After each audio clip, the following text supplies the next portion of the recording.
Doomsday Countdown. Luo Ren travels through time and binds to the god-level base system. He builds humanity's last fortress on the wasteland, gathering survivors, establishing an iron-blooded order, uniting allies, and eradicating dark minions. The base roars and upgrades. Soldiers are equipped and ready. Cutting-edge weapons flow continuously. Luo Ren aims to establish an unfalling order arc in this crumbling world. Chapter 1. Crossing over. Establishing the base. Body scan in progress. Scan progress. 5, 30, 50, 100. Ding. Scan completed. Compatibility 100. System binding in progress. Ding. System binding successful. Congratulations, human life. Luo Ren, you are now the host of this system. Warning. The Doomsday virus will break out in 12 hours. System Doomsday? Luo Ren suddenly wakes up, looking around in confusion, realizing he is in a strange environment. The small room has only simple furniture, a bed, a chair, a computer desk, and a cheap monitor glowing with glaring white light. System binding? Doomsday virus? I crossed over. Luo Ren gets out of bed and walks to the mirror, seeing a strange face staring back at him. He looks relatively handsome, but very thin, with a pale complexion and dark circles around his eyes. Clearly someone who hasn't slept well. Ouch! He pinches himself. The real pain makes him gasp, confirming that this is real and not a dream. Feeling extremely anxious, he ruffles his already messy hair, muttering, "What the hell, how did I cross over?" Panicking, self-hypnotizing, and reluctantly accepting the situation, as the saying goes, when you come, you should settle down. He rubs his temples and asks System, "What functions do you have?" This system's full name is the God-level base system, which can assist the host in establishing a doomsday base. Simply reach a specified population in the base to upgrade and unlock more weapons, equipment, and troop types. Wow, it's actually a base system, and it's God level. Damn it. The helplessness in Luo Ren's heart dissipates like smoke, replaced by excitement and exhilaration. However, after a moment of reflecting on life and accepting the facts, there is now less than 12 hours left. There's no time to waste. He needs to get to work quickly. Ding. Base construction guidance activated. Please quickly establish the base according to the system's instructions. As if hearing Luo Ren's thoughts, the system immediately provided guidance, and an arrow appeared out of thin air in front of him.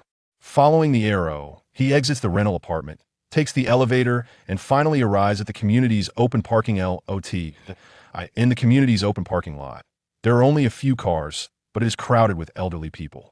Luo Ren looks over the elderly and spots a steel beast quietly parked in the lot, with mobile base vehicle displayed on top. This should be the base vehicle. Luo Ren appears calm on the surface, but he is extremely excited inside.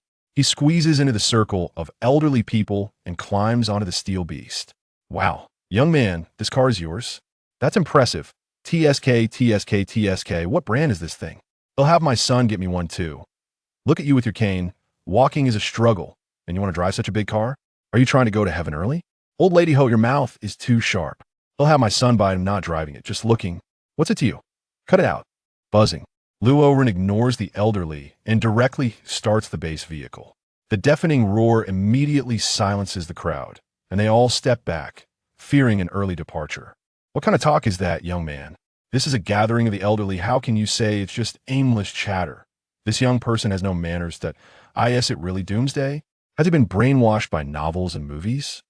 Whether you believe it or not is your own business. I won't say more. Luo Ren couldn't be bothered with them. If they don't believe it, fine. Hope they can still socialize when they become zombies. With that, he drives the base vehicle away, leaving the elderly in confusion. According to the system's prompt, the urgent task is to find an open space to establish the base. More than an hour later, Luo Ren drives the base vehicle to the suburbs, looking at a recently leveled construction site, still untouched, and surveying the surrounding green mountains and clear waters. With tall buildings in the distance, with a virus outbreak, this place is definitely safer than the city. With hands on his hips, he nods in satisfaction. This will do. Ding. Task released. Deploy the mobile base at the selected location and produce 10 soldiers. Completion reward, 5 million points. Wow. Starting with 5 million points, Luo Ren is first shocked and then ecstatic. This truly is a god-level base system. What else is there to say? Let's get to it. The base vehicle automatically drives to the center of the construction site. Luo Ren jumps out and a blue transparent screen pops up in front of him, displaying text. Environment scanning terrain is flat. Mobile base can be deployed. Do you want to deploy the mobile base? What else is there to say? Of course, he chooses yes. Boom. Creak. The machine sounds begin, and the base vehicle transforms like the Autobots from a Hollywood blockbuster, but instead of transforming into robots, it becomes a steel base. Soon, the base vehicle finishes unfolding, and another transparent screen appears with various options: soldier production, food production, base upgrade. However, the base upgrade option is grayed out and unselectable, and O need to rush the base upgrade first. He needs to produce soldiers. Glancing at the soldier production note, one soldier requires 200 points, which isn't much. However, the awkward part is that his current points are 0. This is a bug. The task completion condition is to establish the base first, then produce 10 soldiers. But producing soldiers requires points.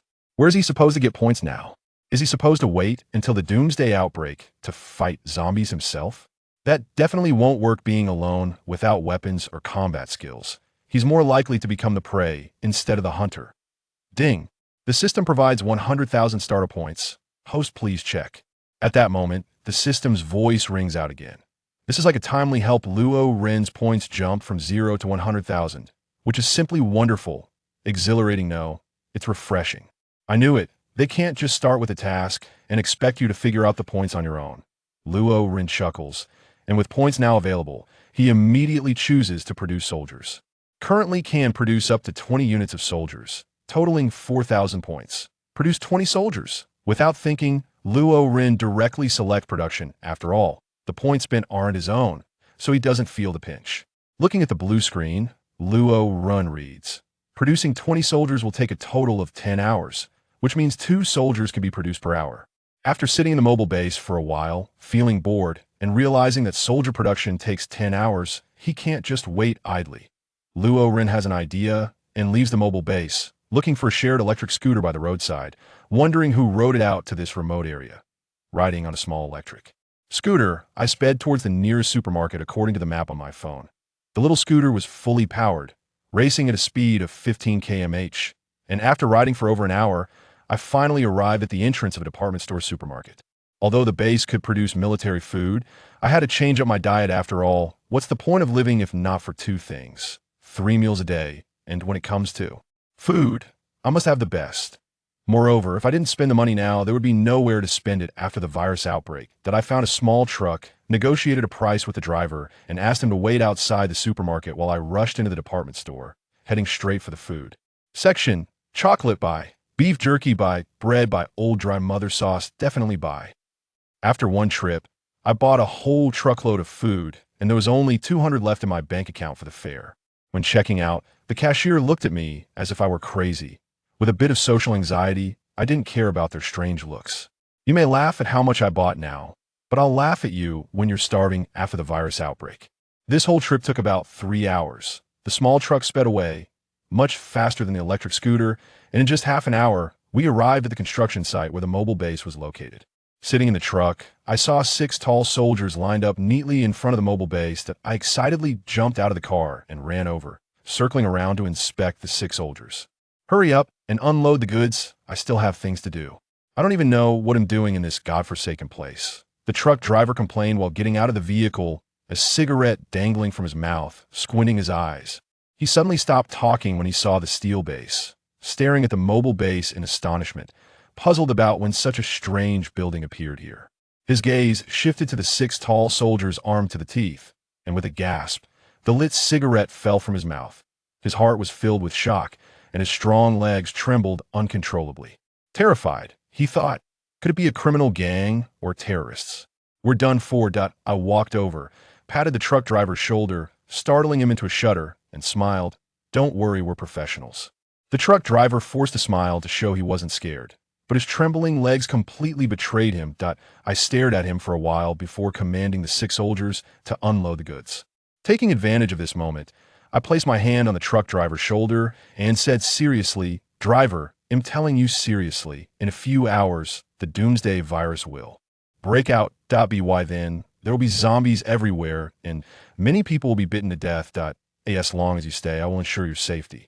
Saying this, I stopped a soldier, squeezing his biceps and gun. Look at this gun. Look at this muscle.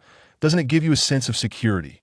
Hearing this, the truck driver thought I was going to kidnap him and immediately dropped to his knees, trembling. Please, big brother, I have a 7-year-old mother and a 3-year-old child, spare me. I was dumbfounded, waving my hands repeatedly. What the heck? Believe it or not, get lost, get lost. If it weren't for the base needing people to upgrade, I wouldn't bother saying all this nonsense. After unloading the goods, the driver quickly got back into the truck, pressed the gas, and sped away 100 meters, fearing I wouldn't let him go. As he drove, he glanced in the rearview mirror and said, "So damn scary. I need to call the police right away." Watching the small truck disappear, I shook my head and said, "Opportunities often slip through your fingers like this. After the virus breaks out, we'll have plenty of people here we won't miss you." Though I said that, my actions contradicted my words. That I pulled out my phone and opened my contacts, but when I saw the interface, I was dumbfounded again. What's going on? Not a single person with a name. It's all bicycle repairs, computer repairs. What was this body like in its previous life with contacts like these? I was planning to call relatives and friends, but now it turns out there's not a single one. Was this guy an orphan in his previous life? Facing this scene really makes me want to compose a poem. Chapter 2. The Outbreak of Doom, Zombie Crisis. "Hello, old Lou's farmhouse stir-fried meat. What would you like to eat?" I held the phone, listening to the voice on the other end, and quickly said, "Hello, it's like this. Oh, by the way, just to let you know, there's now a 1 yuan fee for the takeaway box. I was surprised, huh? I'm not even using a takeaway platform. Why is there still a box fee?" "Ah, boss, the prices are so high now. The platform charges us 2 yuan here. We only charge you 1 yuan, which is very reasonable that if you're not ordering takeaway. Why are you wasting my time with this call? Are you crazy? Beep, beep, beep, ding. Task completed. Reward 5 million points. Ding. You have received 5 million points. Wow, that sudden sound, I thought an order came in. I summoned the blue light screen and saw my points balance had skyrocketed to 5,096,000. I was excited. What else could I say? Just do it. Task completed. Points received, which meant I had now produced 10 soldiers. Looking outside the mobile base, I saw 10 robust soldiers holding what looked like AK-47s, albeit with some differences, standing tall and proud in a row. I got up and walked in front of these soldiers, asking the first one, "What's your name?" "Reporting, sir, I am number 001. The soldier stepped forward and shouted with full enthusiasm, "001? I rubbed my ears. He was so close that his shout hurt my eardrum. I moved to the second soldier, sizing him up. "Then you must be number 002? "Yes, sir." Another loud shout made my other ear ring. It felt like 2 flies buzzing in my ears. The discomfort was unbearable. Really no memory. Rubbing my ears, I stepped back a few paces and looked at the other 8. "You guys don't need to introduce yourselves. I already know your names. 003, 004, right? This won't do. You are my first batch of soldiers. How about I give you a surname and a name?" I stroked my chin, thinking for a while, then pointed at 001 and 002. "You two will be called Luo Shan and Luo Hai."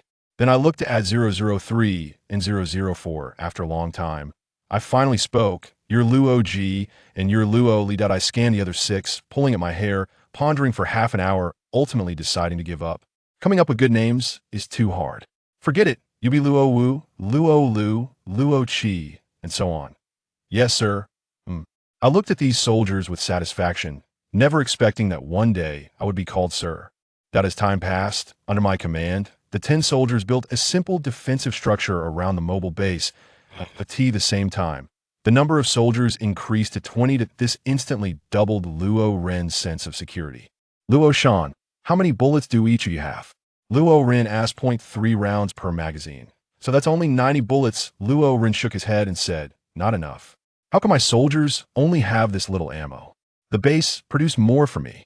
Having 5 million points is quite extravagant. Batches of bullets were produced until they piled up inside the mobile base to the point where production had to be stopped. The level 0 base is too miserable. Not only is the soldier limit only 20, but it can only produce bullets and not grenades. That we need to find a way to quickly increase the population to upgrade the base. Luo Ren lay back in his chair, watching the sunset gradually descend as night fell. A piercing scream shattered the night's tranquility. The once bustling city was suddenly thrown into chaos. Many people went mad, biting anyone they saw, with cries and moans filling the entire city. Although they were in the outskirts, The sounds produced by desperate people were extremely loud and penetrating, and Luo Ren also heard these noises. He jumped up from his chair, instructing 20 soldiers to prepare defenses that if zombies attacked in small numbers, they would try to solve it with military knives. If there were many, they would open fire. Night and day alternated, and in the blink of an eye, 3 days passed. That night, the bright moon and stars were very clear. Under the stars, Luo Ren stood with his hands behind his back, appreciating the bright moon like a scholar, while wondering why no surviving humans had come over yet, and there were no zombies in sight. Just then, he suddenly heard, "Ah, it's the army. We're saved." He looked in the direction of the voice and vaguely saw 20 or 30 people running towards the base under the moonlight, with a dozen figures chasing closely behind them. In a hurry, Luo Ren shouted, "Luo Shan, Luo Hai, Luo Ji, Luo Li. Draw your knives, attack, kill." At Luo Ren's command, the 20 soldiers drew their gleaming military knives and charged forward fearlessly. Luo Shan, Luo Hai, and the others were professional soldiers handling 2 or 3 mindless zombies. Each was no problem. Under Luo Ren's watch, they quickly dispatched the dozen zombies. Ding! Killing a normal zombie rewards 10,000 points. Ding! Killing a normal zombie rewards 10,000 points. Ding! Killing a normal zombie rewards 10,000 points. Ding! Killing a normal zombie rewards 10,000 points. Wow, this is too awesome. Killing a zombie rewards 10,000 points. This system has plenty of points. The host just needs to keep going. Awesome. Who among you is the leader? Just as Luo Ren was excited, a very harsh voice drew his attention. The zombies had all been killed, and the survivors had already reached the base. While all the survivors were rejoicing at being alive, a plump, noble-looking woman stepped forward, pointing at the soldiers and cursing loudly.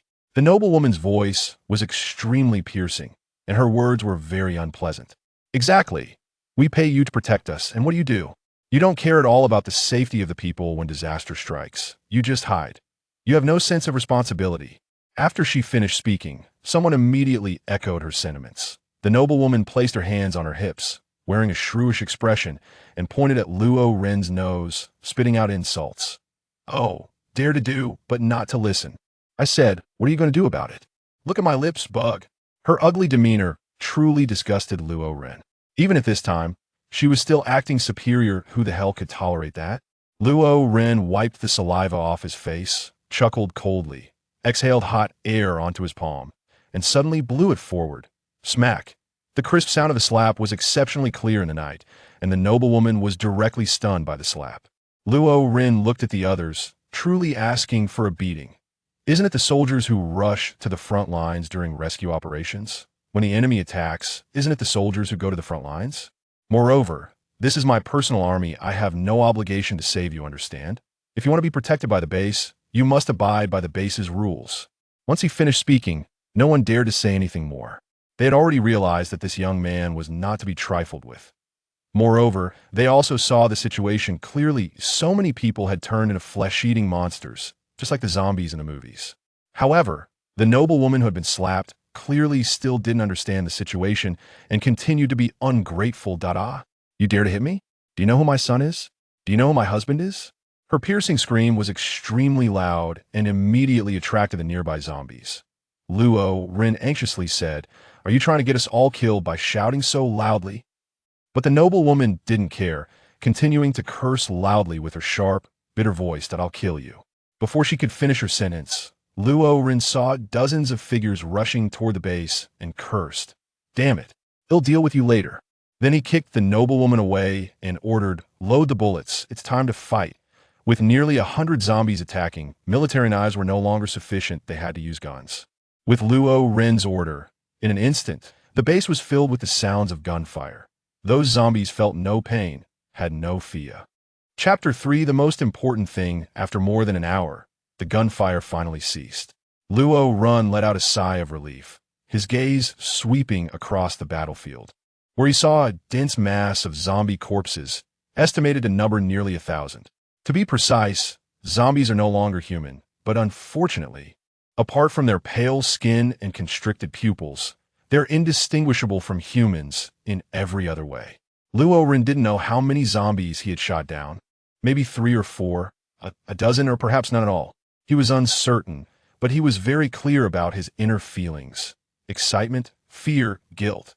Besides these, there was also a sense of irritability. Fortunately, he was relatively rational and could suppress the various reactions within him. Seeing a dozen or so dismembered zombies crawling, running, and jumping towards him, he ordered the soldiers to open fire again. At this point, the surrounding zombies had probably all been attracted over, so there was no need to hold back the guns and resort to knives.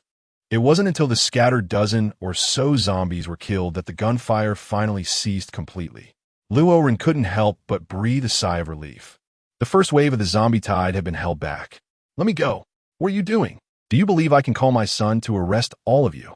Without the cover of gunfire, other sounds became much clearer. The harsh, shrill voice, shouting words like a shrew, once again pierced Luo Ren's ears. He turned to look and saw the wealthy lady being pinned down by several other survivors. The wealthy lady was struggling frantically, her strength so great that several young people were almost unable to hold her down. Luo Ren thought to himself, she probably never needed young people to give up their seats on the subway or bus. You are restricting my personal freedom. I'm telling you, once I get out of here, I'll make sure each of you ends up in prison for life. And you, I will sue you in a military court. Even at this point, the wealthy lady had not recognized the situation, shouting like a shrew. Luo Ren's inner turmoil was magnified, and his gaze suddenly turned icy. He walked step by step to the front of the wealthy lady, waved his hand, signaling others to step back. The wealthy lady, freed from her restraints, immediately jumped up like a macaque, trying to snatch food from tourists, scratching at Luo Ren's face with her sharp nails. Luo Ren's expression was cold and stern as he raised his pistol, aiming it at the forehead of the madwoman, his rationality gradually being consumed by violent emotions. "Hey, who are you trying to scare with that gun?" The wealthy woman was completely unafraid, confident that Luo Ren wouldn't dare to pull the trigger. She even pressed her forehead against the gun's muzzle and sarcastically said, "I'll just keep my head here. If you have the guts, go ahead and shoot me. If you don't dare, you're a coward." Bang! The gunfire flashed and, in that instant, illuminated the faces of everyone present, many of whom were horrified. The bullet pierced through the wealthy woman's skull, brain matter splattering everywhere. She fell straight to the ground, her eyes wide open, her expression frozen between malice and arrogance. Luo Ren took a deep breath, and his emotions quickly calmed down. He looked at the remaining 26 survivors with indifferent expression, his tone cold and devoid of emotion, and said, "I will say it again, the base is my base, and the army is my army. I can let you stay and provide you with shelter, but..." With a cold gaze and a sharp look, he scanned the 26 people and said in a chilling voice, "You must follow my rules." Luo Ren didn't care whether they were afraid or had come to terms with the situation. As long as they followed the rules, that was enough. He nodded and then said, "Since you understand, let's clean up the zombie corpses together with the guards." The 26 people heard him clearly, but they did not move because their faces were filled with fear. Luo Ren looked at the expressions on the faces of these people and sneered, saying, in the apocalypse, "Fear is your greatest obstacle to survival. Those who assist the soldiers in clearing the corpses will be given food and provided with shelter. Those who are unwilling can choose to leave. I won't force anyone." After saying this, Luo Ren fell silent, leaving the final choice to them. Seeing that the soldiers had begun to clear the zombie bodies, a few of the bolder individuals hesitated for a moment and then followed suit. After about 3 or 4 minutes, someone finally mustered the courage to join in, one after another, until only 2 people remained squeezed together, unable to overcome their inner fear and unwilling to clear the zombie corpses. These 2 individuals had fair skin, delicate little hands, and wore exquisite makeup. If one did not look closely, it would be hard to tell they were 2 grown men. Luo Ren glanced at them. He had said everything that needed to be said. How to choose was their own business. In the current world, if one didn't even have this little courage, they were simply unqualified to survive. As the clouds parted and dawn broke, the sun still rose from the east, and the sunlight remained warm. But the land had completely changed its appearance. Yesterday was a time of song and dance, but today it had already descended into a hell on earth. Waking up early, The first thing Luo Ren did was to ask Luo Shan about the 26 people who had helped clear the bodies yesterday. To his surprise, all 26 had indeed participated. He had thought that the two handsome boys lacked courage, but it turned out he had misjudged them. Indeed, people could unleash boundless potential when in dire straits. Stretching, Luo Ren saw people either leaning against walls, squatting down, or crying with their faces covered. He sighed softly and used his points to exchange for some compressed food and water to distribute to these people, which could be seen as a recognition of their courage.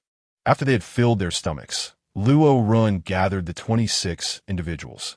He looked at a sturdy man standing in the front row. He remembered this person, as he was the one who had held down the old woman last night and had been the first to step up during the clearing of the zombie bodies.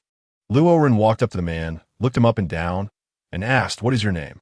In this situation, surviving was very important, and if one wanted to live well at any time, one needed power and strength.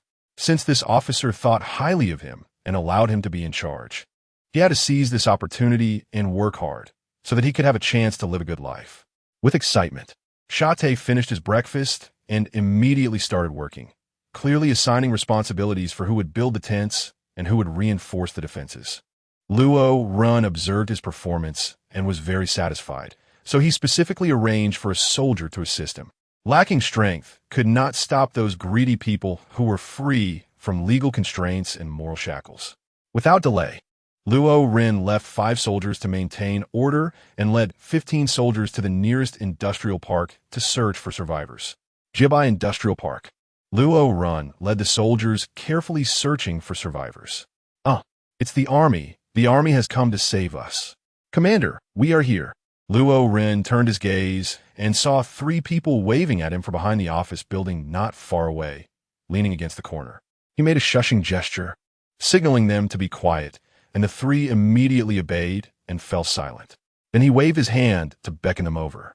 The 3 hesitated for a moment, but ultimately mustered the courage to leave the corner and run over. Just then, 5 or 6 zombies noticed them and charged forward.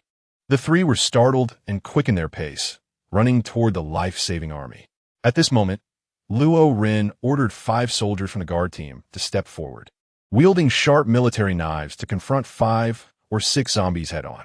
Hearing the sound of slashing, those zombies were successfully dealt with. The 3 survivors also ran over. Luo Ren looked at the 3 people and saw one holding a steel pipe, one wielding a watermelon knife, and the last one, the most impressive, had a keyboard in hand. Was he planning to use the art of language to defeat the zombies? He curiously asked, "Aren't you 3 afraid of zombies wandering around without finding a place to hide?" The industrial park has a large flow of people, so naturally there are more zombies. Even though we took the less traveled path, we still ran into many zombies and lost a soldier. We don't want to be out here either, but we've run out of food and water. Staying hidden in the office building will eventually lead to starvation, so it's better to come out and fight, said the one with the steel pipe. "What are your names, and how many people are hiding your location?" Luo Ren asked. "I'm Li Cun. He's Li's son. And he's Deng Te. There are 3 floors in the office building where we're hiding, and most of the survivors in the park are there. I estimate there are more than 300 people," replied the steel pipe guy. "So many?"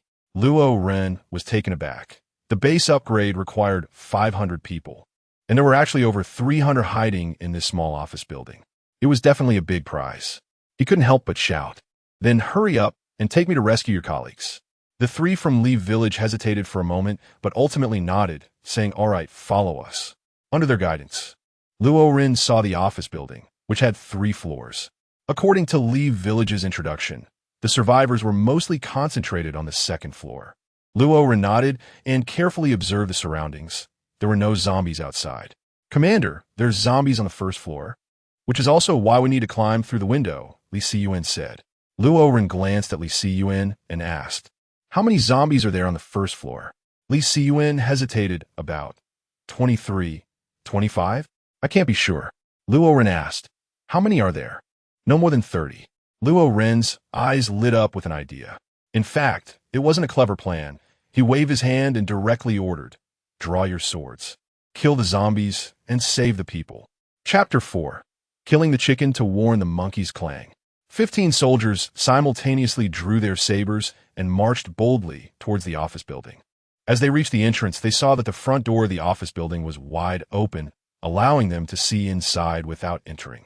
More than a dozen zombies were aimlessly wandering about, bumping into tables, chairs, and walls without any sense of pain, only instinctively turning around to continue their aimless roaming.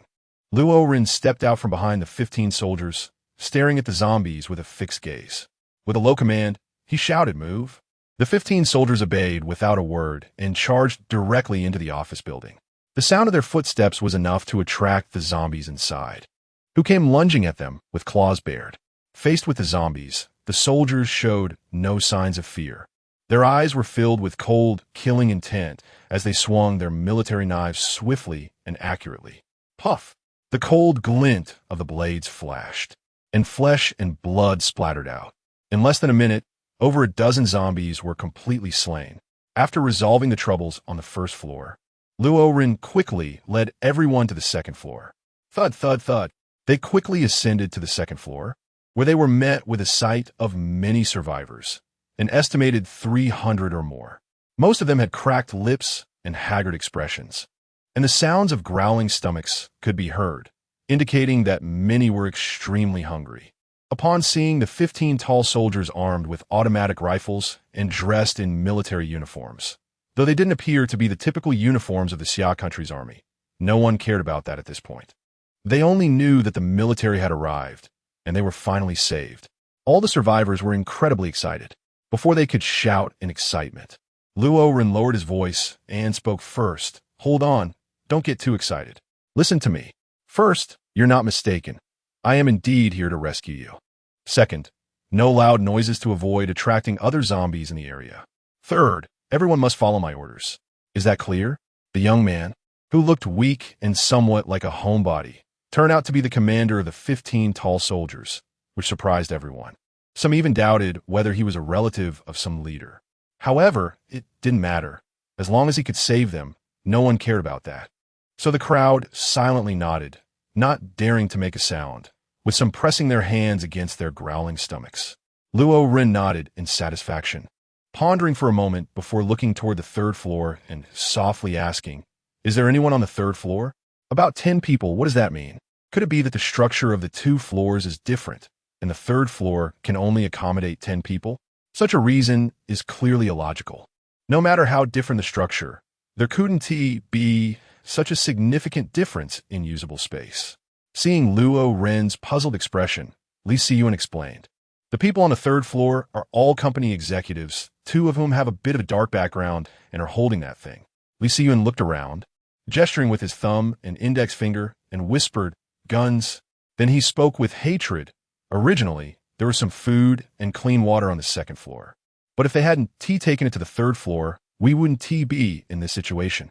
Li Siyuan pointed at a man with a bruised face and angrily said, "When we resisted, they even resorted to violence and forcibly took away several beautiful female colleagues. Those female colleagues are probably..." At this point, Li Siyuan felt too weak to continue.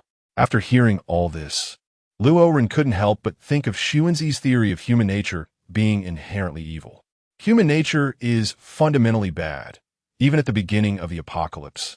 Some people reveal their beastly side, but then again, in an apocalypse, the survival of the fittest prevails.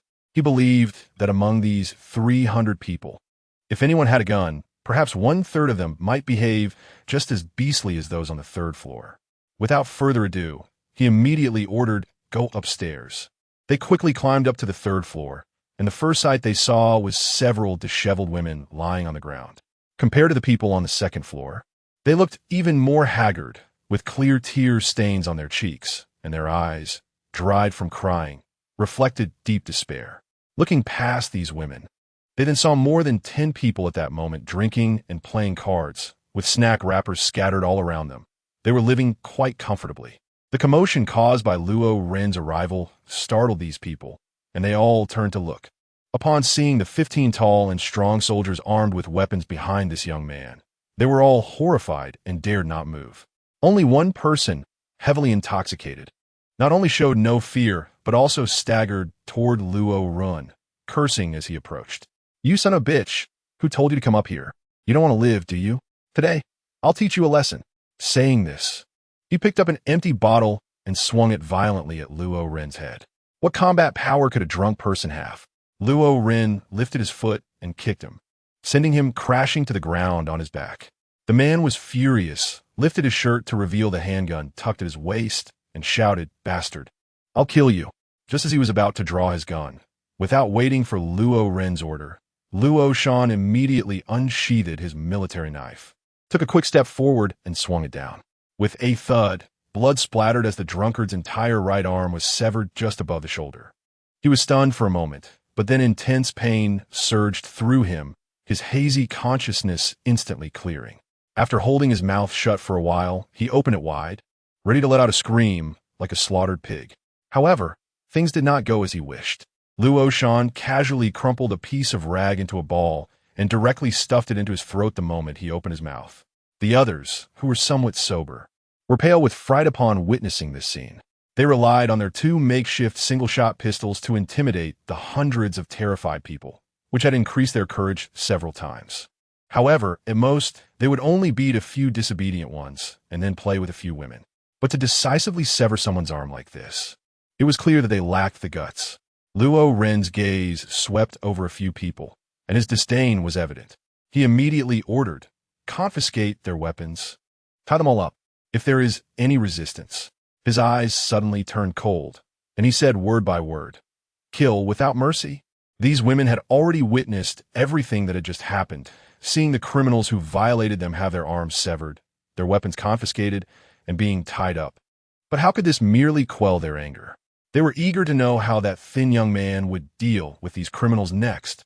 Thus, the desire for death born from humiliation was suppressed by this anticipation. They decided to follow Luo Ren until they saw those beasts dealt with. After just over 10 minutes, Luo Ren came down for the third floor. The survivors on the second floor immediately cast their eyes upon him, and when they saw the bound individuals behind Luo Ren, their hearts felt relieved. Some people shouted and rushed to attack those individuals, but were stopped by Luo Ren. He said, "You all keep quiet now, follow my orders. Once we reach a safe place, I will handle these people." Those who understood quickly restrained their actions and voices, while those who did not were covered by others' mouths and pulled back, forcibly bringing them to reason. After a short break, Luo Ren gathered everyone and looked at the hundreds of starving people. He said, "Here I will provide you with shelter and food, but it is not free. You must obey. Do you understand?" "Understood." The crowd responded perfunctorily upon hearing this. Luo Ren frowned. These people still had not realized the situation they were in. It seemed necessary to make them aware. He immediately ordered that the few people who had been tied up earlier be brought forth. After a long silence, he closed his eyes and then opened them again, making up his mind, silently chanting, "I will use your lives." He said coldly, "Execute these scum on the spot." Yes, the soldiers of the guard received the order, aiming their guns at the back of the heads of those 10. For the guard soldiers, as long as there was an order from their superior, killing was not a big deal. Upon hearing this, the kneeling individuals trembled with fear. 2 of them were so terrified that they lost control and wet themselves, immediately releasing a foul odor. These people cried and begged, snot and tears streaming down their faces, pleading not to be killed. Unfortunately, Luo Ren intended to use their lives to establish authority, and he had to use their lives to do so. Therefore, their lives were forfeited the moment Luo Ren made up his mind. Bang, bang, bang. After several gunshots, the cries and pleas abruptly ceased. Mixed blood and brain splattered. The hundreds of people present were all taken aback, their faces pale with shock. They wanted to flee, but upon seeing the tall soldiers and the corpses before them, with death's aura looming, no one was willing to stick their necks out. Luo Ren stared at the corpse in front of him, remaining silent for a long time. If shooting the wealthy woman was an act of anger, then killing these people was entirely his own will. A sense of guilt began to rise within him, and realizing that this emotion was wrong, he immediately self-hypnotized, imagining these people as zombies. After a period of intense self-hypnosis, he succeeded. Although the guilt didn't disappear, it was temporarily suppressed. He scanned the crowd and spoke, "I know what you're all thinking. These people, although they have done beastly things, do not deserve to die, right?" He laughed coldly and continued, "But I still killed them. Why? Pointing at a thin young man, he pressed on, "Tell me, why did I kill them?" The thin young man was extremely frightened, his voice trembling as he stammered because, after a few minutes, he still couldn't finish his sentence. Luo Ren immediately slapped him on the shoulder, and the boy fainted right away with a gasp. "What a coward!" he muttered in his heart, but didn't pay any more attention to the boy. He deliberately raised his voice and said, "Because it's just to show you." Everyone felt a chill down their spines. What does it mean to show them a murder? Luo Ren then said sternly, "I want to tell you all through these 10 people that in this place, anyone who does not follow the rules will meet this fate." Indeed, Luo Ren killed these 10 not primarily because they did bad things, but because he needed to establish authority with their lives. The base must have its own rules, and those protected by the base must adhere to these rules. Otherwise, chaos will ensue. However, before people can be made to follow the rules, one must first kill the chicken to scare the monkey. Otherwise, without a powerful rule and a strong leader, even if there seems to be compliance on the surface, it may not be the case in private. Therefore, these individuals could have faced indefinite imprisonment in peacetime, but now they must die. The crowd suddenly understood. Looking at Luo Ren with eyes full of fear, and many silently resolved to abide by the rules here, not for any other reason but to survive. Luo Ren noticed everyone's reaction. It seemed the purpose of killing the chicken to scare the monkey had been achieved, which satisfied him greatly. After a long silence, he called for Shate and instructed him to find 2 people to register all the newly joined survivors. Upon seeing Luo Ren's decisive actions, Shate did not dare to slack off. He moved quickly and completed the registration of several hundred people in less than an hour, then wrote a report and submitted it to Luo Ren. After reviewing the registration report written by Shate, Luo Ren was somewhat surprised. He initially thought there were only 340 to 50 people, but the count turned out to be 397, nearly 400 people. Combined with the original 26 from the base, brought the total to 423, just 77 short of upgrading to a level 1 base. Thus, Luo Ren made a plan to leave 1/3 of the troops to guard the base, while leading the remaining forces to search for survivors. Soon, more than 20 days passed, and the base was taking shape. Tents had been set up, and over 400 survivors no longer had to sleep under the sky or on the ground, greatly increasing the happiness index of the base. One day, while Luo Ren was resting in a reclining chair, the system's voice suddenly sounded in his ear. "Ding! Soldier Luo Shan has been promoted to team leader, capable of commanding 10 units of ordinary soldiers. Ding! Soldier Luo Hai has been promoted to team leader, capable of commanding 10 units of ordinary soldiers. Ding! Population has surpassed 500. The base has met the upgrade conditions. Please upgrade as soon as possible. Ding!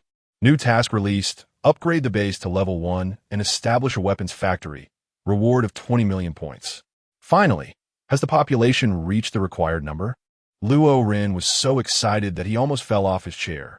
Finally, the day had come. Without hesitation, he upgraded the base. Ding! The base has been upgraded to level 1, unlocking level 1 armory. Ding! The base has been upgraded to level 1, unlocking level 1 walls. Walls can be built now. Finally, there is no need to manually construct defensive structures, which are not only unsightly, but also ineffective. Luo Ren exclaimed as he came to his senses. There was no time to waste, so he immediately began construction.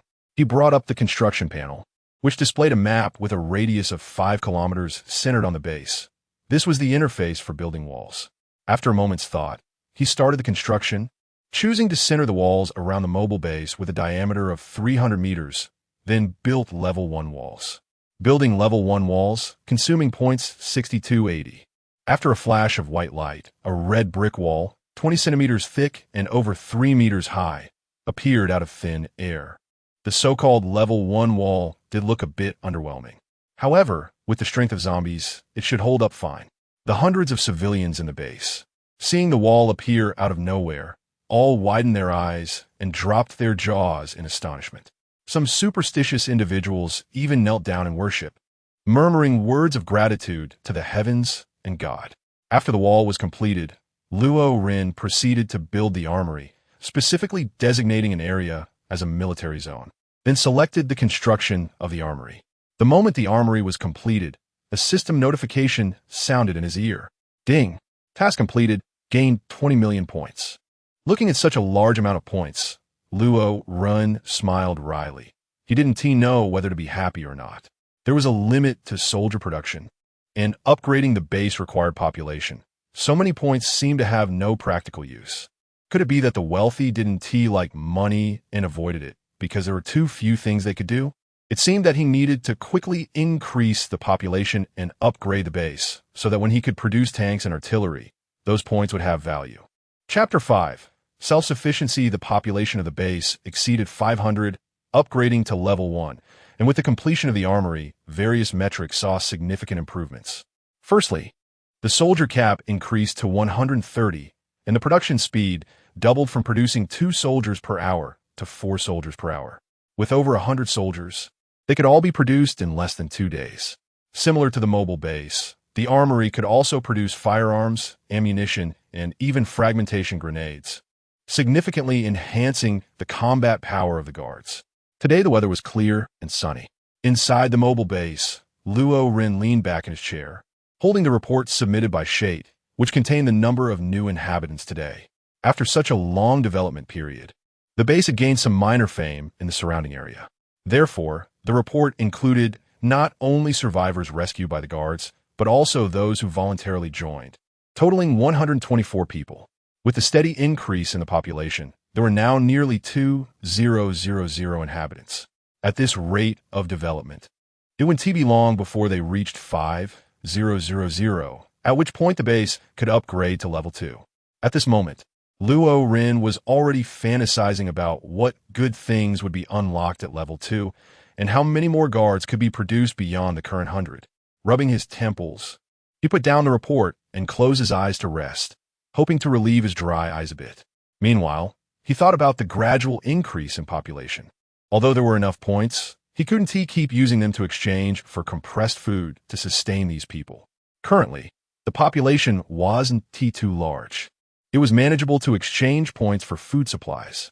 But as the base developed and the population continued to grow, now nearly 2,000, what would happen when it exceeded 100,000, 200,000, or even 500,000? Even if he could redeem food, distributing it would become a big hassle. Thus, he concluded that while it was okay to rely on point exchanges for food supplies in the early stages, this approach would be completely unfeasible as the population grew. It was clear that establishing a self-sufficient system for the residents was necessary. Slowly opening his eyes, the first thing he saw was the ceiling. Shifting his gaze to the door, he stood up and stepped out of the mobile base. The sunlight shone on his face, and he could feel the warmth of the sun. In his line of sight, apart from more than 200 newcomers setting up tents, everyone else was basically idle. They spent their days eating and sleeping, akin to the second brother, which further solidified his resolve to establish a self-sufficient system. Searching the crowd, he found Shate and called him over, saying, "Find a few people who have experience and skills in agriculture, construction, animal husbandry, and medicine. We need to hold a meeting." Over the past few days, Luo Ren had observed Shate's performance. He was very diligent in his work and never slacked off on the tasks assigned to him. Therefore, he valued Shate highly and trusted him to handle such matters well. Sure enough, within an hour, Shate brought back the people Luo Ren needed. He led a few individuals to the meeting hall. Although it was called a meeting hall, it was quite rudimentary, only slightly better than a tent. Inside the hall was a long table, simple yet elegant, made of wood that was clearly not ordinary. It had been obtained from a furniture store during a rescue mission. Everyone gathered around the long table. Besides Luo Ren and Shate, there were 7 other people, the skilled individuals Shate had found. Shate introduced them, Wang Ma, Wang Miao. These two were involved in greenhouse planting before the disaster and have a lot of experience in agriculture. Wang Ma and Wang Miao immediately stood up and politely bowed to Luo Ren. Luo Ren looked at them carefully, pressed his hand down, and said, "Sit down." After Wang Miao and Wang Ma sat down, Shate continued to introduce the next person, saying, "Chao Mu, level 2 construction engineer, with more than 10 years of industry experience." Luo Ren's gaze fell on Chao Mu, a man in his 40s with a receding hairline. Luo Ren believed in his business abilities, simply based on his hairstyle. Chow Mu hurriedly stood up, looking very nervous, bowed to Luo Ren, and said tremulously, "Sir, I am Chow Mu." Luo Ren thought to himself, "Am I really that scary?" Then he said, "Sit down." Shate pointed to one person and continued to introduce Chow Ma, an aquaculture expert with 5 or 6 years of experience. What? After hearing this, Luo Ren felt a bit confused and couldn't help but smile bitterly, saying, "Aquaculture? There's only a small river near the base, and there's no place for you to do aquaculture right now." Shate hurriedly got up, his heart skipping a beat, his speech trembling as he said, "Sir, didn't he specify what type of farming?" He hated himself for not surveying the terrain properly. Now that he had made a mistake, it was all over. Seeing Shate's exaggerated reaction, Luo Ren still wondered, "Am I really that terrifying? I didn't say anything." And he is already sweating in fear. Covering his forehead and shaking his head with a helpless smile, he finally pressed down his palm and said, "I'm not blaming you, just sit down." His voice was gentle and his tone calm, with no anger or anything else detectable, but Shate still hesitated. He stole a glance at Luo Ren, observing his expression, and saw that it was normal, with no murderous intent in his eyes. Only then did the stone in his heart finally settle, and he respectfully said, "Thank you, sir." After that, he felt relieved to sit down, thinking to himself, could it be that my impression of the sir was wrong, and it really is fine? Luo Ren does not have mind-reading abilities and cannot know what thoughts are in Shati's heart. After pondering for a moment, he suddenly asked, "Gao Ma, there are not enough conditions for aquaculture now. Do you know other types of farming?" "Oh." Luo Ren was pleasantly surprised. This was a comprehensive talent in land, sea, and air. He quickly said, "All right, you can stay. However, I must say this up front. If you can't do it, you can't. Don't deceive me, otherwise. You know the consequences." Chow Ma urgently replied, "I swear to heaven, everything I say is absolutely the truth.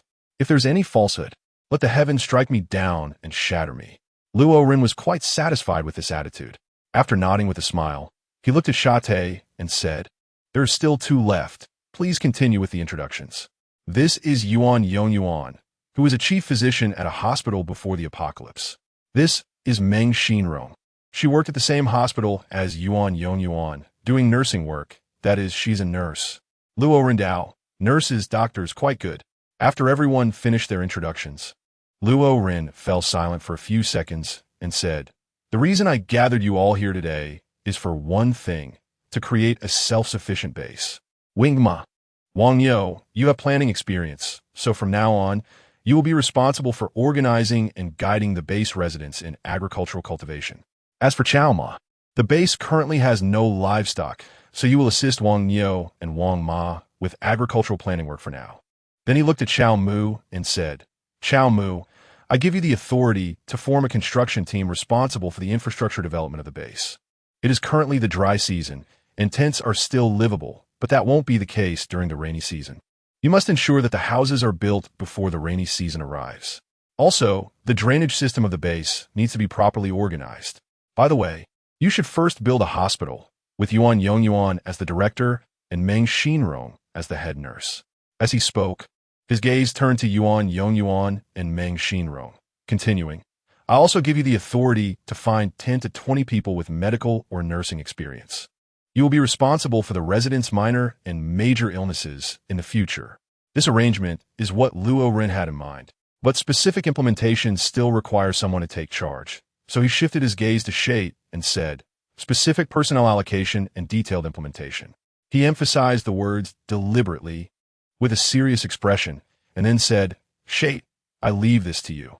Suddenly standing up, he fixed his gaze on Shate, then patted Shate's shoulder with one hand and said solemnly, "I trust you very much. Don't let me down." Shate looked at Luo Ren's departing figure, clenched his fists, his eyes firm, and shouted excitedly, "Sir, rest assured I will not let you down." 5 days later, Shate's efficiency was indeed impressive. In just 5 days, the base evolved from a pigsty into a place where everyone had something to do. The people who were once idle began to get busy planting and constructing. Everyone was mobilized. Compared to 5 days ago, the current base was full of vitality, and operational efficiency had greatly improved. Looking at everything before him, Luo Ren felt relaxed and accomplished. Although Shate was the one actually leading the implementation, the idea was his, and the orders were also given by him. So his contributions were no less than Shate's. Just then, a guard's voice suddenly came from outside. "Report, sir. Resident Shate requests an audience." Luo Renda, let him in. Hearing the footsteps, he looked up and saw it was Shate. He then focused back on the materials in hand and asked, "Go ahead, what's the matter?" Shate took a letter out of his pocket, stepped forward a few paces, handed over the letter, and explained, "Just now, someone asked me to deliver this letter to you." He said he was from the Tiger King. Tiger King? Luo Ren was confused and had never heard of such a person. After receiving the letter, he immediately opened it and took out the paper, seeing the twisted, grotesque handwriting. "I am the Tiger King, commanding 600 elite soldiers, armed with guns and cannons. I have heard that your city is quite nice. I want it. I hope you recognize the situation and take the initiative to open the door to welcome my grand arrival. Otherwise, I will let you know what it means to have your city broken and your people perish." What the hell? After reading it, Luo Ren crumpled the letter into a ball and threw it into the trash can, assuming it was just some prank. He looked at Shate and asked, "Where is the person who gave you this letter?" Shate replied, "After that person gave me the letter, I let him go have tea." "Yeah, what tea? In this day and age, tea leaves are so precious. You still want to give a prankster tea?" Luo Ren said angrily. "What kind of business is this Shate running? People who pull pranks should be punished to clean public toilets for a week. And the fact that the target of the prank is him makes it even worse. It should be a month. No, it should be a year. Only then can he learn a lesson and understand that you can't touch the tigers. But, Commander, when I said having tea, I didn't mean it literally. It's more like the community sending warmth kind of tea," Shate said, rubbing his mouth, his eyes looking at the ceiling, his tone slightly awkward. Luo Ren's movements froze, and he opened his somewhat dry mouth, then smiled with a stiff face as he slowly turned his head to look at Sate. Upon seeing this expression and action, Sate felt a chill run down his spine and hurriedly said, "Sir, I'll go make that guy clean the public toilets for a year right now." After saying that, he quickly slipped away. Chapter 6. The Arrogant One. After Sate left, Luo Ren continued to look at the materials in front of him, mumbling to himself, "I wonder if we were model students in school, and now we're model citizens in society? How could I possibly understand this jargon?" Distracted by Sate, he stared at the materials for a long time, but couldn't absorb any content. With a gentle sigh, he put down the materials, rubbed his temples, and turned to look outside, only to see the sunlight was just right. I've been sitting all morning. I should go out for a walk and get some sun." Luo Ren got up, stretched lazily, and walked towards the outside of the mobile base. He passed through the gate and stepped outside, where the golden sunlight fell on him, feeling quite warm. Luo Ren noticed the person following Shate, and upon closer inspection, he couldn't help but be surprised, saying, "Wow, who is this person? Looks pretty arrogant." Seeing Luo Ren, Shate immediately quickened his pace and urged the person accompanying him, almost taking 2 steps for every one, quickly arriving in front of Luo Ren. Now that they were closer, Luo Ren could see more clearly. The person beside Shate had small eyes, a small mouth, prominent ears, and a bulbous nose. Most notably, there was a large birthmark around his eyes, looking as if he had been beaten up. This person not only had a strange appearance, but also wore a haughty expression, looking arrogant as if he were the owner of the base. Luo Ren pointed at the mouse-like man and asked, "Is he just born that arrogant?" That look of disdain seems to want to rewrite the tale of an alternative emperor. The mouse-like man was also sizing up Luo Ren as he spoke.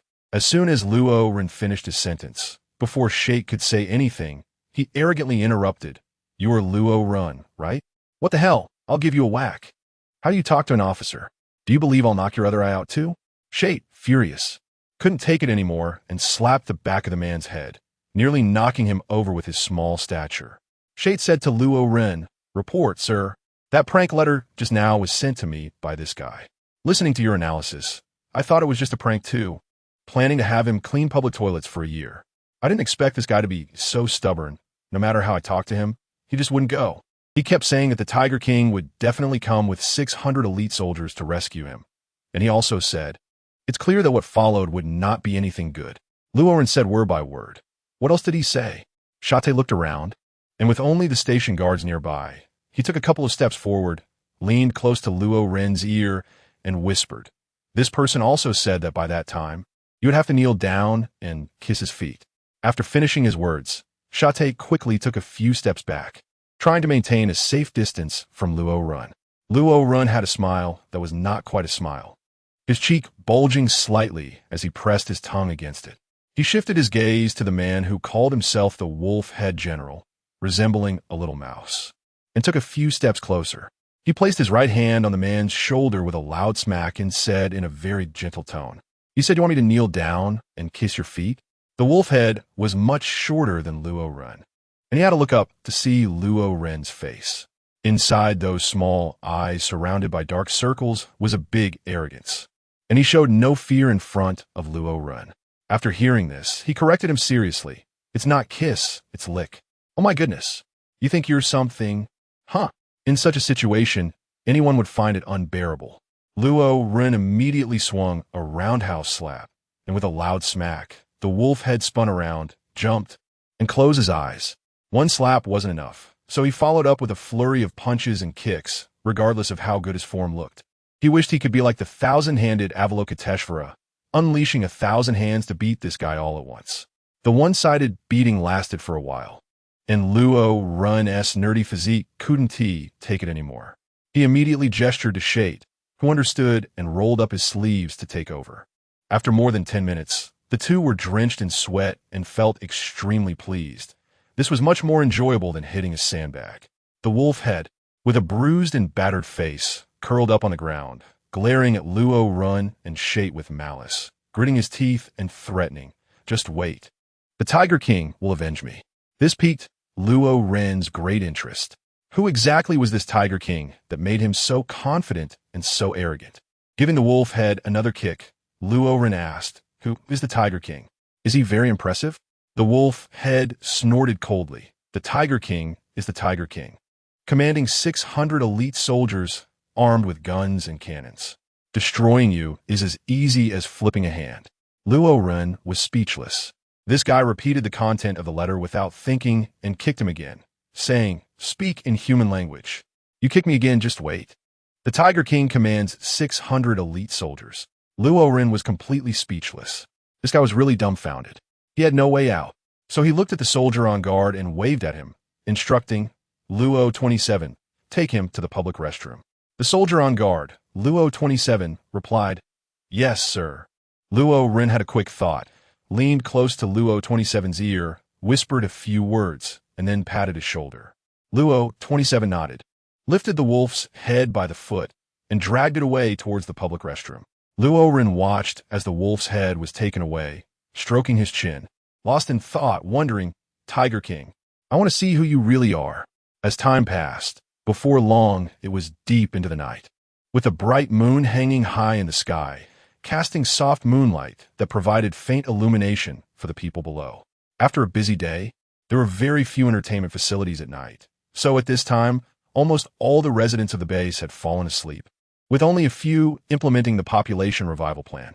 After Luo 27 left, the public restroom was pitch black and extremely quiet. Suddenly, bang, bang, bang. A series of kicking sounds reverberated as the door of the innermost stall was kicked open. Immediately, a pair of bluish-purple hands grabbed the door frame, and a person with a sneaky demeanor poked half of their face out. Their small eyes, resembling those of a mouse, gleamed with cunning. This person was the wolf head, who had been beaten badly by Luo Ren during the day. After observing for a while and seeing no one around, he tiptoed to the entrance to the restroom, leaned against the door frame, and looked outside. There was no one there either. He chuckled to himself and stealthily escaped the restroom, heading toward the city gate. Perhaps luck was on his side, as he made it to the city gate without encountering any obstacles, and a quick glance around revealed that there were indeed no night watch soldiers. With that, he carefully climbed up the red brick wall, using both hands and feet. He walked to the edge of the city wall and leaned over to look down. It wasn't very high, probably only about 3 meters. He spat into his hands, rubbed them together, then lay down, inching his body back until half of him was suspended in the air. He gripped the edge of the city wall tightly, then moved back again until his whole body was hanging over the wall. Taking a deep breath, he loosened his grip and fell down. Ouch! The ground was uneven, and Wolfhead lost his balance, twisting his ankle and grimacing in pain. After resting for a while, he limped into the depths of the darkness. Shortly after Wolfhead left, 3 figures climbed up the red brick wall. In the moonlight, it became clear that they were Luo Ren, Luo Shan, and Luo He. Luo Ren nodded towards Luo Shan. With a wave of his hand, Luo Shan opened the city gate, and a small squad of guards quickly assembled outside the city. You go arrange tonight's city defense team.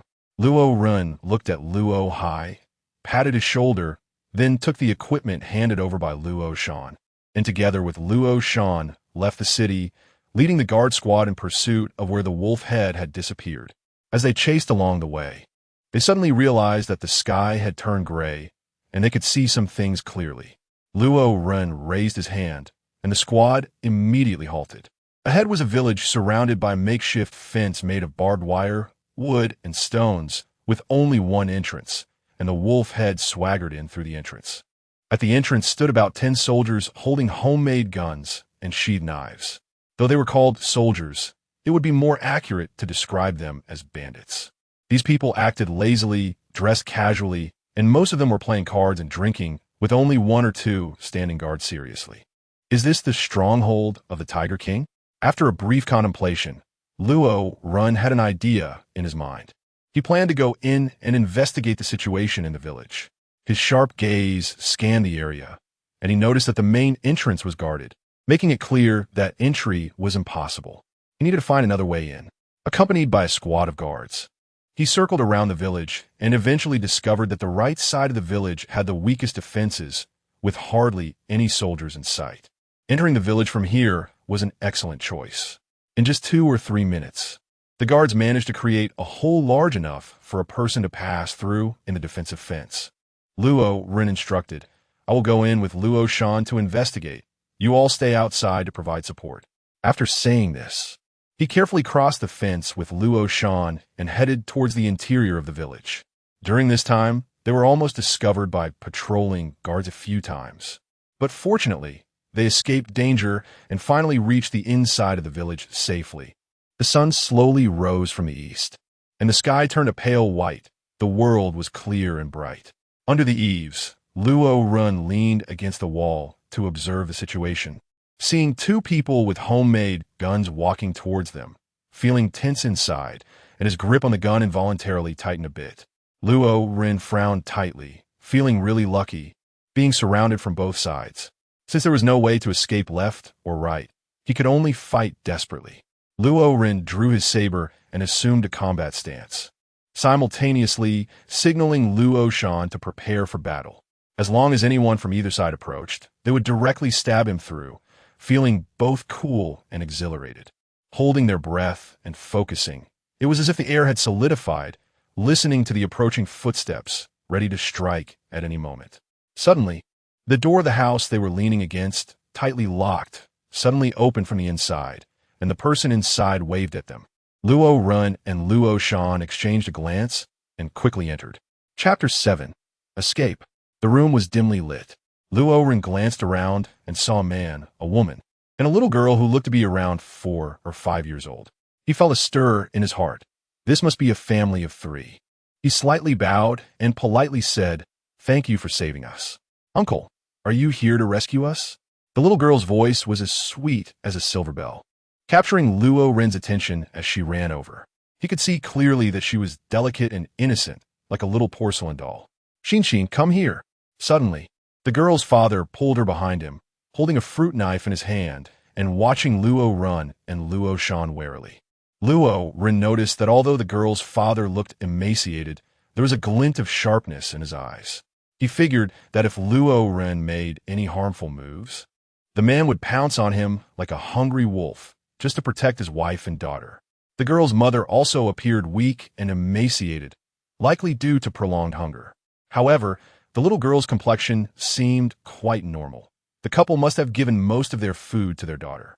Luo Ren felt puzzled by the man's readiness to help yet his wariness toward him, but he didn't voice his doubts. Instead, He explained, "Don't worry, I won't harm you. Once the people outside leave, we'll leave immediately." His tone was gentle, and his gaze sincere, radiating goodwill. Suddenly thinking of something, he took out a few pieces of compressed biscuits from his pocket and slowly handed them over, in a state of extreme hunger. The temptation of food was far greater than that of gold or silver. The girl's father swallowed hard as he looked at the biscuits, his stomach growling uncontrollably. The girl's mother also stared intently at the compressed biscuits in Luo Ren's hand, unable to look away. The little girl blinked her big eyes, wanting to grab the biscuits. But when she caught her father's gaze, she hesitated. The girl's father took a deep breath, suppressing his inner craving for food. Seeing the sincerity in Luo Ren's eyes, he mustered the courage to ask, "Are you from the military?" He had offered help because he saw Luo Ren and Luo Shan wearing military uniforms, thinking they were rescuers from the National Army. However, once they entered the house and he saw the complete outfit, he regretted his decision, realizing it was not the uniform of the Xian nation's military. At that moment, he had resolved to protect his wife and daughter at the cost of his life. But the situation was not unfolding as he had thought. The two people before him seemed different from the armed individuals outside. They genuinely appeared to have no malicious intent. Luo Ren smiled kindly at the man's question and said, "We are not military personnel, but we are not criminals either. Don't worry, we won't harm you. Here, take it." The girl's father stared intently into Luo Ren's eyes. After a long while, he cautiously reached out to take the compressed biscuit, tore open the packaging with one hand while bringing it to his mouth, and took a bite of the familiar taste of military rations. He waited for a moment and felt no discomfort before handing the biscuit to the girl's mother. The girl's mother was already starving and didn't care whether it was poisonous or not. She took the biscuit and started eating it immediately. Luo Ren admired the man's ability to remain so rational under extreme hunger. The girl's mother quickly finished one piece of the biscuit and then tore open another one to continue eating. Wait a minute. This reckless way of eating made Luo Ren a bit scared. The girl's father's gaze, which had gradually softened, was now filled with vigilance as he stared intently at Luo Ren. Luo Ren smiled and said, "I just want to say that when you're extremely hungry, you can't eat too much at once, or you'll end up with a stomachache." The girl's father understood this reasoning and immediately breathed a sigh of relief. He then said to his wife, "Let's digest a bit and take a break before eating again." At that moment, the girl's father's gaze towards Luo Ren and Luo Shan softened considerably. He could basically judge that the two in front of him were not bad people. Feeling relieved, he had his wife and daughter move back a bit, then brought over two chairs and with a hint of smile on his face said, "Please sit." Luo Ren smiled faintly, took a chair and sat down, while Luo Shan waved his hand, moved to the door, leaned against it, and remained vigilant about the situation outside. The girl's father observed Luo Shan's actions, which were very standard and no different from those of a professional soldier, and a hint of surprise flashed in his eyes. After Luo Ren sat down, he saw the girl's father sitting opposite him and asked, "May I ask your honorable name?" The girl's father replied, "My name is Qi Jun." Luo Ren nodded and then asked, "Brother Qi, do you know the Tiger King?" "Of course I know." The words came out of Qi Jun's mouth almost one by one, his eyes filled with hatred, gritting his teeth. "Even if he turns to ashes, I would recognize him." Qi Jun took a deep breath to calm himself and continued, "This Tiger King, whose real name is Wang Hu, was already a bully in the village before the disaster broke out. Relying on his uncle's little power, he ran rampant in the countryside and oppressed the common people, causing widespread anger. After the disaster broke out, this guy became even more ruthless, casually killing people with a few lackeys and some guns. My father was pushed into a horde of corpses by him and was bitten to death by zombies." At this point, the girl's father's eyes turned slightly red, and tears glistened in his eyes. "Wang Hu not only killed people, but also harmed the women in the village. Our neighbor Old Li's daughter was tormented by him and his subordinates for 3 days and nights, and ultimately committed suicide. That girl was only 14. The girl's mother spoke with sorrow, recounting Wang Hu's crimes. After hearing this, Luo Ren was very angry. He couldn't help but clench his fists and cursed, "Beast." Then he looked at Qi Jun and said, "Brother Qi, please tell me everything about the village. I came this time to investigate Wang Hu's background clearly, in order to eliminate this beast that has angered both heaven and man." Upon hearing this, Chi Jun was pleasantly surprised and quickly told Luo Ren everything about the village. He didn't question whether Luo Ren's intention to eliminate Wang Hu was true or false, because there was no one else he could trust. He could only believe, not doubt. Luo Ren took notes in a small notebook, recording the key points mentioned by Chi Jun. After about half an hour, the girl's father finished speaking, his throat dry from talking, finally sharing everything he knew about the village and Wang Hu.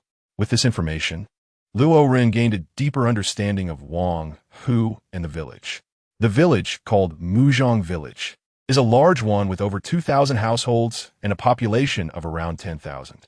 Since the outbreak of the virus, there are probably still more than 2,000 people in the village, not counting Wang Hu's men. Among them, some are surviving villagers, while others are refugees who fled here or captured by Wang Hu.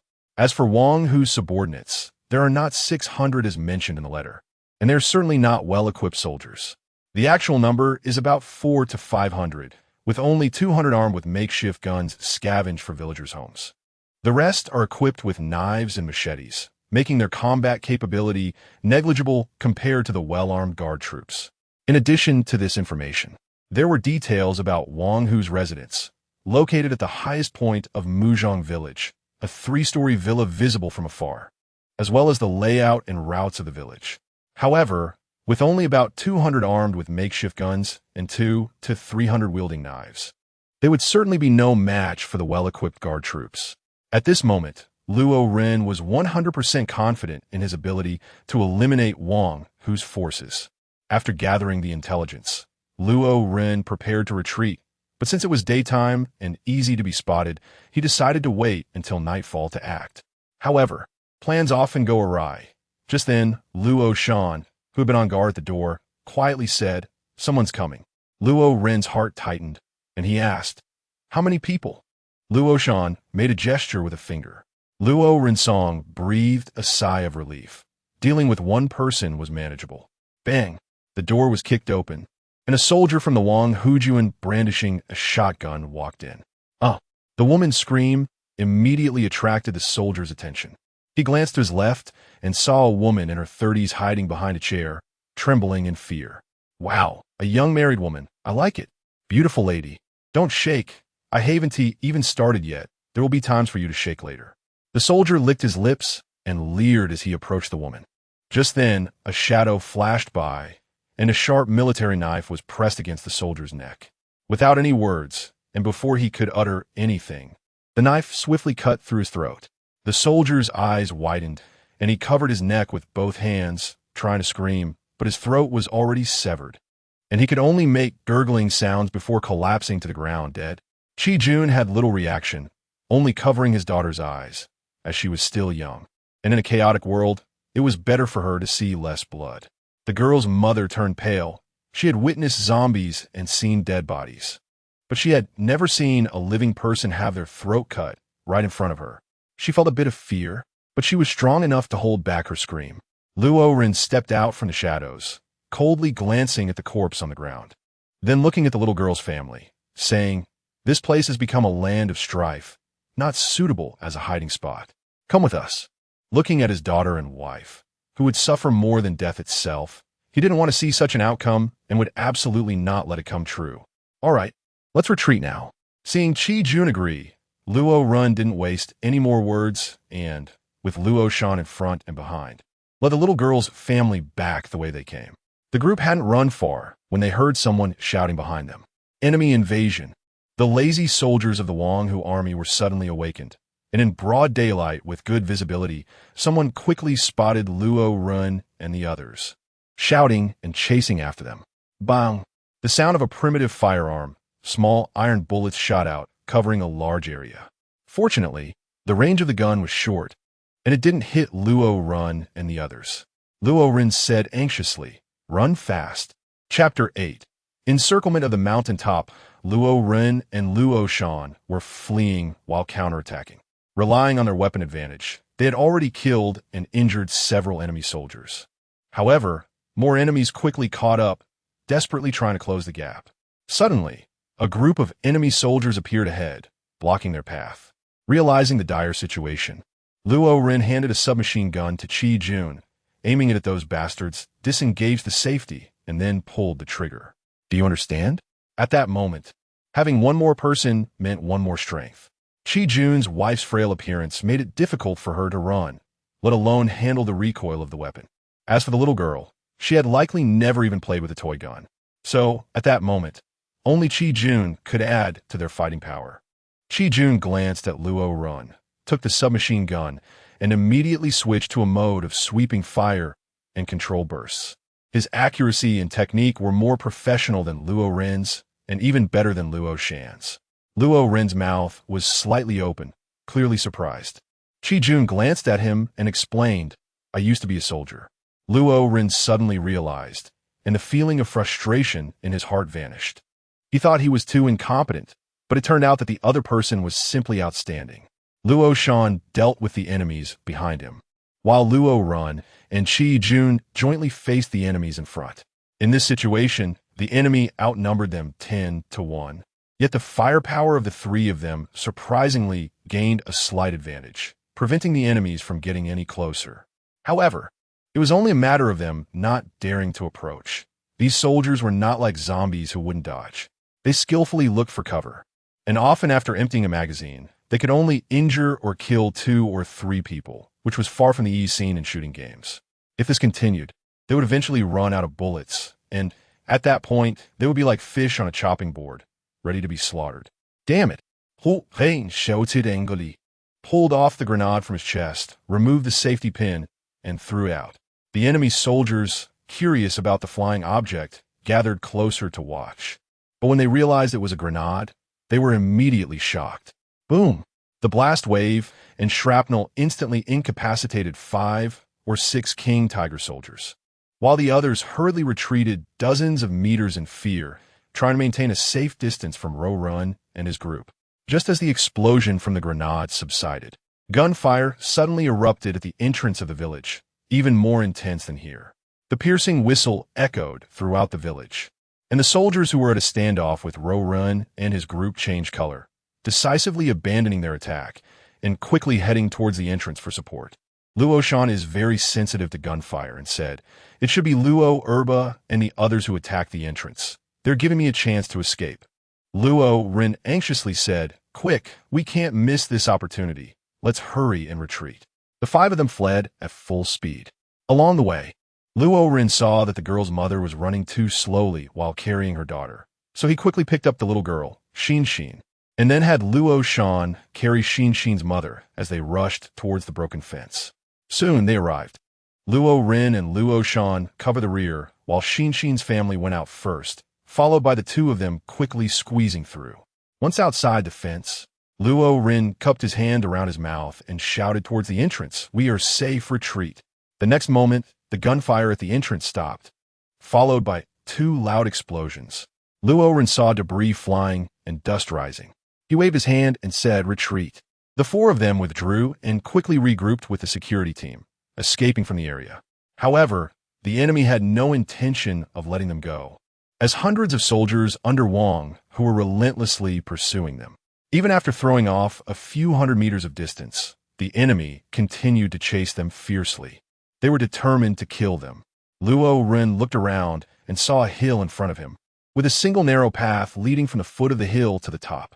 The terrain on both sides of the path was steep and unclimbable, and he could faintly see human structures at the top of the hill. "Others, follow me up the mountain."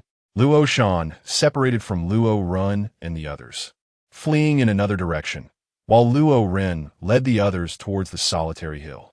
Among the pursuers, some noticed Luo Shan deviating from the path and fleeing alone. But no one went after him, as those more than 10 people were clearly more tempting, especially since there were women among them. Luo Ren and more than 10 others climbed up the stone steps, and sure enough, there was a building on the mountain. It turned out to be a nunnery. Seeing that the enemy was also chasing after them, Luo Ren ordered the guards to hold the only small path, taking down one enemy after another. After several of their men were killed, no one from Wang Hu's army dared to stick their necks out anymore, and the 2 sides fell into a standoff. "Bro, I didn't expect you to be so fierce. Your shooting is spot on." Luo Ren took a sip of water and then handed the water bottle to Chi-Jun.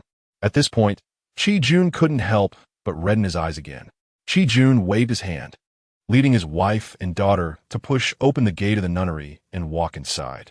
At this time, hundreds of people had gathered at the foot of the mountain, completely blocking the path down. The sound of roaring engines filled the air as a military green SUV drove in from the direction of Muzhong village, kicking up a cloud of dust. The SUV stopped, and a person with small eyes, a small mouth, a garlic nose, and wind-flapping ears, who was also bruised and battered, got out of the car. It was the wolf head, who had previously been extremely arrogant in front of Luo Ren and then got beaten up. After getting out of the car, the wolf head jogged to the left rear door and respectfully opened it. All the soldiers looked over as a man, standing at 1.80 meters, with a sturdy build, wearing a short-sleeved shirt, with a tattoo of a closed-eye Guangong on his arm and a cigarette in his mouth, stepped out of the vehicle. "Welcome, Tiger King." Everyone knelt on one knee and shouted in unison. Wang, who enjoyed this kind of scene, slightly nodding as he said, "Everyone get up." He walked to the front of the army, took the binoculars that were handed to him, and looked towards the mountain, saying, "Just a dozen or so people. What is there to be afraid of?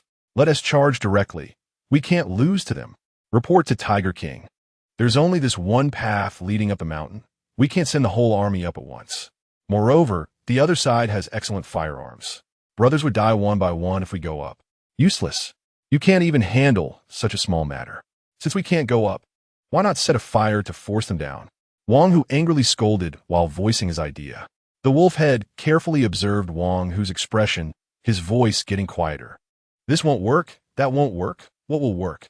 Wang, who threw the binoculars at the wolf head and then climbed into the SUV. The wolf head took the binoculars and looked towards the mountain peak, seeing a person he would never forget in his life. He gritted his teeth, "Luo Ren." Then he became overjoyed and quickly ran to Wang Hu's side, excitedly saying, "Tiger King, guess what I saw? Luo Ren, the master of the Hongzhuan city base, Luo Ren. Are you sure you didn't make a mistake?" Wang Hu said, grabbing the collar of the wolf head. "Absolutely not wrong. That Luo Ren is indeed on the mountain." The wolf head confirmed emphatically. Wang Hu sneered and said, "Truly, when there's a path to heaven, he doesn't take it. When there's no door to hell, he barges in. Do you have a good plan to capture Luo Ren alive?" The wolf head's eyes rolled around, and soon he thought of an idea, saying, "Got it. We won't set fire or launch a strong attack. Just one word, trap. Trap him until he runs out of food, and naturally, he'll collapse." "Good idea." Wang Hu's eyes lit up, and he immediately ordered, "All troops, listen up. From now on, everyone eats, drinks, and sleeps here. Trap this Luo Ren to death." Chapter 9. 1 against 3. As dusk fell and the sun set behind the western mountains, beautiful evening clouds appeared on the horizon. Smoke curled up from the bottom of the mountain, and those soldiers actually started a fire, set up a pot, and began cooking. Seeing this scene, Luo Ren frowned tightly. It seemed these guys planned to trap them on the mountain. After thinking for a while, he had no good ideas and could only wait for Luo Shan to bring reinforcements to escape. As the enemy showed no intention of retreating, Luo Ren ordered the guards to implement a shift system to prevent nighttime ambushes, with 3 people in a group taking turns to stand guard. This operation lacked experience, resulting in them being besieged, but fortunately, there was a nunnery nearby, providing a place to shelter from the wind and rain, so they didn't have to worry about where to sleep. Luo Ren entered the nunnery and looked around, somewhat surprised that it was not the overgrown, leaf-strewn place he had imagined. Instead, it was very tidy and clean, as if someone had cleaned it. He couldn't help but look at the Qi Jun family and asked, "Did you do a thorough cleaning?" Qi Jun shook his head and replied, "It was this clean when we came in." "Really?" Luo Ren raised his eyebrows and lifted the gun. It was strange that it was so clean and tidy if no one lived here. He glanced at the Buddhist hall, and the situation inside was clear at a glance. No one was there. Then his gaze moved past the hall and caught sight of a corner of a room behind it, which should be the nuns' living quarters. They were all nuns guarding the temple, practitioners, and posed no threat to us. As a special forces member, Qi Jun could tell this too. He just didn't want to disturb those nuns. You only know whether someone is good or bad when you meet them. Saying they pose no threat is just your subjective assumption. If they ambush us while we sleep, there won't be any chance for regret. Luo Ren retorted. In today's world, maintaining a sense of vigilance is very necessary. Luo Ren knew that Qi Jun was a kind-hearted person. Despite a series of blows to his humanity, kindness remained his nature. And this nature would make him walk on thin ice in a world where order had collapsed. If Luo Ren didn't have the base system, and then went through a series of human evils, perhaps Qi Jun would have saved him. And he would have seen this family of three, with 2 adults weak from hunger and only a fruit knife. The outcome for this family might have been tragic. Qi Jun could only silently counter Luo Ren's argument, watching him and several guard soldiers step-by-step advance toward the living quarters. Luo Ren's gaze swept across the room, and when he looked at the third compartment, he scrutinized it for a moment, a faint smile appearing at the corner of his mouth. He stepped forward, waited quietly for a while, and then pushed open the door. The door creaked as it opened, and he looked inside. At that moment, the sound of something slicing through the air reached his ears. A shadowy figure rushed in, striking heavily against his arm with great force, causing the firearm to slip from his grasp. Just then, a figure flashed by, and Luo Ren was suddenly locked in a chokehold. He glanced sideways and saw it was a bald-headed nun. The guard soldiers, seeing their commander captured, immediately raised their guns in confrontation. Someone shouted, "Release the commander immediately, or I'll shoot." "Great master, you, give me a moment to breathe." Luo Ren was locked by the neck, finding it difficult to breathe, and he hoarsely said with great difficulty. The nun was quite obedient, and the strength in her hands immediately loosened a bit. Luo Ren took a deep breath to recover. If he had been a few seconds slower, he would have suffocated to death. "Don't come over, or I'll strangle him." The nun held Luo Ren by the neck with one hand and pointed a long stick at several guards. "Master, we are not bad people. There are people trying to kill us at the foot of the mountain, so we just borrowed your place to hide for a while. I saw there was no one in front, so I thought the back courtyard should be empty too. We really just came to find a place to sleep. We have no ill intentions." Luo Ren's crazy explanation was that he didn't want to die at the hands of a nun. Did he need to hold a gun just to find a place to sleep? The nun, who had severed her 3,000 troubles, was very shrewd and wasn't fooled by Luo Ren's tricks. She directly dismissed his nonsense with a single sentence. Deceiving her was futile, and Luo Ren instinctively thought of using brute force to break free, but the nun's grip was as tight as a vice around his neck, stronger than any man's. Given this, he could only give up. With a quick thought, he came up with another idea. He remembered the 2 soft spots on his back and deliberately twisted his upper body, moaning, so big, so soft, so comfortable. The nun's face flushed slightly, but she still didn't loosen her grip. She huffed and said, "Don't try that with me. Before I became a nun, I could take on 3 at once." Wow, this shocking statement almost made Luo Ren spit out a mouthful of blood. This woman was too fierce, claiming she could take on 3, which scared him so much that his legs went weak. "Jinghui, let this benefactor go." Suddenly, the door to the first room opened, and an old nun in her 60s or 70s walked out. The old nun had a kind face, looking like a bodhisattva, clearly someone of high virtue. Upon hearing this, the nun Jinghui exclaimed, "Master." The old nun joined her hands in prayer and said, "Amitabha." The young nun Jinghui felt helpless and hesitated for a long time, but since it was the master's command, she ultimately let go. She didn't understand why her master wanted her to do this. Could these men possibly be good people? In her heart, she believed that in this world, there are no good people left, especially since these were men, and men were not good people. Despairingly standing still, she awaited the tragic outcome. This left Luo Ren with an indescribable feeling. Such a good person, why learn to fight? Sigh. He lowered his gun, instructed a few guards, and then walked up to the old nun, awkwardly joining his hands in prayer and saying, "Thank you, master." Jinghui was quite surprised that this man didn't order her to be tied up, but instead went to thank her master. This was not the image of a man she had in mind. In her impression, men were all greedy, lustful, and lazy, doing nothing but their own business all day. "You are too polite, benefactor. I sense from your voice that you are not an evil person, and looking at your face, you are certainly not an evil person. So I concluded that you are not one. If you are looking for a place to rest, the last 3 rooms are empty. You can stay there." In reality, the old nun was also sweating internally. The reason she had Jinghui let Luo Ren go was a gamble. After all, there were so many guns pointed at them. and it was clear that this man was the leader of the group. If something went wrong, not only would the young nun Jinghui die, but all the others in the nunnery would perish as well. So after listening to a round of Luo Ren's arguments, she felt it was worth taking a chance. And judging by the outcome now, she had indeed made the right bet. Luo Ren thought to himself, the old master had kind eyes and a face like a bodhisattva, clearly a highly accomplished monk, unlike the little nun who could take on 3 at once. Oh, what a sin. He put his hands together and bowed, thanking the master. The old nun also put her hands together, slightly bowed, and said, "You are too polite, benefactor." After discussing with the old nun, Luo Ren decided that the 3 vacant rooms would be for the men, while Qi Jun's wife and daughter would stay with the nuns. The sun had almost completely set, and it was getting dark. Unsettled, Luo Ren stepped outside the temple and saw a bonfire burning at the foot of the mountain, where people had also set up makeshift tents. He inwardly complained, wondering if these people were not afraid of zombies and intended to stay for a long time. Back at the nunnery, matters had been clarified, and the nuns were no longer hiding. They had all come out of their rooms to chant in the Buddha hall.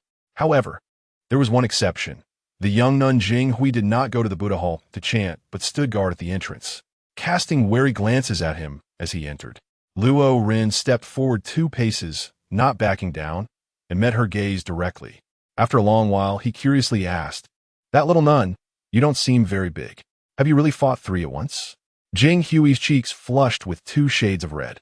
She pretended to cough a few times and casually said, "Yes, before I became a nun, I practiced martial arts at a dojo, and I was quite top-notch. 3 boys together were no match for me." She then innocently asked, "What do you think? It's really a fight against 3. Luo Ren exclaimed in surprise, then awkwardly touched his nose and said, "I thought you fought 3 girls by yourself." Chapter 10. The damned must die in the blink of an eye. 5 days had passed. At the base of the nuns' temple, in the tent designated for Wang Hu. "Mother-in-law, it's been 5 days. I'm about to fade away." Wang Hu leaned back in his chair, his right arm casually dangling with a pistol, wearing a look of boredom. Suddenly, he remembered something and looked at the wolf head across from him, ordering, "You go bring those little girls over later. I need to vent." The wolf head and 5 other trusted subordinates of Wang Hu stood opposite him. Upon hearing this, the wolf head quickly replied, Yes, I'll go right away." Wang Hu twisted his neck a few times, making cracking sounds, clicked his tongue, and said, "How much food did Luo Ren's group bring? After all these days, they're still so energetic." The wolf head flattered, "Don't worry, Tiger King. Luo Ren and his group must be at the end of their rope. A few more days of being trapped will show results, and then, bang!" Before the wolf head could finish, a loud explosion came from outside, shaking the ground. Wang Hu instantly jumped up, turned his head towards the tent entrance, his face filled with annoyance. He stormed out of the tent, cursing, "Damn it! Who the hell set off the firecracker?" At that moment, a young soldier rushed over, panicking, and knelt in front of Wang Hu, gasping, reporting, "Tiger King, it wasn't a firecracker. We were attacked." Wang Hu was furious, raising his pistol and cursing, "Damn it, which blind fool dares to attack me? Kill them."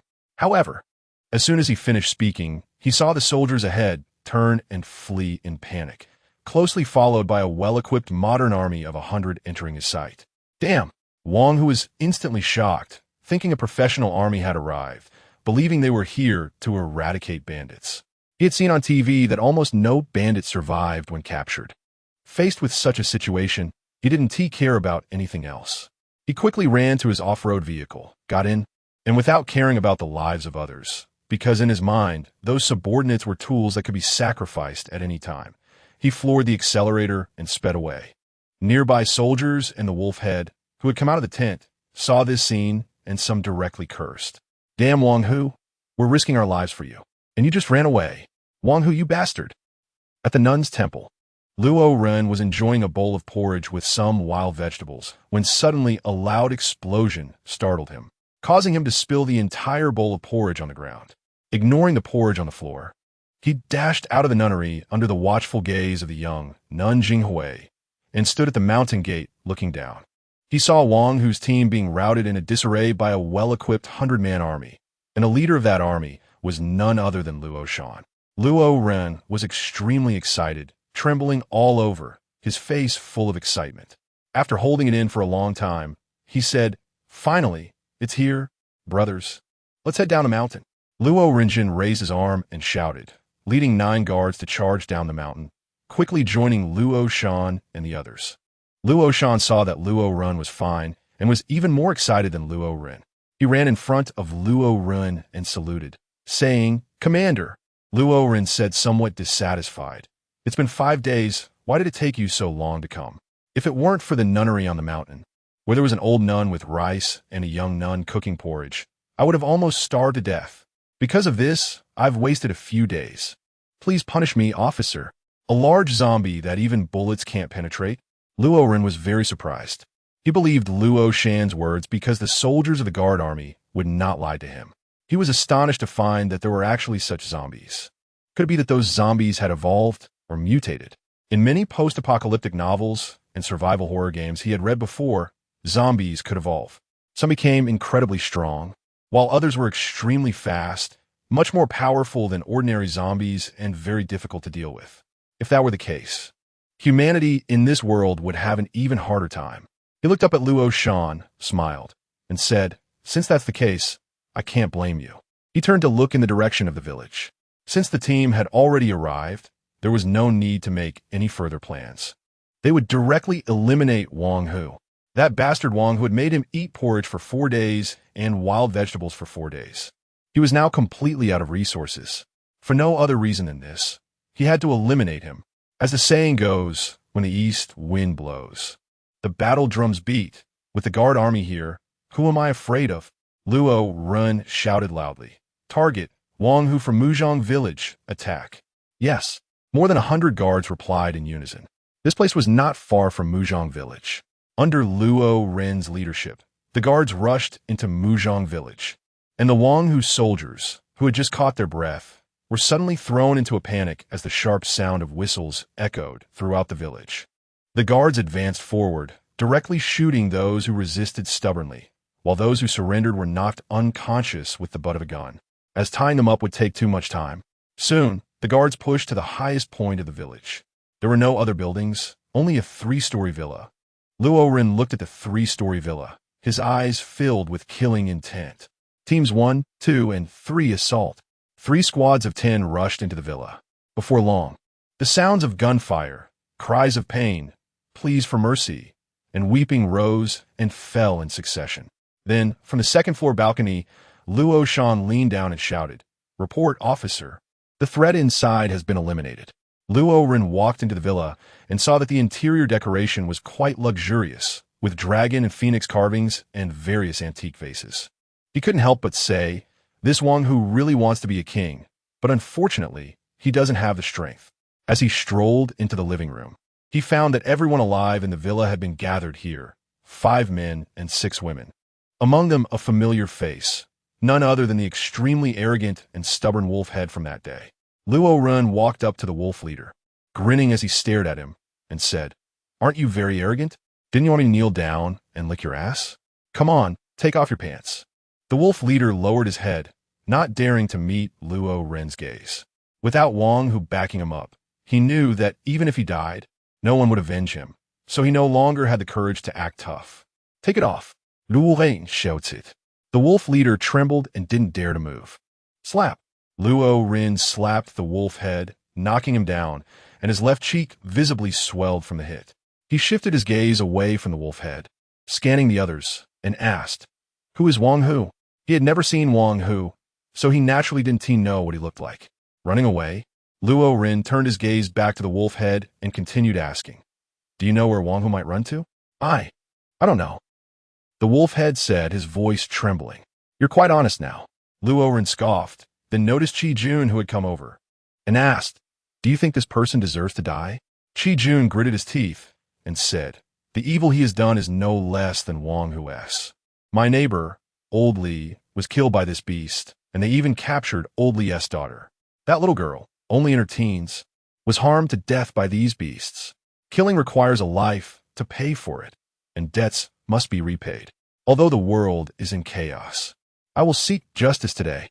Luo Ren said to Qi Jun, "You go find all the living people in the village and tell them that killing requires a life to pay for it. and it's time for them to take revenge. I'll go right away. Chi Jun was overjoyed. He was a kind person, but kindness has its limits. The actions of these people did not deserve his kindness. He hoped every moment to kill these beasts. Inside the villa, all of Wang Hu's subordinates who were tied up were filled with fear, with two of them so scared they lost control of their bladders. In just half an hour, Chi Jun brought together all the people in the village who had been bullied by Wang Hu and his subordinates. After a rough count, there were about 2,000 of them. Most of these people looked emaciated and were in a state of extreme hunger. Luo Ren ordered 5 men and 6 women, along with captured soldiers from the Wang Hu army, to be brought before these people and announced loudly, "You can deal with these people as you see fit. Kill those you think should be killed, and spare those you think should live to be reformed." Over 2,000 people saw these individuals stripped of their weapons, one by one beaten into a state of powerlessness, and the flames of hatred in their hearts immediately blazed up, their eyes filled with murderous intent. When a rabbit is cornered, it will bite. With such a good opportunity for revenge today, they certainly would not let it slip away. The crowd of more than 2,000 surged forward, using stones, wooden planks, and whatever they could find to strike, even using their bare fists with all their strength aimed at these people's vital points. The ferocity of the attack made Luo Ren feel a chill in his heart. Indeed, one should never provoke public anger. After several dozen minutes, the 5 men had their heads smashed in, brain matter splattered everywhere, especially the wolf-headed man, who was beaten beyond recognition, reduced to a puddle of minced flesh. The nearly 200 captured soldiers from the Wang Hu army also received a warm welcome from the villagers, with only a dozen being spared, while no one laid a hand on the 6 women. At this moment, an elderly man with gray hair, around 60 years old, stepped forward. He pointed at one of the women and, trembling in front of Luo Ren, said, "Sir, that is my daughter. She was forcibly taken by Wang Hu and has done no wrong." Luo Ren nodded slightly, waved his hand, and said, "Go ahead." The old man was overjoyed and hurried to his daughter's side, where the two embraced and cried. Following closely behind, a few more people came out, each stating their relationship with the remaining women, which were nothing more than mother-daughter, father-daughter, or husband-wife, all of whom were pitiful victims of Wang Hu's persecution. Luo Ren was happy to let them reunite. He was also pleased to see such a scene. Chapter 11. Giant Zombie.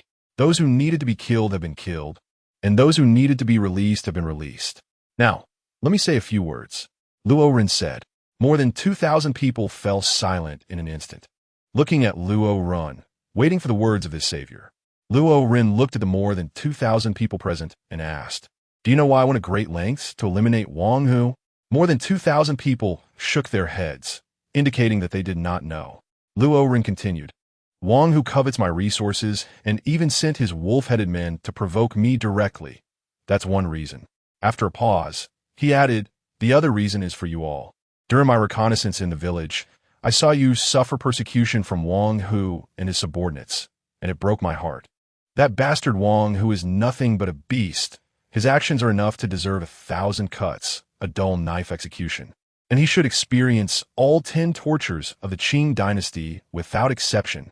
Wang Hu has run away now, but don't worry, I won't let him off the hook. And the zombies outside won't spare him either. I hope that before I catch him, he hasn't been eaten by the zombies." Sighing, Luo Ren's tone shifted from rage to heaviness. He beat his chest and stamped his feet, sometimes indignant, sometimes sorrowful, and sometimes excitedly said, "In the vastness of heaven and earth, disaster has descended, order has collapsed, and the human world has already turned into a hell." Luo Ren bitterly said, "But this is not an easy task, and I cannot accomplish it alone. I need your help. I know this is our first meeting, and you don't know me well, nor do you know if my words are trustworthy. But you can ask Chi Jun. After spending a few days with me, he should have some understanding of my character." Under such a passionate speech and the temptation of a super big pie, many people began to yearn for the base. If you work hard, you will reap rewards. If you follow the rules, you can ensure safety. Are there still places like this in the world? If there are, it would be paradise. However, a small number of cautious and shrewd individuals, having experienced more, were somewhat skeptical of Luo Ren's words and turned their gaze to Chi Jun. Chi Jun had a good reputation in the village. Everyone knew he was honest and kind and never told lies, so the villagers trusted him greatly. Feeling the gaze of these people, Jun glanced at Luo Ren and said, "I can vouch for Officer Luo's character. At that time, our family of 3 went several days without enough food. I was a special forces soldier and had some training in this regard, but my wife was different. She was already very weak, and my daughter Xin was only 5 years old, so it was even more concerning. In such circumstances, Officer Luo was willing to take us along to escape and even shared his food with us. With such character, I believe what he says." After hearing Jun's words, the shrewd individuals began to trust Luo Ren's 7 parts. As for the remaining 3 parts, they did not believe Luo Ren's claim that anyone capable could become a manager of the base. This statement, whether before or after the apocalypse, seemed somewhat like a grand promise, and a super big one at that. In reality, they had no choice. Not going to the base meant wandering alone in a world full of zombies, the dangers of which were self-evident. Going to the base at least offered a chance for survival. With this 7-part trust, they expressed their willingness to join the base. Thus, led by the guard army, over 2,000 villagers set off towards the base. Soon, they saw the hill where the nunnery was located and, from a distance, noticed many people moving around at the foot of the hill. Luo Ren quickly ordered them to stop advancing. He picked up his binoculars and immediately felt a tightness in his chest. Those moving figures were not living people, but zombies, and they were feeding on the corpses of the dead soldiers from Long Hu's army. He hurriedly looked towards the nunnery on the hill, relieved to see that the zombies had not detected any living people on the mountain. He silently analyzed. It must be the smell of blood from the corpses that attracted these zombies. Luo Ren ordered a team of 10 to escort the villagers as they retreated. The movement of the several thousand people was too loud.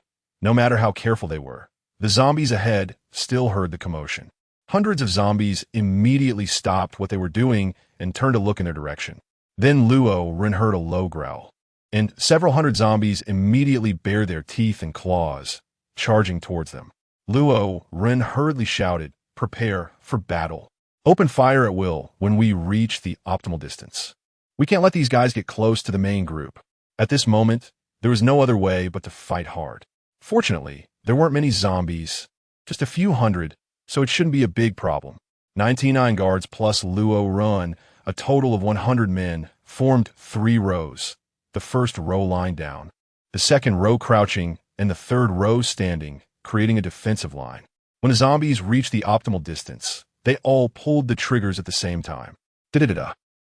The muzzles of 100 guns simultaneously spat fire, and the bullets could be described as being poured out. The charging zombies fell one after another, with the front row being shot down and the back row taking their place.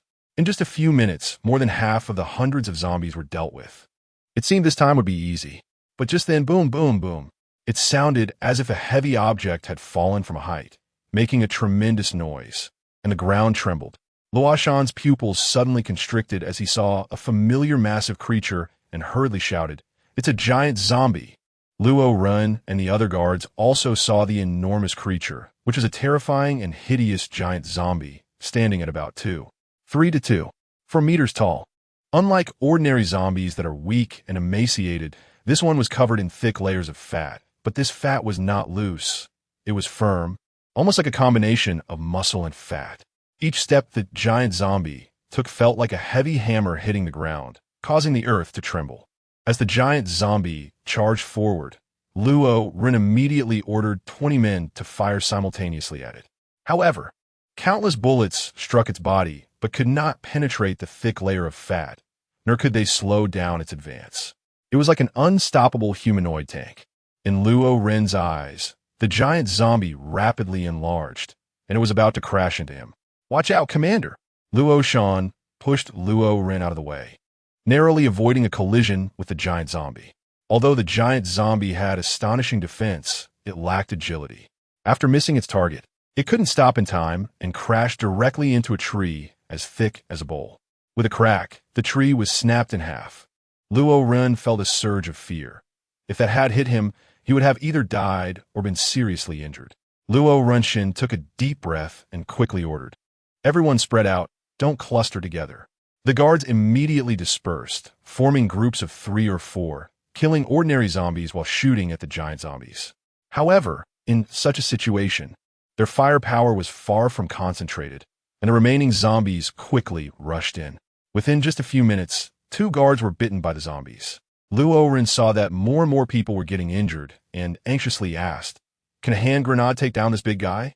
Luo Shan smashed a zombie's head and said, "Grenades rely on the shrapnel from the explosion to inflict damage, but they can't break through the fatty flesh shield of a giant zombie.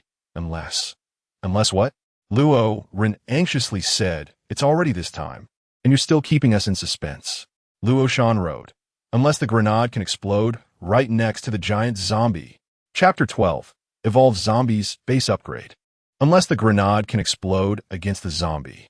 This sentence is not hard to understand. Luo Ren could easily think of a way to make the grenade explode next to the zombie. It's simple, a human bomb. As the name suggests, a living person holding a grenade to blow up a giant zombie. In this way, the grenade can indeed explode against the giant zombie. Looking around, the faces of the guard soldiers flashed before Luo Ren's eyes. Although they were all bioengineered humans, they appeared no different from normal humans. Luo Ren could be ruthless against enemies, but these soldiers were his own people, those who had fought alongside him through thick and thin.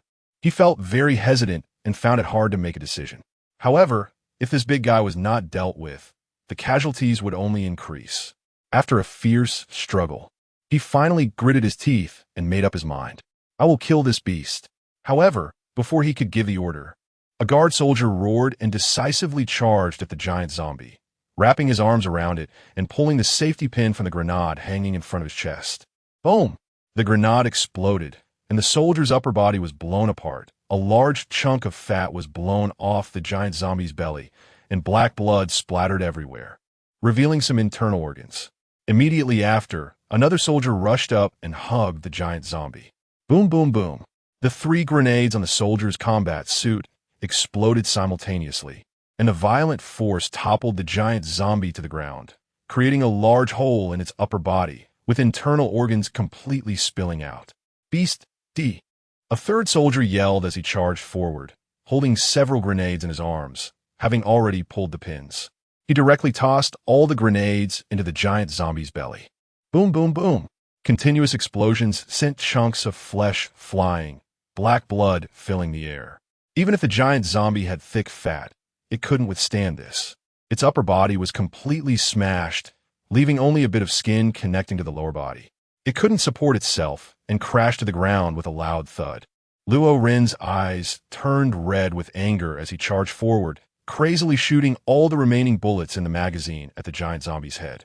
Dozens of bullets poured out, exploding the giant zombie's eyes and flesh. But when the bullets hit the skull, sparks flew, and only a few holes were left, the hardness comparable to steel. After running out of bullets, Luo Ren tore off a grenade, and as the zombie opened its mouth, he quickly stuffed it inside and hurried away. Boom! The intense explosion shattered the giant zombie's head, brain matter splattering everywhere. And at that moment, a milky white, thumb-sized crystal flew out, landing right at Luo Ren's feet. Ding! Killed 1 level evolved zombie. Gain 100,000 points. A level 1 evolved zombie? Luo Ren was puzzled upon hearing the system's prompt and noticed the milky white crystal on the ground. He bent down to examine it closely, thinking, "What is this? Could it be the relic of the giant zombie?" No, relics are treasures of high monks after they pass away. How could such an ugly thing produce a relic? It could be a stone. After killing the giant zombie, everyone's pressure decreased several times, allowing them to focus all their firepower on the remaining zombies. In about 2 or 3 minutes, the remaining zombies were cleared out. After this battle, due to the sudden appearance of the giant zombie, the guard army suffered heavy losses, with 17 soldiers sacrificing their lives. They did not die at the hands of the giant zombie, but were bitten by ordinary zombies. Even if they didn't die, they would soon turn into zombies, so they had no choice but to commit suicide. "Let's bury the fallen," Luo Ren said heavily, looking at the dead. On this day, there were 17 new graves at the foot of the nunnery mountain. The old nun led the young nun, enchanting scriptures for them, while Luo Ren picked some wildflowers and placed them in front of their graves, saying, "Thank you." The old nun looked reluctantly at the great Buddha in the temple, clasped her hands together, and said Ba. After about 2 hours, a grand procession of 2,000 people finally arrived at the base. By then, the sky had darkened. The more than 2,000 people were astonished to see the base, with its 3-meter-high walls built of red bricks, lights shining in the city. And without hearing the roar of generators, it was simply incredible. When they saw the residents in the city, their faces beaming with happiness and satisfaction. Luo Ren did not lie to them. This really was a paradise in the apocalypse. From afar, he saw the guard army, with Shate welcoming all the residents. Long live the commander. The commander is so handsome. Commander, I want to have your babies. The residents all had expressions of reverence, cheering for Luo Ren and the guard army. Walking through the welcoming corridor and feeling the residents' worshipful gazes, Luo Ren thought to himself, this feeling is so damn good. Shate is getting better at his job. With over 2,000 people entering the city, the base suddenly became crowded, which was not the appearance of a paradise in the apocalypse. Luo Ren immediately expanded the diameter of the wall by 1 kilometer. A red brick wall, 1 kilometer long and wide, appeared out of nowhere, leaving the newly arrived 2,000 people wide-eyed and with mouths agape, able to fit an egg in them. What is a miracle? This is a miracle. Their reverence for Luo Ren at this moment was no less than that of those who had arrived earlier, and they firmly believed in what Luo Ren had said to them before. The continuous tension over several days had left him very exhausted. All he wanted was to have a good sleep. Luo Ren instructed the guards not to let anyone disturb him, then took a shower, changed into his pajamas, and comfortably lay down on the bed, falling into a deep sleep. In his dreams, the population of the base exceeded 10 million, with airplanes, artillery, tanks, warships, and even aircraft carriers, all available. By then, he had unified the entire world. Ding! Population has exceeded 5,000. The base has met the upgrade conditions. Please upgrade as soon as possible. Ding! New mission released. Upgrade the base to level 2 and upgrade the level 2 arms factory. Reward: 100 million points. The voice of the system was abrupt, waking Luo Ren up. Didn't they say not to disturb him? How, huh? I can upgrade. In the blink of an eye, Luo Ren went from being sleepy to fully awake, excitement and joy making him dance uncontrollably. Ha ha, I didn't expect that. Waking up to find the population actually exceeded 5,000. Finally, I can upgrade.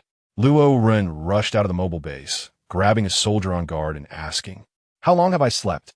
The soldier almost thought he was crazy, but seeing the wisdom still shining in Luo Ren's eyes, he breathed a sigh of relief and said, you've been asleep for 2 days. Damn, I actually slept for that long. I must be really exhausted. Sigh, I'm just worried about the base day in and day out.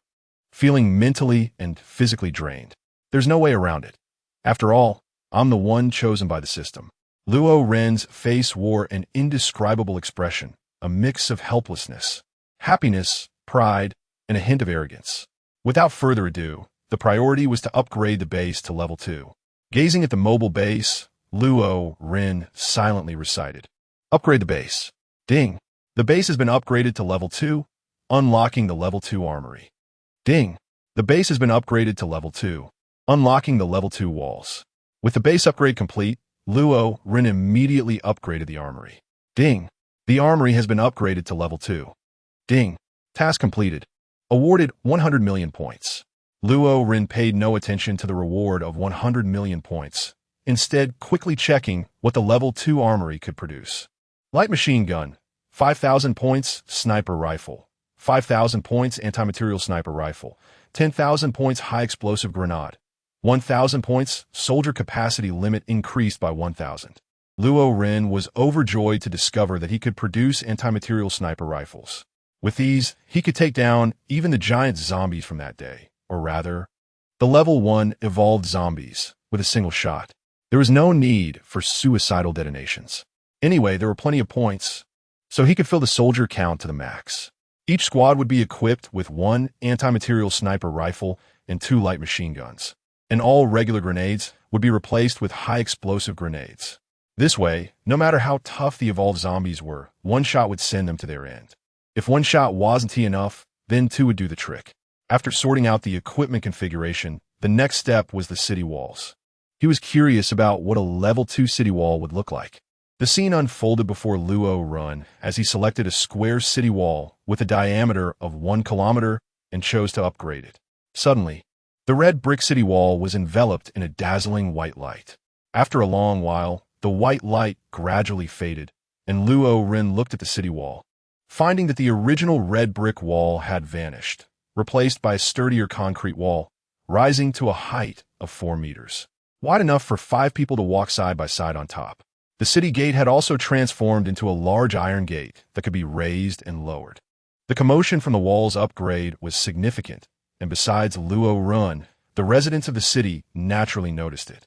Surprisingly, they did not panic. Instead, they looked towards the mobile base in the center and exchanged knowing smiles, believing it to be the miracle of their leader. Chapter 13. Evolution Crystal. The next day, after having breakfast, Luo Ren found himself bored. Several days of continuous battles had left him quite fatigued, and he had originally planned to rest for 3 days. Unexpectedly, he ended up sleeping for 2 straight days, which felt like a waste of time. He was playing with a milky white crystal in his hand, which had fallen from the head of an evolved zombie. It felt very smooth and warm to the touch, like a piece of bone carving that had been polished by several old men. Luo Ren asked, "What is this system?" Level 1 Evolution Crystal can be obtained by killing a Level 1 evolution zombie. Its function is to suppress ordinary zombie viruses and enhance human physical qualities. Luo Ren exclaimed in surprise. This can suppress the zombie virus. With the evolution crystal, doesn't that mean I won't have to fear being bitten by zombies anymore? And now that I have an anti-material sniper rifle, I can definitely hunt for evolved zombies, as long as I have enough evolution crystals. After running out of ammunition in combat, I can fight zombies hand-to-hand. Reminder to the host. The evolution crystal only suppresses the ordinary zombie virus and delays the onset of the virus, depending on individual constitution. The delay can range from 1 month to 3 months. Additionally, after taking 3 crystals, antibodies will be produced, and taking more will only enhance physical qualities. It is also ineffective against Level 1 evolved zombie viruses. The fire that had just ignited in Luo Ren's heart was extinguished by a bucket of cold water from the system. What was this supposed to be? It could only suppress the condition, and at most for 3 months. After that, taking 2 more would only extend his life for a few more months. What was even more frustrating was that it was useless against the Level 1 evolution zombie virus. This function was indeed a bit useless. However, there was another feature that enhanced physical quality, which piqued his interest. Luo Ren immediately asked, "To what extent can the physical quality of the body be enhanced?" The effects vary for each individual based on their unique physical condition. Luo Ren couldn't help but roll his eyes at the system. Isn't that the same as saying nothing? He would have to try it out himself to find out. Holding the evolution crystal, Luo Ren finally asked, "Is there any risk in consuming this thing? For example, will it fail? And what is the probability of failure?" Using the evolution crystal will not fail. It's just that the process is a bit painful. Then I can rest assured. Luo Ren let out a sigh, looking at the milky white evolution crystal. Fortunately, it didn't look as disgusting as a zombie. Otherwise, he really wouldn't be able to swallow it. He swallowed hard, removing from his mind the memory of this thing coming out of Zombie's head, and then downed it in one go. There was no choking sensation as he expected. Once the evolution crystal entered his mouth, it instantly turned into liquid and flowed into his stomach, making him feel warm and comfortable. This isn't painful at all? 1, 2, 3. 3 seconds later, Luo Ren suddenly clenched his fists tightly, his face turning red, veins bulging on his forehead, and he blurted out a complete sentence, "Damn. That really hurts a bit." Following, that was his incredibly painful scream. The soldiers outside the mobile base heard the sound and rushed in. They saw Luo Ren's face flushed, his expression twisted in pain, his tightly clenched fists with nails digging deep into his flesh, oozing blood, which was quite horrifying. "Don't come over, I'm fine. You all get out, don't let anyone in." Luo Ren endured the pain and managed to spit out these 2 sentences, as if he had exhausted all his strength. Bang! Luo Ren slammed his fist heavily on the table, his teeth grinding, feeling that the system was such a bastard. This was called a little pain, but it was even more unbearable than death. Fortunately, The duration wasn't long. After about 3 minutes, the pain gradually faded away, and Luo Ren's contorted face slowly returned to calm. His tightly clenched fist also slowly relaxed, leaving 4 wounds on his palm from his fingernails. Huh? Why does it smell so bad? Luo Ren was panting heavily when he suddenly caught a whiff of a foul smell, as if a toilet had leaked.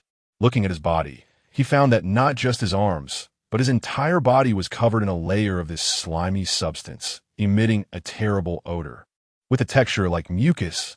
Damn it! Luo Rendang suddenly stood up and rushed to the bathroom. As soon as the water was on, he poured in various shampoos, body washes, soaps, and essential oils all at once, using up an entire bottle of shampoo and body wash. Only after the new bar of soap was reduced to a small piece did he feel satisfied. He smelled his arm and narcissistically said, "Ah, fragrant. This is the scent a commander like me should have." Huh. After a chaotic wash, he and T noticed until now that he actually had an 8-pack abs, and the muscles on other parts of his body were also prominent. Moreover, it wasn't the bulky kind of muscle from the gym, but rather the explosive kind typical of a fighter. Looking a little lower toward his abdomen, Luo Rendung's eyes widened in shock. What the? Luo Ren was so excited that he was speechless. Not only had his muscles changed, but a certain part had also become particularly magnificent, comparable to Zhao Yun's dragon spear. The evolution crystal is simply a blessing for all the male compatriots. If this thing had been available before the apocalypse, it would have sold for hundreds of thousands, and people would have been eager to get one.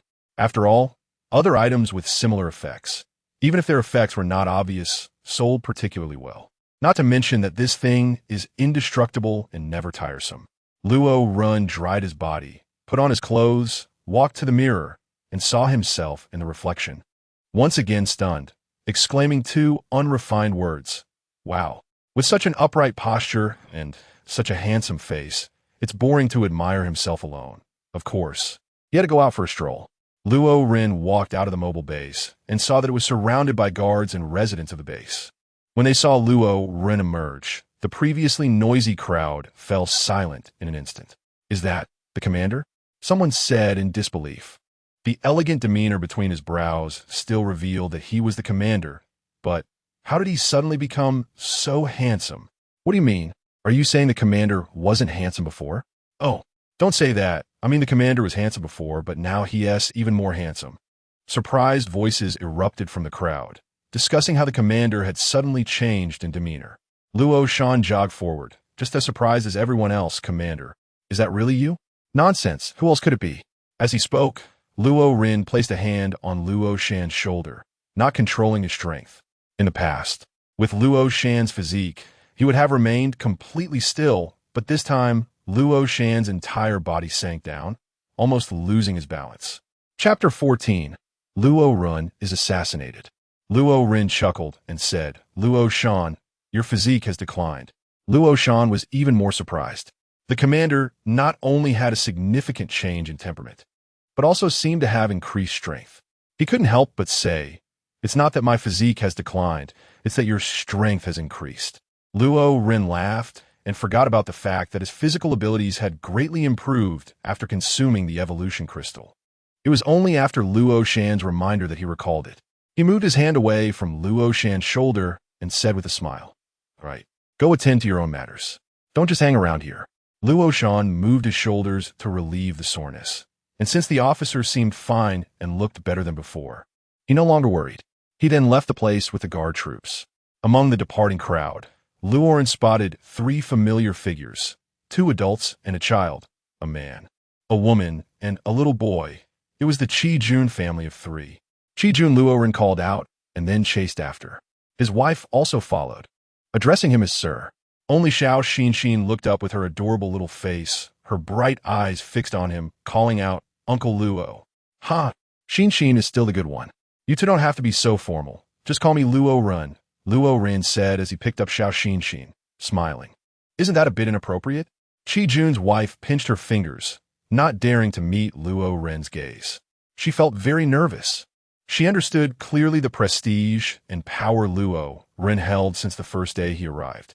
Although Luo Ren wasn't as ruthless as Wang Hu, he still exuded a certain pressure when facing her, making it even more daunting to address him simply as Luo Ren. Compared to his wife, Qi Jun felt much more at ease. As a special forces soldier who had spent many years in the military, he was accustomed to the strict discipline, but also to the camaraderie between officers and soldiers. So, upon hearing Luo Ren's words, he felt not nervous, but rather pleasantly surprised. He was glad that Luo Ren didn't treat him coldly just because he was no longer of use. Qi Jun laughed and said, "All right, but just calling you by your name still feels off. You're younger than me, so calling you Brother Luo doesn't seem appropriate either. How about I call you Little Brother Luo?" Luo Ren's eyes lit up. "Little Luo Go, Little Ma Go. That title works. Let's go with Little Luo Go." After returning Xiao Xin to her mother, Luo Ren said to Qi Jun, "Walk with me. I have something to discuss with you." The two walked along the paved cement road at a leisurely pace. Qi Jun was not one to speak much, so he didn't initiate the conversation.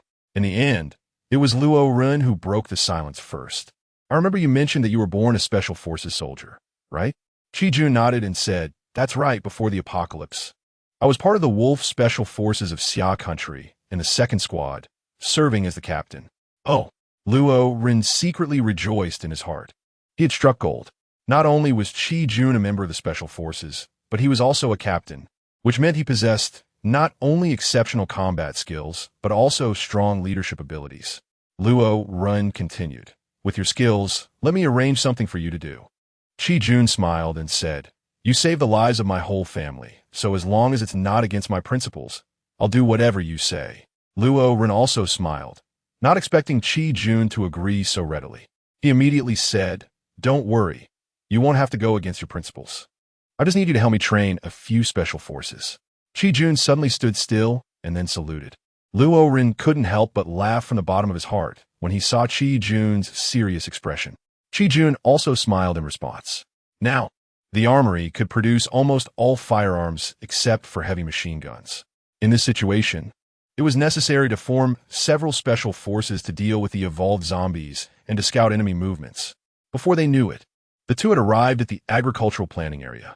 Seeing the busy figures in the fields, Luo Ren felt a sense of enjoyment. Such a scene allowed him to forget that he was in an apocalypse. The busy residents greeted Luo Ren as they saw him, and one person lying by the riverbank quickly got up upon seeing the officer arrive, looking very respectful. Luo Ren nodded at the person without paying much attention and continued walking forward, passing by. Suddenly, "Sir, be careful. BFF." The blade pierced flesh and then withdrew, blood splattering on that person's face. However, the knife was not thrust into Luo Ren. At the critical moment, Qi Jun blocked the blade for him. Luo Ren was furious and kicked the man in the stomach with all his might, sending him flying 2 meters away. The residents working in the fields rushed over. Luo Ren was their spiritual pillar, and this man dared to attack him, completely crossing their bottom line. They raised their hoes and swung them at the man. "Quick, call Yuan Yuan," Luo Ren shouted, then turned to Qi Jun, anxiously asking, "Are you okay?" Qi Jun covered his wound and smiled, saying, "Don't worry, this kind of injury won't." Before he could finish, suddenly, a person wielding a half-meter-long knife came from behind and slashed at him. Qi Jun pushed Luo Ren aside and grabbed the man's wrist with both hands, preventing the knife from falling. "Watch out!" With a clear shout, a shadow flashed, and another person used a hoe as a staff, striking the assailant on the head, knocking him down to the ground. "Hey, is he dead?" The little nun Jinghui poked the fallen assailant with the hoe. Seeing he had no reaction, she was startled, dropped the hoe, covered her mouth, and exclaimed, "I killed someone. If it were just a staff strike, it would be hard to kill," but she was using a hoe and the iron end at that. Luo Ren hurriedly stepped forward to check on Qi Jun, and fortunately, he had not sustained any further injuries. At that moment, the hospital director, Yuan Yuan, also arrived with doctors and nurses. Seeing that Luo Ren was unharmed, he immediately sighed in relief. "Quickly treat him," Luo Ren said, then pointed at the 2 assassins and added, "And do your best to save these 2. Qi Jun and the 2 assassins were lifted on his stretchers and taken to the hospital for treatment. Umipa, the old nun, also rushed over. And Jinghui suddenly threw herself into the old nun's arms, crying, "Master, I've broken the killing precept." The old nun, having witnessed what had just happened, patted Jinghui's back and comforted her, saying, Ba, that person attacked first. This does not count as breaking the killing precept, but rather as a reasonable liberation of his soul. Wow. The people present couldn't help but give a thumbs up. The master was indeed a master, and her level was impressive. Hearing this, the little nun Jing Hui stopped crying and immediately smiled, mumbling, Buddha is compassionate. Today, the disciple reasonably liberated that person, and I hope the Buddha remembers the disciple's merits. Everyone. The sound of synchronized footsteps approached as Luo Shan arrived with the guard army. They rushed forward, surrounding Luo Ren in the middle, their vigilant eyes scanning everyone present. Luo Ren's gaze was cold as he said to Luo Shan, issue an order to seal the city and search for the assassin. Chapter 15, Revenge. Base Hospital. Qi Jun's wife rushed in with her daughter Xin, looking anxious, and grabbed a nurse, asking, which ward is Qi Jun in? Over there. The nurse pointed to Ward 3. Qi Jun's wife hurried into the ward, and upon seeing Qi Jun's condition, her eyes instantly welled up with tears. She sat by his bedside and softly asked, How are you? Qi Jun smiled and wiped away his wife's tears, reassuring her, It's nothing, just a minor injury. A couple of days of rest, and I'll be fine. Shortly after, Luo Ren also arrived at the hospital. The staff were extremely excited to see the commander in person. Luo Ren waved his hand helplessly, signaling them not to mind him, and casually asked the nurse, which ward is Qi Jun in? The nurse quickly pointed to Ward 3, and as Luo Ren walked past her, she trembled with excitement and murmured, The commander is so handsome. Luo Ren walked to the door of the ward and saw that Qi Jun was in good spirits, chatting and laughing with his wife. There should be no major issues, so he didn't want to disturb the family of 3. He just reminded Yuan, Take good care of Qi Jun. Don't worry about the medication. Yuan straightened up and said seriously, Rest assured, sir, I guarantee that Qi Jun will come in injured and leave completely recovered. When they returned to the mobile base, Saudi was already waiting at the entrance. Luo Ren was assassinated, and Saudi Arabia, as the resident authority, has a responsibility for lax supervision in this regard. He is already prepared to accept punishment. Luo Ren said as he passed by, Come in. Shate followed him in, feeling anxious and uncertain about how Luo Ren would deal with him. Luo Ren sat on the office chair and looked at Shat, saying, You're just in time. It saves me the trouble of sending someone to call you. Hearing this, Shat's heart skipped a beat. Seeing Shat's anxious expression, Luo Ren couldn't help but want to laugh. But as the highest commander of the base, he had to maintain his authority, so he forced himself to hold back his laughter and said seriously, I believe you know about my assassination attempt. I was actually attacked at the base. As the supervisor, you have been somewhat derelict in your duties. Luo Ren's tone was calm and unhurried, devoid of any anger, but to Shati's ears, it felt like a bomb exploding in his mind. His palms were sweating, his Adam's apple bobbed up and down, and he nervously swallowed. I am willing to accept the punishment. Shate did not shirk responsibility or make excuses for himself. Luo Ren couldn't help but secretly affirm that being willing to take responsibility is a sign of a talented person. However, appreciation aside, mistakes must still be punished. Otherwise, if Shate were let off this time, other management personnel would think that job negligence is a minor issue and would no longer put in their best effort in their work. Luo Ren thought for a moment and said, This matter can be big or small. If I die, it's big. If I don't die, it's small. Since I'm not dead, I won't take your supervisor position. How about this? You run 30 laps around the base as a punishment. Shate was quite surprised that it was just such a punishment. The stone that had been hanging in his heart instantly fell to the ground, and he quickly said, Thank you, sir. He then went to complete his punishment. As he reached the door, Luo Ren reminded him, I hope you can remember this time. If there's a second occurrence, it won't be so simple. Shate nodded repeatedly, truly etching Luo Ren's words deeply in his mind, secretly resolving to thoroughly scrutinize every new member joining the base in the future. Soon, news of Luo Ren's assassination spread throughout the entire base, with the guard troops searching the city for the assassin and residents voluntarily assisting the guard troops. The sunset was infinitely beautiful, but it was close to dusk, and in the blink of an eye, evening arrived. Mobile base.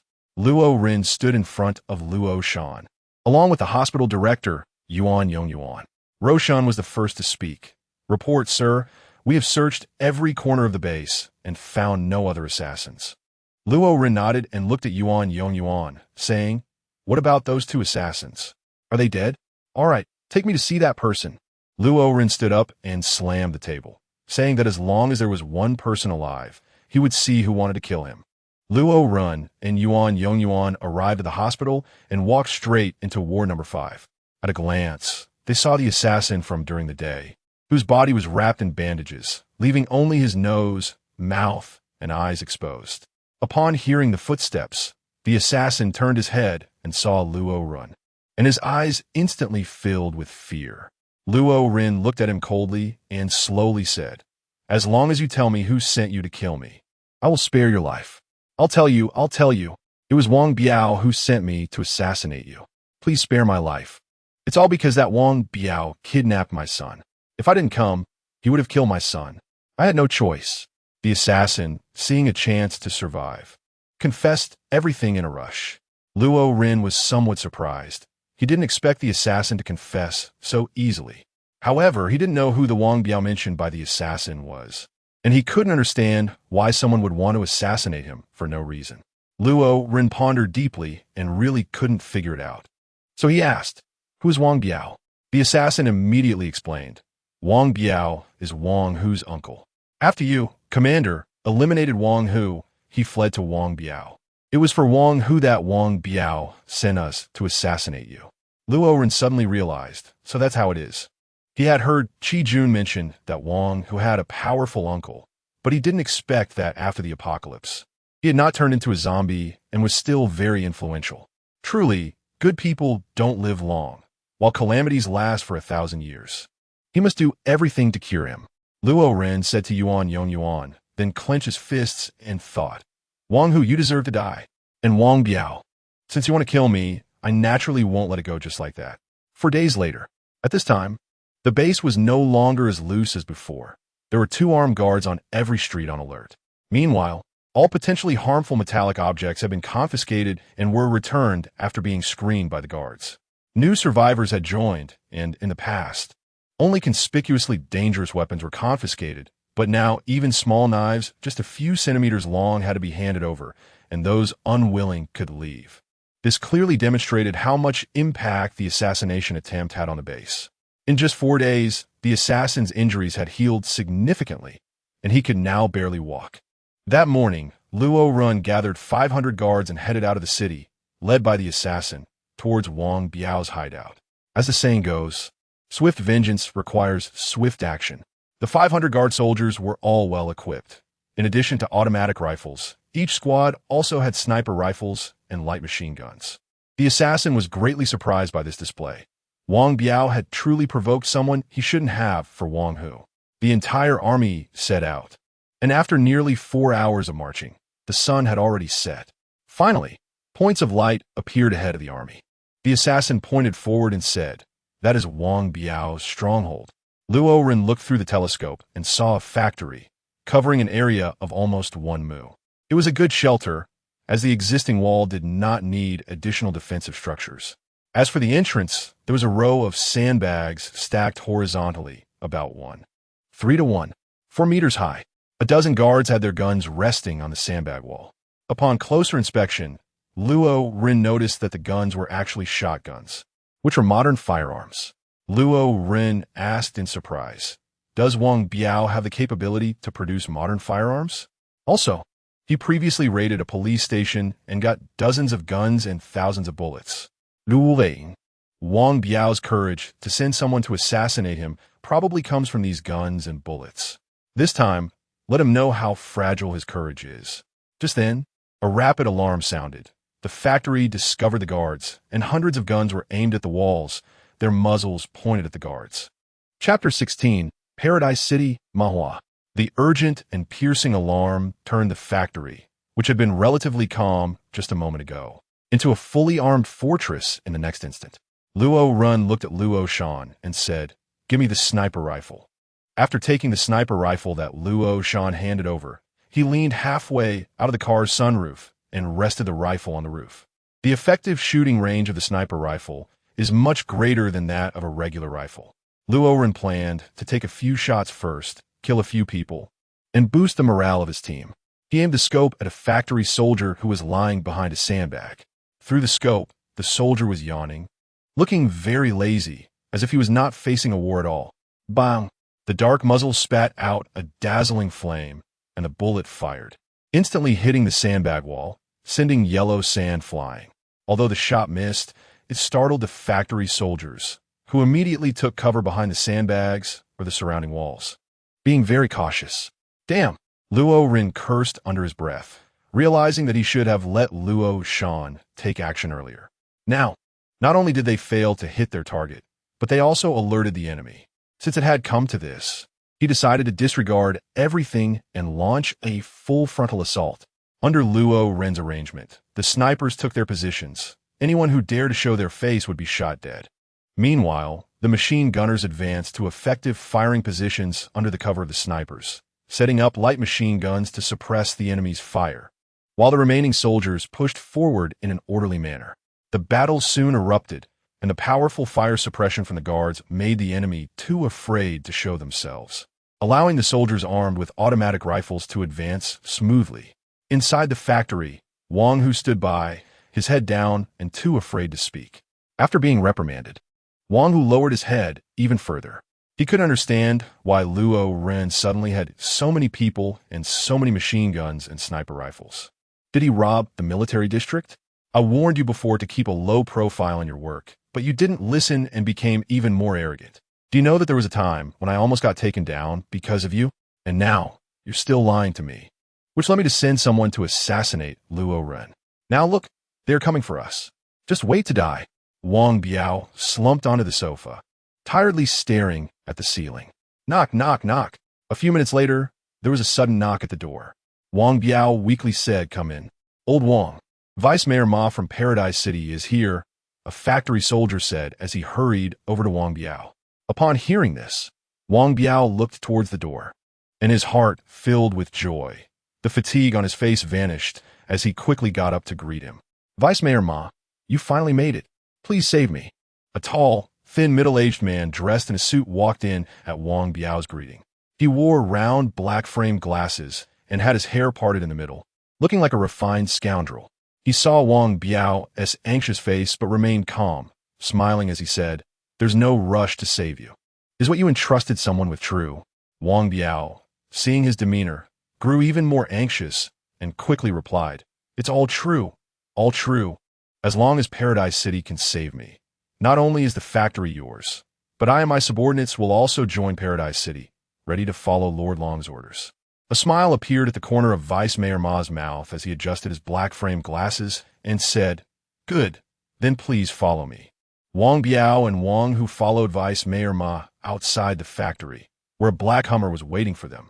Two armed soldiers were seated in the back. Vice Mayor Ma pointed to the space between the two soldiers and said, "Old Wang, please." Wang Biao understood Vice Mayor Ma's intention. He was merely afraid that Wang Biao would go back on his word and wanted to control him first. However, as long as he could survive, he didn't mind. So he quickly climbed into the Hummer without hesitation. Wang Hu watched silently from the side. After completing these arrangements, Vice Mayor Ma took Wang Hu to the highest point of the factory, where they could see the fierce battle between the factory's troops and the enemy below. He picked up a large loudspeaker and shouted down, "I am Ma Hua from Paradise City. Everyone cease fire." Luo Ren was puzzled. Who is this person? He just wants to call for a ceasefire right away. Is he crazy? However, he was curious about the identity of this person who claimed to be Ma Hua from Paradise City, and what kind of place Paradise City is. He waved his hand, indicating a temporary ceasefire. Wang Hu said, "Luo Ren." Ma Hua nodded and continued, "Well, Luo Ren, right? From now on, Wang Biao and the factory belong to my Paradise City. You have 3 minutes to withdraw your troops, and if you refuse, my Paradise City will be at odds with you to the end." Luo Ren looked at the assassin and asked, "Is this Paradise City really powerful? How many soldiers are in the army? And how does their weaponry and guards compare?" Luo Ren adjusted the sniper scope to aim at Ma Hua, muttering, "Dare to threaten me, I'll kill you." Bang! Ma Hua, full of confidence and waiting for Luo Ren to retreat, suddenly heard a gunshot. And then the loudspeaker in his hand exploded, scaring him into diving down. Luo Ren muttered, "Missed again." The battle continued, and under the powerful firepower of the guard army. The factory army was still in the same situation, completely suppressed, only occasionally counterattacking. However, due to the walls, they occupied a favorable position, making it difficult to break through for the time being. Faced with this situation, Luo Ren immediately ordered the anti-material sniper rifle to be set up, not aiming at people, but directly at the earthen wall made of sandbags at the factory entrance, and then pulled the trigger. Bang! Although it was called a gun, the sound was like a cannon. The 12.7mm bullet was fired, hitting the sandbag wall, creating a scene comparable to an explosion. The bullet penetrated the sandbag wall, creating a hole the size of a bowl in the chest of a factory soldier hiding behind it. Those watching were left dumbfounded, their scalps tingling. Pan! Bang, bang, bang! The sound that was like a demon to the factory army continued to ring out as more than a dozen anti-material sniper rifles fired simultaneously. A scene that could only be described as tragic. The sandbag wall was blown apart, and those behind the wall were hit, losing arms and legs, or dying instantly from shots to the chest or head. The concrete wall was somewhat harder, but couldn't withstand a few more shots. The enemy soldiers immediately lost their will to resist. This was clearly warfare, a one-sided slaughter. At this moment, Ma Hua saw that the situation was bad and quickly jumped into a Humvee, then fled through the factory's south gate, with Wang Hu following in another vehicle. Chapter 17. Speed type evolved zombie Wang Biao and Wang Hu fled, and the morale of the factory troops instantly collapsed. They were left with three choices: run away or surrender. If they chose to flee, there were only a few vehicles with fuel left, all taken by the factory's higher-ups. And these ordinary soldiers could only rely on their legs to run, not to mention whether they could outrun anyone. Encountering a horde of zombies along the way would mean certain death. They had joined the factory mainly for food and survival, so surrender became their last hope for living, even if that hope was uncertain. Luo Ren was somewhat surprised that the opposing side suddenly stopped resisting. Was there some sort of conspiracy? But when he saw soldiers gradually walking out of the factory, voluntarily discarding their firearms and raising their hands, Luo Ren immediately understood that they were surrendering. Wang Biao, on the other hand, had some self-awareness. Luo Ren immediately ordered the confiscation of firearms and to take over the factory. Where Wang Biao and Wang Hu? Upon entering the factory, Luo Ren's first priority was to find the uncle and nephew, Wang Biao and Wang Hu. If Wang Biao had not committed any heinous acts, although he had sent assassins to kill him, he could be spared because of his voluntary surrender. As for Wang Hu, he had to die. Luo Ren raised his eyebrows in surprise. He actually ran away. He thought Wang Biao had the self-awareness to surrender voluntarily. But it turned out that the highest leader abandoned the soldiers and fled, resulting in despair among the troops and a collapse of morale, leading them to choose to surrender. Luo Ren immediately asked, "Where did they escape to?" The factory soldier pointed to the south and said, "They went out through the south gate. They should have fled to Paradise City with Ma Hua." Paradise City. Luo Ren stroked his chin. There were 5,000 soldiers in Paradise City, but he only brought 500 guards. Furthermore, after the earlier battle with the factory army, nearly half of their ammunition had been depleted. If he chose to pursue, who knew if Paradise City would set up an ambush? Therefore, it was better not to chase a desperate enemy. Luo Ren ordered the soldiers to first eat some individual combat rations to replenish their strength, and then to reinforce the defensive works at the factory entrance. He himself went into the factory, where assembly lines came into view, but due to power issues, all of them had already stopped working, with only the two rudimentary assembly lines at the back still operational, relying on 2 diesel generators. At this moment, more than 30 people were still working. When they suddenly saw unfamiliar soldiers armed to the teeth entering, they dropped to their knees with a thud, their bodies trembling uncontrollably from fear. Luo Ren looked at the assembly lines, where 2 lines produced firearms and ammunition, respectively. Who designed these 2 assembly lines? Luo Ren couldn't help but ask. The workers trembled and pointed to the person on the far right. This person, around 50 years old, had a scruffy beard, a receding hairline, and wore a thick pair of glasses, probably around 1,000 degrees of myopia. Luo Ren examined the person and then asked, "Did you design this?" The person knelt down, trembling all over, unable to speak for a moment. You helped him up. Luo Ren called 2 soldiers to help the man up, then walked in front of him, looking directly into his eyes, and said, "I'm asking you a question. Were these 2 assembly lines designed by you?" "Yes, yes, yes." The man's mouth was trembling, and his tongue seemed to be tied in knots. Luo Ren was surprised. This person could design and manufacture firearms and ammunition, which showed that he had some skills and could be useful to the base. Luo Ren plans to establish a production line for bullets. On the surface, this may seem unnecessary for someone like him, who has plenty of bullets, but that's not the case. The reason is that only he can exchange for bullets. If he is not at the base when a large number of zombies attack, or when hostile forces lay siege, once the bullets run out, the people in the city would be left to wait for death. Therefore, it is very necessary to set up a bullet production line. As for firearms, they can be temporarily set aside because guns are like fire and bullets are like smoke. This fire must be firmly controlled in Luo Ren's hands. Seeing the fearful expression on this person's face, it is probably difficult to extract any useful information right now, so it's better to let them calm down first. "You should go get them some food," Luo Ren commanded. "These people are all skilled personnel. Look at how thin they are. They must have gone hungry, and we can't let them starve to death, or it would be a huge loss." Just then, a soldier from the guard rushed in. Normally, guard soldiers wouldn't come to him unless there was something serious happening. So Luo Ren quickly asked, "What is going on?" "A large number of zombies have been discovered at the south gate of the factory. Preliminary observations suggest there may be tens of thousands. Tens of thousands of zombies must have been attracted by the earlier battle." Luo Ren frowned and immediately ordered, "Prepare for battle. Leave 100 men at the north gate. The rest will support the south gate." The military quality of the guard was extremely high, and soon they were ready for battle. Meanwhile, Luo Ren also arrived at the south gate. Looking out, he saw countless zombies rushing toward the factory, including several massive evolved zombies. "Snipers, take position and eliminate those evolved zombies." With anti-material sniper rifles, evolved zombies were not terrifying. They just needed to be killed from a distance to eliminate the threat.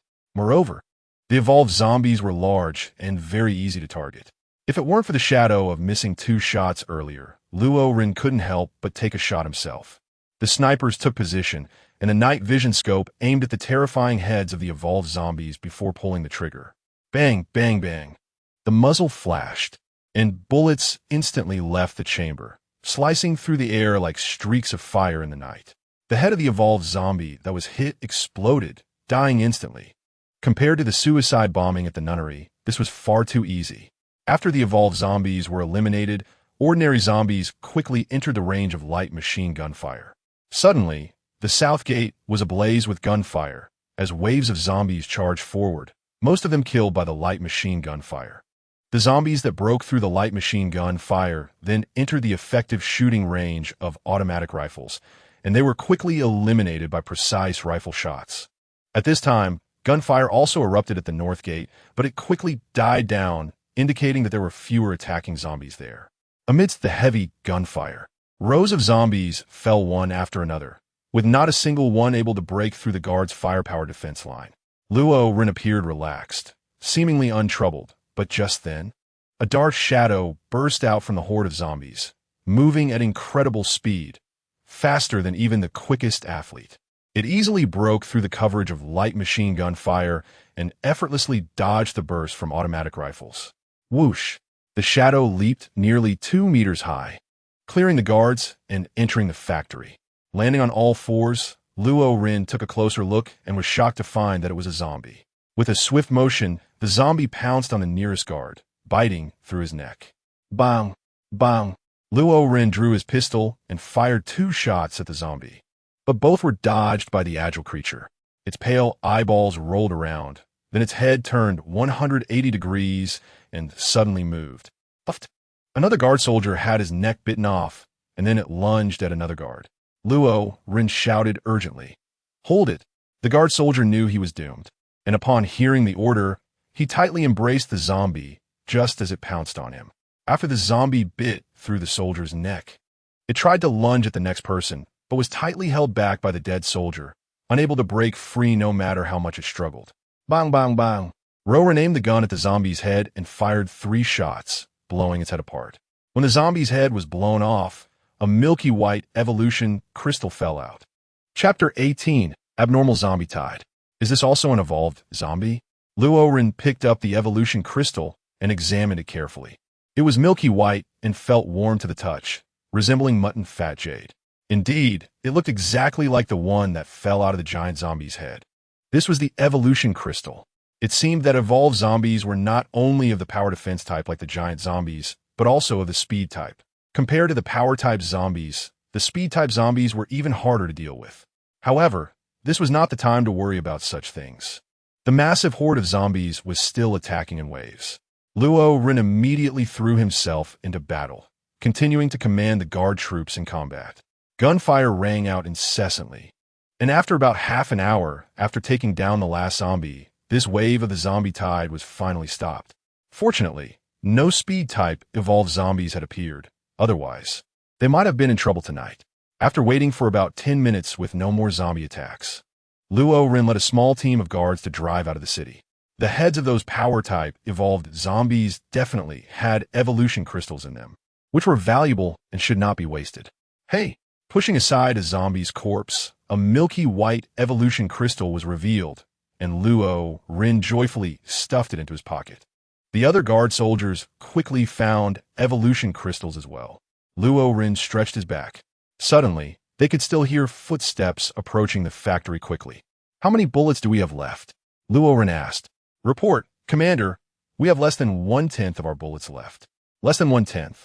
Based on the footsteps, there should be over 2,000 to 3,000 of them on the other side. Withdraw. Luo Ren ordered a retreat without hesitation. The battle against the zombie horde had consumed a large amount of ammunition, and with 2,000 to 3,000 enemies attacking, they would definitely be outmatched.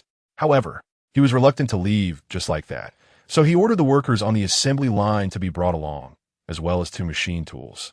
Then he looked at the 2 assembly lines and blew them up. As for the captives, he decided to let them fend for themselves. After doing all this, Luo Ren led his troops to quickly retreat through the north gate. Less than 20 minutes after the zombie horde, humans arrived. What a coincidence! Could it be that the horde was drawn in by those people? But who were they? Sitting in the vehicle, Luo Ren analyzed and pondered. Suddenly, a name popped into his mind. Paradise City. Huh! Luring zombies to attack the factory, exhausting our ammunition, and then sending their troops to attack. What a clever scheme. Thinking of this, Luo Ren's mood immediately brightened. At the factory, over 2,000 soldiers from Paradise City marched in forcefully, led by Ma Hua. They stepped over the bodies of countless zombies, encountering no resistance as they smoothly entered the factory. Ma Hua had already guessed that Luo Ren had retreated.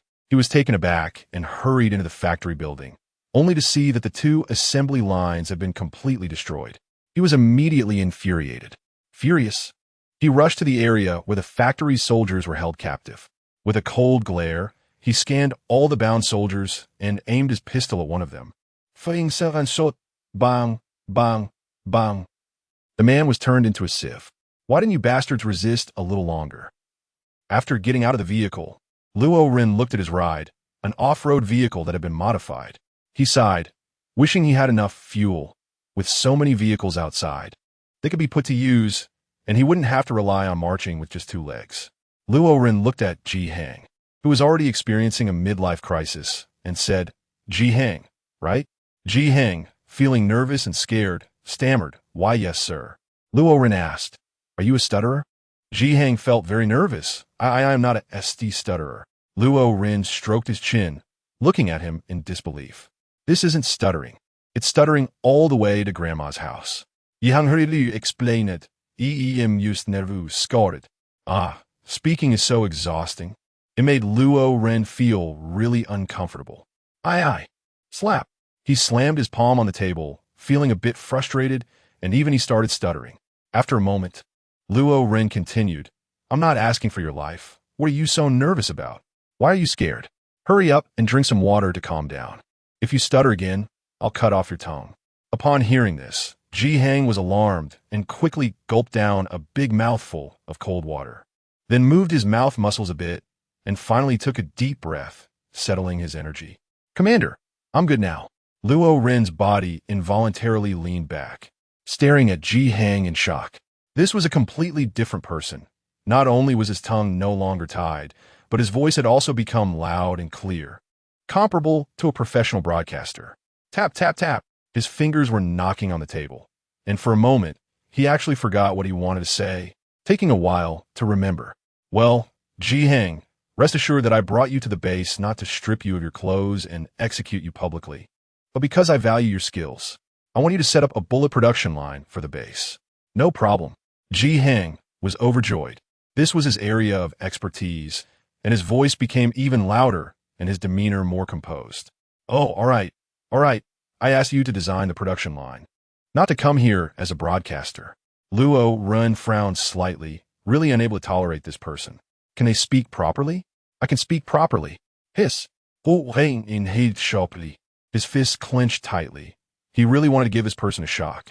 Saudi was waiting outside, and upon hearing Luo Ren call him, he quickly jogged in, sir. Luo Ren pointed at Ji Hang and said, arrange a residence for him, and then choose a place to build a factory. Yes, Commander. Shate turned to Ji Hang and asked with a smile, what should I call you? Ji Hang. Shate was taken aback by this response and couldn't help but look at Luo Ren, his eyes seemingly asking, what's wrong with this person? Luo Ren waved his hand, urging him to quickly take this person away. After Saudi left, Luo Shan came in and reported to the commander that we suffered a total loss of 16 people this time. Luo Ren nodded. He already knew the number of casualties through the system. Among the 16 people, several had died in the zombie tide, and he was almost certain that this zombie tide was caused by Paradise City, as there were no other forces involved. Tell Chi Jun to hurry up and train the elite Aero Special Forces. I want to see what kind of monster this so-called Paradise City really is. Luo Ren's eyes flashed with a cold light. Since he had made enemies, he must be prepared to be exterminated. Wang, who was like this, Wang Biao, was like this. And so was Heaven City. Chapter 19, Evolution Again. In the military training ground of the base, Chi Jun stood tall and straight, like a sword that had yet to be drawn, its sharpness restrained. After nearly half a month's recovery, his previously sallow face now looked rosy, and his muscles had developed, making him appear very energetic and vibrant. In front of him, 15 carefully selected guard soldiers were undergoing weighted long-distance running training. Each of them carried a weight of 30 kilograms, and none took more than 22 minutes to complete the 5 kilometers. If an ordinary person who doesn't exercise regularly were to carry 30 kilograms and walk a few hundred meters, it would be quite difficult, let alone running long distances. This demonstrates how strong the physiques of the guard soldiers are. Chi Jun nodded, finding the results somewhat satisfactory, pondering whether to increase the intensity of the training. Chi Jun, continue with the obstacle course, he said, then walked towards Luo Ren, smiling. Little Ro. Luo Ren eagerly asked, how's the progress? Chi Jun opened the notebook in his hand, looked at the notes, and said, there are no issues with physical fitness. Next, we'll focus on training combat skills. What's the shortest time we could train them? Luo Ren was a bit anxious. He was still waiting for these people to gather intelligence about Heaven City.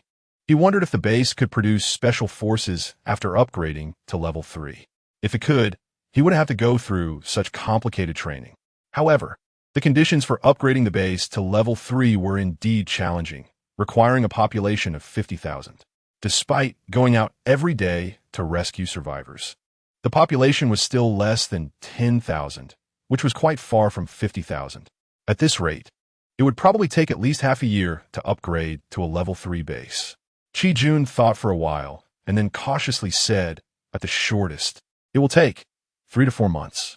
They had only started training less than 5 days ago, and achieving the physical fitness standards was primarily because the guards were bioengineered soldiers who already had good physical abilities. To become qualified special forces, they would need more time. 3 to 4 months was already the shortest time he could compress. Typically, special forces training consisted of 3 months for new recruits, 3 months for physical training, 6 months for various skill training, and 6 months for special skills training.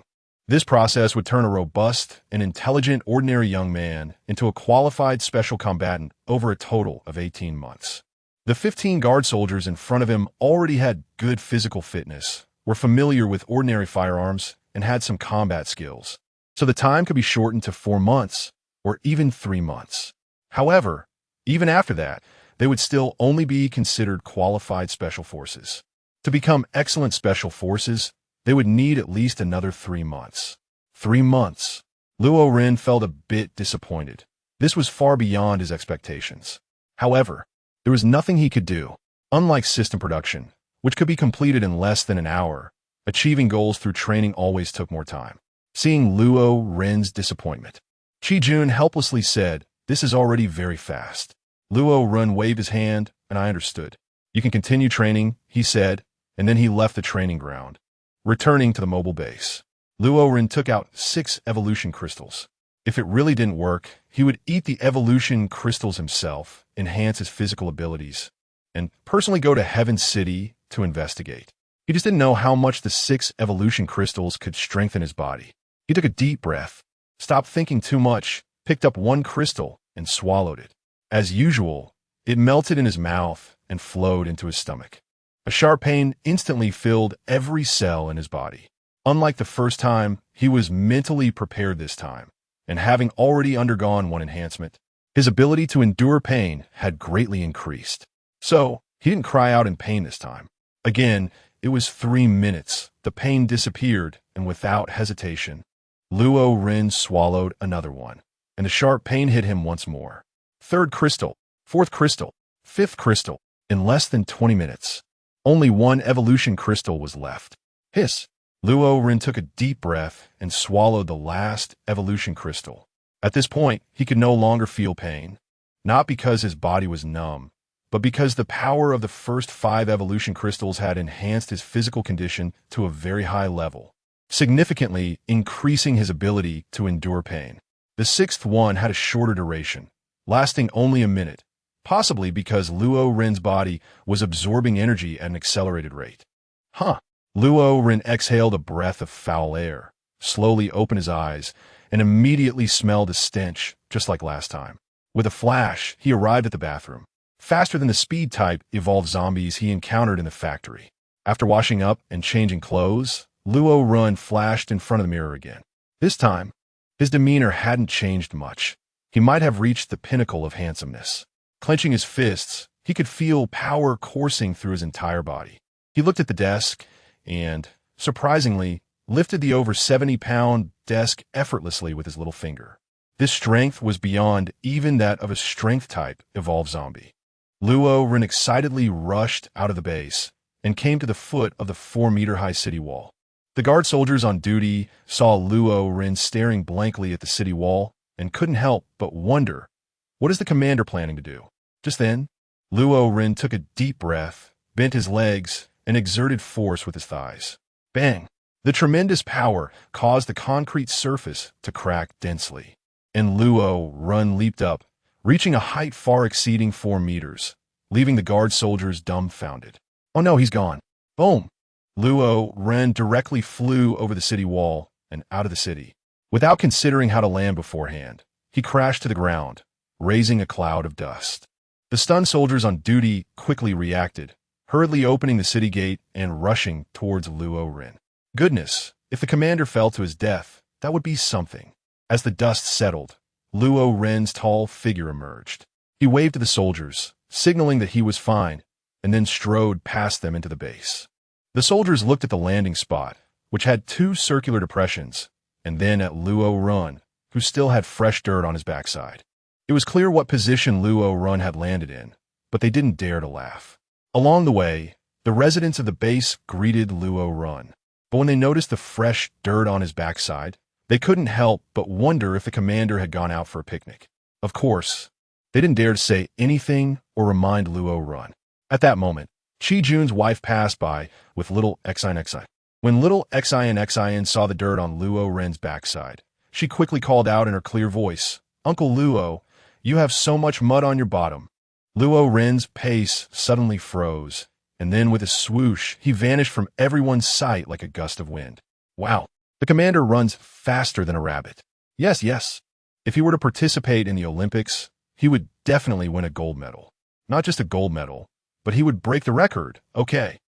Luo Ren quickly rushed into the mobile base, covering his face with his hands. It's over, it's over. The hard-earned prestige is all gone. Bang, bang, bang. Just as he entered, a knock on the door suddenly sounded. Luo Ren shouted, "Who is it?" "It's me, Commander Shate," came the voice from outside. "Wait a moment." Luo Ren changed into a clean pair of pants and sat down at his desk. "Come in," he said. Shate walked in and said, "Sir, I heard you fell on the ground. Are you okay?" Luo Ren's expression stiffened. "You can't talk about this?" The Saudi shook his head like a rattle drum and hurriedly said, No, no, no, Commander, I'm not here for that. During the personnel registration today, someone claiming to be the Deputy City Lord of Paradise City, Ma Hua, said he wanted to see you." Chapter 20, Ma Hua's Visit. Military Deterrence. Ma Hua of Paradise City. A flash of brilliance appeared in Luo Ren's eyes. He hadn't sent anyone to investigate Paradise City yet, but they had taken the initiative to come to him, and it was Ma Hua. "Where is he?" Luo Ren hurriedly asked. Shate looked a bit awkward and said, "He arrived early this morning. I happened to be busy, so I let him have tea in my office." "Tea?"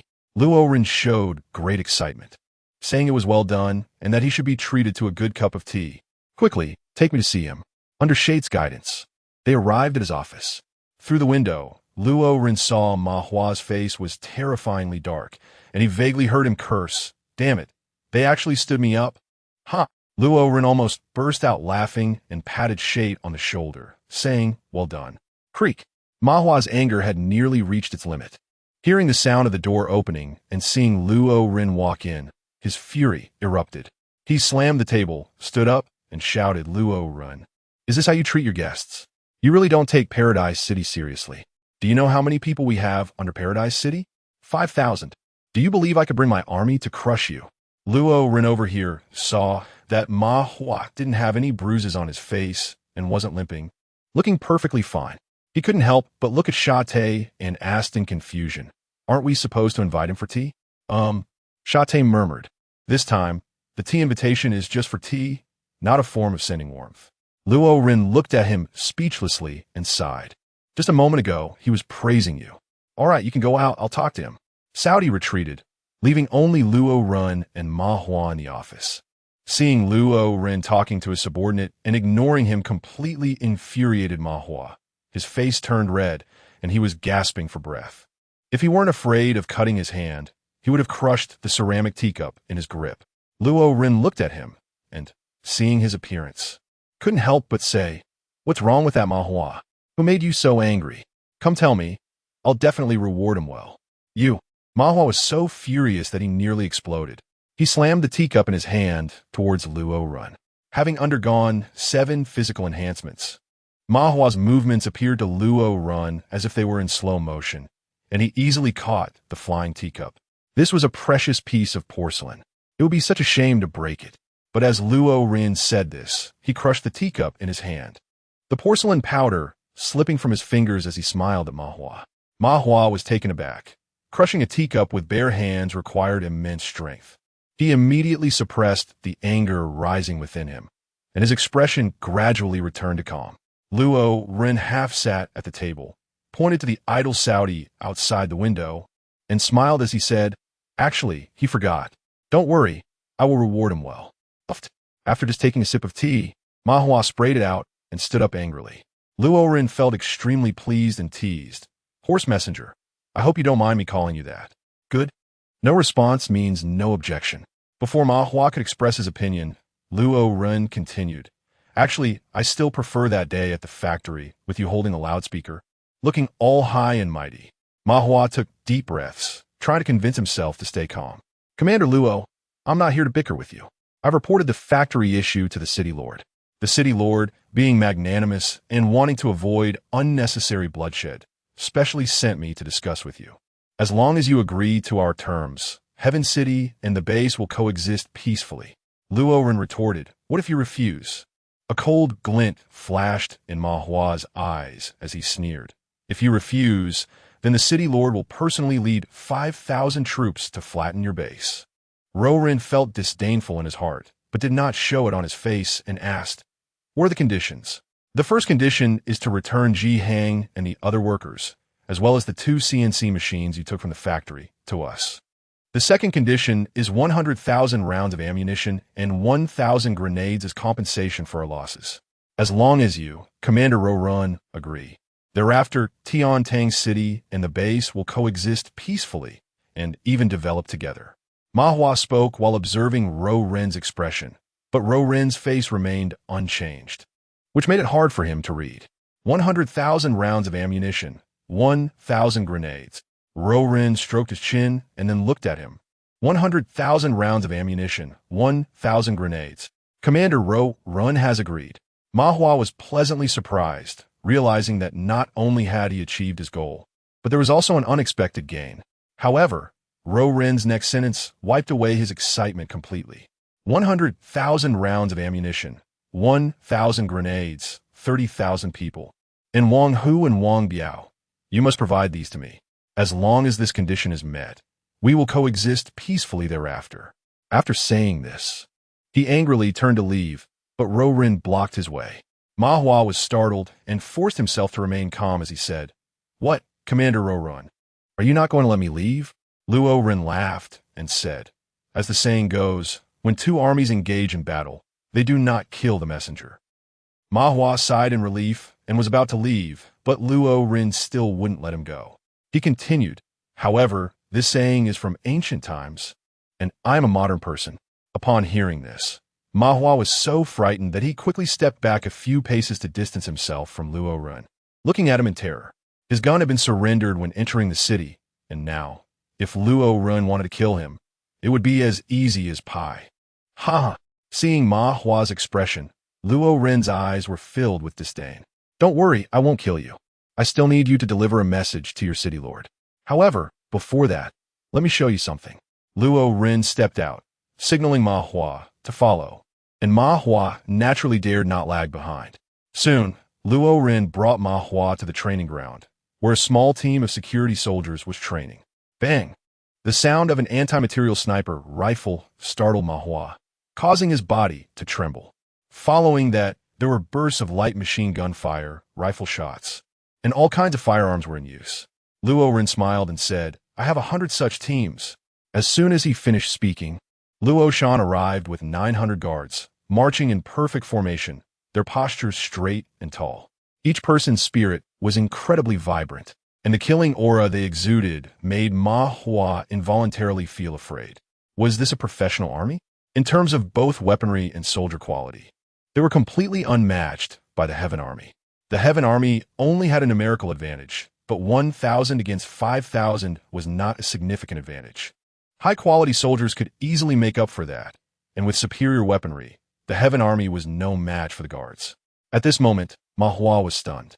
Before witnessing this scene, he thought Luo Ren was just an arrogant fool, but now he realized he was wrong, terribly wrong. Luo Ren's arrogance in the face of Heaven City was backed by real strength. Luo Ren sneered and said, "So, Ambassador Ma, my conditions should be acceptable now, right?" Ma Hua's hand clenched into a fist in his sleeve, and a fleeting glimmer of brilliance flashed in his eyes. "I will report Chief Luo Ren's conditions truthfully." Luo Ren smiled, not a mockery, but genuinely smiled. This is the effect of great strength. If he didn't have 1,000 guards and excellent weaponry, Ma Hua would definitely be more arrogant than him. He initially thought about destroying Tiantang City through war, but now he changed his mind. As the ancestors said, the best strategy is to win without fighting.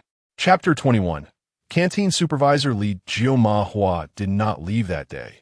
Instead, he requested Luo Ren to allow him to stay at the base for a while, saying he wanted to take a good look around. Under normal circumstances, after being intimidated by such a powerful military force, Ma Hua should not dare to cause trouble or engage in any small tricks. Luo Ren agreed to his request and even had Saudi arrange for him a very luxurious restroom suite. Although Luo Ren thought that Ma Hua didn't have the guts, he still had Saudi arrange for someone to monitor just in case. Over the course of 2 days, Ma Hua wandered around the residential and agricultural areas of the base. As for the industrial and military areas, those were highly confidential places that ordinary residents of the base weren't qualified to visit, let alone an outsider like him.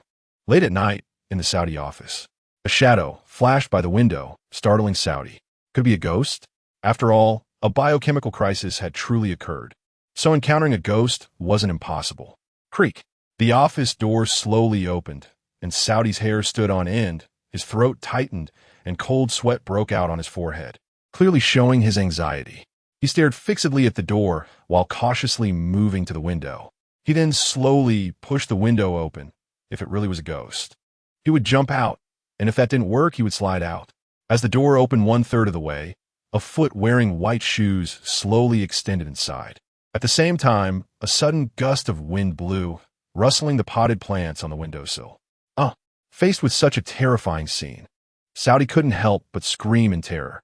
He immediately jumped out of the window, but unfortunately, the height wasn't sufficient, and he tripped over the windowsill, landing face first with a thud.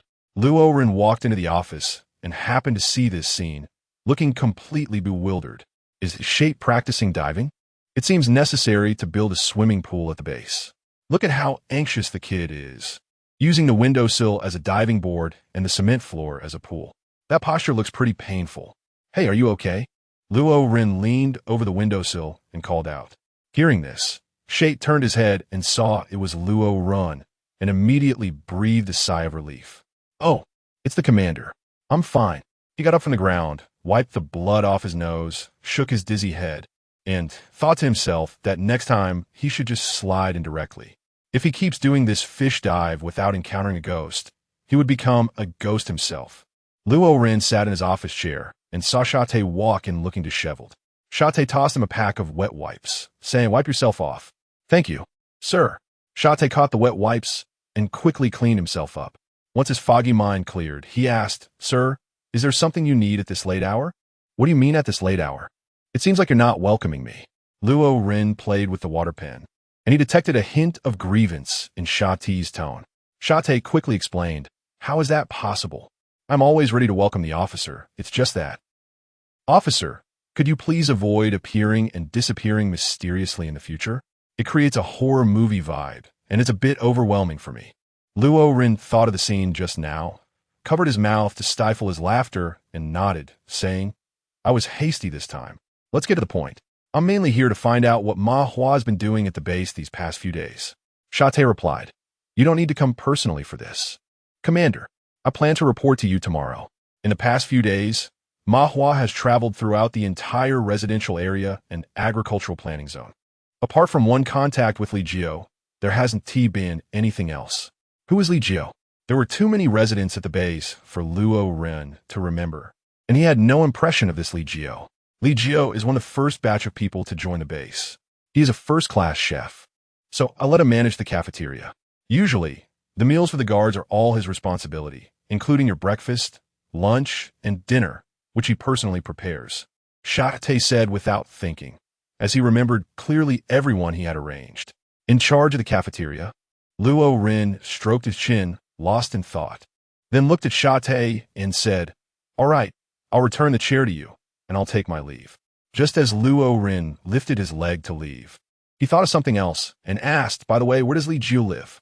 Li Jiao's residence is in Residential Area 1, Building 3, 5th floor. Shate replied after a moment's thought. Upon learning Li Jiao's location, Luo Ren swiftly leaped out of the window, disappearing into the night like a shadow. The commander is truly the commander. That jumping ability and speed are really beyond my comparison, Shate marveled. The so-called luxurious single room was actually a small bungalow, with space comparable to a public restroom. It was originally built as 2 public restrooms, but after Chow Mu considered it, he felt it would affect the feng shui.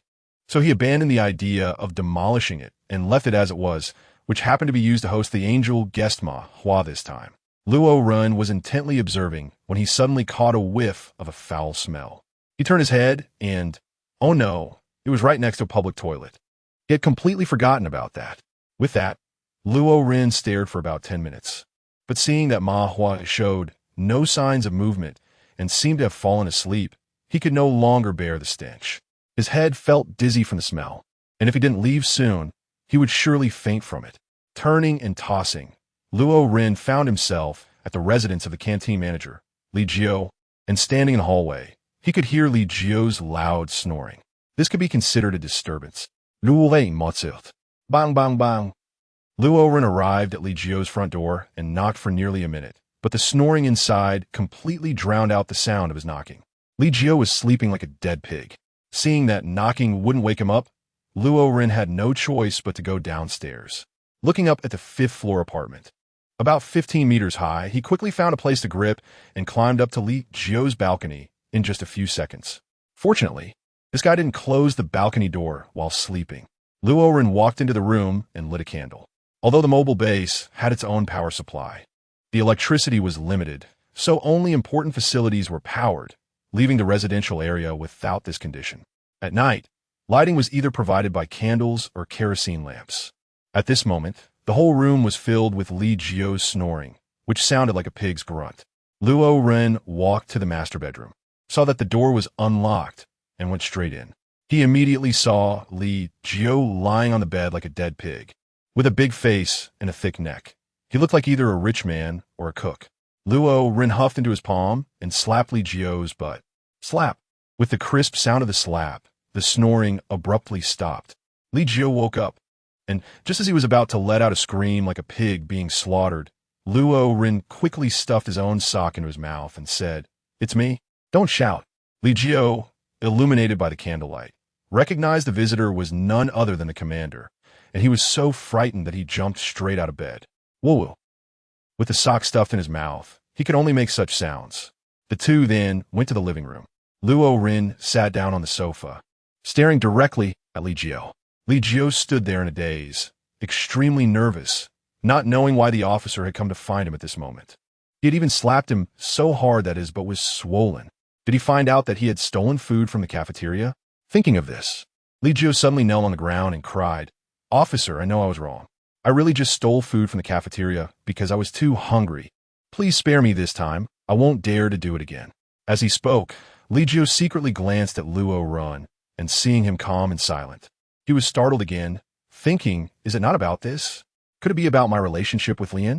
At this thought, he became even more anxious and hurriedly explained, Officer, I said, that day Lian and I took advantage of the cafeteria being empty to do a little romantic thing. But we are true love." Luo Renping looked at him calmly, but his inner thoughts were quite rich. This guy's quite something. Not only stealing food, but also being romantic in the cafeteria, truly in love. He wasn't a 3-year-old child. Of course, he knew what the romance in Li Jiao's words was about. However, that was not his purpose for coming tonight, and he wouldn't bother with these small matters. He would leave it to fate. Luo Ren stroked his chin and said calmly, "I understand the situation now. Next time, be a bit more careful. As for your romantic affairs with that Lian, avoid public places in the future. It's not a good influence. Regarding the matter of infidelity, as long as you do your job well, I will speak to Saudi Arabia and double your food supply." Chapter 22. Turning the tables, it turns out the commander was unaware of the infidelity and romance. Li Jiao was initially shocked, but then he felt a wave of joy. He thought to himself, "Hey, the commander truly has a broad mind. After learning about my issues, not only does he not blame me, but he also doubles my food supply. I will definitely work hard in the future and live up to the commander's expectations." "Thank you, Commander. Your heart is as vast as the ocean, just like..." Li Jiao ran out of words after just one sentence. However, a flash of inspiration struck him, and with a twinkle in his eyes, he thought of some unique compliments, as big as a kidney, filled with great energy like braised pork. Stop! Luo Ren quickly stopped him, saying that if he kept going, he would almost become a lavish feast himself. He hurried to get to the point. "Li Jiao, I came to find you today to confirm whether you have had contact with Mahua in the past couple of days. He did reach out to me, saying that if I wanted wealth and honor, I should go find him in the dead of night after everyone else is asleep." "Oh, so did you go find him?" In Luo Ren's eyes, a glimmer of brilliance flashed as he leaned back on the sofa, his hands resting on the backrest. "No, I can't be bothered to look for him. What glory and wealth? I'm doing just fine at the base. I don't need his glory and wealth. Besides," Li Jiao said with a flattering smile at Luo Ren, "with such a good commander like you, this is a blessing I've earned in 8 lifetimes. I wouldn't want to leave." Luo Ren raised his eyebrows, thinking this guy was quite eloquent. He immediately replied, "Your food portion will double." "Really?" "Hee. Thank you, officer. Thank you, officer." Li Jiao was instantly overjoyed. With double the food portion, not only would he be full, but Lian would also be full.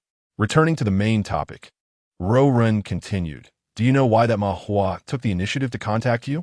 Li Jiu shook his head like a rattle drum, indicating he didn't know. Luo Ren's ears twitched as he scanned the surroundings, confirming that no one was eavesdropping. He then lowered his voice and said, "This Ma Huaming appears to be an ambassador, but in reality, he is a spy sent by Tiantang City to cause destruction.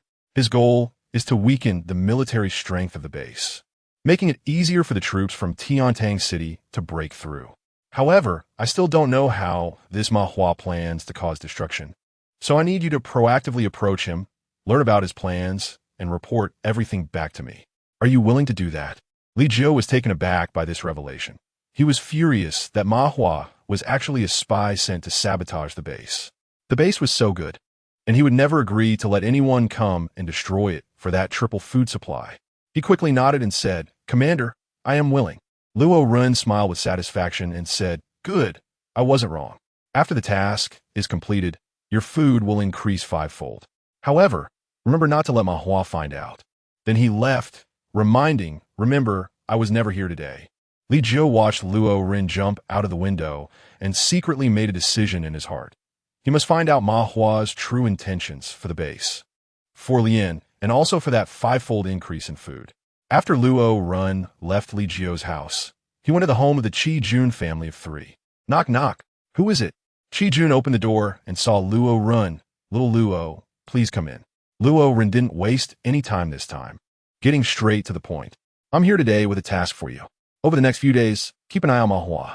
I've already arranged for the cafeteria supervisor, Li Jiu, to try to get information from Ma Hua. If Li Jiu is wholeheartedly dedicated to the base, you should protect and assist him in secret.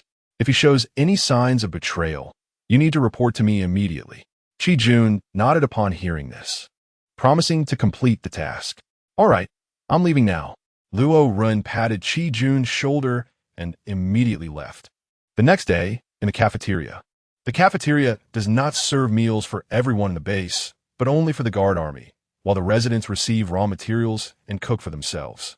At this time, the guard army is training, and the cafeteria is still empty, with only Li Jiu and a group of chefs busy.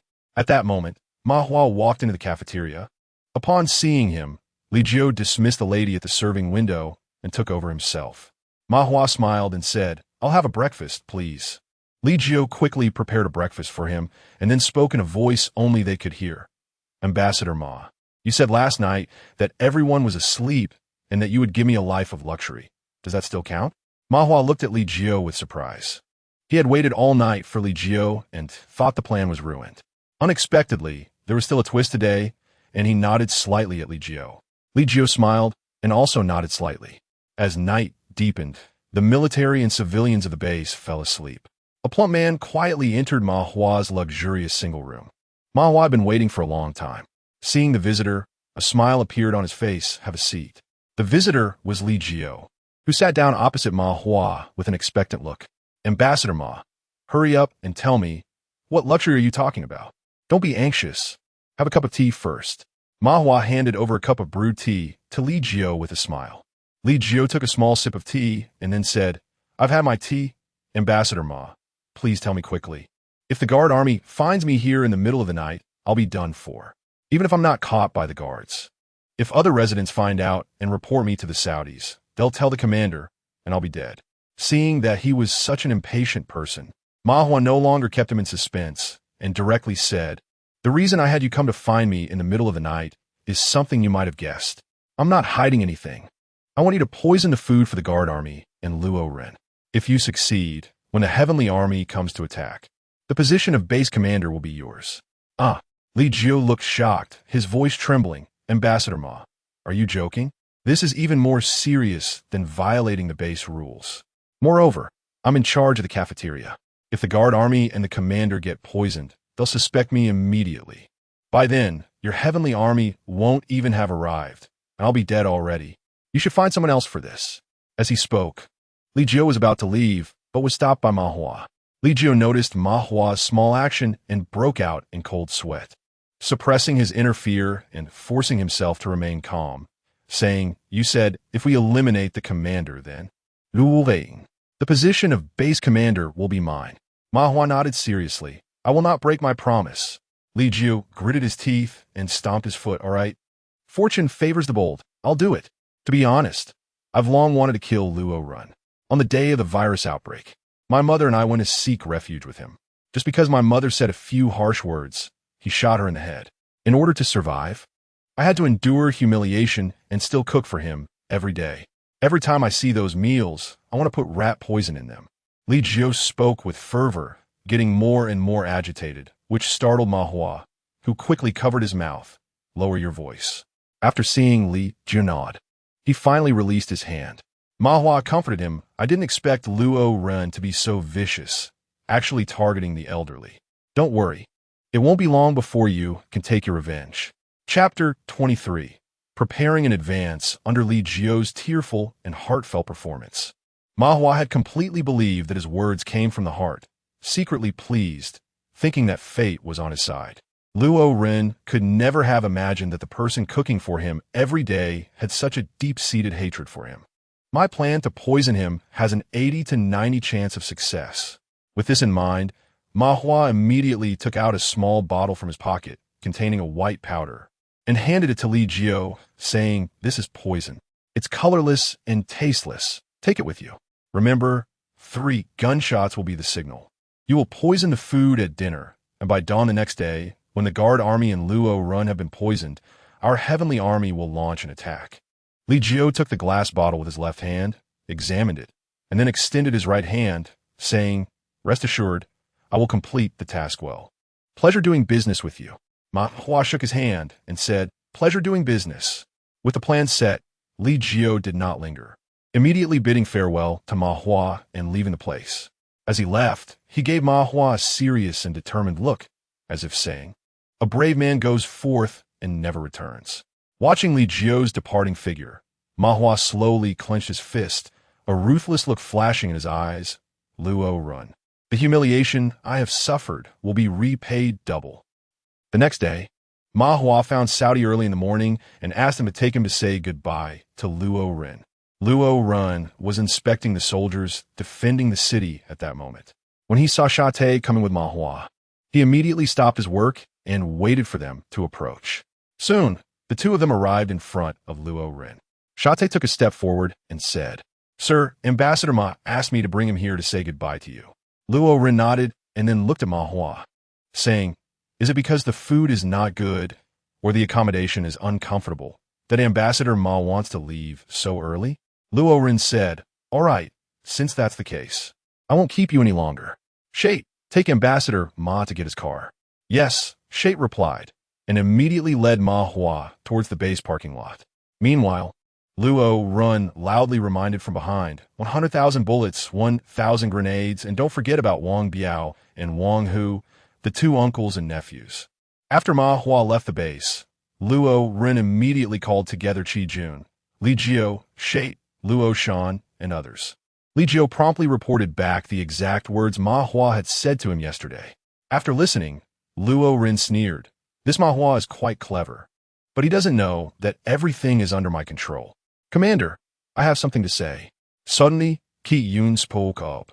In front of everyone, he addressed Luo Ren as commander instead of little brother Luo, as he felt it was inappropriate. Luo Ren looked at him and said, "Speak." Qi Jun glanced at Li Jiu and said, "Last night, I heard Li Jiu say that on the day of the virus outbreak, Commander, you killed his mother." As soon as these words were spoken, everyone's gaze turned to Li Jiu, puzzled. It was Li Jiu's first time attending such a high-level meeting, and it was also the first time he was being scrutinized by these high-ranking members of the base. He felt extremely nervous and couldn't help but swallow hard. At this point, Luo Ren felt a chill run down his spine and looked at Li Jiu. He saw that although Li Jiu was nervous, he had an expression of indignation. "I did that to gain Ma Hua's trust. I don't even know that sharp-tongued, unreasonable old woman. I just couldn't come up with a story at the time, so I picked that material." Shate frowned and scrutinized Li Jiu, saying, "You really aren't his son? You look a bit like that old woman to me." Li Jiu felt like crying without tears. What kind of situation was this? He was just a chef, and it wasn't easy for him to be assigned such a spy mission. Last night, he risked his life to gather intelligence, and these people were suspicious of him here.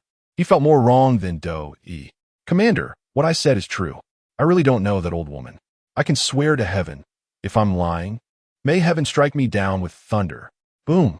As soon as he finished speaking, dark clouds suddenly gathered in the sky. Flashes of lightning flickered, and then muffled thunder rumbled. Li Jiu slumped down on the ground, looking bitter. Damn it. Heaven, you don't have to be so cruel. All right, stop teasing him. After this exchange, Luo Ren was basically certain that Li Jiu was not a traitor because he was simply too amusing. It almost made him laugh out loud. The base would take some time to reach Paradise City, and Luo Ren guessed that the Lord of Paradise City would not immediately send troops. So the Paradise Army would at least attack in 3 or 4 days. During these few days, Luo Ren did not waste time. He added a moat at the city gate and produced 50 light machine guns to be mounted on the city wall of the moat. When the Paradise Army attacked the city, once they broke through the first city gate, they would enter the moat, like catching turtles in a jar. At that moment, the 50 light machine guns would suddenly emerge from the battlements and open fire, which was far more powerful than soldiers using bows and arrows in ancient times. In addition, Luo Ren also had the guard army dig tunnels from the city to both sides outside the city, creating deep pits capable of holding 300 people on each side, and disguised them well. Once the Paradise Army entered the moat, the 600 guards hiding in the deep pits on both sides would charge out and cut off their retreat. With this setup, wouldn't the Paradise Army be annihilated? Paradise City. Mahua, is what you said true? A man stood with his hands clasped behind his back, looking out the window. He was about 1.8 meters tall, with a slender build and a 2-centimeter long scar on his face. Every word I say is true. There are over 1,000 various firearms in the base, countless bullets, and the soldiers' quality is extremely high. Although our army has the numerical advantage, I believe we wouldn't win in a direct confrontation against the guard army, let alone in a siege. Therefore, I bribed the head of the base cafeteria, Li Jiu, to poison them the day before our attack. And since that Li Jiu has a grudge against Luo Ren for killing his mother, the success rate is about 80 to 90%. Ma Hua stood respectfully behind the man, because this man before him was the Lord of Paradise City, Long Qi. Send the order down to open the Joy Cave for 3 days straight. Let the brothers eat, drink, and have fun. We will set out in 3 days. Yes. After Ma Hua left the room, as soon as he stepped outside, a look of great joy and malice appeared on his face. Luo Ren, let you live a few more days. Ma Hua arrived at the training ground, where there were thousands of people. When they saw Ma Hua, they all stopped training and shouted in unison, Deputy City Lord Ma. Ma Hua waved his hand and said loudly, I announce the command of the City Lord. Open the Joy Cave for 3 days straight, and the entire army will set out in 3 days. Roar. As soon as he finished speaking, the soldiers erupted in excitement, and cheers echoed throughout Paradise City. They were not excited about the expedition 3 days later, but about the Joy Cave being open for 3 days. The Joy Cave had delicious food, plenty of drinks, and many captured women. Describing it as a feast of meat and wine was not an exaggeration. However, the citizens of the city showed no signs of excitement at Ma Hua's announcement or the cheers from the Paradise Army. Instead, most of them trembled slightly, gritting their teeth and clenching their fists tightly. It was not because the Joy Cave was not for them, but because the food and drinks inside were what they had risked their lives to obtain. And the women provided for these beasts to vent their desires were their wives and daughters. They hated, very much hated, but they could only hate. They ate only one thin meal a day, starving to the bone, and had no weapons in hand, so they could only endure the oppression of these beasts, having no strength to resist. Hearing that the Paradise Army was going to set out again, they couldn't help but secretly sigh for the places that were about to suffer, lamenting for the men inside, mourning for the women inside, while also cursing the beasts of the Paradise Army, the damned Ma Hua, and Long Qi, who deserved to be cut into 1,000 pieces. Chapter 24. Repelling the Paradise Army, the 3 days of revelry quickly came to an end, and the Joy Cave was closed. Many Paradise Army soldiers, though still longing for more, had to obey military orders. Led by City Lord Long Qi and Deputy City Lord Ma Hua, the Paradise Army, composed of 5,000 soldiers, set off towards the base. After half a day's march, they finally arrived at their destination. A 5,000-person army is a massive target and extremely easy to detect. Finding a concealed location was not simple. By the time they found a suitable encampment, Dinner time had already passed, so they could only rest for the night and act the next day. The following afternoon, the sky was overcast, as if a sudden rainstorm was imminent. Suddenly, 3 gunshots rang out from outside the base. Finally here, inside the moving base, Luo Ren's half-closed eyes suddenly opened, a flash of brilliance passing through them. He immediately dispatched a small team of guards to leave the city to check, but instructed them to just do a casual reconnaissance. After all, the performance needed to be complete. Then he gathered Luo Shan, Luo Hai, and others. Once everyone was present, Luo Ren said, "Proceed according to the original plan. After dinner, Luo Shan and Luo Hai will each lead 300 men through the tunnels to the hidden locations outside the city. Rogiroli will each bring 50 people. Rogiro will be responsible for the light machine guns, while Roly will handle the ammunition supply for the machine guns to ensure sufficient supplies. Additionally, Rou, you will lead the remaining people to guard the inside of the base, just in case." Luo Shan, Luo Hai, Luo Jiluo, and Lu all spoke in unison, yes. After the tactical arrangements were made, Luo Ren arrived at the cafeteria. At that moment, Li Jiu was bustling with a group of chefs, and upon seeing Luo Ren enter, Li Jiu immediately approached with a respectful expression, saying, "Commander." Luo Ren said, "You heard the gunshots, right?" Li Jiu nodded and replied, "I heard them. 3 shots." Luo Ren said with a serious expression, "You must remember your identity." Li Jiu certainly understood what Luo Ren meant. He straightened his back to make himself look more upright, and then said with a serious face, "Sir, please rest assured, Li Jiu will always be a part of the base." After saying this, his expression changed again, and he continued, "Moreover, I've already handed over that bottle of poison to you." "Sir," Luo Ren joked, "who knows if you have been hiding something, and besides, you said it yourself, I have a mother-killing grudge against you." Upon hearing this, Li Jiu anxiously explained, "Commander, I really did it to deceive that Mahua. How could that sharp-tongued, old woman possibly give birth to someone as honest, kind, and optimistic as me?" Luo Ren smiled and shook his head, saying, "Just kidding. Hurry up and get busy." The dark clouds in the sky were getting closer, as if they could be touched with a hand, truly signaling an impending storm. However, in the face of this storm, Luo Ren had already built a solid harbor that could not only shield against the wind and rain, but also generate heat to evaporate the incoming cold rainwater. Time passed by second, and soon it was the early hours of the next day. 3 kilometers outside the base, 5,000 troops of the Heaven Army were gathered, each one of them in high spirits and morale, because they were about to invade a place abundant in food, weapons, and women. Once they entered, both food and women would belong to them. "City Lord, since last night, no guard soldiers have been seen on the walls of the base city. It seems Li Jiu has succeeded. Let us attack the city," Mahua said excitedly while holding up a telescope. Long Qi, upon hearing this, picked up the telescope to take a look, and indeed, as Mahua had said, there was not a single guard soldier on the walls of the base city. He moved the telescope away from his eyes and scanned the numerous soldiers, saying loudly, "Brothers, the troops in the base city have already been poisoned and now pose no threat to us. Demolition experts, get ready. When we reach the city gate, blow it open and everyone rush in. Remember to first clear out the guard soldiers and confiscate their weapons and capture Luo Ren alive. After that, the women in the city will be at the disposal of our brothers for 3 days. City Lord is mighty. City Lord is wise." All the soldiers of the Heaven Army raised their guns and cheered, extremely excited as if they had already won the war. "Maua, you lead 2,000 men in front, the rest follow me behind. Let us go." Although everything seemed to be going smoothly, Long Qi remained vigilant. To be cautious, he divided the team into 2 parts, so if the base city was a trap, he could provide timely support or retreat. At his command, the Heaven Army set off towards the base, creating a huge commotion that was noticed by both the residents and the guard soldiers within the base. And Luo Ren heard it clearly. Are they finally coming? Luo Ren's eyes were cold and fierce. At this moment, Luo Shan and Luo Hai were already ambushed on both sides outside the city, and Luo Ji and Luo Li were also ready. As soon as the enemy entered the trap city, they would know what it meant to catch a turtle in a jar.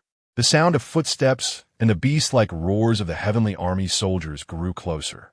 Soon, Ma Hua led 2,000 men to the city gates, and seeing no movement on the city walls, he felt a surge of joy in his heart.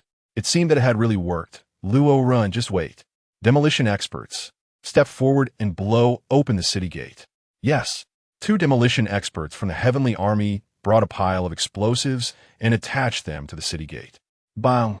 An explosion several times more powerful than a hand grenade blew a huge hole in the gate. The heavenly army soldiers surged forward, eager to enjoy the food, wine, and beauties inside the city. In less than 3 minutes, all 2,000 soldiers rushed through the city gate. But once inside, there was no food, no wine, and no beauties.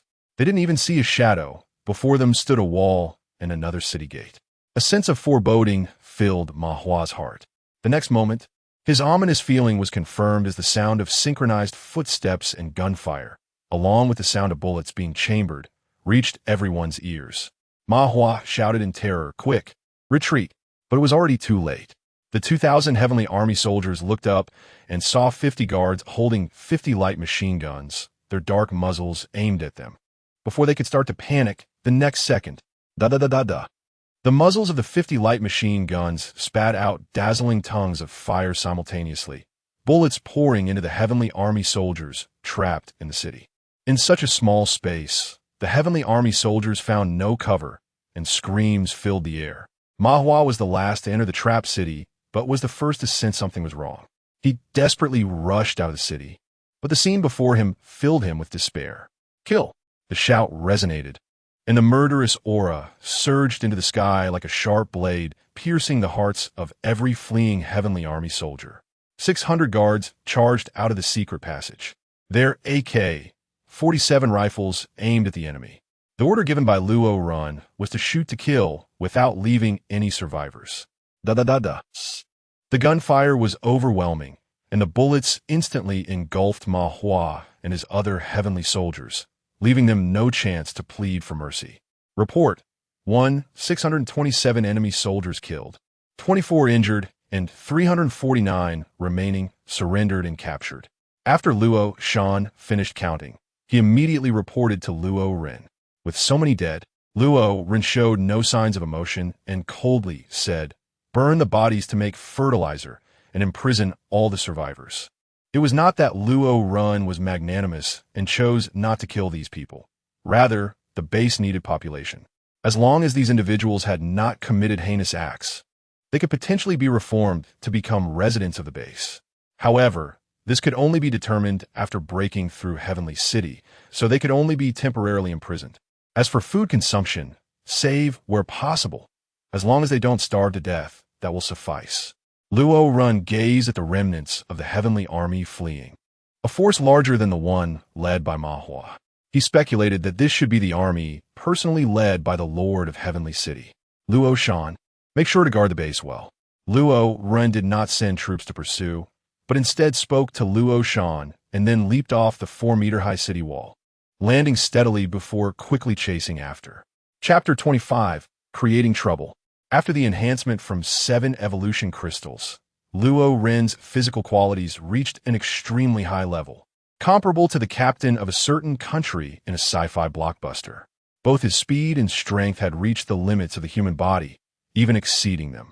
Following the trail, he quickly caught up with the fleeing Heaven Army. Roughly counting the troops ahead, there were about 3,000 people. These 3,000 soldiers of the Heaven Army were divided into 4 squads, surrounding 3 pure black off-road vehicles. Only the Lord of Heaven City could be so closely protected, with 3,000 guards. Even if Luo Ren's physical qualities reached the limits of a human body, it would be impossible for him to break through. It must be said that the notion of taking a general's head from among 1,000,000 troops is akin to plucking something from a pouch. That only applies to ancient times. In modern society, with just a few thousand soldiers, even if their firearms are crude, it is still very difficult to break through. If it were an army of 1,000,000, just imagine how terrifying that would be. Not even a mosquito could get in. After dawn, it was now morning. The guard troops did not catch up, and each soldier of the Heaven Army breathed a sigh of relief, their defensive posture relaxing somewhat. At this time, they were passing through a small town. In the corridor of an abandoned building in the town, a cold gleam flashed by. and a sharp military knife split the head of a male zombie in two. Dark blood, mixed with brain matter, splattered against the walls on either side, emitting a putrid stench. Months had passed since the outbreak of the virus, and ordinary zombies appeared only slightly weaker on the outside. However, without enough living flesh and blood, their internal organs had already begun to rot, and what was inside their heads had turned into a puddle of mush, producing an extremely foul odor. Luo Ren held his breath and quickly climbed the stairs to the rooftop. He picked up the binoculars and looked towards the center of the town, where the largest supermarket in the town was located. The street was densely packed with zombies. If you counted the zombies inside the supermarket, there were probably around 3,000 to 4,000. Turning in another direction, the binoculars revealed the figures of the Heaven Army, who were advancing on the highway about 3 to 4 kilometers away from the town. Luo Ren's eyes flickered as he muttered to himself, "I may not be able to take the head of a general from the midst of 10,000 troops as easily as plucking something from a bag, but I can still create some trouble for you." With this thought in mind, Luo Ren immediately leaped into action, like a martial arts master from a novel, scaling walls and flying towards the direction of the town's supermarket. Soon, he stopped less than 200 meters from the supermarket, looking down from the roof. It was less than 10 meters, not very high. Luo Ren jumped down from the rooftop to the ground, performing a forward roll to absorb most of the impact, landing safely. The sound of his landing was loud, immediately attracting the attention of the aimless zombies. They caught the scent of fresh flesh and began to crowd around, rushing towards Luo Ren. 1, 2, 3. After counting to 3, Luo Ren turned and ran at a speed that was just fast enough that the zombies couldn't catch up, yet he couldn't completely shake them off either. Luo Ren's goal was clear: the Heaven Army. About 10 minutes later, the figures of the Heaven Army could be vaguely seen, indicating that Luo Ren and the zombies had run nearly 3 kilometers. However, after 7 enhancements, Luo Ren didn't even know where his physical limits were. So running 3 to 4 kilometers felt no different to him than taking a few steps. He wasn't out of breath, his heart wasn't racing, and his face wasn't flushed. Meanwhile, the numerous zombies were like perpetual motion machines, tirelessly pursuing without any signs of fatigue, flushing, or panting. Before long, the distance between Luo Ren and the Heaven Army was only 500 meters. He casually picked up a stone and threw it, then suddenly changed direction, exploding into speed and vanishing from the sight of the many zombies. The horde of zombies had been attracted by a larger scent of blood and flesh, completely ignoring Luo Ren's disappearance as they charged towards the Heaven Army, letting out thirsty sounds from their throats. Bang! A stone the size of a thumb hit a Heaven Army soldier's head, instantly causing the soldier to bleed profusely and faint. The surrounding soldiers looked in the direction of the stone and immediately discovered the horde of zombies rushing towards them, their faces turning pale with shock. "Zombie tide," someone realized and shouted urgently, alerting the other Heaven Army soldiers. However, the zombie tide was too sudden. By the time they reacted, the zombies were already close at hand. Bang bang. Gunfire erupted, killing the zombies that lunged forward, but more zombies followed closely behind, and the soldiers in the front row were immediately overwhelmed, with zombies tearing at their flesh. The screams echoed in everyone's ears, and the soldiers in the back of the Heaven Army began to retreat while firing, trying to distance themselves from the zombies. At this moment, Long Chi in the Hummer was also alerted. He leaned out of the sunroof and saw that the zombies were attacking from the left side, where the first 2 rows of the left flank had already been bitten to death, and more zombies were surging towards the 3rd row. "Everyone, stay calm. The right flank. Spread out and average the formation into the left flank." Long Chi quickly composed himself and began to command the troops. Under his command, the right flank spread out, merging into the front and back flanks, which extended their line, allowing those in the back to move to the front, thus eliminating the risk of shooting the soldiers in front. In just a few dozen seconds, the combat effectiveness of the Heaven Army multiplied several times. As a result, after the zombies overwhelmed the 3rd row of the left flank, a strong line of fire was established, and the attacking zombies fell in batches, making it difficult for them to advance. In less than half an hour, all the zombies were eliminated, their bodies strewn across the road and the fields beside it. Luo Ren, observing from the shadows, couldn't help but admire. The Lord of Heaven's city had some skills. In this battle, the Heaven Army lost nearly 300 men, and combined with the 2,000 lost in the attack on the base, the total was 2,300. For Long Qi, who had no system, this loss of nearly half was indeed significant. It was most fitting to describe it as losing both the wife and the soldiers, accomplishing little but causing great losses. You die, yet I lose so many. Long Qi scanned the remaining soldiers, his fists clenched tightly. Compared to Luo Ren, he hated Ma Hua even more. If it weren't for Ma Hua, he wouldn't have sent troops and wouldn't have ended up in such a situation. However, no matter how much he hated, it was useless. Ma Hua was already dead, and Luo Ren's forces were simply too strong. Even with 5,000 men, he was not a match, let alone now, with only half the Heaven Army left. Long Qi ordered to continue forward, and the remaining 2,000-plus Heaven Army soldiers set off again, while Luo Ren continued to follow. The sun set in the west, and the moon rose in the east. Night had fallen. Luo Ren followed the heavenly army into a forest, advancing along a small path between the trees. Then he saw a city hidden in the woods. It was more like a fortress than a city, with cliffs on both sides and a concrete city wall about 20 meters high in the middle. From the outside looking in, it seemed to have a vast space inside. Luo Ren was thinking about how to infiltrate the heavenly army in order to enter Heavenly City when he suddenly saw a soldier from the heavenly army breaking away from the group and walking alone into a thicket. Luo Ren quickly caught up and hid among the branches of a large tree, looking down. It turned out that this soldier from the Heaven Army was there to relieve himself. His eyes darted around, and he immediately came up with an idea. Whoosh! A gust of wind sounded, and the soldier, who was urinating, suddenly felt a chill on his back. Then someone patted his shoulder. Thinking it was a comrade trying to scare him, he instinctively said, "What are you doing? Can't you see I'm peeing? Watch out, or you'll get it on you."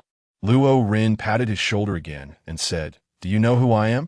The soldier of the Heaven Army pulled up his pants, turned around, and when he saw Luo Ren's appearance and then looked at his outfit, his eyes slightly narrowed. "This outfit looks a bit familiar. Isn't this the uniform of the base guard troops?" "Well, brother, you actually stole a set of guard uniforms." "Huh, wait a minute. Didn't we run away without even starting the fight? How come you?" The Heaven Army soldier noticed something was off and immediately questioned Luo Ren. Luo Ren seemed to smile without actually smiling and said, "Because I am Luo Ren." "What?"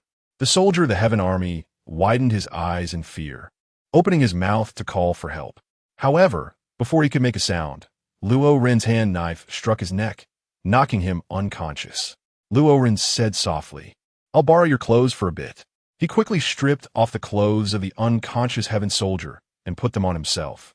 After doing this, Luo Ren glanced at the fainted Heaven soldier on the ground with a cold expression, then stepped on his neck, breaking it. Because only the dead wouldn't talk nonsense. Chapter 26. Infiltrating Heaven City. Wait for me. Dressed in a soldier's uniform, Luo Ren emerged from behind the bushes.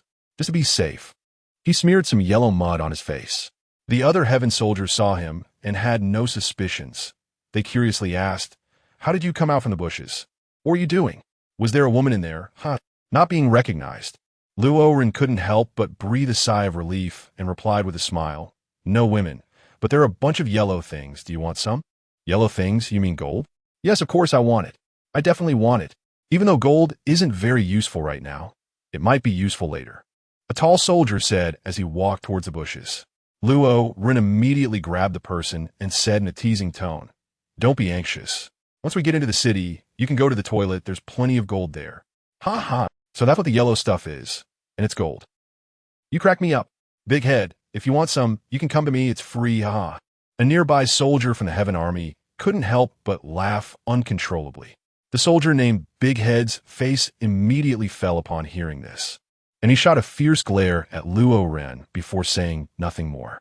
Luo Ren just smiled and didn't pay much attention. Successfully blending into the heavenly army made him feel at ease. He followed along without encountering any obstacles and successfully entered Heavenly City, which made him even happier.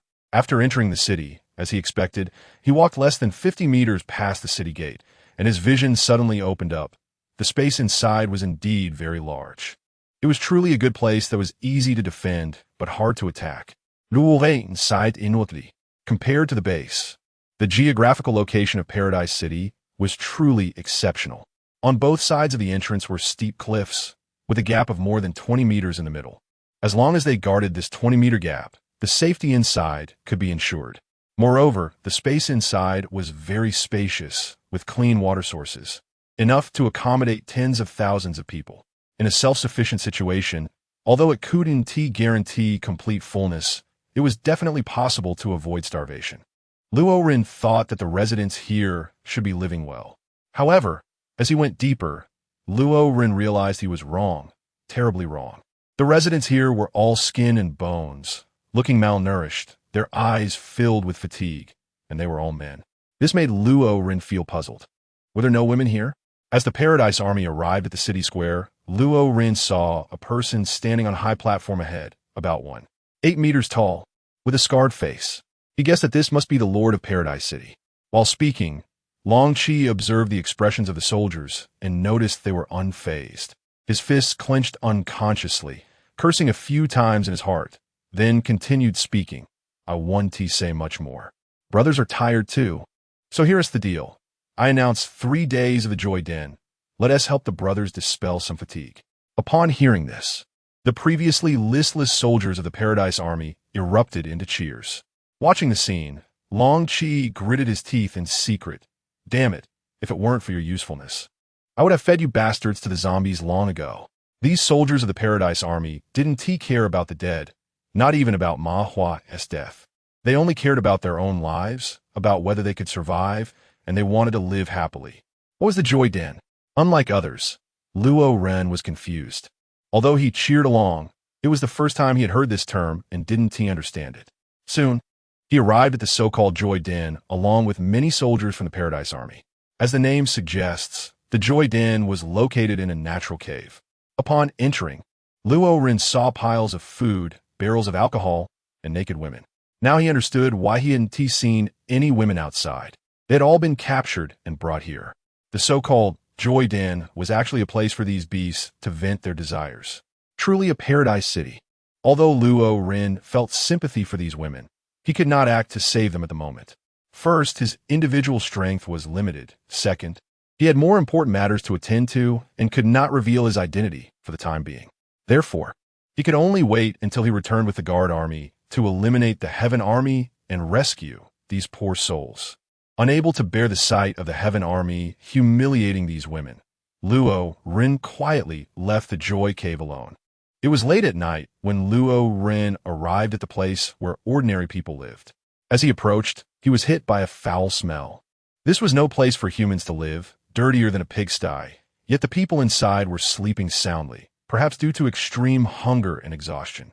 Luo Ren's eyes turned, and he immediately put on a smiling face to greet him. Brother, have a smoke. He took out a pack of Huazi cigarettes, pulled one out, and handed it to the patrolling soldier. The soldier glanced at him. His clothing and physique were not those of a civilian. He was sure that he was also a soldier, so he accepted the offered cigarette and lighter with ease. After lighting it, he took a deep drag, exhaled a big cloud of smoke, and felt great. Luo Ren's performance made the patrolling soldiers have a good impression of him, and one of them couldn't help but speak up. Brother, why are you here instead of in the Joy Cave? It stinks to high heaven. It's so uncomfortable. Ha! There are too few people like you who are particular these days. No one can be sure if they'll see the sun tomorrow, so why bother with all this? Just enjoy it while you can. The patrolling soldier laughed. Luo Ren smiled and echoed a few words before getting to the main topic. Brother, do you know how many people we have in Paradise City right now? The patrolling soldier took a puff from his cigarette, glanced at Luo Ren. And although he found it strange that Luo Ren would ask this, he didn't suspect him. Moreover, he had a good impression of this guy in front of him, so he answered truthfully, excluding our Paradise Army, there should be around 30,000. After speaking, he couldn't help but curiously ask, why are you asking this? Just out of curiosity, Luo Ren waved his hand and smiled. You said we suffered such great losses this time. Do you think the city lord will recruit soldiers from among these people? The patrolling soldier shook his head. No way, these people hate us to death. Even if the city lord had the intention, he wouldn't have the guts.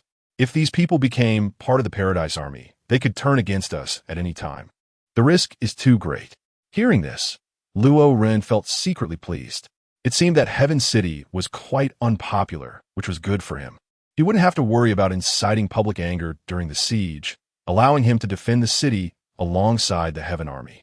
30,000 troops was no small fighting force. He only thought this in his heart and naturally wouldn't say it out loud.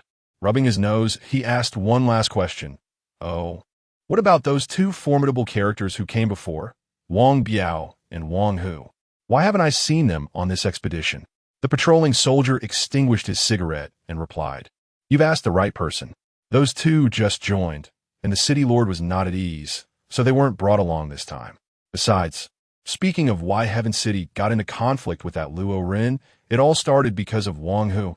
After explaining the reasons for the conflict between Heaven City and the base, the patrolling soldier had a look of glee, thinking that with such a huge loss this time, Wang Biao and Wang Hu would surely be in trouble. Luo Ren asked in surprise, A father and son? Aren't they uncle and nephew? The patrolling soldier chuckled and said, Do you think an uncle would offend someone like Luo Ren for the sake of his nephew? Let me tell you, that Wang Hu is actually the son of Wang Biao and his sister-in-law. Luo Ren didn't know this, which is why, during his siege of the factory, Wang Biao chose not to abandon Wang Hu. It turns out they are biological father and son, which makes sense. Luo Ren then asked, Do you know where the father and son Wang Hu and Wang Biao live? The patrolling soldier did not suspect why Luo Ren was inquiring about the whereabouts of Wang Biao and Wang Hu. He simply thought he was curious and wanted to admire the two. He pointed to a bungalow and said, See that? The second to last house. Luo Ren looked over, and at that moment, the room was still lit by candlelight, with two shadows cast on the window. Chapter 27. The Death of Wang Hu. Having obtained the desired information, Luo Ren casually found an excuse to leave and headed straight to the residence of Wang Biao and Wang Hu.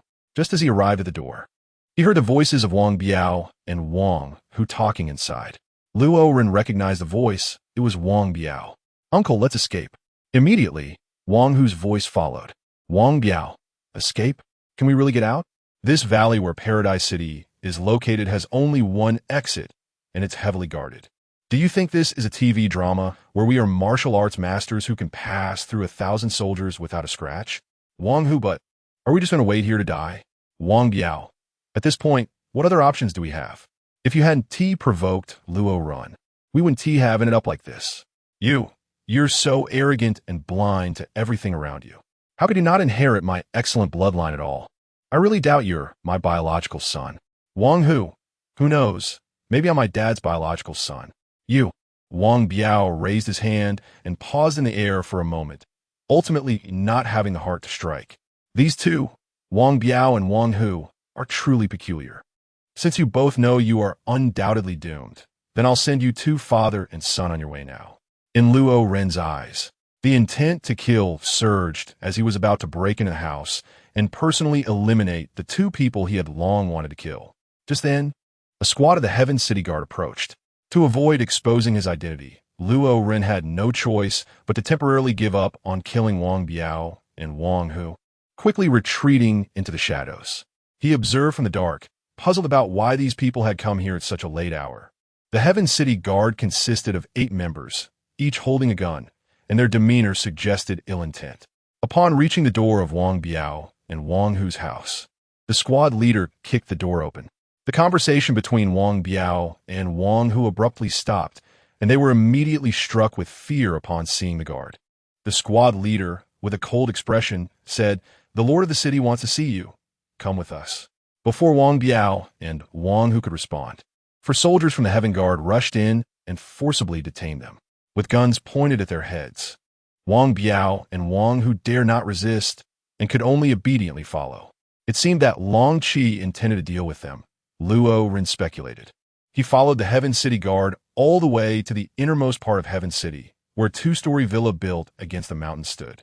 From the villa's windows, one could overlook the entire Heaven City. The Heaven City Guard escorted Wang Biao and Wang Hu into the villa. For safety's sake, Luo Ren decided not to enter, but waited outside. About 30 minutes later, Wang Biao emerged with a face full of despair, supporting the bruised and battered Wang Hu. Luo Ren saw their appearance and could already imagine what had happened in the villa. After about an hour, Wang Biao and Wang Hu came out of the bungalow and headed towards the city gate. Luo Ren immediately followed. Upon reaching the city gate, Wang Biao spoke a few words with the soldiers guarding the gate, then handed a note to one of the soldiers. The guard looked at the note and then opened the city gate to let them out. Long Qi surprisingly did not kill them, but instead expelled them from Paradise City. However, this was no different from killing them.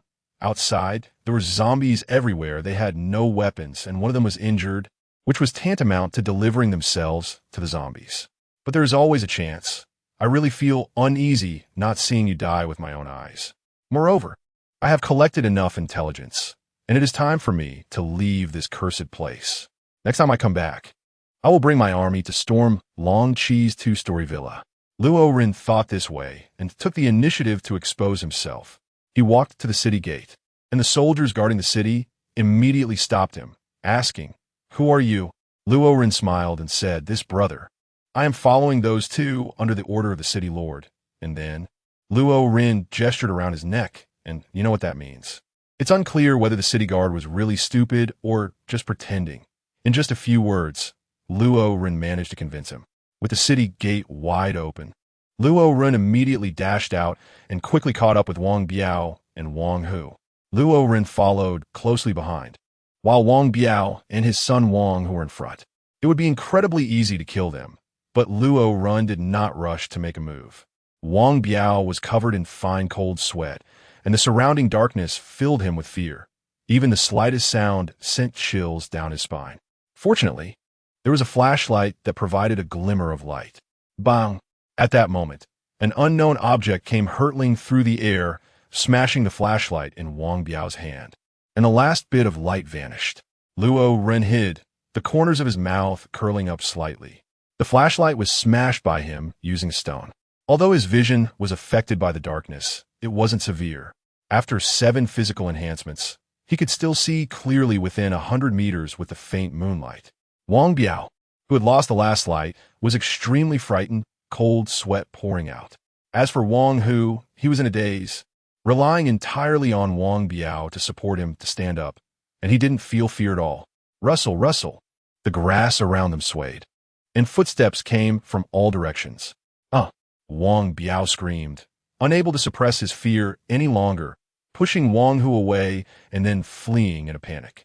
In a moment of danger, he didn't even care for his own son. Luo Ren slowly walked out of the darkness and looked down at the dazed Wang Hu on the ground. "Stop hitting me! Stop hitting me!" At that moment, Wang Hu suddenly woke up, frantically waving his arms. After a while, feeling that no one was hitting him, he slowly lowered his arms. The first thing he saw upon regaining consciousness was the bright moon and the twinkling stars. Noticing the damp ground, he reached down and grabbed a handful of weeds. Realizing the environment he was in, "Uncle, Luo Ren." His voice trembled, more terrified than when he saw a zombie, and he scrambled to escape.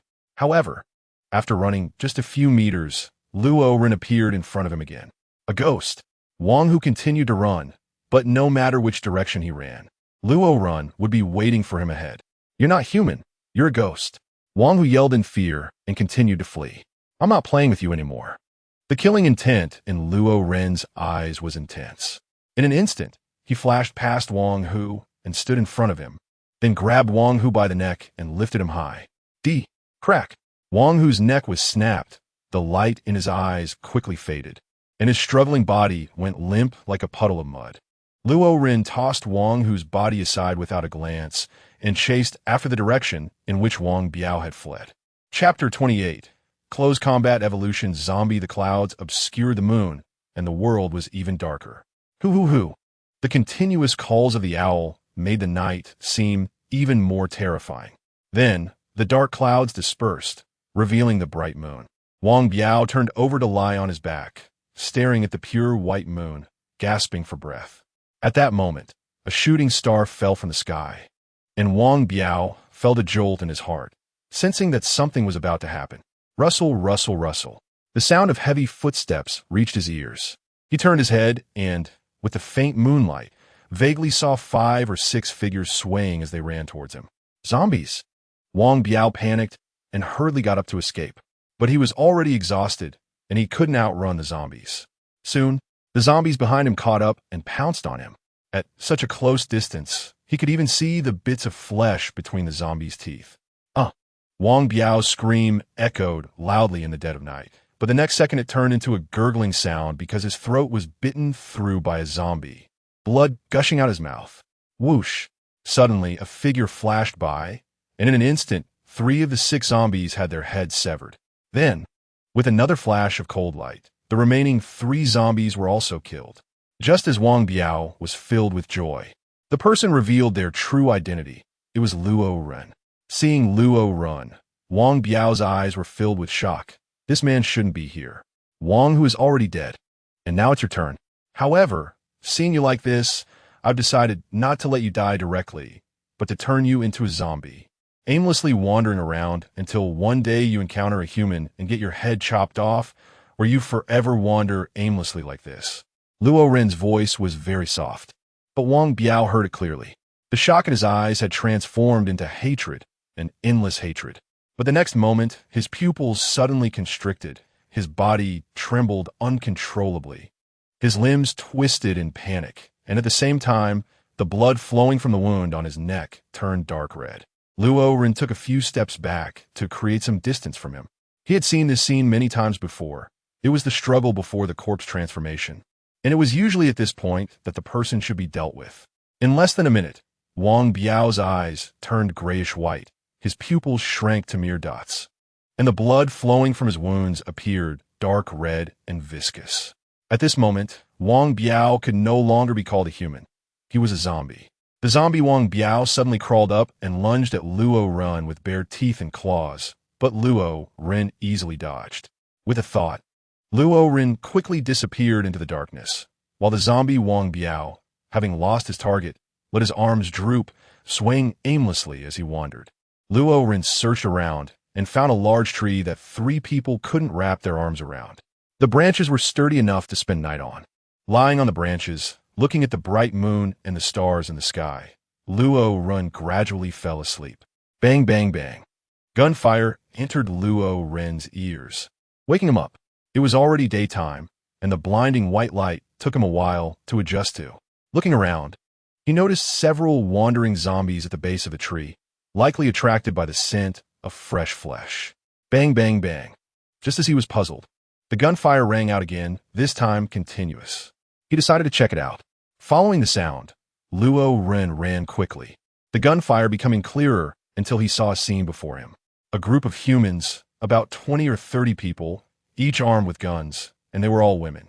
The leading woman was particularly beautiful, extremely beautiful, with big eyes, a high nose, naturally red lips, and not too big but not too small breasts, along with long legs that made Luo Ren, a good citizen, swallow hard. However, the situation for these women seemed dire. In front of them was a gigantic, evolved zombie, and their bullets couldn't penetrate its thick layer of fat. What should we do, Captain? This zombie is different from ordinary ones. The bullets can't get through. A woman shouted anxiously. The beautiful leader, with a determined look and gritted teeth, replied, "No matter what, we can't run even if it means death. We can't lead this big guy into the valley, or the residents inside will be in danger." Yes. Upon hearing this, the other women all had expressions of facing death without fear. It must be said that these women were stronger than some men. The valley should be their refuge, likely with many more people inside. To prevent the evolved zombie from endangering those inside, they chose to fight to the death, which was a path to certain doom. Luo Ren deeply admired this group of women and decided to lend a helping hand, but it wasn't the right time yet. He needed to wait. Bang, bang. Oh no, Captain, I'm out of bullets. Me too. I'm out of bullets as well. The bullets had been completely exhausted, and all of them showed expressions of despair. Yet they still chose not to run away.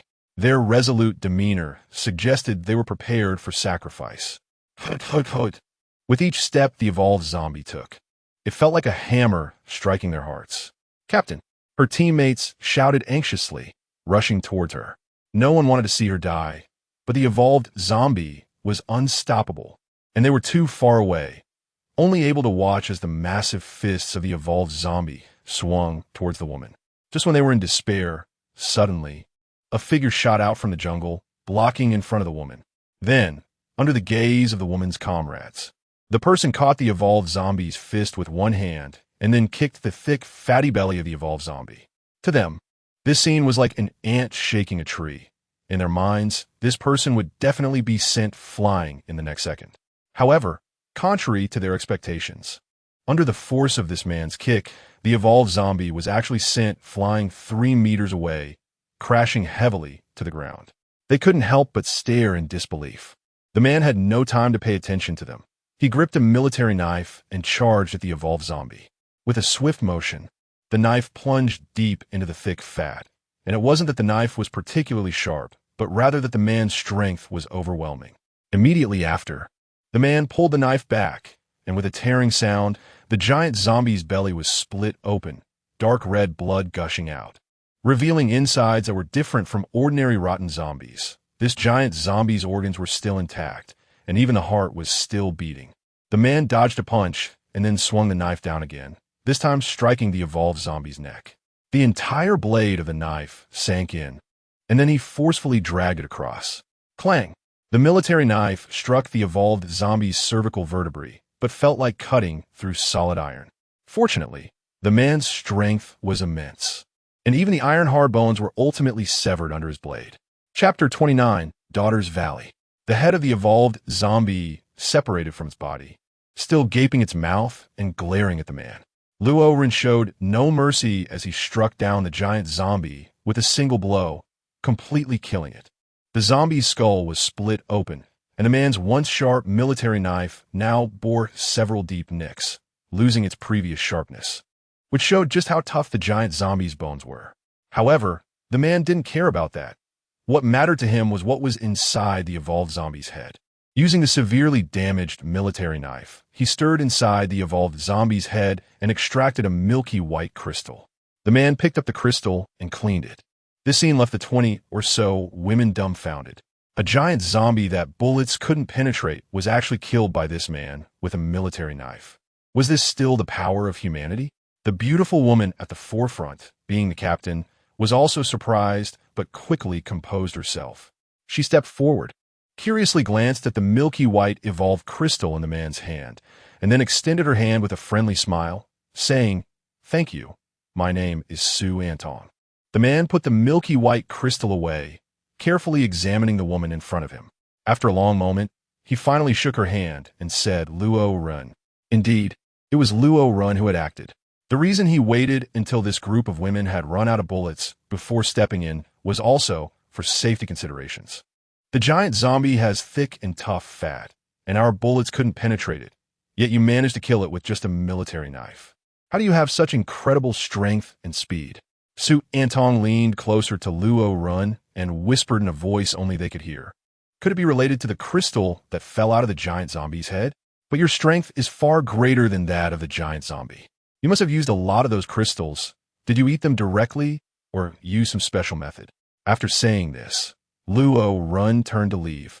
But at that moment, Su Antong called out to him, "Hey, wait a minute." Su Antong's expression was sincere, not seeming to have ulterior motives. Yes. Sister Antong is inviting a man for the first time." The other women chimed in. Faced with the warm invitation from the women, Luo Ren frowned slightly. After considering for a moment and recalling how these women had been willing to sacrifice themselves for the safety of the people in the valley, he thought they probably didn't have any other motives.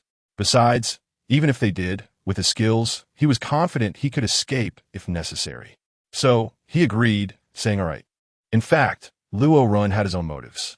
He wanted to see how many people were in the valley that these women spoke of. If there were many people, he could make an effort to get them to join the base, which would help increase the population of the base. The plan was going more smoothly than expected. If someone as powerful as Luo Ren joined the Daughter Valley, their strength would certainly increase, and they wouldn't have to fear encountering such giant zombies anymore. Seeing Luo Ren agree, a glimmer of surprise flashed in Su Antong's eyes. Her reason for inviting Luo Ren also had her own little thoughts. Thus, Luo Ren followed Su Antong and her group to where they had hidden their vehicles. There were a total of 3 cars. Since they were pickups, they could fit over 20 people, although it would be a bit cramped. Luo Ren found himself surrounded by numerous women.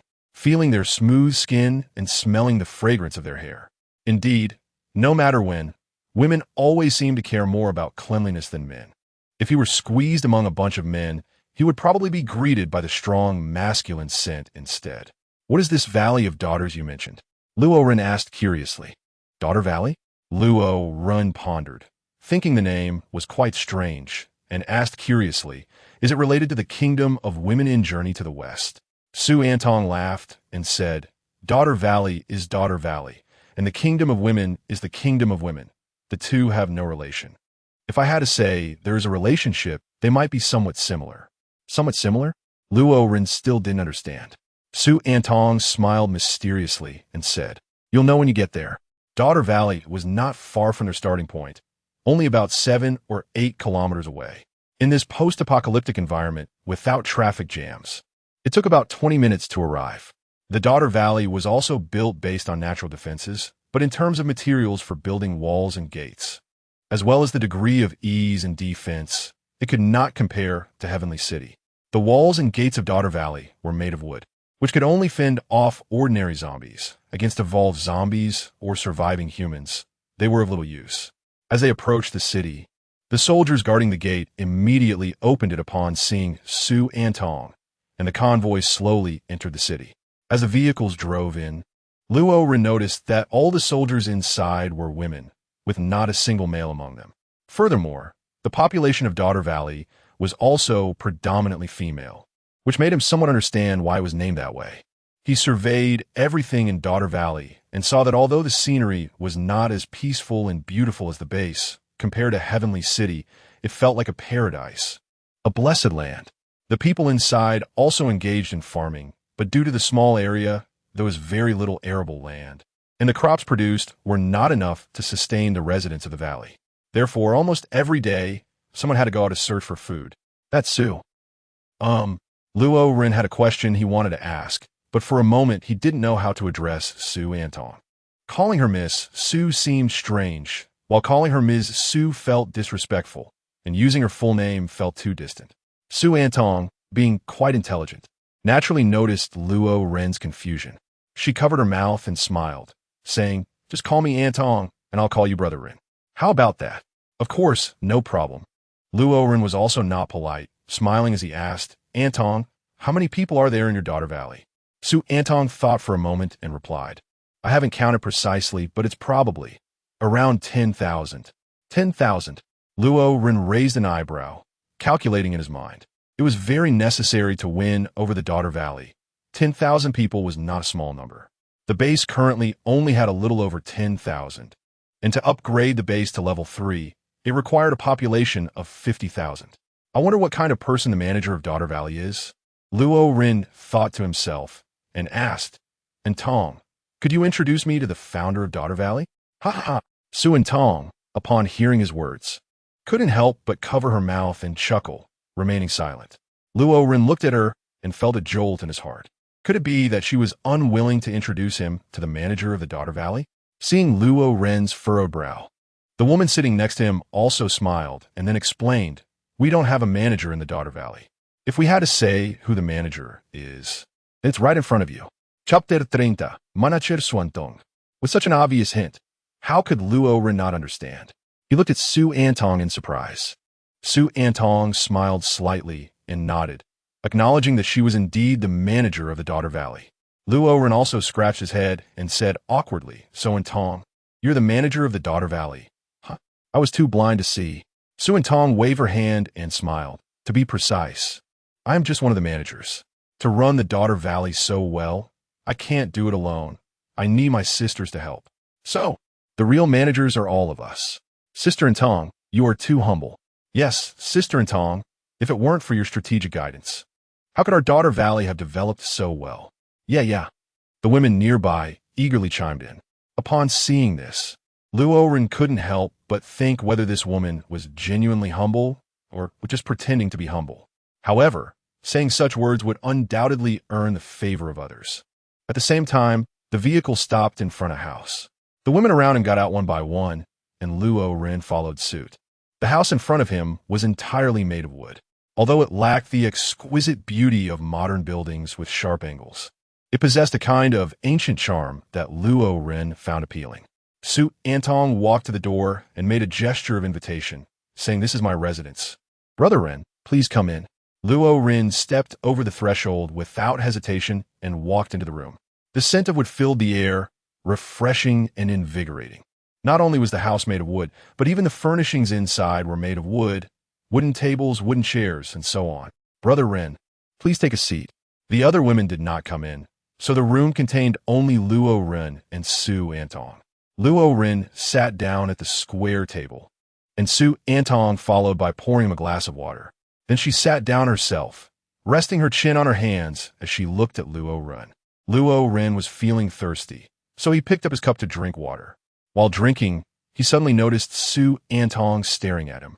For a moment, he didn't know whether he should continue drinking the water, so he put it down and asked, "Is there something on my face?" Su Antong continued to look at him without any hint of embarrassment and replied, "No." Luo Ren couldn't help but feel curious, and then asked, "Why have you been staring at me?" "Ha, of course it's because you're good-looking, Ren Ge. To be honest, I've seen quite a few handsome guys, but you're the first combination of a young, fresh meat and a tough guy I've encountered. You're really handsome. If it were a typical girl, she would definitely be shy and not say anything or find some excuse. But Su Antong is the kind of straightforward person who says whatever she thinks without holding back." Luo Ren touched his nose. He actually believed Su Antong's words. He knew he was handsome and definitely capable. To be honest, if he were a woman, he would want to be captivated by himself. Good taste. He really wanted to blurt out, but that would seem too narcissistic, so it was better to be humble and say it was an overstatement. When the dishes were served, Luo Ren couldn't help but swallow. After eating compressed rations for several days, seeing this food made it impossible to say he wasn't tempted. Su Antong noticed Luo Ren's little gesture of swallowing and couldn't help but smile. It seemed no one could resist the temptation of delicious food, even if that person was extremely powerful. "There are only these foods in the valley, Brother Ren. Please don't mind," Su Antong said with a smile. Luo Ren quickly said, "Given the current situation, having such a lavish meal is already very good. How could I be picky?" That's good, Su Antong replied, making a gesture to invite him to eat. After being eagerly awaited, he was just waiting for this sentence. But Luo Ren still forced himself to suppress the desire to feast and turned his gaze to Su Antong.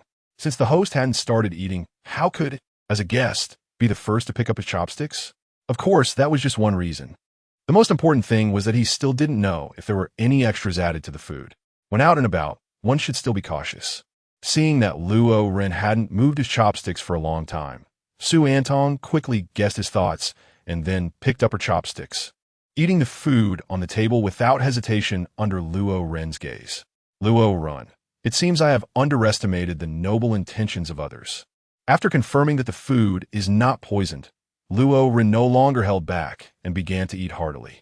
If it weren't for Su Antong being nearby and considering his image with this little food, he could finish it all in just a few minutes at his usual speed of eating like a whirlwind.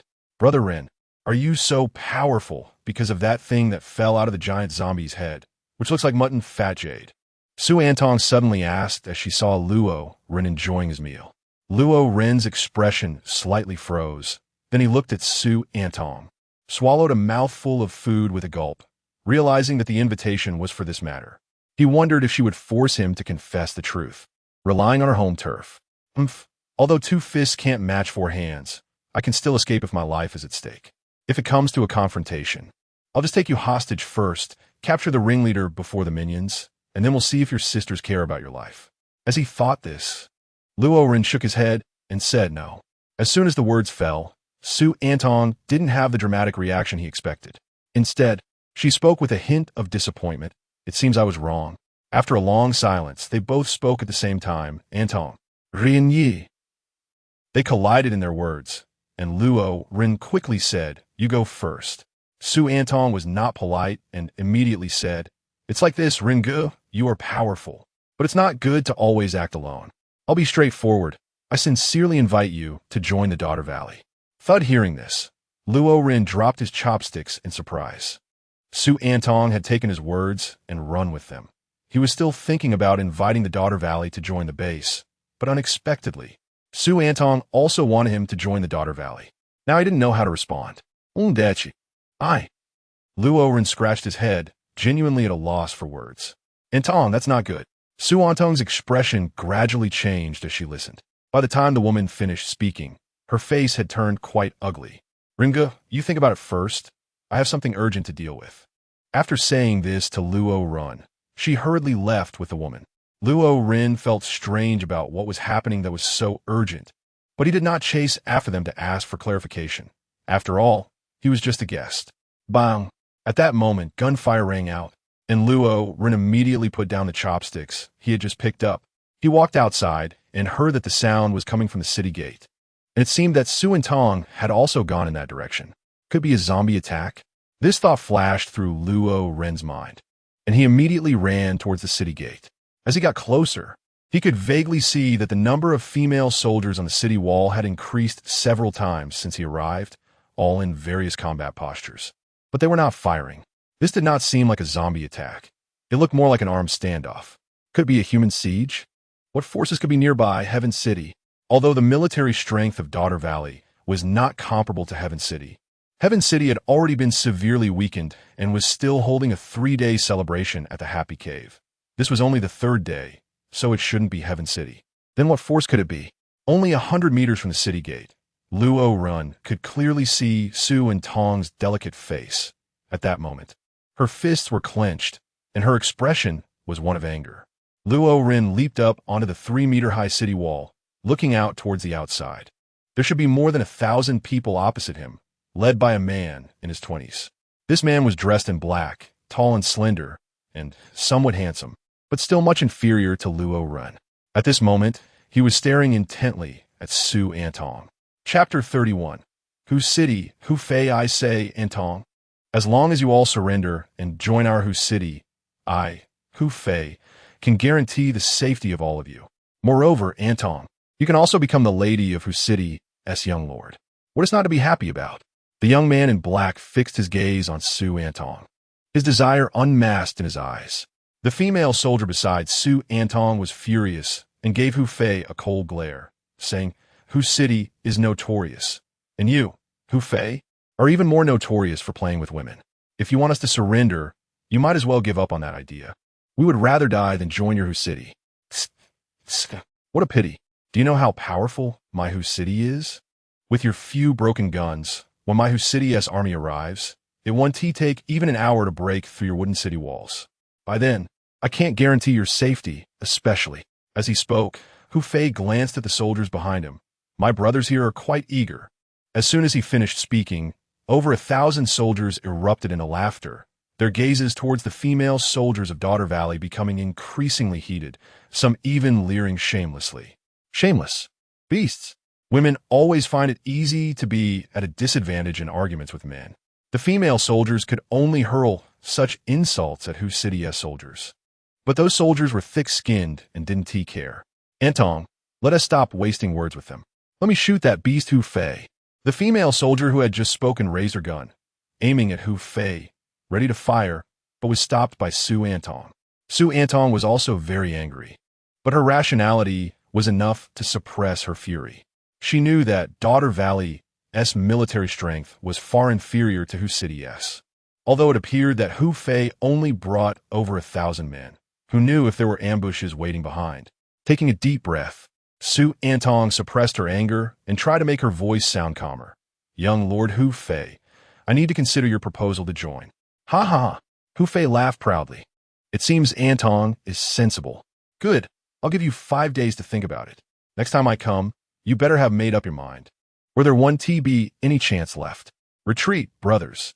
Upon hearing this, the soldiers of Hu City scattered their hot gazes, filled with boredom, but military orders were absolute, so they could only obey and retreat. You. The female soldier was furious, raising her gun to shoot, but Su Antong immediately blocked her. Antong, why won't you let me shoot? So what if Hu City is powerful? We can fight to the death. Even if I die, I won't let these beasts insult us. The female soldier glared at the retreating back of Hu Fei's group, her eyes blazing with anger, as if she wanted to shoot fire at him, burning him alive. Yes, even if we die, We 1T let these beasts insult us. A 1T surrender. So what if it's a fight to the death? A part of the people strongly agreed with the female soldieress words. Their personalities were very tough, and rather than being insulted, they would rather die in battle. Since the outbreak of the virus, they had faced zombies almost every day and had seen companions die more than once, so they were not afraid of death. However, the majority remained silent, their faces filled with worry. They had joined Daughter Valley to survive, but if Daughter Valley could no longer ensure their safety, was there still a reason to stay? Whose city was powerful, far beyond what Daughter Valley could contend with. If they chose to resist, it would only lead to destruction. But if they chose to flee, where could they run to? Now, the only path that seemed to lead to survival was surrender. Su Antong's gaze swept over everyone, and every subtle expression was captured in her eyes. This crisis had come too suddenly. Although they had temporarily sent Hu Fei away, 5 days was too short, and her mind was in chaos, unable to come up with a counterplan. Sisters, please allow me to think carefully. After saying this, Su Antong walked down the city wall, wandering aimlessly. Seeing this, Luo Ren approached, and, through her back, he noticed Su Antong's exhaustion, helplessness, and anger. He immediately walked up to her and walked alongside her. Su Antong noticed Luo Ren and said, "Brother Ren, just pretend you didn't hear what happened at the dinner table. I've arranged a car for you to leave here early. In a few days, the Daughter's Valley will no longer exist." Luo Ren comforted, "There are always ways. If you can't fight, you can run. The best strategy is to retreat, and there's no shame in that." "That's not going to work." Su Antong shook her head and said, "Hu Fei isn't stupid. He would definitely think about escaping. There are surely his spies outside, and there might even be his spies in the valley. Speaking of which, how did Hu Fei know the location of the Daughter Valley?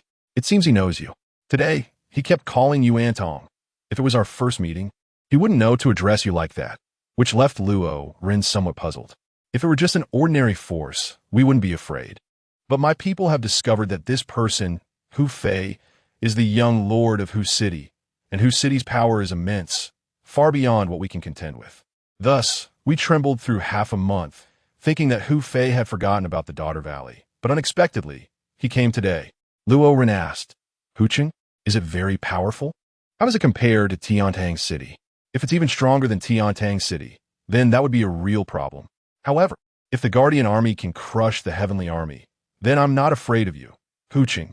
Luo Ren thought to himself and said to Su Antong, "As long as you agree to my conditions, I can save Daughter Valley." Upon hearing this, Su Antong paused and looked at Luo Ren. She sensed a certain leadership quality in him, and surprisingly felt a degree of trust towards his claim of being able to save Daughter Valley. Although she had known this man for less than a day, she couldn't help but feel this way. However, feelings are ultimately just feelings, and reason reminded her that while Luo Ren's personal strength was undeniable, one person's strength could only go so far. 2 fists could hardly fight off 4 hands. He couldn't possibly take on an entire army of Hu City.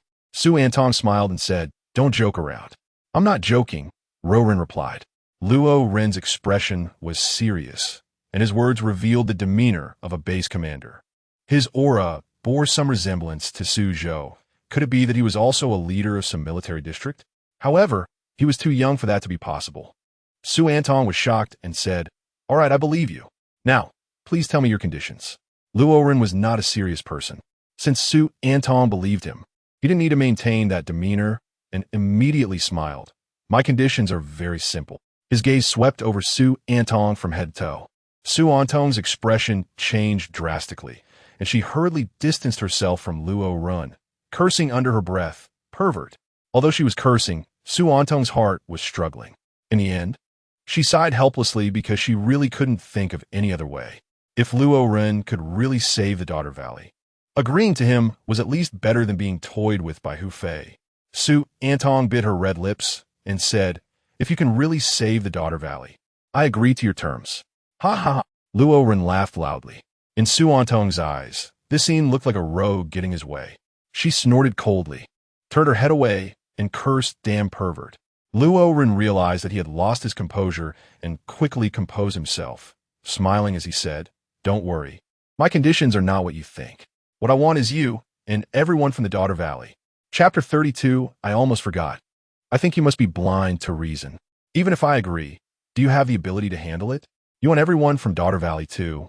But you probably don't know the saying, there's no land that can't be farmed, only oxen that have died from exhaustion. In the end, you'll be exhausted and then blame me. Su Antong gave Luo Ren a big eye roll. Luo Ren was momentarily speechless. What was going on? He hadn't even finished his sentence when he was met with a barrage of criticism. Luckily, they didn't take a keyboard, or they would have ended up in a heated argument. I didn't mean it that way. I want all of you, not for my own desires. What desires? There's no desire involved in this. I'll just say it plainly. I want everyone from your Daughter Valley to join my base. Please don't get angry first. As soon as Luo Ren's words fell, Su Antong's expression changed. He quickly stopped her, saying, "Don't worry. The base is not like Hu City. Our approach to residents is similar to that of Daughter Valley, but more refined. As long as those who join the base are willing to work hard and come out, I can guarantee their safety. Otherwise, they will go hungry. Are you feeling feverish?" Su Antong reached out to touch Luo Ren's forehead. It was cool, and his temperature was normal. Nothing was wrong, so why was he talking nonsense during the day? This woman was smart, but a bit slow on the uptake. Luo Ren felt helpless. He had to take this approach. He quickly moved to block Su Antong, a mischievous smile appearing on his lips.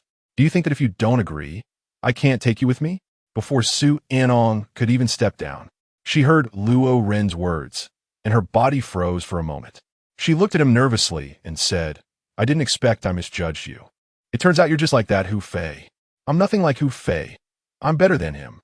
The word better sprang from Luo Ren's mouth as he suddenly pulled Su Antong into an embrace, their faces nearly touching. "What do you think you're doing?" Su Antong tried to break free from Luo Ren's hold, but his strength was too great. His arms felt like steel clamps, and her attempts to resist yielded no results. Luo Ren leaned close to Su Antong's ear, his hot breath making her heart race and her ears itch. Luo Ren whispered, "I don't want to do anything. I just want to ask you, will you agree to my conditions?" If this scene were seen by others, it wouldn't look like a threat at all, but rather like a couple in love, whispering sweet nothings. Gulp. Su Antong nervously swallowed. "What if I don't agree?" Luo Ren smiled lightly, his gaze moving downward. "If you don't agree, what do you think I will do?" Su Antong's body trembled, and her eyes became resolute. "If you act recklessly, I will commit suicide and then become a vengeful spirit, haunting you for the rest of your life." Seeing the determination in her eyes, Luo Ren hesitated for a moment, then finally sighed, releasing her and stepping back to create some distance. "If you don't want to, then you don't want to. The car you promised me still counts, right?" Luo Ren's actions left Su Antong quite confused. Was he just trying to scare her earlier? However, since Luo Ren had no ulterior motives, she didn't ask further and immediately said, "Of course it counts. All right, prepare the car for me. I'm leaving Daughter Valley today." Luo Ren's tone showed no disappointment, as if losing over 10,000 people was of no consequence. In fact, it was because he had other plans. 5 days later, Hu Fei would come to Daughter Valley again, and by then he was confident he would have destroyed Heavenly City and could conveniently stop by. At that time, the Guard Army would display their might and drive Hu Fei away, saving Daughter Valley from peril, which would be akin to a timely help in a snowstorm. Wouldn't Su Antong agree then? If she still refused, it would be a sign of not knowing what was good for her. Luo Ren didn't suggest becoming someone like Hu Fei, of course, not for a woman, but for the sake of the over 10,000 people. Su Antong was contemplating, but could not figure out Luo Ren's intentions, so she could only agree. "All right, I'll go prepare a vehicle for you." In the parking lot of Daughter Valley, a soldier fueling the car said anxiously, "Sister Antong, are you really planning to go with that Luo Ren? What if he has ill intentions? Wouldn't that be very dangerous for you?" Su Antong, however, looked resolute. No amount of persuasion would work. "Shall we? Don't worry. Look at this." Su Antong knew the soldier was concerned for her, so she lifted her clothing to reveal a grenade hidden underneath. "If Luo Ren tries to do anything to me, I'll detonate the grenade and take him down with me." Shall we was still worried, but Su Antong interrupted her, saying, "Shall we? You need to understand that even if we surrender, Hu Fei won't let us go easily. You, me, and many of our sisters will become tools for his and his soldiers' desires. Living like that would be worse than death. So Luo Ren might be our only hope. After hearing this, Xiao Wei fell silent and stopped trying to persuade Su Antong, because Su Antong was right. This was indeed their only way out. Go call Luo Ren over. Just tell him the car is ready, Su Antong said as she took the passenger seat. The soldier Xiao Wei complied, jogging to call Luo Ren. Before long, she brought him over, pointing to the ready vehicle and saying, "The car is fully fueled, and there's a can of spare gasoline in the trunk for you." Luo Ren nodded in satisfaction, then opened the car door. Huh? The car windows are tinted. You can't see inside from outside. Only then did he see Su Antong in the car.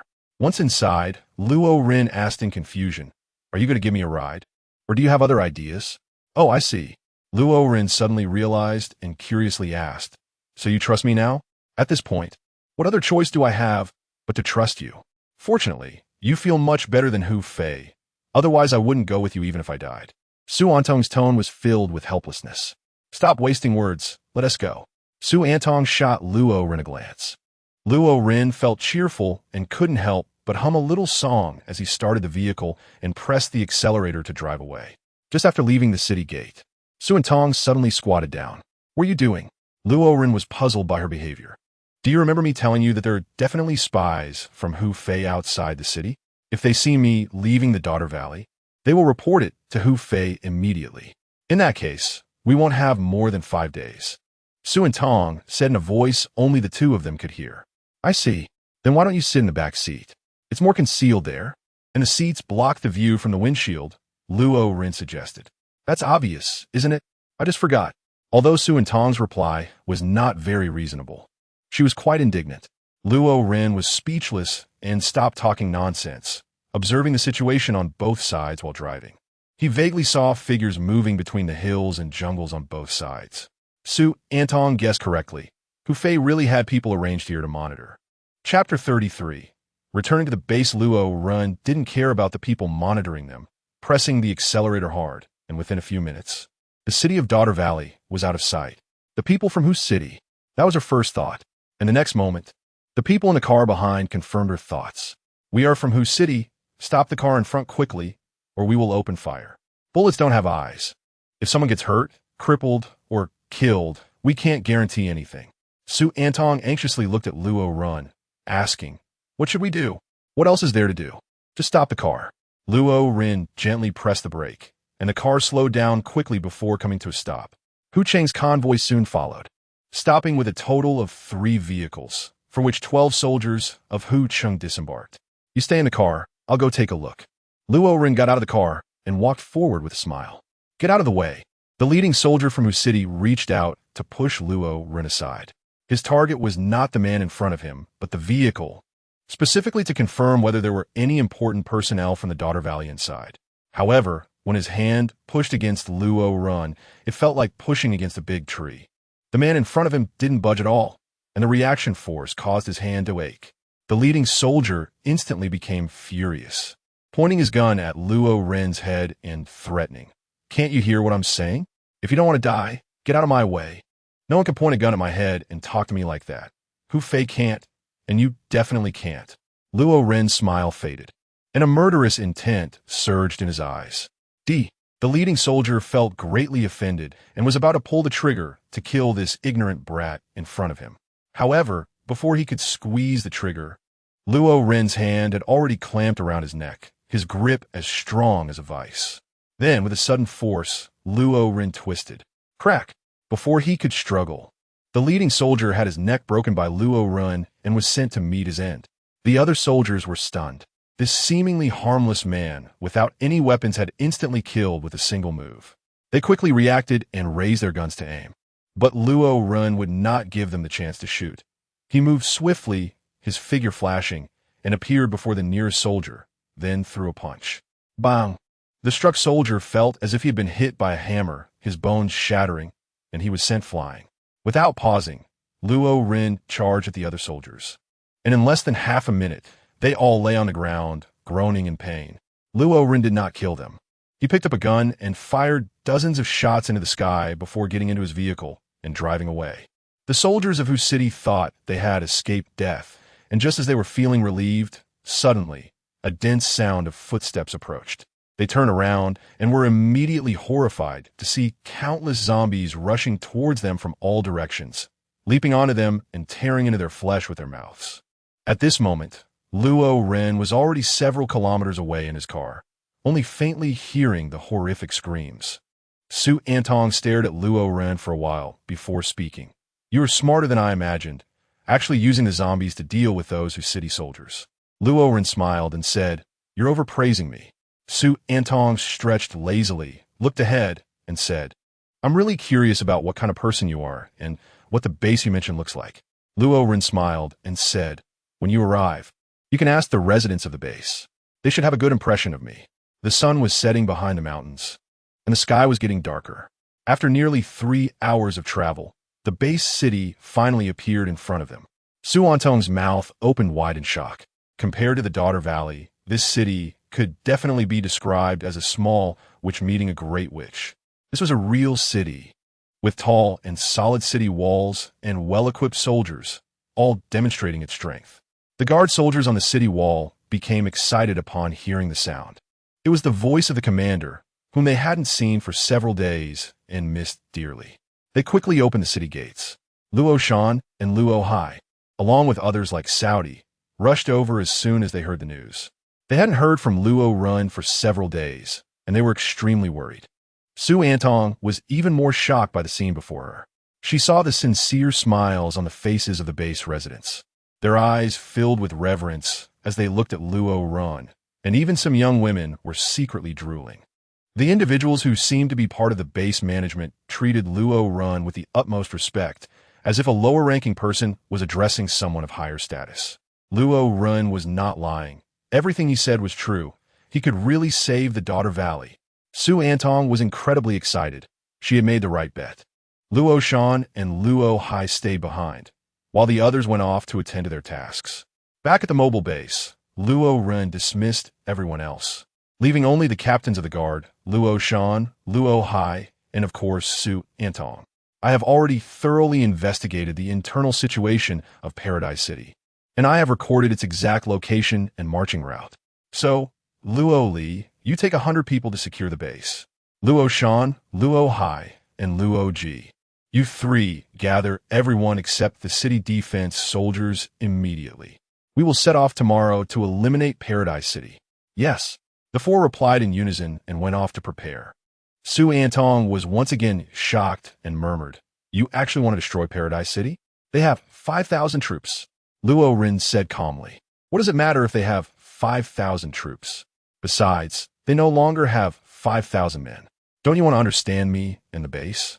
First, go and visit the base properly, ask the residents about it, and find out what kind of person I really am, whether I am deceiving you." Su Antong waved her hand. "No need. I already saw clearly when I entered the city. Those people have genuine respect for you, not for any other reason, just for their attitude towards you. I am willing to believe you." Now, in her heart, Luo Ren's image had become grand.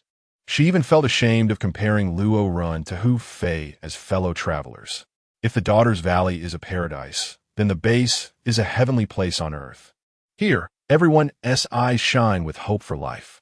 She even felt that Luo Ren was not just the savior of the Daughter's Valley, but also a savior sent by heaven to restore order to the chaos of humanity. At this moment, looking at Luo Ren again, Su Antong's eyes were dreamy, and her face involuntarily flushed with 2 shades of red, her heart pounding. "Why is your face red?" Luo Ren looked at her with a strange expression. It's nothing, just a bit hot." Luo Ren looked her up and down, thinking to himself, "She wouldn't have fallen in love with me because of my heroic and commanding presence, would she? But she really is quite good-looking." With this thought, Luo Ren couldn't help but chuckle. "Pervert!" Su Antong lightly scolded, turning away. Luo Ren noticed that he had lost his composure and quickly changed the topic, saying, "Since you don't want to visit, I'll find someone to arrange a place for you to stay. Rest well today, and we'll set off early tomorrow." He called for Shate and said to him, "Arrange a place for Miss Su to stay, and make sure it's nice and clean." Shate noticed the blush on Su Antong's face and glanced at Luo Ren, realizing that the commander and this beauty might be. "There's no available rooms in the base, Commander," Shate reported. "Huh? A base this big has no available rooms?" Luo Ren asked. "Yes, Commander," Shate replied firmly. All right, you can go. I'll figure something out myself. Once Shate left the mobile base, Luo Ren looked at Su Antong, only to see her glancing sideways with a hint of vigilance in her eyes. Their conversation was indeed suspicious. How could such a large base not have a single room available? Luo Ren tentatively asked, how about you stay with me for a night? Chapter 34. Deploying troops. How about you stay with me for a night? After Luo Ren finished asking, he saw Su Antong's face change instantly, as if she were saying, do you think I would wanna? Luo Ren felt a bit awkward and laughed, saying, I was just kidding. I'll think of another way. After a good deal of thought, Luo Ren finally came up with an idea. He immediately stood up and said to Su Antong, follow me. Although Su Antong didn't know what Luo Ren's plan was, she still followed him, since this was his territory. Soon, the two arrived at the nunnery, which Luo Ren had specifically instructed Chao Mu to build for the nuns. It allowed them to not forget their professional skills while also providing a place for the residents of the base to seek spiritual solace during their leisure time. Truly a win-win situation. There's even a temple here? Su Antong looked at the nunnery in surprise, finding it hard to believe that in this world, Luo Ren still remembered to preserve religion. Luo Ren'ai said proudly, how about it? Are you envious? This is called cultural diversity. In the future, I still need to gather Confucianism, Buddhism, and Taoism. As for those who fight every day, forget it. It's too dangerous and not good for the peace and stability of the base. What else could Su Antong say? She could only give him 2 thumbs up. If it weren't for the fact that showing her toes would be inappropriate, she would have shown 4 thumbs up. Bang, bang, bang. Luo Ren knocked on the door of the nunnery and soon heard a voice from inside. Jing Hui, I'm here. The door creaked open just a crack, and Jing Hui's smooth little head peeked out from behind the door. When she saw Luo Ren, her smiling face immediately fell, but upon noticing Su Antong beside him, her face was again filled with smiles. Jing Hui's attitude made Luo Ren very unhappy. Isn't Buddhism supposed to emphasize equality among all beings? Why is she treating me differently? Jing Hui pressed her palms together and said, Ba, then shot a glare at Luo Ren, saying, Buddhism does emphasize equality among all beings, but I haven't cultivated to become a Buddha yet. Even a bodhisattva is far away from that. Besides, I'm first a woman and then a disciple of the Buddhist sect. You. The little nun Jing Hui was sharp-tongued, and Luo Ren's face turned alternately pale and flushed with anger. Su Antong, seeing Luo Ren at a loss for words, covered her mouth and chuckled lightly, feeling quite uncomfortable in her heart. Oh dear, women and petty people are hard to deal with, and nuns are even harder. Don't get angry, don't get angry. Anger is bad for your health. Luo Ren kept persuading himself in his heart, and finally his anger subsided. He waved his hand and said, I won't argue with you. Look, the base has run out of space. Can you free up a bed for her to stay the night? The little nun glanced at Su Antong, secretly astonished. This girl is really tough. She must have been tricked into coming by Luo Ren. Thinking this in her heart, she couldn't say it out loud. Facing Su Antong, her attitude did a complete turnaround. She smiled broadly and spoke in a very gentle tone. Ba, may I ask the honorable name of the female benefactor? Su Antong looked at Luo Ren with a smile in her eyes, then pressed her palms together and gave a slight bow, saying, My name is Su Antong. The little nun Jing Hui nodded slightly, gestured for her to enter, and said, Please, benefactor Su. After saying that, she slammed the door shut with a bang. Luo Ren raised his fist and muttered, If it weren't for your master's face, I'd have to knock a few horns on your little bald head. The stars dotted the night sky, and the bright moon hung among them. Without the lights of human cities, the horizon revealed a long-lost, beautiful galaxy. Under the Milky Way, a vehicle approached. 4 heavily armed soldiers got out, and before them lay 12 skeletons, their flesh completely gnawed away. One soldier crouched down to analyze the scene and said, It's Li Wei and the others. They must have encountered a horde of zombies. Another soldier picked up a gun, sniffed the muzzle, then removed the magazine and saw that every bullet was intact. He couldn't help but frown and then check the remains under his feet, discovering signs of fractures in the chest area. He quickly examined the other corpses, all showing signs of fractures, and one skeleton's neck was even severely crushed. They weren't killed by zombies, or rather, Zombies weren't the primary cause of death. The other three looked at this soldier in confusion.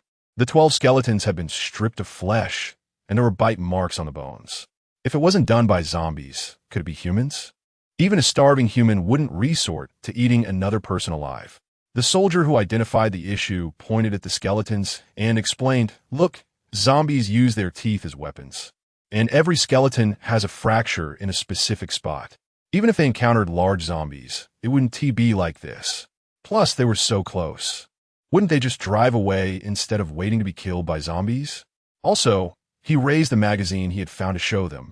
This is the magazine from their gun, and not a single bullet is missing. Even if they were suddenly attacked by a horde of zombies, they wouldn't have fired a single shot. The other three nodded in understanding, and one asked, "So what do we do now?" The soldier thought for a moment and said, "This isn't something we can decide. Let's take the guns and report everything as it is to Hu Shao. After that, we'll follow whatever arrangements are made." In the blink of an eye, dawn broke at the mobile base. Luo Ren had just finished breakfast when he heard Luo Shan's voice outside. "Report, sir. The guard army is assembled and ready to depart at any time." Luo Ren stepped out of the mobile base, and the guard army appeared before him. His fists clenched tightly, and a glint of determination flashed in his eyes, as if he could already see the moment when Paradise City would be breached. At this moment, Su Antong also rushed over from the nunnery. Seeing the well-equipped guard army of nearly 900 men, she felt much more at ease. Daughter Valley was really going to be saved. "We're here," Luo Ren said with a smile. "According to the plan, we will first eliminate Paradise City, and then go to support Daughter Valley." "So Anton Nadith, Olait." Luo Ren stopped wasting words and announced loudly, "Set off." With his command, Luo Shan, Luo Hai, and Luo Ji each led a team to depart, while Luo Ren, as the highest commander, of course had the privilege of not marching on foot and could ride in his own vehicle. Behind his vehicle followed 9 medium-sized trucks, which were not carrying people but weapons and ammunition. On the truck, Su Antong gazed at the team ahead and couldn't help but ask, "Where did you get such good weapons and so many of them?" Since Luo Ren didn't want to answer, Su Antong didn't ask further, but instead turned her gaze to the scenery outside the window. Chapter 35. Goodbye Hu Fei. Since setting off in the morning until now, it was already noon. Su Antong looked out the window and felt a sense of familiarity. Wasn't it just a little ahead where you killed those people in Hu City? I wonder what happened to those people, whether they are dead or have been rescued. Luo Ren looked out the window and indeed recognized the place. Whether they were dead or saved could be determined by taking a look. Saying this, he ordered the team to stop. Then he and Su Antong crossed the team to the front. They immediately saw 12 skeletons not far away, their flesh completely eaten away, while a group of crows was pecking at the remaining meat on the bones. "Caw, caw, caw."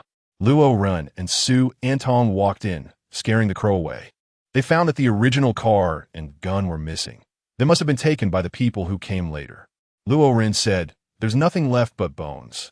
Even the gods can't save it, so don't worry." However, Su Antong frowned, feeling that something was off. She covered her nose and mouth, crouched down, and carefully examined the skeleton. Soon, she discovered the source of the anomaly, and a sense of worry arose within her. Seeing Su Antong's change, Luo Ren couldn't help but ask, "What's wrong?" Su Antong looked at Luo Ren, opened her mouth, and uttered a sentence. "The Daughter Valley is in trouble." Luo Ren was puzzled, wondering what it meant. Su Antong had a look of despair on her face and didn't bother to explain further, running frantically towards the direction of Daughter Valley. Although Su Antong didn't provide a detailed explanation, Luo Ren could tell from her words why she was worried. However, Luo Ren found it strange. Didn't Hu Fei say they would send troops to Daughter Valley 5 days later? Why were they moving out on just the second day? It didn't make sense. As he thought about this, Luo Ren glanced at the bones on the ground and couldn't help but frown.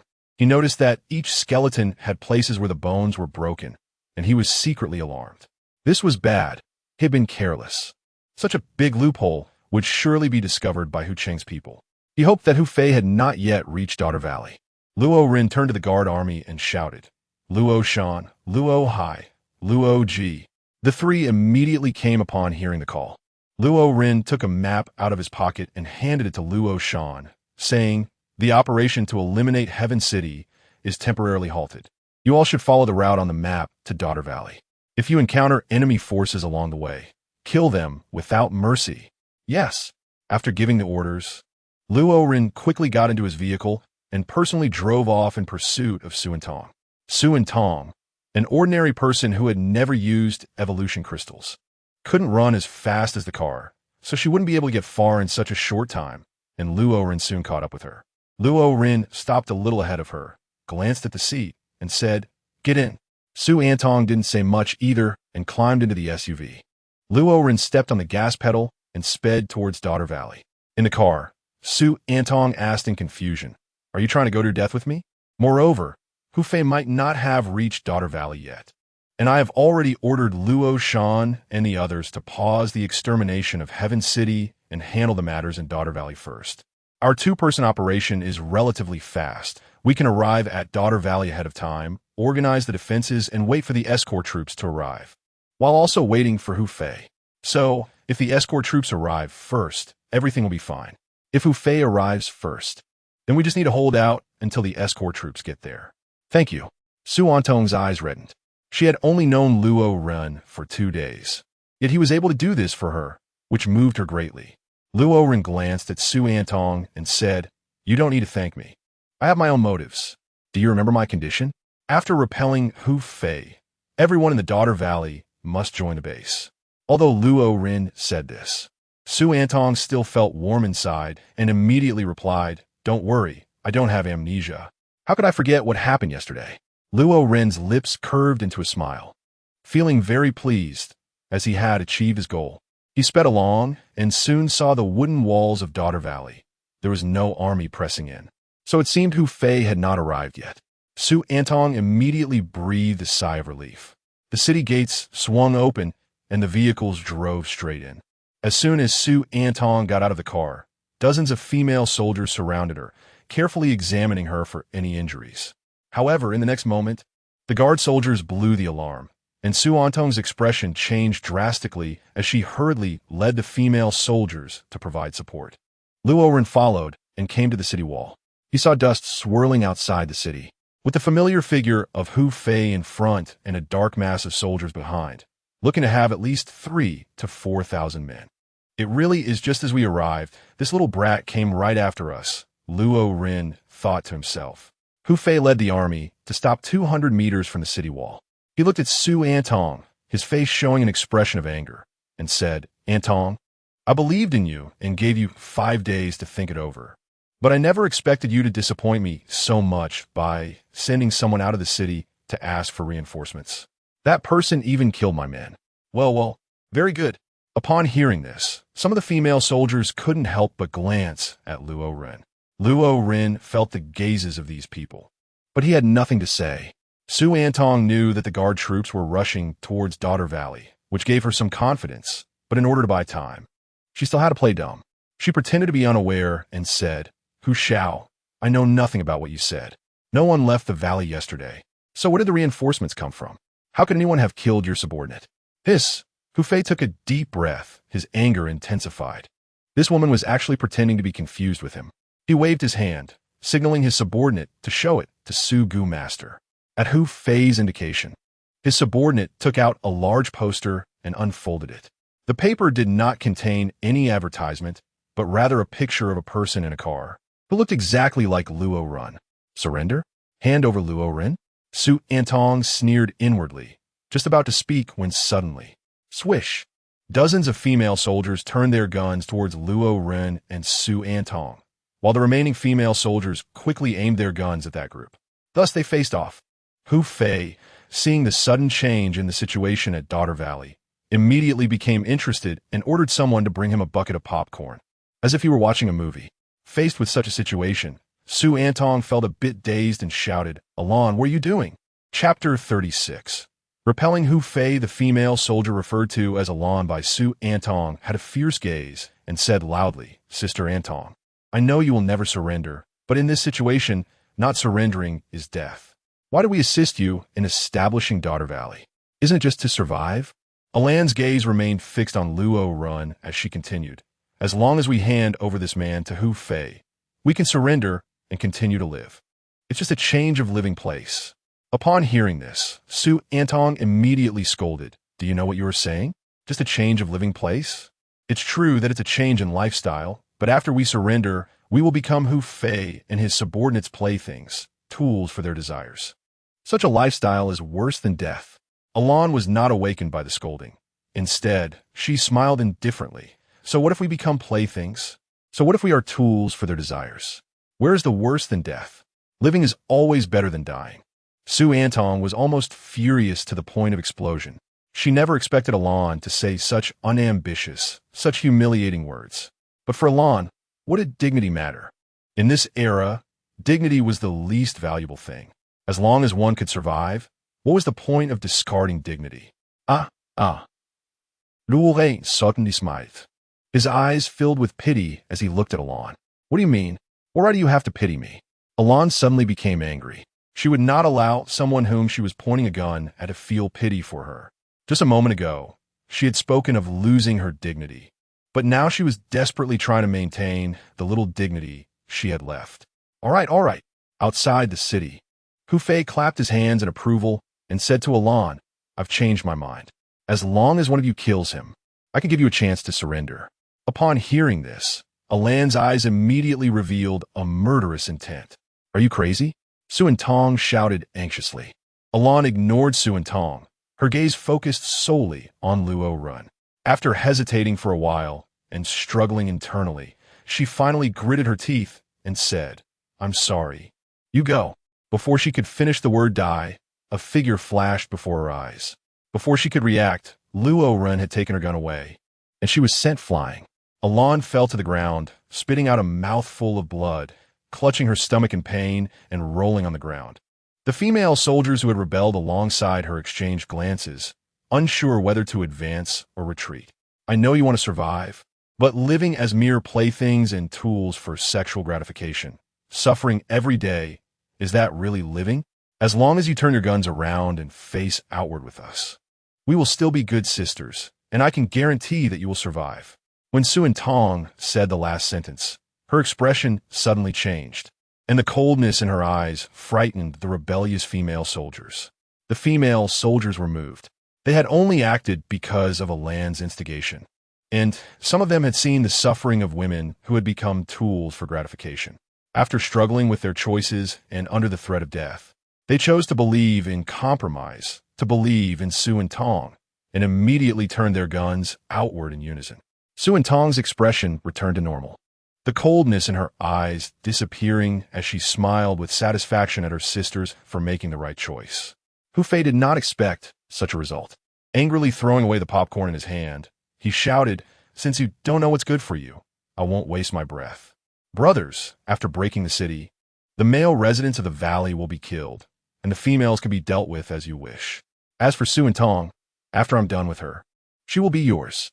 The soldiers of whose city erupted in excited, beast-like roars, their eyes on Su Antong becoming fervent, as if they wanted to devour her alive.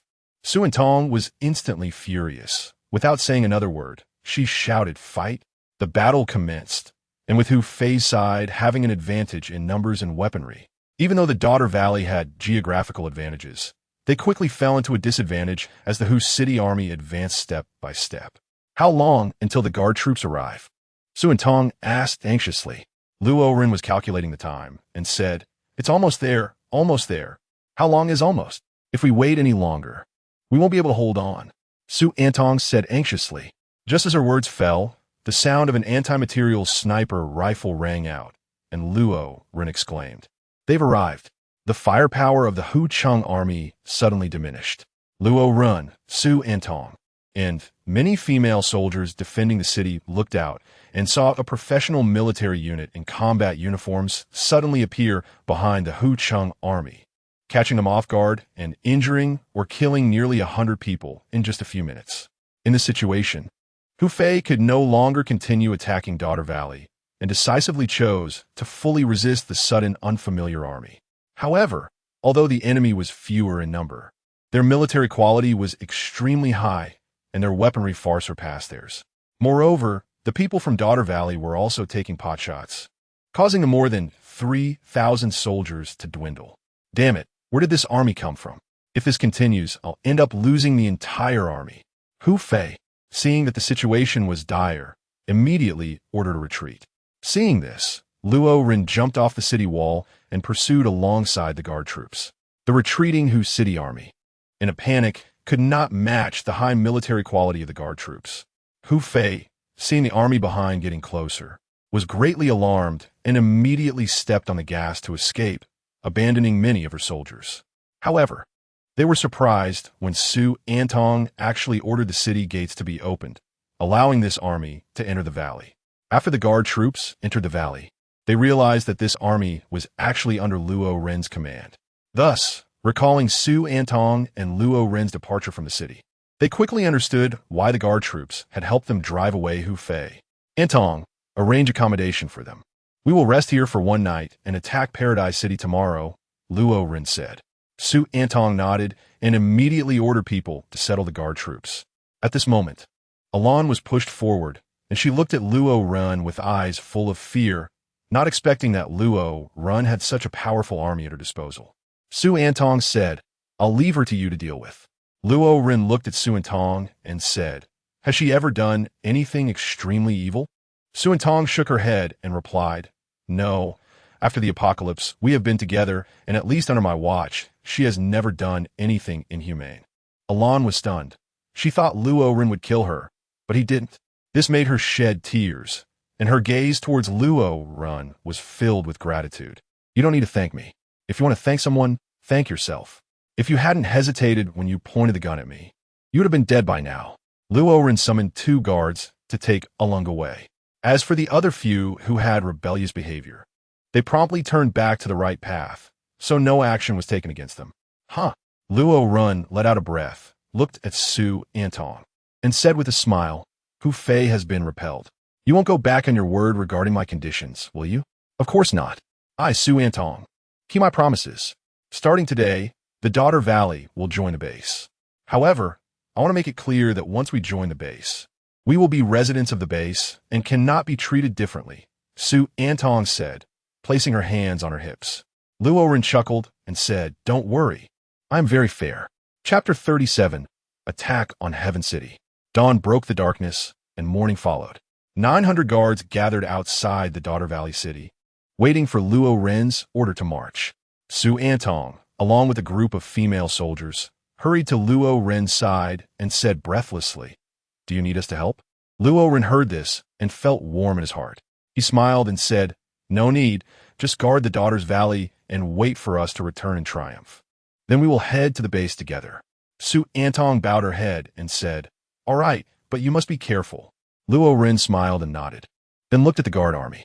In that instant, his expression shifted from gentle to cold and fierce, targeting Heaven City. March out. A few days ago, Heaven City was besieged, suffering heavy losses and fleeing in panic. Now the guard army came to punish them, determined to make them vanish into thin air.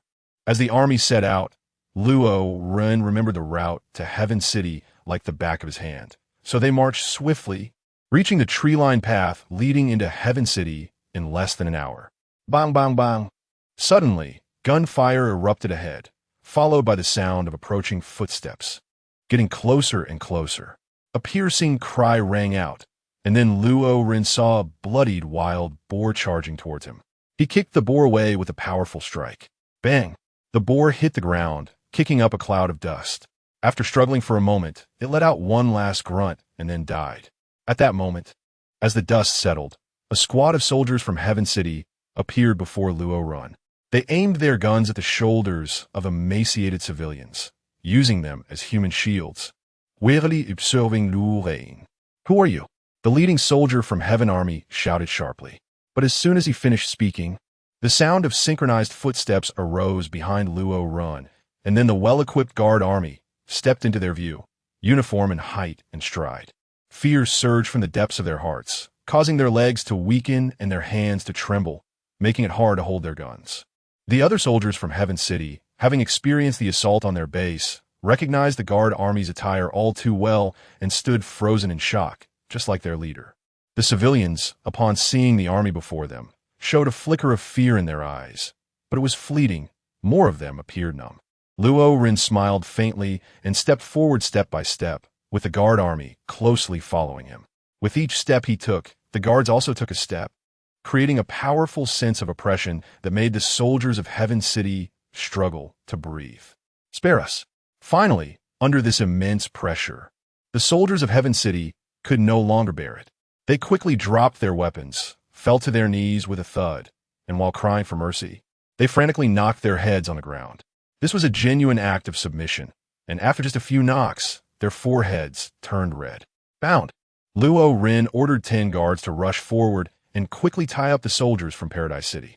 As for the few civilians, Luo Ren took out some compressed rations and tossed them to them. The civilians failed to catch them, and the rations fell to the ground. They carefully picked up the compressed rations and then tore open the packaging, releasing a rich aroma of milk, which made them swallow hard and unable to resist devouring it eagerly. Luo Ren did not pay them any more attention, allowing them to eat on their own. He issued another order to continue moving forward. The guards passed by the few civilians, who suddenly raised their heads to look at the departing figures of the guards. The numbness in their eyes faded significantly, replaced by hope for life and gratitude towards the guards. They were already not far from Paradise City, and soon the city gate, wedged between the cliffs like a pass, appeared before Luo Ren and the guards. This terrain was even easier to defend and harder to attack than Daughter Valley. The city soldiers simultaneously spotted the guards and immediately sounded the alarm, with a steady stream of soldiers coming to reinforce from within Paradise City. As the two armies faced off, Long Qi arrived shortly after. Upon seeing Luo Ren, his eyes were filled with hatred, but when he noticed the guards' advanced modern equipment, he couldn't help but feel a sense of shock. This situation did not bode well. Long Qi shouted angrily, "Luo Ren, even if my Paradise City is at fault. In that battle, we lost over 2,000 people, while your base suffered no losses at all. Overall, you still gained an advantage. Today, you brought so many people here. Are you trying to wipe us out? Aren't you afraid of divine retribution for doing so?" Luo Ren smiled indifferently and said, "Heaven's wrath? What qualifications do you have to speak of Heaven's wrath? Mahua is your deputy city lord of Paradise City, right? He has said more than once that he would lead your 5,000 troops to wipe out my base. Wouldn't that incur Heaven's wrath? As the saying goes, if a person does not offend me, I will not offend them. If they offend me, I will surely kill them. Today, I am here to eradicate you from Paradise City, but the ones I will eliminate are not the oppressed common people, but you, Long Qi, and your evil tool, the Paradise Army." Long Qi's face immediately changed, realizing that no words could change Luo Ren's mind. He glanced at the steep cliffs on either side, feeling a bit more confident, and stared coldly at Luo Ren, saying, "Since that's the case, then come. Without artillery, I want to see how you can break through the defenses of Paradise City." Luo Ren no longer wasted words. With a wave of his hand, dozens of anti-material sniper rifles were set up, their dark muzzles aimed at the enemy ahead. Long Qi was startled when he saw the snipers and quickly ducked behind the city wall, fearing he would be shot dead in an instant. Luo Ren sneered contemptuously and ordered the gunfire to commence. Bang, bang, bang. The sound was like cannon fire as the large-caliber bullets were fired. The soldiers of the Heaven Army had long hidden behind cover. It wasn't just Long Qi who was afraid of death, they were scared too. However, the sniper's target was not the soldiers of the Heaven Army on the city wall, but the city gate. Dozens of bullets struck the city gate simultaneously, creating dozens of large holes in the thick wooden and iron gate. Without pausing, after 3 consecutive volleys within 10 seconds, the originally intact and seemingly sturdy gate became riddled with holes. Even an ordinary person could probably knock it down with a gentle push. Luo Ren was very satisfied with the effectiveness of the sniper rifle and subsequently ordered the army to advance. They continued to use the tactics employed against Wang Biao, with long-range sniping, light machine guns set up at effective distances for fire suppression, and riflemen slowly advancing. However, Paradise City was not Wang Biao's factory. The more than 20-meter-long concrete walls were very sturdy. The walls had battlements for cover, and square holes were dug in between these battlements, perfectly positioned for shooting. Thus, the soldiers of the Paradise Army effectively prevented the advance of the guards' riflemen by shooting through the firing holes in the battlements. After 20 minutes of fighting, Both sides sustained injuries, and the guard's advance was firmly blocked 200 meters away. Luo Ren stroked his chin, his brow slightly furrowed. The number of guards was not as many as the Heaven Army, and if this stalemate continued, it would be impossible to break through Heaven City. He looked at the towering cliffs on both sides of Heaven City, which were dozens of meters high, and his eyes lit up. He immediately said to Luo Shan, "Give me the high-explosive grenades." After stuffing about 20 high-explosive grenades, Luo Ren ran towards the left cliff, which was easier to climb. The focused Heaven Army did not notice that Luo Ren had quietly reached the bottom of the cliff. Luo Ren looked at the towering cliff, took a deep breath, bent his legs slightly, and then made a powerful leap. To their astonishment, he soared nearly 7 or 8 meters high. In the moment of his fall, he plunged his military knife fiercely into the stone wall, while his other hand quickly grasped a protruding rock. After stabilizing his position, he swiftly began to climb upward. Luo Shan and the guards watched this scene in disbelief. They knew that Luo Ren had suddenly become stronger, but they never expected him to be this powerful. Luo Ren moved swiftly, quickly climbing to the top of the cliff. Looking down, he saw the mountain path crowded with Heaven soldiers. He made a gesture towards the guards and then pulled out a high-explosive grenade, transforming into a human-shaped bomber. Suddenly, an object fell from the sky into the path, and the Heaven soldiers curiously gathered around to watch. It was a cylindrical object, still emitting white smoke. Just as they were puzzled, bang! A huge explosion echoed through the valley, and the soldiers closest to Heaven City were blown to pieces. Following that, more high-explosive grenades fell from the sky, and the explosions continued one after another. At that moment, the soldiers of Heaven City were thrown into chaos, their defenses lowered to the minimum, providing the guards an opportunity to advance with full force. By the time Luo Ren exhausted over 20 high-explosive grenades, and the soldiers of Heaven City regained their senses amid the explosions, the guards had already breached the city, and they were immediately shot dead or captured by the guards. Chapter 38.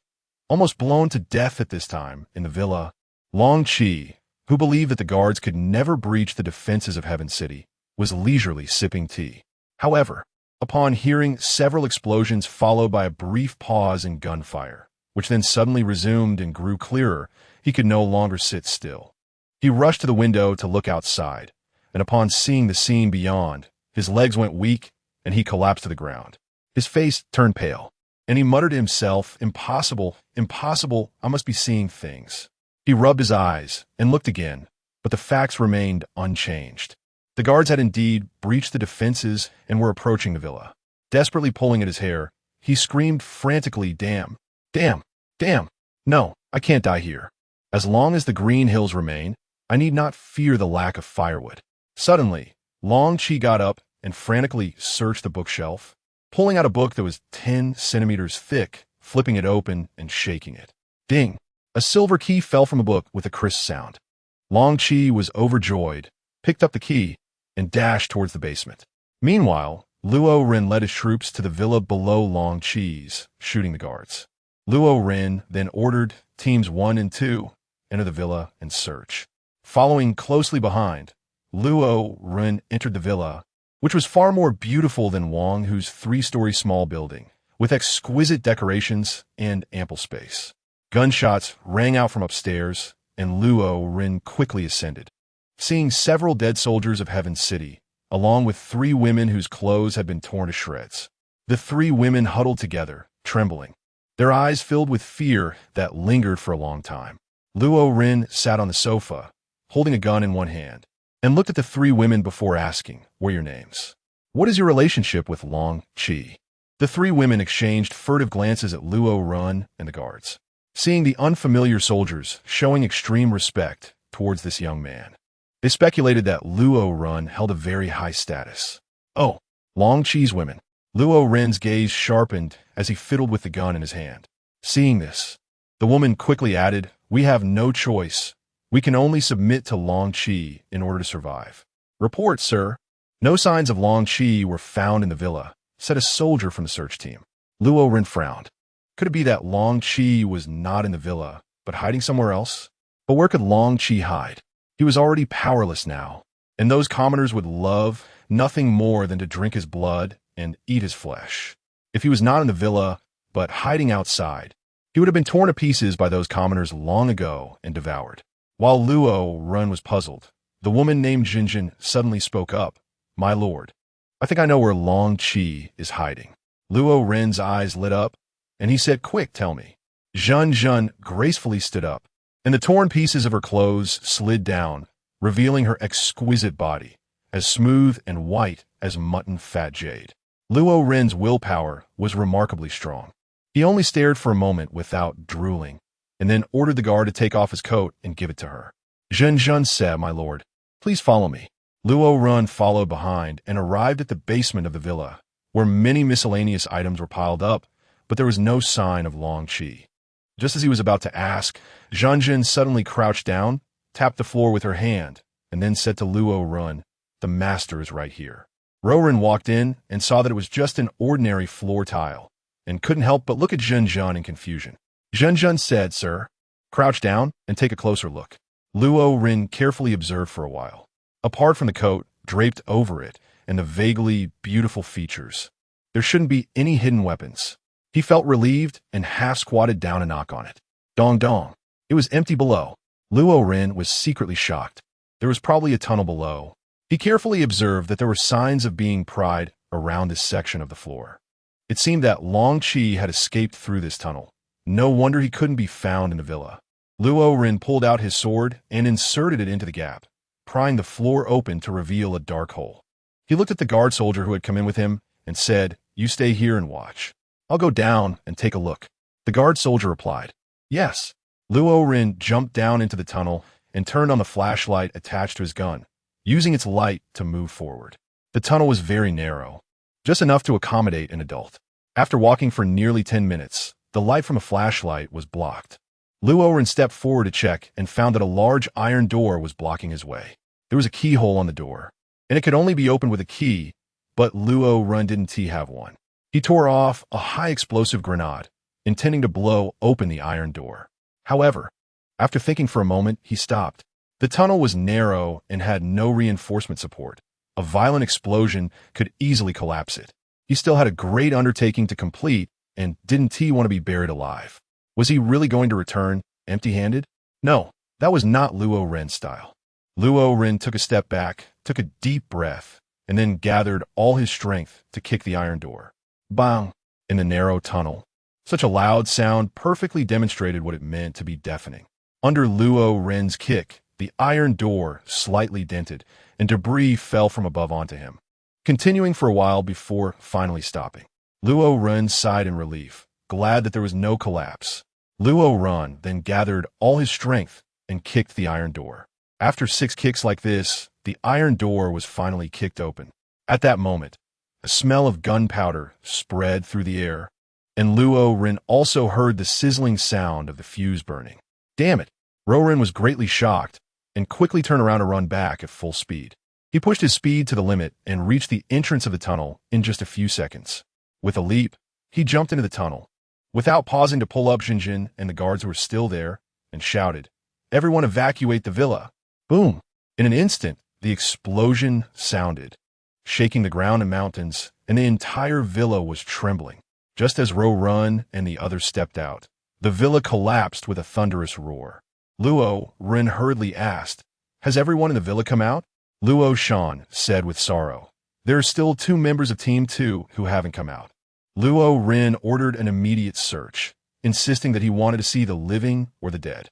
He then turned to Jinjin with a dark expression, his eyes filled with murderous intent. Jinjin had already been terrified by the explosion, and upon seeing Luo Ren's terrifying gaze, she immediately knelt down, trembling. "Sir, I didn't know there were bombs down below. Please spare me." "Report, Commander, the soldiers from Team 2 have been found.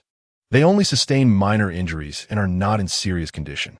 Hearing this, Luo Ren's mood improved significantly, and the murderous intent in his eyes faded. This woman clearly did not know the situation under the tunnel. Otherwise, she wouldn't have stayed in the basement. His earlier murderous thoughts were just a moment of impulse. Since no one was harmed, he decided to let her go. Chapter 39. The destruction of Paradise City time quickly passed to the evening. Today, Paradise City underwent earth-shattering changes as new forces invaded and eliminated the old Paradise Army. This was something worth celebrating for the ordinary citizens. However, after the celebration, they became numb again, for they did not know how this new force would treat them. Perhaps it would be just like before, with endless oppression. Luo Ren ordered the residents of the originally vibrant Paradise City to gather in the square. He scanned the faces of the residents, who looked haggard and emaciated, and saw only numbness in their eyes. No hope, no passion for life. This was even more severe than the villagers of Mutsuan who were oppressed by Wang Hu. Although these people were not necessarily glamorous before the apocalypse, they were individuals with complete personalities.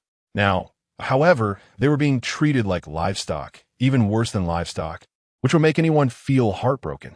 Luo Ren supported Luo Shan's shoulder and whispered a few words in his ear. Then Luo Shan led a group of people away. Immediately after, Luo Ren looked at the crowd and announced loudly, "From now on, Heaven City no longer exists. You will be incorporated into the base starting now." After speaking, Luo Ren carefully observed the changes in the crowd's expressions. He saw the most fleeting look of fear, and not a single person showed a longing for the new environment. Luo Ren smiled gently, making himself appear more amiable, and said, "You don't have to be afraid. I am not Long Qi, and this base is not Paradise City. So, I will give you 3 welcome gifts, and you will know the difference between me and Long Qi." The crowd exchanged glances, feeling puzzled. This young man wants to give them gifts? But what could they be? Many in their hearts believed that it wouldn't be anything good. Luo Ren nodded and said, "Bring them over." Luo Shan returned, leading a squad of guards accompanied by a group of women to the square. These women had messy hair and vacant expressions.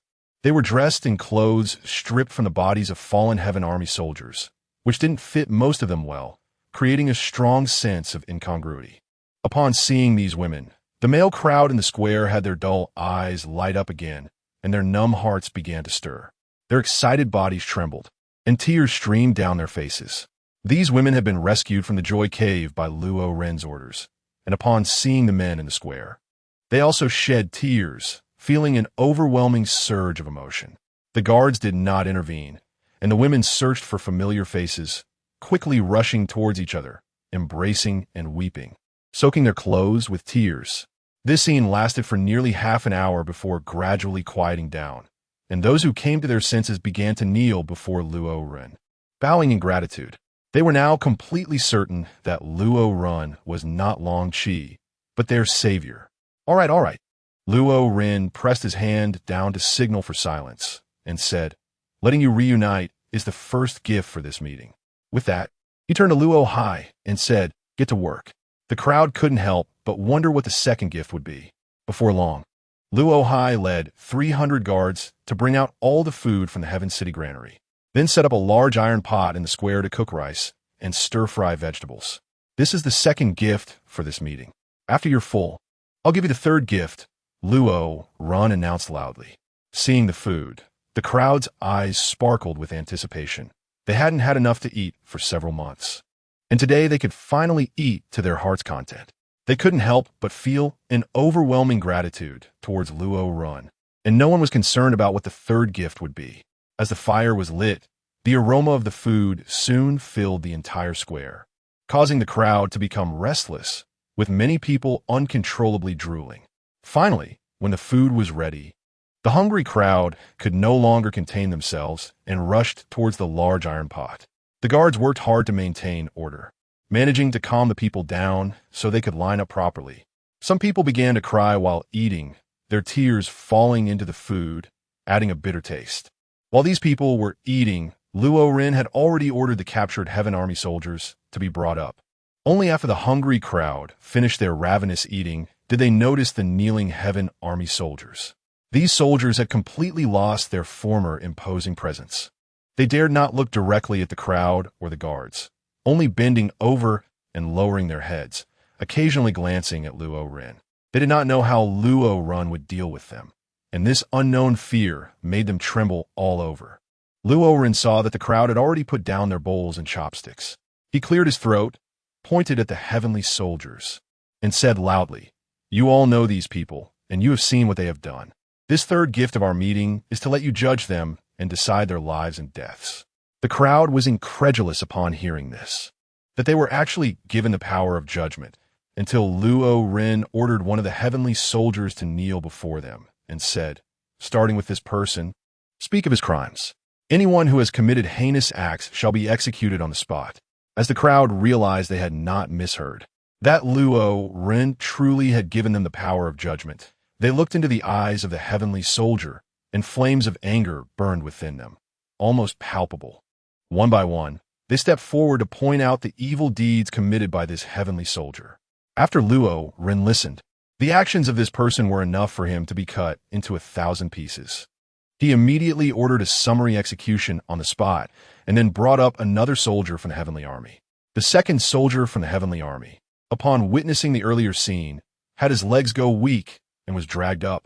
At the same time, a foul smell emanated from his groin, causing him to lose control of his bowels in fear. In this way, 80% of nearly 1,000 prisoners of the heavenly army were sentenced to summary execution on the spot.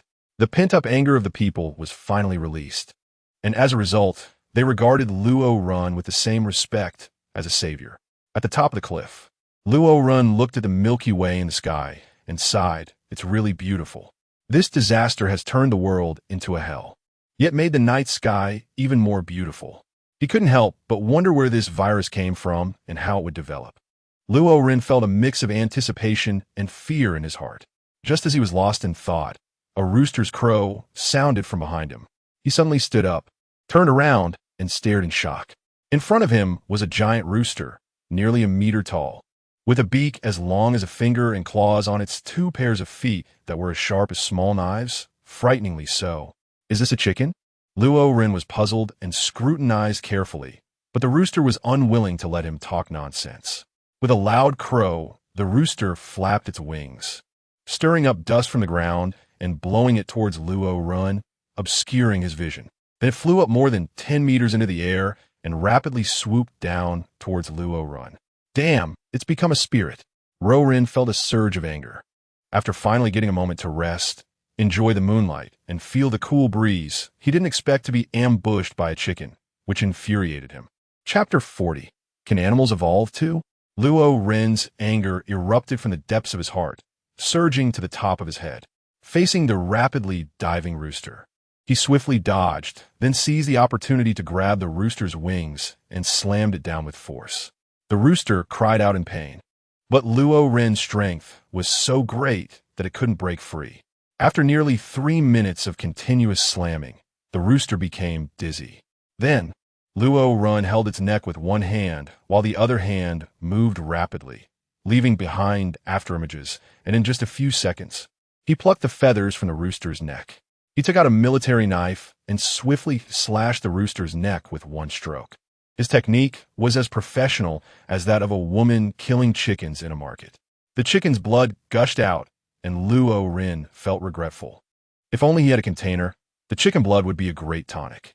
Blood flowed everywhere, and the rooster finally ceased to breathe, its wings drooping weakly and its claws curling up into a lump, finally no longer struggling. This beast had quite a bit of strength. Luo Ren's forehead broke out in fine sweat as he threw the corpse of the big rooster onto the ground. He looked at the rooster, which was the size of a pig, and couldn't help but wonder what breed it was to be so large. "This is a level 1 evolved animal, the big rooster." Just as he finished speaking, the system's voice rang out, answering his. Hearing this, Luo Ren asked in surprise, "Do all animals evolve?" "Yes." Just now, the fighting power of the rooster was stronger than that of an ordinary adult male. If powerful beasts like wolves, tigers, and leopards evolved, they would be even more ferocious. Moreover, the number of animals is far greater than that of humans. Considering this, the threat of evolved animals is no less than that of zombies, perhaps even greater, which added a sense of urgency to Luo Ren. Looking at the corpse of the rooster on the ground, Luo Ren's eyes turned. There were evolution crystals in the heads of evolved zombies, so there should be an evolved animals as well. With this thought, Luo Ren split the rooster's head open with a knife, and a milky white evolution crystal fell out, looking very beautiful under the moonlight. He was not mistaken. Evolution crystals would also form in the heads of evolved animals. Picking up the evolution crystal, he wiped off the chicken blood attached to it with his sleeve and was about to swallow it. However, just as it reached his mouth, his hand suddenly stopped. System, will eating the blood of evolved animals turn me into a zombie? Only consuming the flesh and blood of zombies will infect you with the virus. Evolved animals will not. And consuming their flesh and blood is highly beneficial to the human body. With the system's assurance, Luo Ren felt relieved and swallowed the evolution crystal. This was the 8th evolution crystal he had swallowed. After entering his body, it turned into a warm current that flowed into his abdomen, followed by a slight pain that lasted only 10 seconds. After consuming this evolution crystal, Luo Ren felt even more energetic, and the stamina he had spent fighting the rooster was completely restored, but there was not much improvement in his physical condition. Faced with this situation, he couldn't help but ask System, why is the effect of evolution crystals getting weaker? The host has reached the limit of a level 1 evolved being and cannot enhance physical attributes using level 1 evolution crystals. To become a level 2 evolved being, you need to use level 2 evolution crystals. Note, killing level 2 evolved zombies or level 2 evolved animals can yield level 2 evolution crystals. So, after level 1 comes level 2, and after level 2 comes level 3, and so on, with level 4 and 5 still to come. Could zombies and evolved animals also follow this pattern? Level 1, Level 2, Level 3. Luo Ren looked up at the bright moon in the sky and murmured to himself, if possible, I would rather give up evolving to Level 2, hoping that zombies and evolved animals would forever remain at Level 1. Then he shook his head. Unfortunately, this was just a beautiful wish. However, since I have now reached the limit of a level 1 evolved being, the evolution crystals I acquire next can be given to Luo Shan and Luo Hai. This way, the combat strength of the guards can be enhanced, making it easier to face evolved zombies and animals. Not wanting to think too much, Luo Ren carried the rooster's corpse on his back and climbed down the cliff along the vines.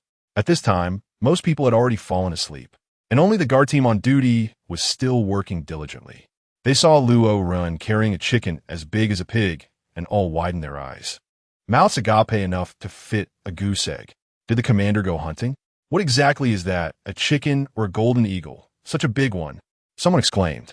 Cool, mate. Come over. Luo Ren called over the team and handed them the chicken, saying, let's have a midnight snack tonight. The guard squad on duty was very pleased to hear this. Although they weren't sure if it was really chicken, they were certain that it would smell delicious when roasted. Before long, the aroma of roasted meat spread, waking up those who were originally in a deep sleep. They saw a large bonfire in the square, with a giant chicken roasting over it.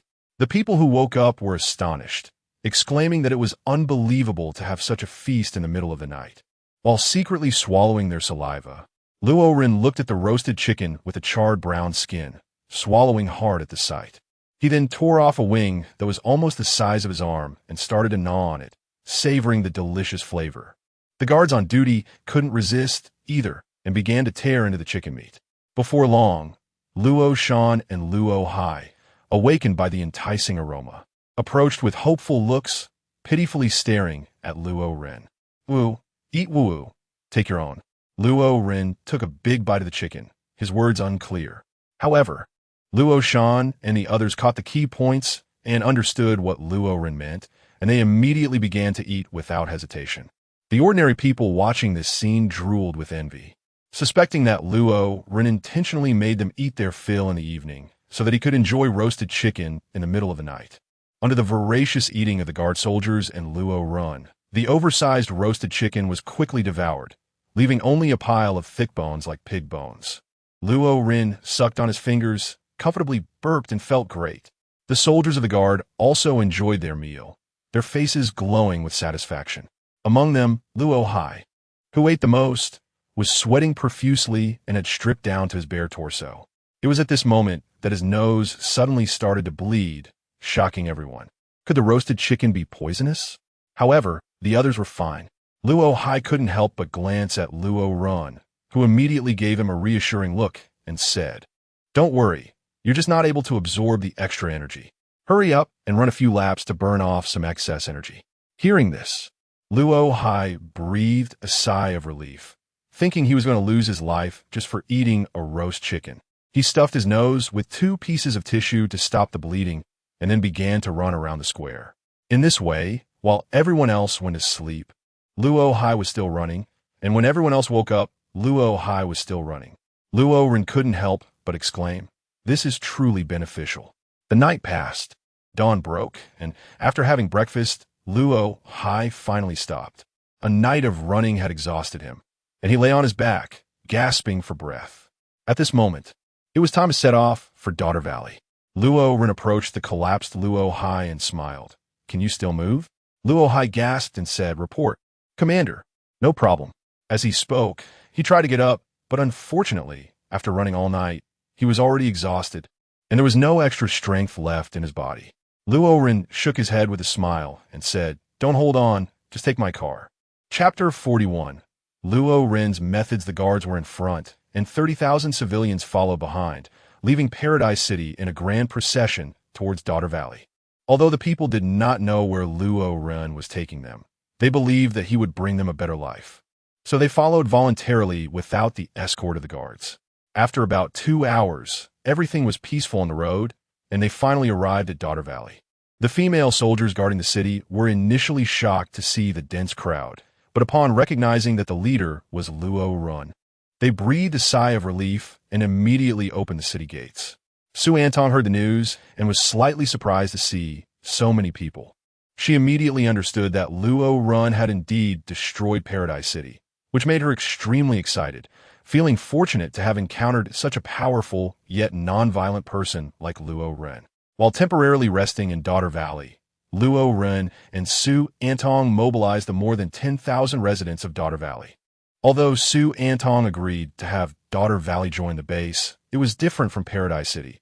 It was not solely her decision, and they had to seek the public's opinion. In the square, more than 10,000 people gathered. Su Antong spoke loudly. "The reason for gathering everyone here is for one thing. We have found a better refuge, so please pack your belongings quickly. We will set off immediately." "What? The Valley Master means to abandon Daughter Valley? Why should we leave such a good place? Wasn't Hu Fei already repelled? Is there really a better refuge than Daughter Valley?" As soon as these words were spoken, the crowd erupted in an uproar. "Everyone quiet down. Let me speak," Su Antong shouted. "The place we are about to go to, I have personally been there. Its safety is much better than Daughter Valley, and the resources are also very abundant." Su Antong shouted, but her voice could not overpower the noise of over 10,000 people, so no one heard her. The crowd remained very noisy. Bang! Bang!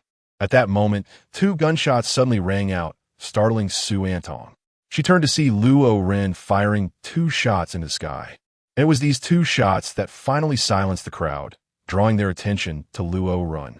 Luo Ren looked at Su Antong and said, "Go on." The residents of Daughter Valley trusted Su Antong very much. After some thought, most of them expressed their agreement to go, with only a few stubborn ones still resisting. "If it's the same there as in Daughter Valley, then why should we go? Yes, we are living so well here. There's no need to waste our energy moving to another place. What if we encounter zombies on the way?" Their words made those who initially agreed start to waver. Indeed, what if we encounter zombies on the way? A cold light flashed in Luo Ren's eyes as he clapped his hands. Rustling sounds echoed as orderly footsteps sounded, and a squad of guard soldiers marched into the square. "Kill!" The shouts shook the heavens, and a murderous intent soared into the sky. Although the residents of the Daughter Valley had witnessed death and faced zombies, their courage was considerable, yet they still felt a deep-seated fear in the face of the overwhelming murderous intent from the guard soldiers. Luo Ren walked up to Su Antong, his gaze sweeping over the residents, and said loudly, "If you encounter zombies along the way, there will be people to protect you. Are there any other questions?" Under the strong military intimidation, the rebellious ones quickly decreased in number, but there were still a few who did not know what was good for them. Luo Ren followed the sound and found the troublemaker hiding in the crowd. He stared at him and waited for him to finish speaking before saying, "Are you done?" Under Luo Ren's gaze, the man was too afraid to look him in the eye, but he still remained defiant, saying, "So what if I'm done?" Luo Ren said coldly, "Find him." Immediately, 2 soldiers from the guard rushed into the crowd and dragged the man out. The man immediately shouted, "What are you going to do? Are you going to kill me just because I oppose you? I tell you, if you kill me, there are thousands and thousands more like me." However, he spoke incorrectly. After he was bound, the other residents looked at each other, and no one dared to say another word. Luo Ren immediately said, "I know what you are thinking right now. You think I am unreasonable, unable to tolerate others, and that life under my command will be very difficult, right? Well, you are mistaken. Tolerating others depends on the situation. If someone shakes the people's hearts at this time, I'm already very magnanimous by not killing him. Whether you choose to believe me or not is your own business. If you're unwilling to follow me, I won't force you. However, I must remind you that Hu Cheng and Hu Fei have only been driven away. It doesn't mean he won't come back after we leave. We don't know if Hu Fei, in his rage, might resort to massacre. Of course, it's also possible that Hu Fei will take you to Hu Cheng, and at that time, he won't negotiate with you as I do, weighing the pros and cons. They are no longer entangled in the truth or falsehood of the situation. Luo Ren can negotiate with them rather than pointing a gun at their heads and forcing them to relocate to a new sanctuary. Considering this, it doesn't seem too bad, and they all agreed to join the base. At this moment, Luo Ren suddenly turned his head and looked over. The two locked eyes just right, and Su Antong's face flushed with 2 shades of red, quickly turning her head away. Luo Ren didn't care why Su Antong was blushing. He just said, "I'll leave the next matters to you. We will set off in an hour, so hurry and have them pack their bags. Travel light. There's no need for heavy items like furniture, as the base will provide those." Munmosa Sununtai Antong nodded slightly. An hour wasn't a long time. Luo Ren simply drank 2 pots of tea and ate a few snacks before it passed. More than 40,000 people gathered and set out from the city gate towards the base. Although the residents of Daughter Valley felt very reluctant and had no idea what the place they were heading to would be like, they had no choice but to set off together for survival. Unlike the residents of Daughter Valley, the people from Paradise City held hope and looked forward to the base. Chapter 42. Midway crisis. The group of over 40,000 people was enormous. Even standing shoulder to shoulder, they stretched to an astonishing length of over 700 meters. Such a large convoy was extremely difficult for the remaining 700 guards after the assault on Paradise City to protect. Fortunately, there were also more than 2,000 female soldiers from Daughter Valley who obeyed Su Antong, which reduced the pressure on the guards significantly. However, even with the assistance of Daughter Valley's female soldiers, it would still be very dangerous if they encountered a zombie attack or an ambush by surviving humans along the way. Luo Ren did not take a vehicle this time. All the vehicles were used to transport luggage in order to lighten the burden on the people and improve the marching speed. At this moment, Luo Ren was at the front of the line, accompanied by Su Antong. Why doesn't Ren go migrate in batches? Moving 40,000 people at once is really too much, and the base's capacity is probably insufficient, Su Antong said as she walked. If we migrate in batches and Hu Fei launches a surprise attack, the guard army won't be able to arrive in time, and the losses will be even greater. As for the base's capacity, Luo Ren replied confidently, "Don't worry. I have my own way." Su Antong was puzzled. What could he possibly do? Building such concrete walls wouldn't take days, but rather months, and if the length was significant, it could even take years, especially under the condition of having modern construction facilities and fully prepared materials. To put it another way, even if they didn't build according to the existing wall standards and erected simple extension walls that could defend against ordinary zombies, the length and width were still constraints. Although Luo Ren's base was affluent, there weren't many construction equipment and materials in sight. Just collecting materials would take a considerable amount of time. Su Antong truly didn't understand where Luo Ren's confidence came from and could only silently think to herself that he must have a plan. Zombies! Run! The crowd began to panic, but they were quickly calmed down by the guard army and female soldiers working together. Suddenly, 10 zombies appeared in front of the line, 3 of which were enormous and clearly power-type evolved zombies, while the other 7 were small and fast, moving on all fours, which were speed-type evolved zombies. This was the reason for the crowd's fear and panic. Although there were only 10 zombies, they were all genuine evolved zombies, with a deterrent power no less than that of a horde of 1,000 zombies. Roar! The three power-type evolved zombies roared simultaneously, followed by the sound of heavy footsteps approaching from both sides of the line, and soon a dark mass of zombies surged toward the group. At the same time, gunfire suddenly erupted from the rear of the line, but it wasn't the guard army firing at the zombies. It was an enemy attack. A guard soldier ran over to report, "Officer, our troops are under attack by Hu-Fei's army." Luo Ren suddenly clenched his fist tightly. What a grand scheme in Hu City, what a bold move. These zombies must be related to them as well. Su Antong heard the soldier's words clearly, and her expression changed drastically. She hurriedly looked at Luo Ren and asked, "What should we do?" Hiss. Luo Ren took a deep breath, then drew his military knife and stepped forward towards the evolved zombies, saying, "I'll handle these 10 beasts. The rest of the ordinary zombies and Hu-Fei are up to you." At that moment, there was no other way. Su Antong thought of Luo Ren's strength and did not stop him.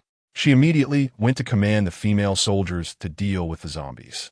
The 10 evolved zombies saw a small human daring to approach them alone, and they all opened their mouths wide, revealing teeth covered in minced flesh, with a foul smell wafting towards him.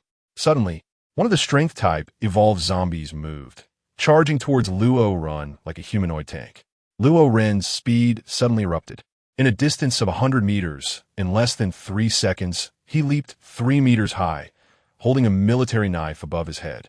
Under the sunlight, a cold gleam flashed by. Clang! It sounded as if striking iron, sparks flying everywhere. Following that, the head of a strength-type evolved zombie split in two, its massive body crashing to the ground, raising a cloud of dust. This scene left all the onlookers dumbfounded and shocked. Was this still a human? With a companion killed, the remaining 9 evolved zombies could no longer hold back and charged towards Luo Ren simultaneously. A speed-type evolved zombie lunged at him from the front, and Luo Ren leaned back to dodge, seizing the opportunity to grab the attacking zombie's foot and fling it away.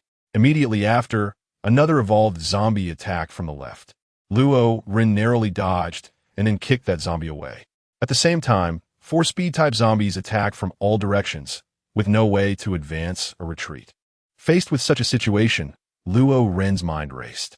He slightly bent his legs and exerted force in his thighs, leaping up with a sudden push, causing the 4 zombies to miss their targets.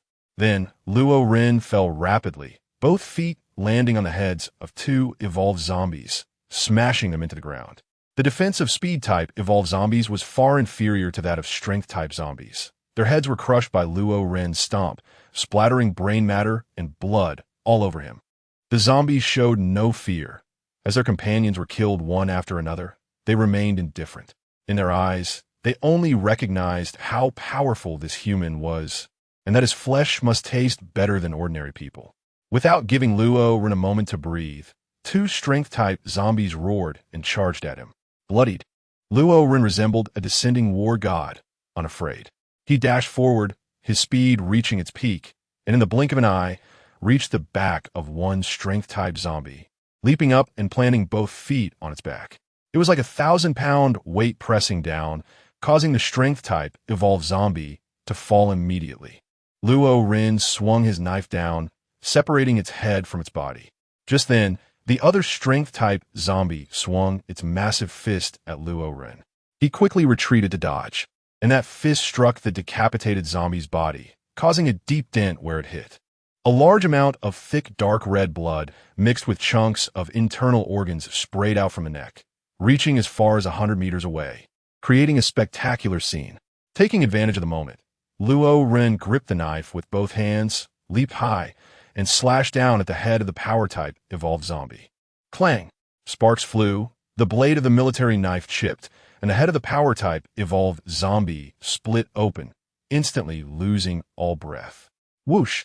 A strong wind rushed from behind, and Luo Ren immediately performed a backflip to dodge. Then he plunged the military knife down hard, pinning the incoming speed-type zombie to the ground, and with one foot he smashed its head. At this moment, Luo Ren was severely exhausted, but there were still 3 speed-type evolved zombies remaining. They were extremely eager for Luo Ren's flesh and blood, rapidly pouncing towards him. Luo Ren mustered his strength, drew his saber, which was now full of nicks and in tatters, losing much of its lethality. He threw the saber, and the incoming zombies easily dodged it, but their speed momentarily faltered. In that split second, Luo Ren reached for his waist and pulled out his pistol. Bang! Bang! Bang! 3 gunshots rang out, each bullet hitting the heads of 3 speed-type evolved zombies. They lacked the defensive power of the strength-type evolved zombies and were directly pierced through the skull by the bullets, falling to the ground, dead beyond recovery.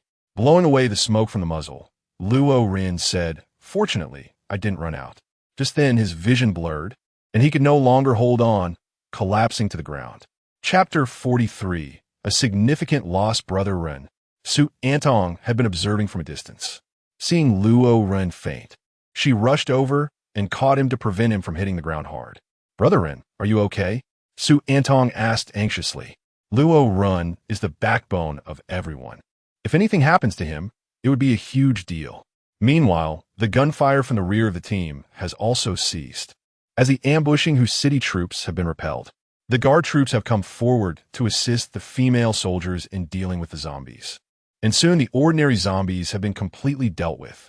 Luo Shan, Luo He, and others rushed over anxiously, seeing Luo Ren lying motionless in Su Antong's arms, covered in blood, which made them extremely worried, thinking something had happened to him. "Commander! Commander! Are you okay?" they shouted anxiously. Su Antong extended her finger to check for Luo Ren's breath under his nose. At that moment, Luo Ren's eyes suddenly opened wide, startling Su Antong. "I'm fine, just a bit hungry. Does anyone have food?"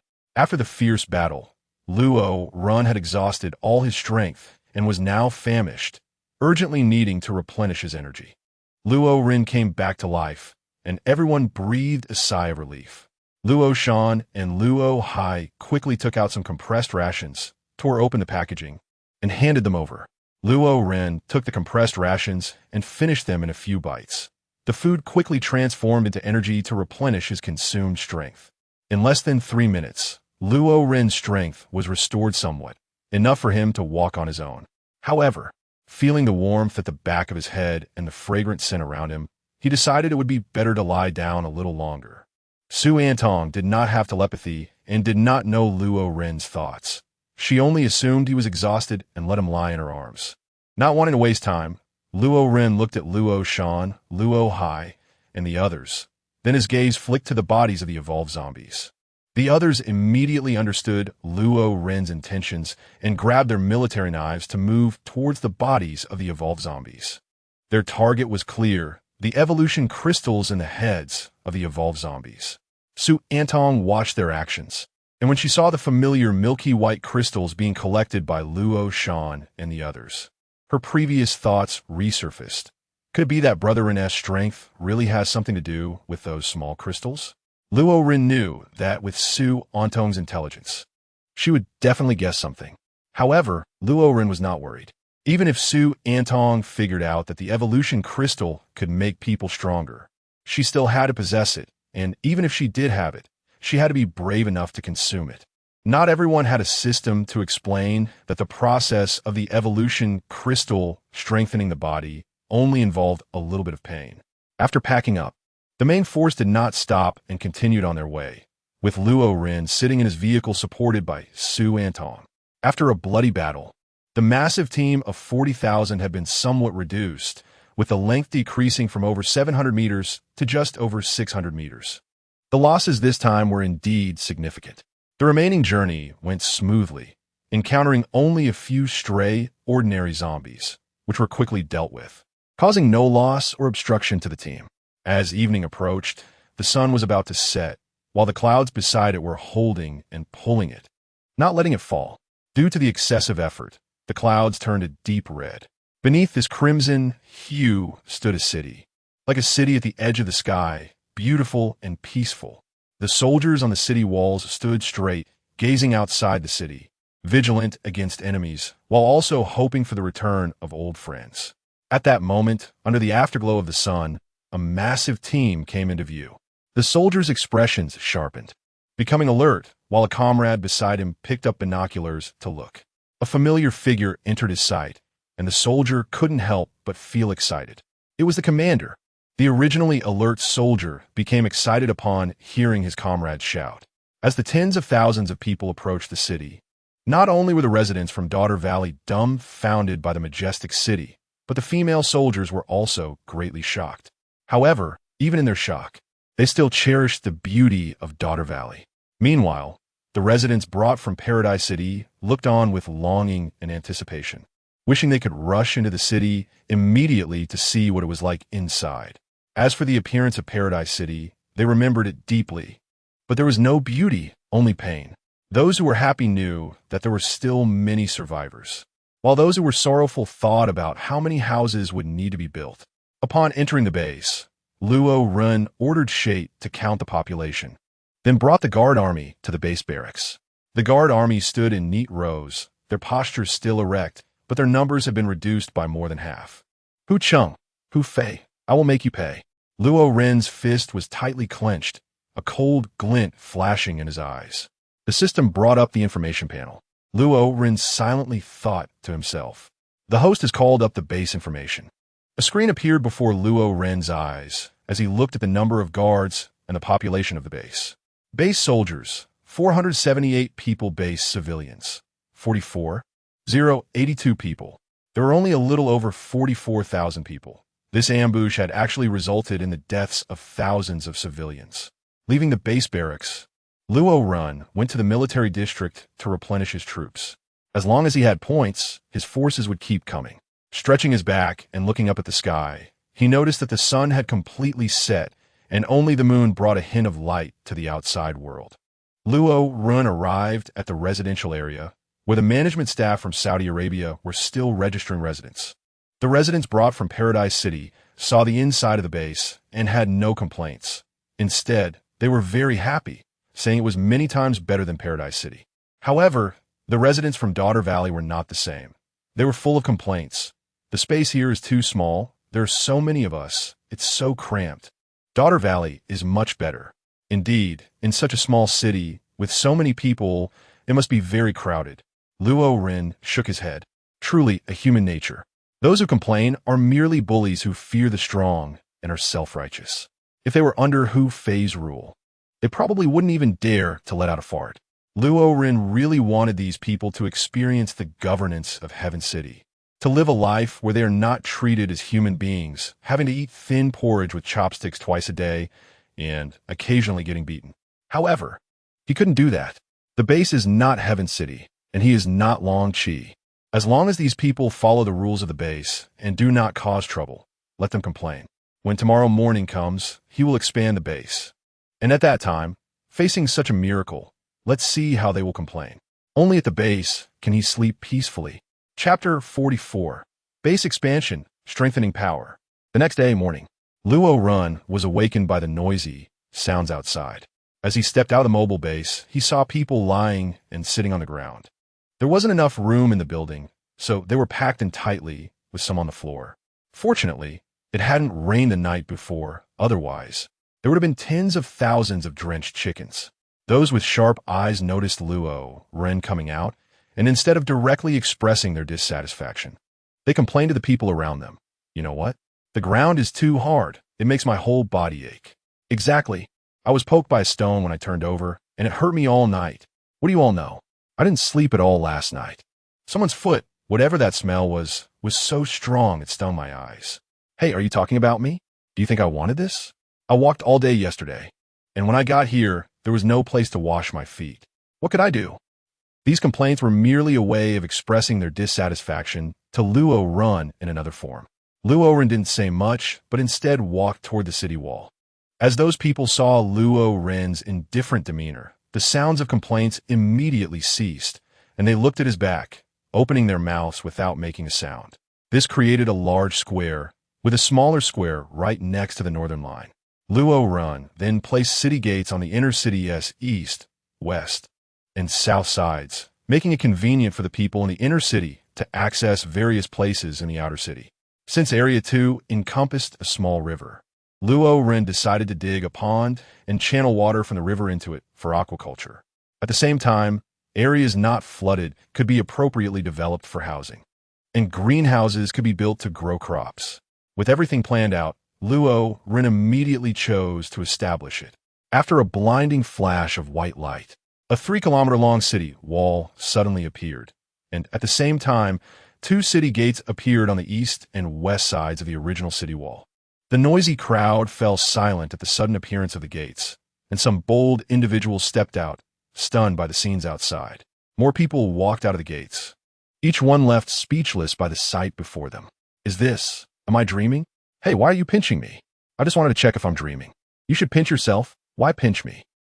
Just as people were discussing among themselves, a few base residents carrying hose looked at them as if they were country bumpkins.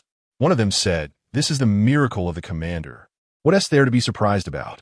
As soon as he said this, the crowd erupted, looking at Luo Ren on the city wall with expressions of disbelief. Did Luo Ren really do this? In just a flash of white light and a few seconds, he managed to complete such a large project. It was simply unbelievable. The residents' claim of it being a miracle was definitely not an exaggeration. Luo Ren thought to himself, "This situation is going to elevate my status."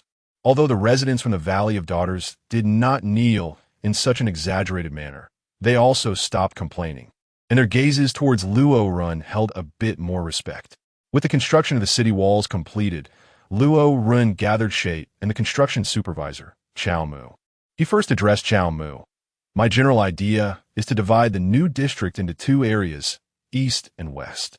The west area will be used to accommodate the newly joined residents, while the east area will be further divided. In the area near the river, we will build a cafeteria for aquaculture, and in the area away from the water, we will focus on agricultural production or residential living." Luo Ren nodded and then looked at Shate, saying, "You are responsible for settling the newly joined residents. The construction of houses will take time, so they can temporarily live in tents. By the way, you also need to organize them to cultivate that piece of wasteland. We can't let them be idle." Shate replied, "Understood." Luo Ren thought for a moment and then said, "By the way, is that aquaculture expert Chao Ma still assisting with agricultural planting? Please arrange for him to undergo technical training first, so that once the aquaculture base is completed, he can go directly to work and improve efficiency." Shate replied, "Sir, you have thought this through, I understand." With the matter clearly assigned, Shate and Chao Mu quickly set to work on the design. 3 days passed, and the construction of the new area went very smoothly. The newly arrived people were also mobilized, making the base look even more prosperous and full of vitality. Mobile base. Luo Ren summoned Luo Shan, Luo Hai, Luo Ji, and Luo Li. The 4 quickly arrived and stood in a row in front of Luo Ren. Luo Ren took out 8 evolution crystals from his pocket, handing 2 to each of them, and said, "Do you know why I've become so strong? It's because of the evolution crystals in your hands. No matter how strong I am alone, my power is still limited, so I need to make all of you stronger. Right now, the number of evolution crystals is limited, and you are my capable assistants, so I will let you use them first. As for the others, we can talk about them later when we hunt more evolved zombies to obtain more evolution crystals." After hearing Luo Ren's words, the 4 of Luo Shan were very excited. They felt the evolution crystals in their hands becoming extremely hot. Luo Ren's strength was evident to all, and no one wanted to miss out on such powerful abilities. And now, Luo Ren was giving them this opportunity. Luo Ren walked to the door and said to the guard, "Don't let anyone in." Immediately, he tightly closed the door and looked at the 4 from Luo Shan, saying, "The method of using the evolution crystal is very simple. Just swallow it directly. However, the process of body enhancement will involve a little bit of pain, so you need to be mentally prepared." The 4 nodded, eager to swallow the evolution crystals in their hands. As for the little bit of pain, men can endure it in a heartbeat as long as they can become stronger. Luo Ren said, "All right, I won't say much more. Let's start getting stronger." The 4 of them had been waiting for this sentence. They immediately swallowed 2 evolution crystals at the same time. Just like Luo Ren's first experience with swallowing an evolution crystal, the crystals turned into fluid as they entered, sliding into their stomachs. They felt warm all over and quite comfortable, looking at each other in surprise. Luo Ren silently counted in his heart, 1, 2, 3. Just as 3 seconds were up, The four people who had been feeling quite comfortable a moment ago were suddenly flushed all over, their foreheads bulging with veins, their faces twisted in agony, their teeth grinding audibly. However, unlike Luo Ren, who was rolling on the ground, they linked arms and endured in silence, their willpower much stronger than Luo Ren's. Under Luo Ren's gaze, 6 minutes passed, and the faces of the five from Luo Shan gradually regained their calmness. At the same time, a foul odor spread through the air. Luo Ren pinched his nose and said, "Follow me." After saying that, he burst through the door and ran far away. Chapter 45. The first outsider to join the Guard Corps. Part 1. Luo Shan and 3 others closely followed Luo Renjiao towards the small river outside the city, with a stench so overwhelming that the residents along the way couldn't help but cover their noses. I could clearly see that the ones running were the governor and Luo Shan, as well as team leaders Luo Ji and Luo Li. "How dare you let these few fall into the toilet? You're done for." "Ah, I was wrong. Woo-woo." Hearing the murmurs of the residents along the way, Luo Ren mumbled, "I was careless. I should have let Luo Shan and the others use the evolution crystals by the small river, and after that, they could just jump into the river and the smell would be gone. There was no need to make such a scene. I've lost face." Su Antong was wandering around when she suddenly caught a whiff of a terrible odor. Covering her nose, she looked over and saw it was Luo Ren and Luo Shan. Watching their backs, Su Antong's eyes shifted and she immediately followed them. Luo Ren and the others moved quickly and soon arrived at the riverbank. Luo Shan, Luo Hai, and the others immediately jumped into the river, splashing water everywhere. As the clear river water washed over them, the foul smell gradually disappeared, and the fish began to float to the surface, belly up, creating an effect comparable to pesticide.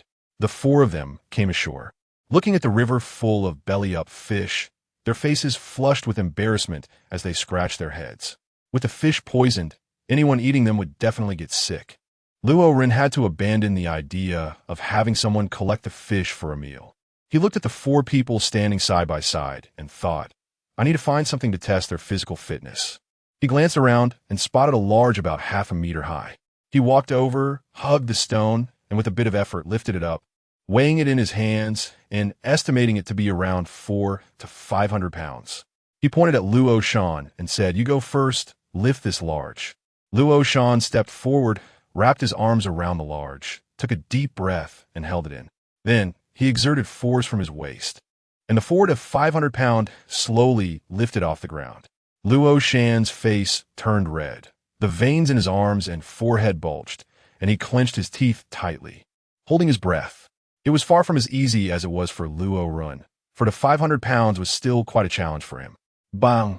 After 10 seconds, Luo Shan could no longer hold it, and fell, hitting the ground and creating a slight dent in the soil. Then, Luo Hai stepped forward to test it, and like Luo Shan, he struggled and could only hold it for 10 seconds.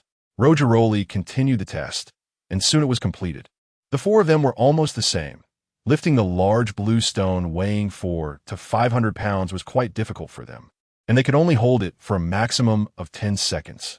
Luo Ren estimated in his heart that the strength of Luo Shan and the others should be more than twice that of adult men, which was quite good.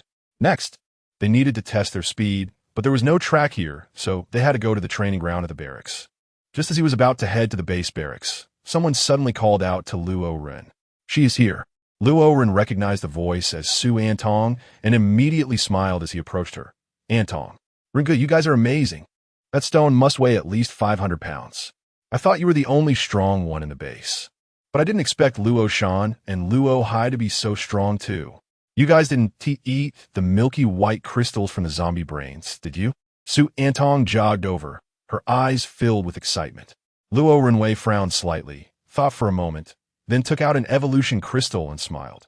"Yeah, eating it will make you stronger, but there is a 50% chance you'll turn into a zombie, and not just any zombie, but the kind that is very ugly and fat, a strength-type zombie. So, how about it? Are you brave enough to eat it?" Luo Ren looked at her appearance and chuckled inwardly, thinking that she probably didn't dare to eat it, which also saved her from constantly asking him. However, just as he was thinking this, Su Antong gritted her silver teeth, snatched the evolution crystal from Luo Ren's hand and unhesitatingly put it into her mouth. As the evolution crystal turned into liquid and flowed into her abdomen, Su Antong immediately felt a warm and comfortable sensation throughout her body. But soon after, a wave of intense pain erupted from within her, hitting her like a heavy blow. In a panic, she grabbed Luo Ren's arm, her teeth grinding together. The pain was unbearable, and Su Antong couldn't help but cry out, then bit down on Luo Ren's arm. Luo Ren winced in pain, but did not pull his arm away. He looked at Su Antong with a complex expression, with murderous intent flickering in his eyes, sometimes rising and sometimes dissipating. Luo Shan and Luo Hai, as the guards, are absolutely loyal to Luo Ren and will never betray him. Their strength becoming stronger means the overall strength of the base becomes stronger, so Luo Ren has no worries. However, Su Antong is different. Although she has joined the base and Luo Ren knows her character is good, she is ultimately not a member of the guard and is not restricted by the system, which makes Luo Ren have murderous thoughts. Watching Su Antong endure pain, yet refuse to give in, Luo Ren struggles intensely between killing and not killing. As a result, 3 minutes quickly pass, and Su Antong's pain gradually subsides. She slowly opens her eyes and sees that she has bitten Luo Ren's arm until it bled, and she quickly apologizes. "Ringo, I'm sorry, I didn't mean to." Luo Ren covered his nose and took a few steps back, then gestured towards the small river. Reminded by this, Su Antong immediately smelled the foul odor, her brows furrowing as she pinched her nose, wondering what kind of smell was so terrible. Then she felt something sticky on her hands, and upon looking, she found that not just her arms, but her entire body was covered in a thick, black liquid. Luo Ren sensibly covered his ears. Su Antong's scream reached the heavens above and the depths of hell below, echoing throughout the entire base. Shouldn't they hurry up and clean this up? Luo Ren was also exasperated with this woman. By the riverside, instead of quickly washing up, she was shouting here, trying to attract all the residents of the base. Upon hearing this, Su Antong hurriedly jumped into the river, not caring that there were 5 big men on the shore watching. Due to her scream, curious residents gradually began to rush over, just in time to witness the scene of the water lily emerging from the water. Her wet clothes clung tightly to her body, outlining her perfect figure with curves in all the right places. Su Antong crossed her arms over her chest, her face flushed red as if it were about to bleed. Luo Ren gestured to Luo Shan, Luo Hai, and others. "What are you looking at? Hurry up." Luo Shan and others understood the situation and immediately drove away the group of curious LSPs.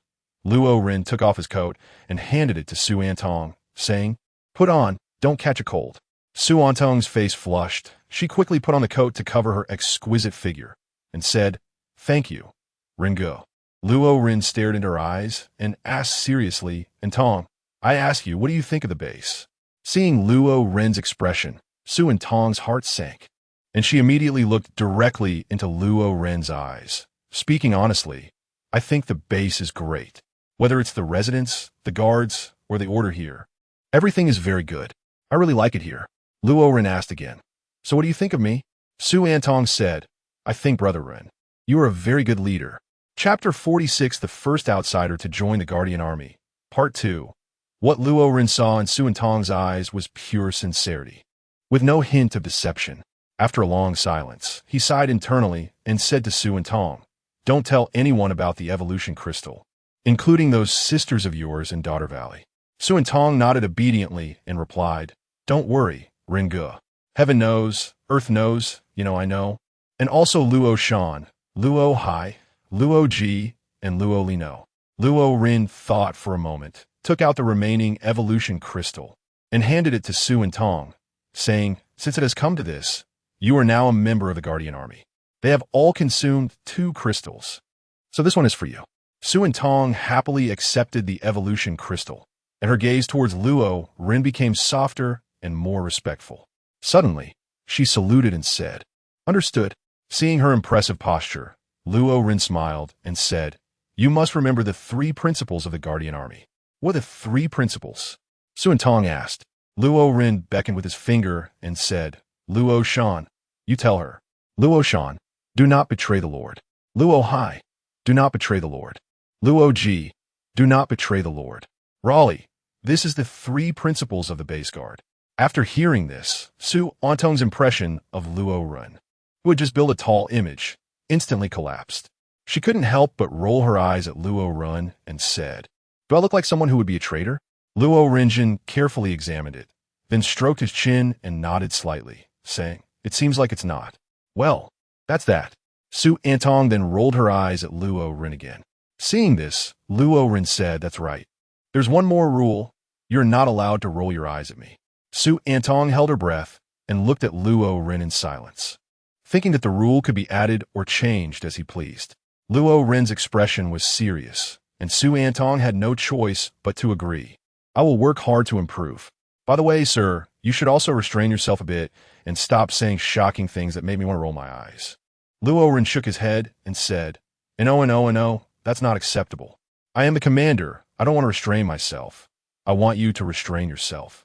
Su Antong was once again speechless. This guy had a bit of a domineering CEO vibe, but who let him be the commander? She could only helplessly agree. "All right, my commander." Thus, Su Antong became the first normal human to join the Guardian Army. The 6 of them made their way to the barracks, where Luo Ren had Luo Shan and the other 4 test each other. Then he took Su Antong into the warehouse, which was filled with weapons, ammunition, and combat uniforms. Su Antong was left dumbfounded. The equipment of the Guardian Army was already unbelievable to her, and she didn't expect Luo Ren to have so much stock. She truly suspected that this guy had raided a military district. The combat uniforms were all the same style, with no options to choose from. Luo Ren casually picked one for Su Antong. Excited, Su Antong took the combat uniform.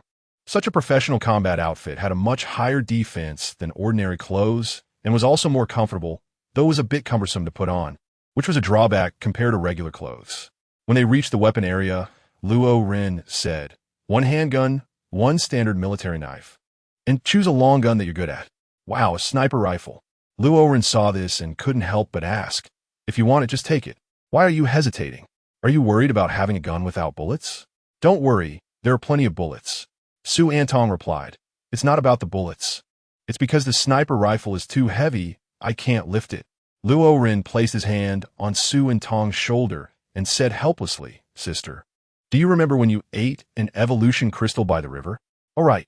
Su Antong suddenly recalled, becoming extremely excited.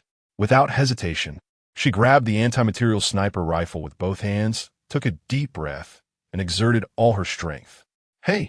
The nearly 30-pound anti-material sniper rifle was instantly lifted. Due to the excessive force, Su Antong staggered back, but luckily, Luo Ren reacted quickly and caught her, preventing her from falling.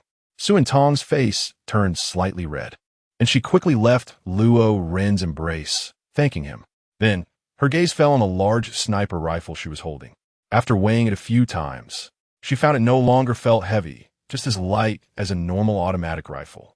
"I want this one," Su Antong said. Luo Ren nodded and said, "Okay. But I have to remind you that a sniper rifle requires certain experience to shoot accurately. Do you understand this?" Feeling reassured, Su Antong happily ran out of the warehouse and went to the shooting range. This kid really has no fear of the unknown. "Back when I first used a sniper rifle, I missed the target too. How can a little girl like you be better than me?" Luo Ren followed closely to the shooting range and watched Su Antong, who was holding the sniper rifle with a very professional posture, muttering disdainfully. However, in the next second, he was dumbfounded. Bang, bang, bang. Su Antong continuously pulled the trigger, firing 3 shots in a row, each hitting the bullseye under Luo Ren's gaze.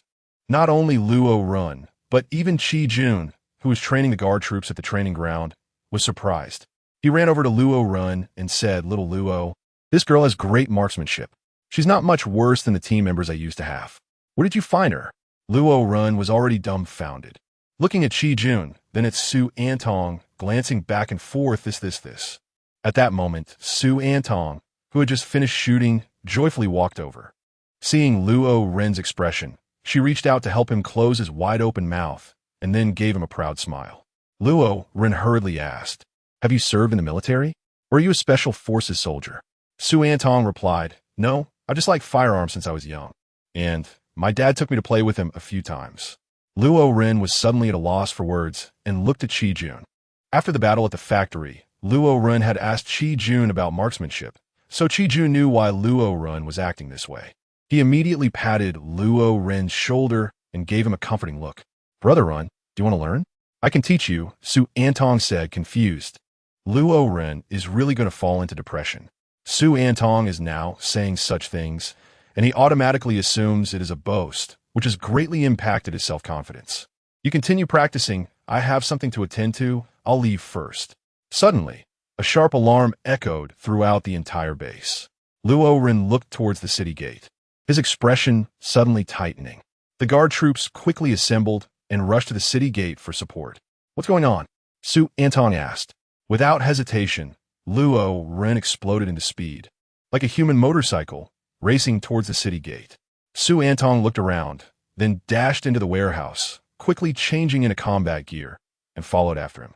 As for Qi Jun, he did not belong to the guard troops. His responsibility was only to train special forces for Luo Ren, so he did not follow. Luo Ren leaped up to the 4-meter-high city wall, looking out at the scene beyond the city. It was not a zombie siege, but an enemy army attacking, and among them were old acquaintances with whom he had fought several times.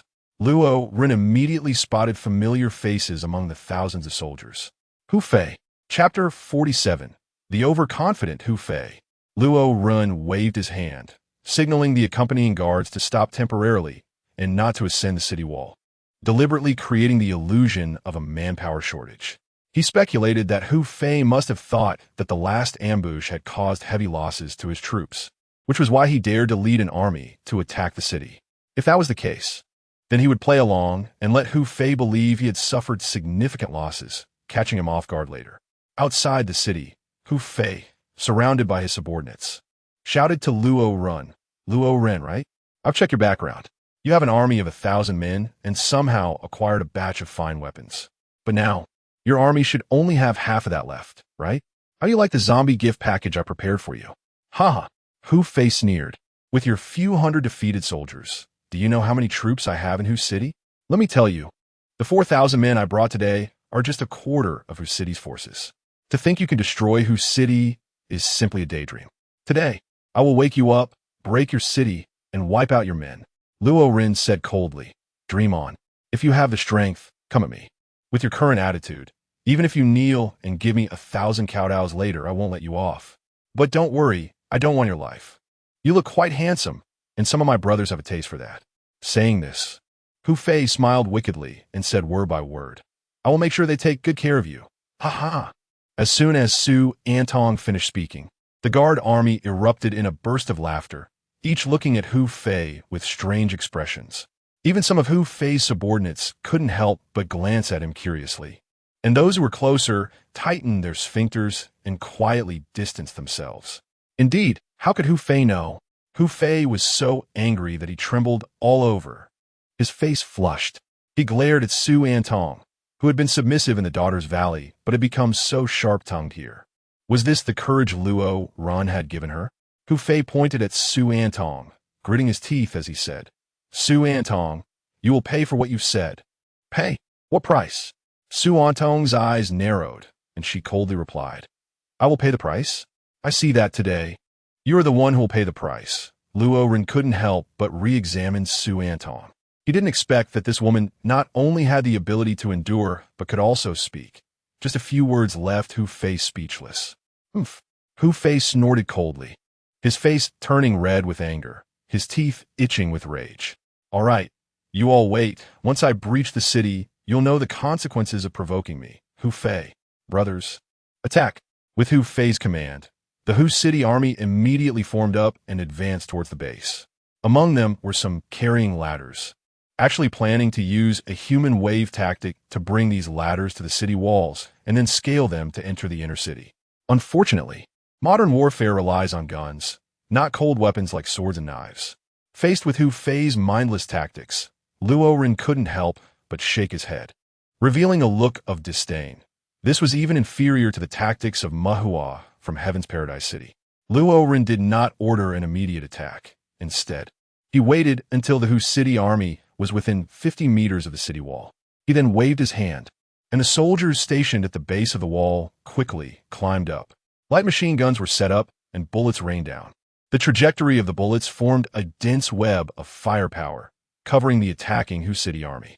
In the blink of an eye, hundreds of soldiers fell victim to the machine gun fire, as it became clear that his troops were about to be completely annihilated. And with the scent of death growing ever closer, Hu Fei quickly climbed into a Hummer and urged the driver to flee. The driver, terrified, immediately floored the gas pedal, disregarding the fate of others. This conflict could hardly be called a war. It resembled a one-sided massacre. In just a few minutes, the Hu City army of 4,000 was reduced to only a few hundred, who discarded their helmets and armor, fleeing in all directions. Luo Ren ordered the city gates to be opened, and the guards rushed out to pursue the remnants of Hu Cheng. He himself also got onto his vehicle, fully powered, and chased after the direction Hu Fei was fleeing. If it were ordinary besiegers, Luo Ren might have followed the principle of not pursuing a desperate enemy. But he could not calm the anger in his heart without Hu Fei's death. Meanwhile, in the Hummer, Hu Fei saw a modified off-road vehicle closely following him in the rearview mirror, and he panicked. He hurriedly urged the driver to go faster and shake off the pursuing vehicle. The soldier driving was already frightened, and upon hearing that someone was chasing them, he looked in the rearview mirror and saw it was true, immediately breaking into a cold sweat. He wanted to go faster, but the accelerator was already fully pressed down, and he couldn't speed up anymore. Seeing this, Hu Fei became even more anxious. Gritting his teeth, he pushed open the sunroof, leaned out halfway, and raised his gun to shoot at the pursuing vehicle. Luo Ren's reaction speed was extremely fast. Seeing Hu Fei about to shoot at him, he immediately drove with one hand while holding a pistol out of the car window with the other, taking the initiative. Bang, bang, bang! Luo Ren continued to fire, the bullets hitting the glass of the Hummer, causing Hu Fei inside the car to tremble in fear, cursing, "Damn! Damn! Damn!" Both vehicles were speeding at their limits. The car behind couldn't catch up to the car in front, and the front car couldn't shake off the one behind. In this chase, they didn't know how far they had driven or how long it had been. Luo Ren glanced out the window and saw a strange landscape. Meanwhile, inside the Hummer, the driver, overwhelmed by extreme fear and the prolonged concentration required to maintain such high speed, could no longer hold it together and suddenly collapsed onto the steering wheel, passing out. Crash! The out-of-control vehicle crashed into an abandoned house on the roadside the next moment. Chapter 48. The Death of Hu Fei. Luo Ren urgently slammed on the brakes, and the car skidded several meters, leaving 4 long tire marks on the ground before finally coming to a stop, coupled with the loud crash of the front of the car hitting the wall. This huge noise immediately attracted the wandering zombies nearby. Fortunately, there were only a few dozen ordinary zombies, so it wasn't a big problem. Luo Ren got out of the vehicle with a saber in hand, moving his feet as his figure flashed. The zombies that had been attracted quickly had their skulls cleaved open, and in no time, dozens of them were slaughtered. The Hummer was still very sturdy. Despite such a violent impact, only the engine was damaged and was emitting black smoke, while the other parts of the vehicle were not significantly harmed. Luo Ren stepped forward, pulled open the back door of the Hummer, and found Hu Fei already unconscious inside the car. Luo Ren did not immediately kill Hu Fei, but instead dragged him out of the car and threw him into the back seat of his own vehicle. While fleeing, he considered extracting information about Hu City from Hu Fei, but he was not in a hurry to kill him. Upon seeing this scene, only one word popped into Luo Ren's mind: run. However, just as he turned to escape, a dark mass of rats appeared behind him, and soon, swarms of rats emerged on both sides, surrounding him. Damn it, it's time to fight back. At this moment, there was no other option.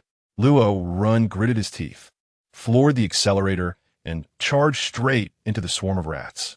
Bang! Bang! Bang! The large rats continuously lunged at the off-road vehicle, getting knocked away one after another. However, their vitality was incredibly tenacious. After being thrown to the ground, they lay motionless as if dead, but a few seconds later, they revived and continued to charge at the vehicle. With relentless waves of rats coming at him, even the modified off-road vehicle could not withstand it. The body of the car was covered in scratches, and the front and rear windows were shattered. Fortunately, he was about to break through this black sea and reach land. But just then, the fuel warning light came on. What the hell? No fuel at this moment. The previous chase had drained the fuel tank.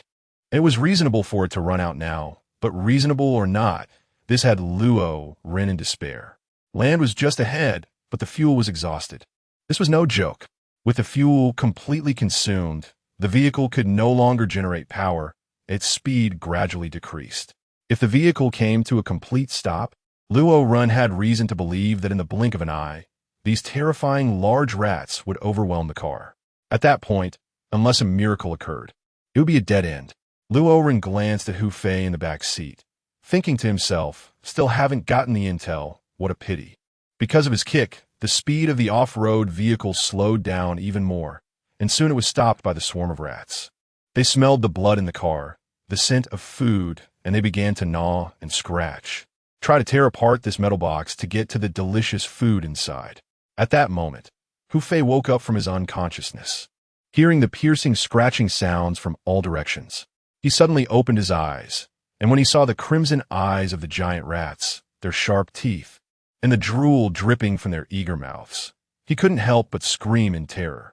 In the next second, the car was dismantled, and Hu Fei was completely exposed to the swarm of rats, given no chance to catch his breath. The massive rats surged forward, piling up into a small black mountain. And Hu Fei was instantly dismembered, his flesh devoured by countless giant rats, leaving no bones behind. Meanwhile, Luo Ren's speed reached its peak. He did not want to become rat food. He ran without direction or goal, driven only by the instinct to survive.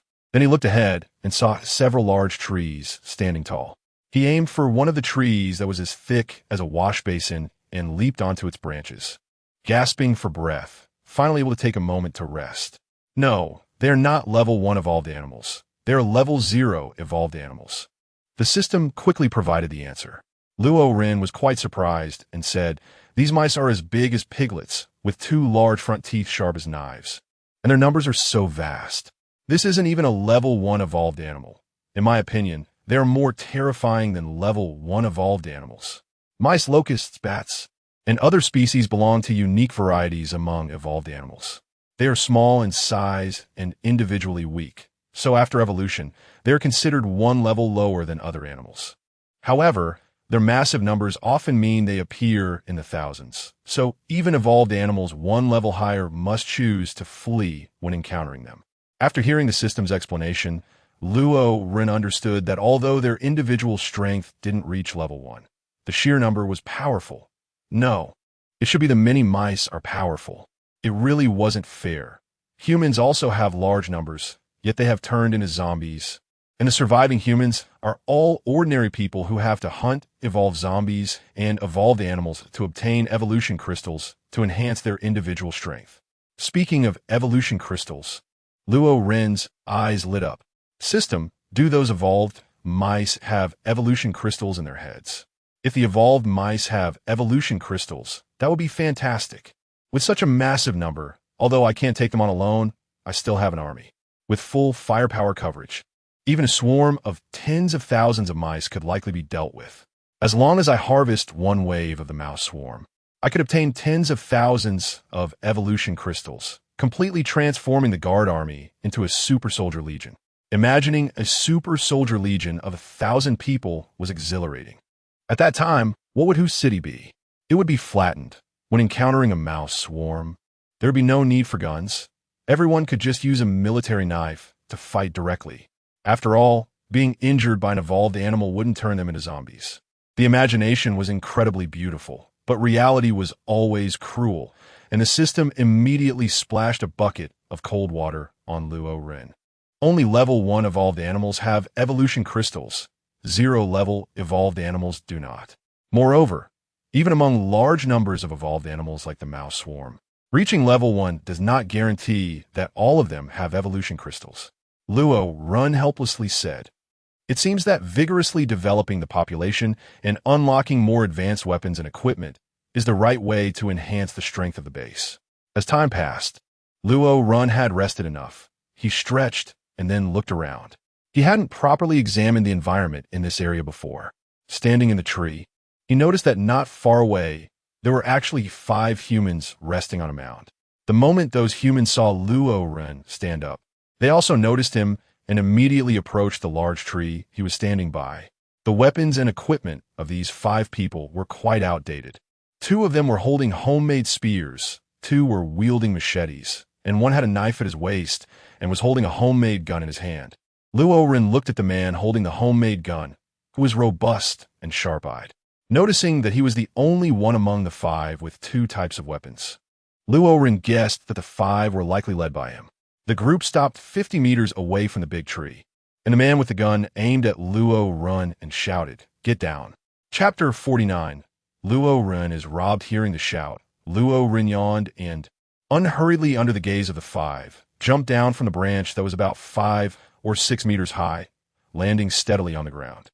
The 5 were secretly astonished. This guy was quite impressive. However, relying on their numbers and the presence of a gun, they were not afraid and maintained a very hostile attitude. "Kid, what are you doing here?" asked one of the men holding a machete. Luo Ren looked around and retorted, "In this wild and remote place, do you live here? Isn't that enough? This isn't your home, so why do you care so much?" Luo Ren said sternly, "Good. Do you know what this is? This is a real gun. Be careful, or I'll shoot you." The man said angrily, "Shut up." The armed man glared at him and then turned to Luo Ren, saying, "Young man, although you have some skills, you're just one person without any weapons. We have 5 people here, and the weapons in our hands are deadly. I don't ask for much. Just hand over all your food, and I'll let you go." "Boss, his clothes are pretty good too," one of the men whispered to the armed man. Hearing this, the armed man looked Luo Ren up and down and said, "They're nice. Then it's settled. Leave your food and clothes, and you can go." Luo Ren sneered contemptuously. A few rotten cabbages actually wanted to rob him. However, they didn't come at him with lethal intent right away, so Luo Ren didn't feel the urge to kill either. Otherwise, these 5 would have been dead by now. I said, "Hurry up." Seeing that Luo Ren didn't move at all after he spoke, the man with the gun urged him impatiently. In response to the urgency, a cunning glint flashed in Luo Ren's eyes as he smiled and said, "No rush, no rush. I have very little to offer, and I have a much better place to go where there's plenty of food. I just wonder if you dare to follow me? What is there to be afraid of? Lead the way." The knife-wielding man, hearing about the abundance of food, was overjoyed and said fearlessly, "He's just toying with you, and you actually believe him." The man with the gun quickly interjected.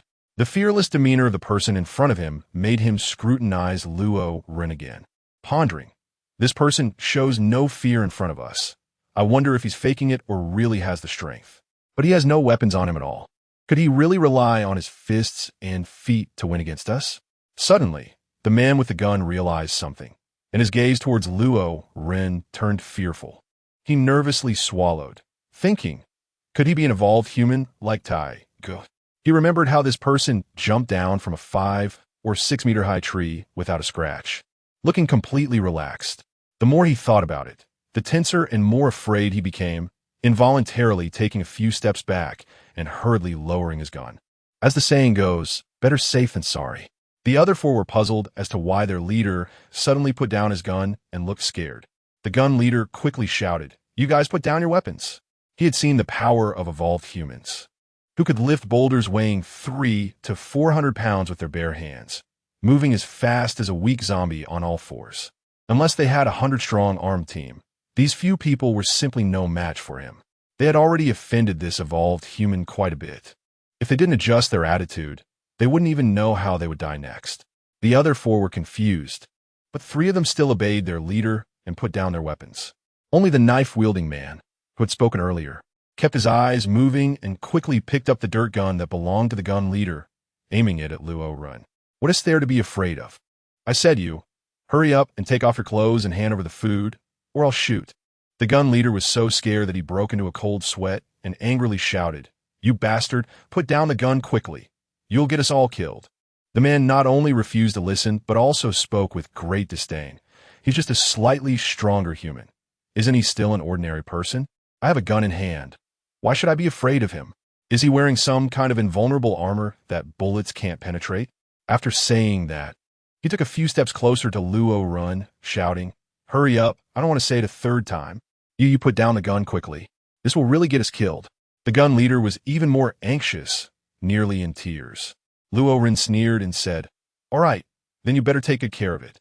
The other three were taken aback, immediately understanding why the leader of the gang was suddenly so afraid of the person before them, as their hearts were filled with the same fear as the leader's. The leader sighed inwardly. He guessed correctly, but couldn't he feel happy about it all? Having such a useless teammate had completely offended this evolved human. The person who had been shouting felt a gust of wind pass by, and his hands became empty. He immediately turned around, his pupils dilating in shock, and stumbled backward. At that moment, he didn't dare to show any sign of arrogance. His face, like the others, was filled with fear. He quickly knelt down, banging his head and pleading for mercy. This display was even more dramatic than that of the gang leader and his group.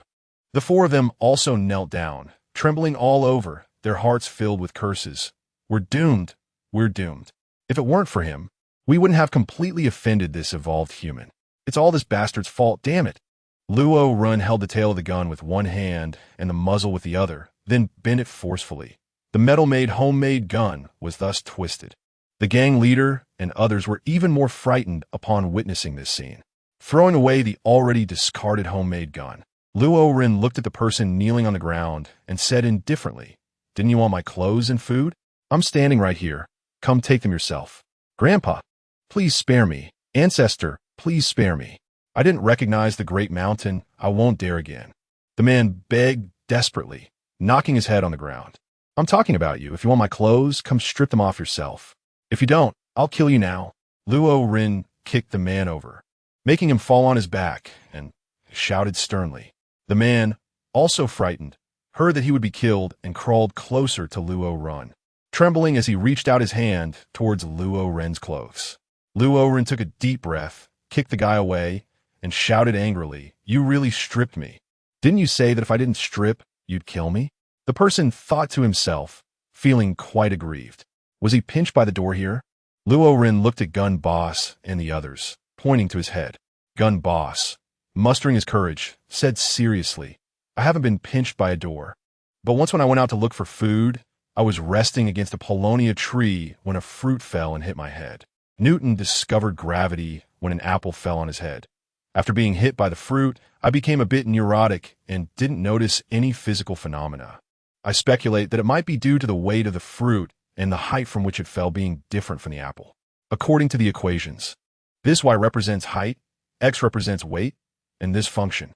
Luo Ren's brain was boiling with anger, and he quickly stopped. "Is this appropriate? Are you planning to read me a novel or give me a lecture?" The gang leader quickly shut up.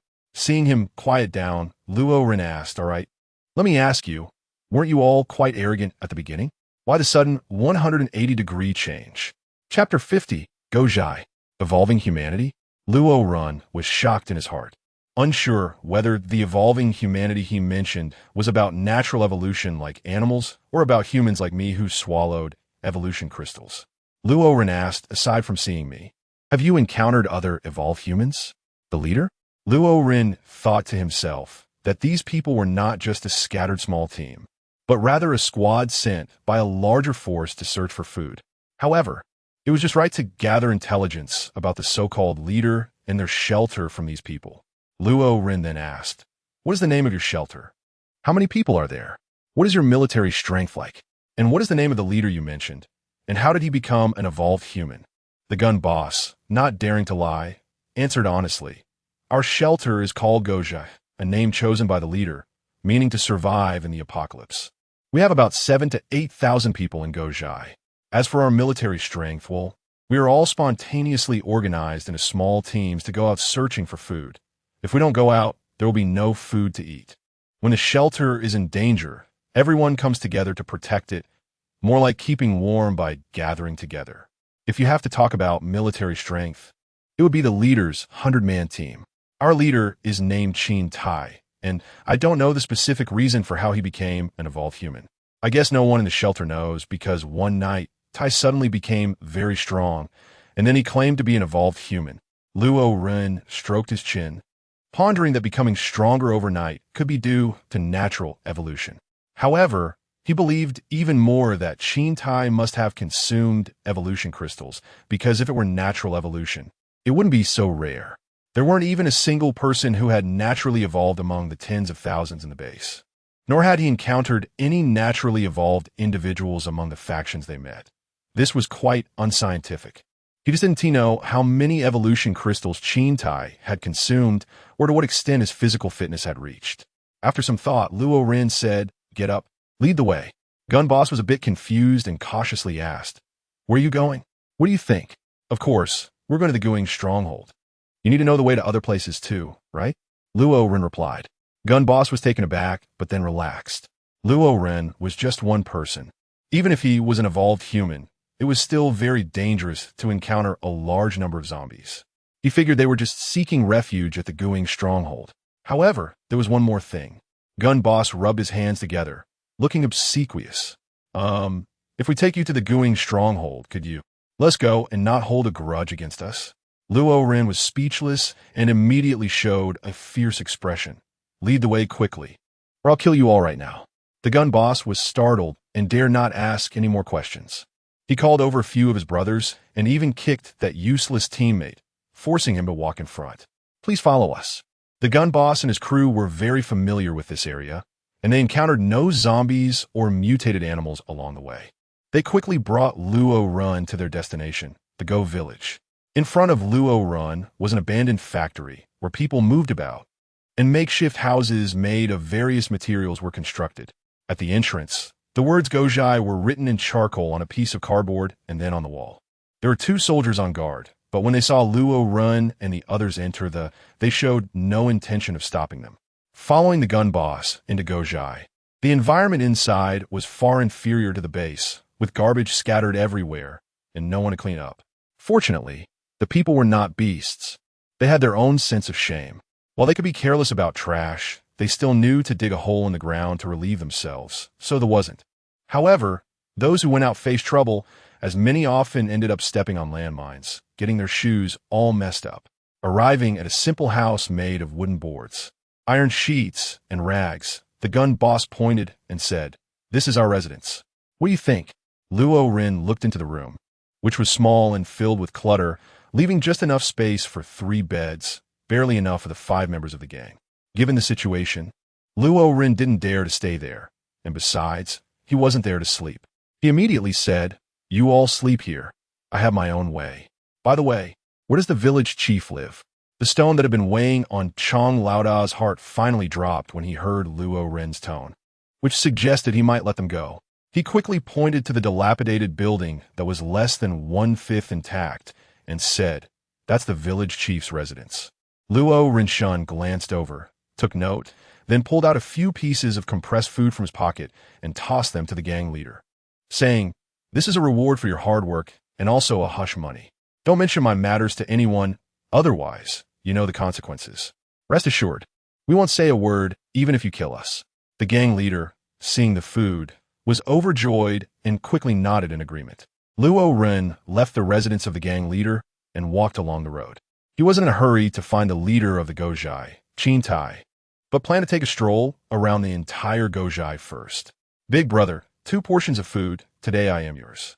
As he passed by a house, a person inside saw Luo Ren and hurriedly rushed out, grabbing his arm. Luo Ren looked at this person. Long-term hunger had led to her malnutrition.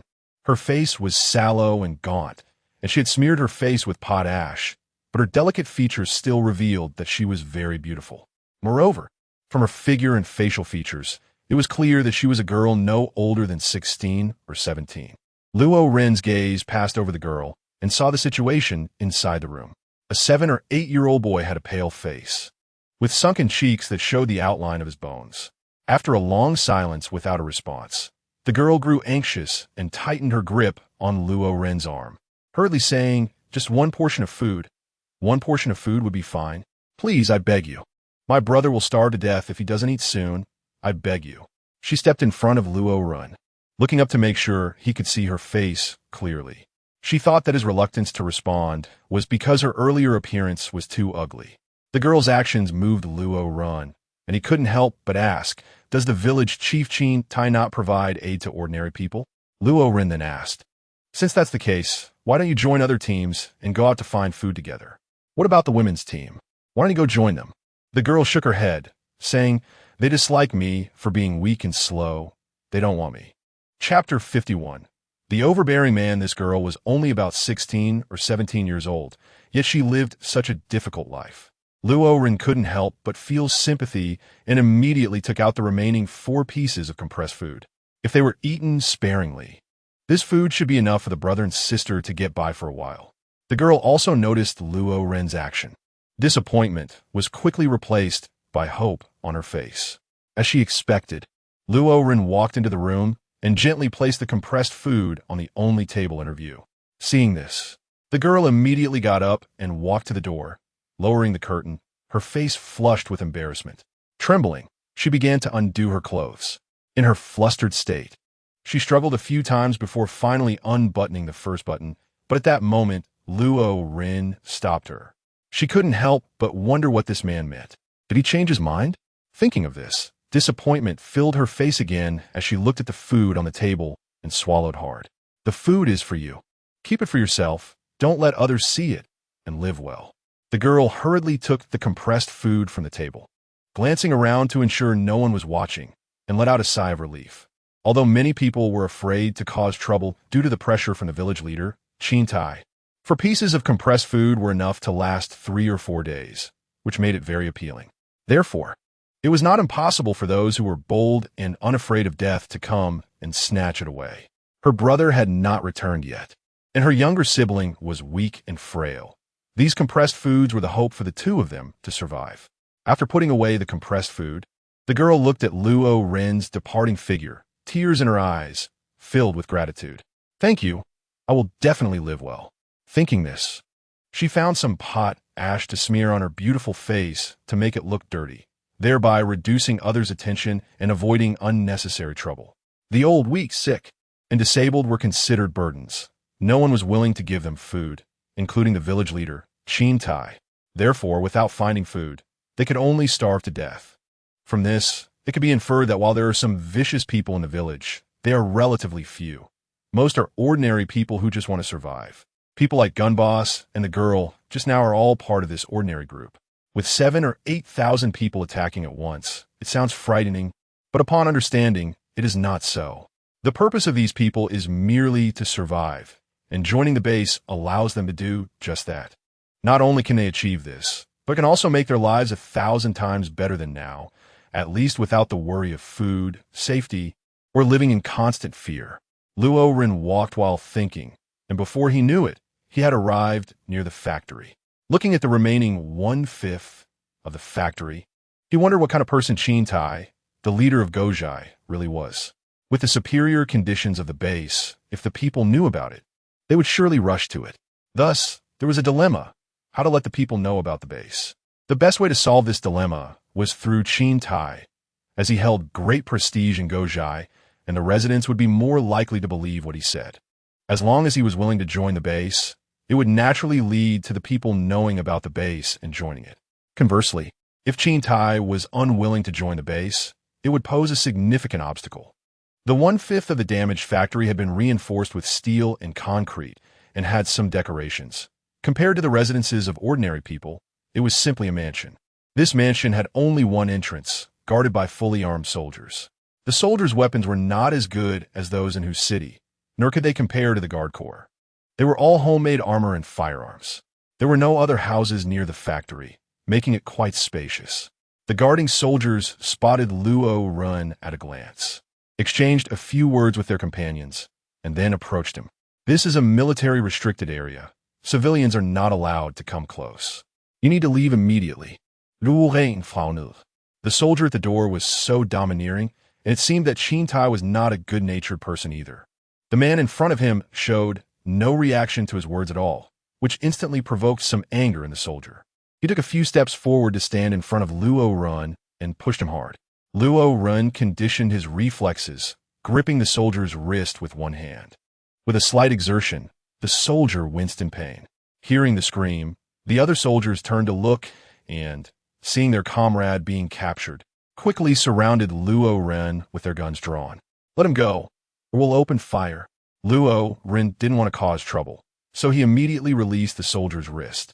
The soldier was able to break free and thought that Luo Ren was afraid because he had more people, so he became quite aggressive. He glared at Luo Ren, raised his gun, and shouted, "I'll kill you. I warn you, don't point your gun at my head." Luo Ren coldly replied, "Don't point your gun at me."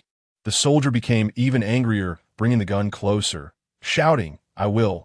Just as he finished speaking, Luo Ren pinched the gun barrel with 2 fingers, exerting force through his fingertips, and the gun barrel was directly crushed. At the same time, he kicked the soldier in the stomach, sending him flying more than 10 meters away. The soldier instinctively pulled the trigger. Bang! Because the gun barrel was crushed, the bullet couldn't exit, and the chamber pressure became too high, causing the gun to explode, turning the soldier's face from yellow to black. Luo Ren coldly swept his gaze over the other soldiers. Seeing the scene just now, the other soldiers were all terrified, retreating one after another. To crush a gun barrel with bare hands, what kind of strength would that take? The person before them was definitely an evolved human. The loud commotion outside alerted the people inside the factory. With a creak, the door opened and a man walked out. He was of medium build, had long hair, and was dressed in sportswear. As this man appeared, the soldiers quickly parted to make way, and there was a hint of fear in their eyes as they looked at him. The long-haired man sized up Luo Ren from head to toe, then pointed at the black-faced soldier on the ground and asked, "Did you do this?" Luo Ren sized up the man and thought, could he be Qin Tai, the leader of the Gojai? How audacious! For some reason, the long-haired man suddenly became furious, taking a quick step towards Luo Ren and raising his fist to strike at Luo Ren's face. Clap, clap, clap! A series of slaps landed on the long-haired man's face, the sound crisp and pleasant. In no time, the long-haired man's face began to swell. Judging by the force of the long-haired man's punches and his speed, Luo Ren estimated that he must have consumed 2 evolution crystals, although natural evolution couldn't be ruled out. The long-haired man was dizzy from the blows, spinning around and unable to tell east from west. The soldiers around watched in shock. They knew the long-haired man's strength, capable of defeating 5 of them single-handedly. Yet in the blink of an eye, he was left so disoriented that he didn't even recognize his own mother. Just how strong was this man in front of them? Chapter 52. Gojai Leader Qin Taiya, I will kill you. The long-haired man regained his senses, feeling a fiery pain in his cheek. When he touched it, the pain shot through to his bones. He pulled out a mirror to check his reflection, but upon seeing himself, he crushed the mirror in anger. This was a humiliation he had never experienced before, filling him with rage, wanting to tear the man in front of him to pieces. He roared and charged at Luo Ren, swinging his fist with all his might. To Luo Ren, the long-haired man's punch was just slightly faster than a snail. He easily dodged it and then slapped the long-haired man in the chest, sending him crashing into the wall of the factory. Just as the long-haired man was about to collide, a figure rushed out from the factory and caught him firmly. The newcomer's speed, while far from Luo Ren's, suggested he had probably consumed 4 or 5 evolution crystals, piquing Luo Ren's interest. This was getting interesting. He focused his gaze. The newcomer was about 1.8 meters tall, with handsome features and a strong physique, exuding an air of authority. It seemed the long-haired man was not Qin Tai. This person was likely Qin Tai himself. As expected, Luo Ren was correct. The newcomer set down the long-haired man, examined him, and said, I am Qin Tai. Who might you be? I don't recall offending you. Why have you come to cause trouble in my Gojai? It was indeed Qin Tai. Since the other party wanted a reason, Luo Ren decided to reason with him as well. I'm not here to cause trouble. It's just that your soldier was too domineering. I was merely passing by the factory when he shouted at me and even attacked, which is why I retaliated. After hearing this, Qin Tai stroked his chin and pondered for a moment, then pointed at the soldier with the dark face and instructed the people beside him. Take him away and give him 20 military canes. Then he looked at the long-haired man and said, Go find a room and be confined for 3 days. Big brother? The long-haired man looked at Qin Tai in confusion. Go quickly. Qin Tai's words brooked no refusal. Sigh. The long-haired man knew that further protest was futile. He shot a glare at Luo Ren and walked into the factory. This Qin Tai truly had double standards. An ordinary soldier received 20 military canes, while his confidant only faced confinement. These thoughts were kept to himself, and Luo Ren naturally wouldn't voice them. Instead, he thought of another line and cupped his fists, saying, "It seems that Leader Qin distinguishes right from wrong. In that case, I shall take my leave." After saying this, Luo Ren turned to leave. However, just as he turned, Qin Tai's cold voice sounded behind him, "Wait a moment. I've already dealt with the two of them, which should be considered an explanation for you. So, shouldn't you also give me an explanation?" Luo Ren's gaze sharpened as he slowly turned around and asked, "I don't know. What kind of explanation does the leader of the Qin clan want?" Qin Tai coldly replied, "It's simple. You just slapped my second brother how many times? Now you slap yourself the same number of times, and remember to use the same strength." Ha ha! Luo Ren was truly infuriated to the point of laughter. "What are you laughing about?" Qin Tai asked. Luo Ren's gaze gradually turned cold, and the anger in his heart burned fiercely. He stared at Qin Tai and contemptuously said, "It's impossible for me to slap myself. I'm right here. If you have the guts, come and slap me." Oof. Qin Tai let out a cold snort, also enraged. He immediately stepped towards Luo Ren, exuding a powerful aura that frightened the soldiers watching. But for Luo Ren, who was facing a head-on, there was not the slightest discomfort. Qin Tai's eyebrows stood upright as he swiftly approached Luo Ren, raising his leg to strike at his head, a blow that intended to take Luo Ren's life. Luo Ren took a step back and easily dodged. Qin Tai followed up with a punch that made a whooshing sound. But this seemingly swift punch was still avoided effortlessly by Luo Ren, who slightly leaned to the side. Seeing this, Qin Tai reached out with his other hand. But Luo Ren pushed off the ground and retreated half a meter, still managing to dodge. As this continued, Qin Tai grew even angrier, the veins on his forehead bulging as he threw wild punches and kicks. However, his fists hit nothing but air, and his kicks also missed, which made him furious. He immediately reached for his waist, where he had a handgun. "I'm done playing with you." Just as Qin Tai pulled out his gun, Luo Ren exploded into action. In an instant, Qin Tai saw a figure flash in front of him, and his gun was snatched away by Luo Ren, who then pointed it at his own head. Clatter! The soldiers under Qin Tai saw this, and immediately aimed their guns at Luo Ren. With a gun pressed to his forehead, Qin Tai dared not move recklessly and quickly shouted, "Everyone put your guns down." Hearing this, the soldiers had no choice but to lower their weapons. The atmosphere of death forced Qin Tai to retract his arrogance and put aside his dignity as he said, "Brother, I was wrong. How about we call it even?" "Now you want to call it even?" Luo Ren said disdainfully.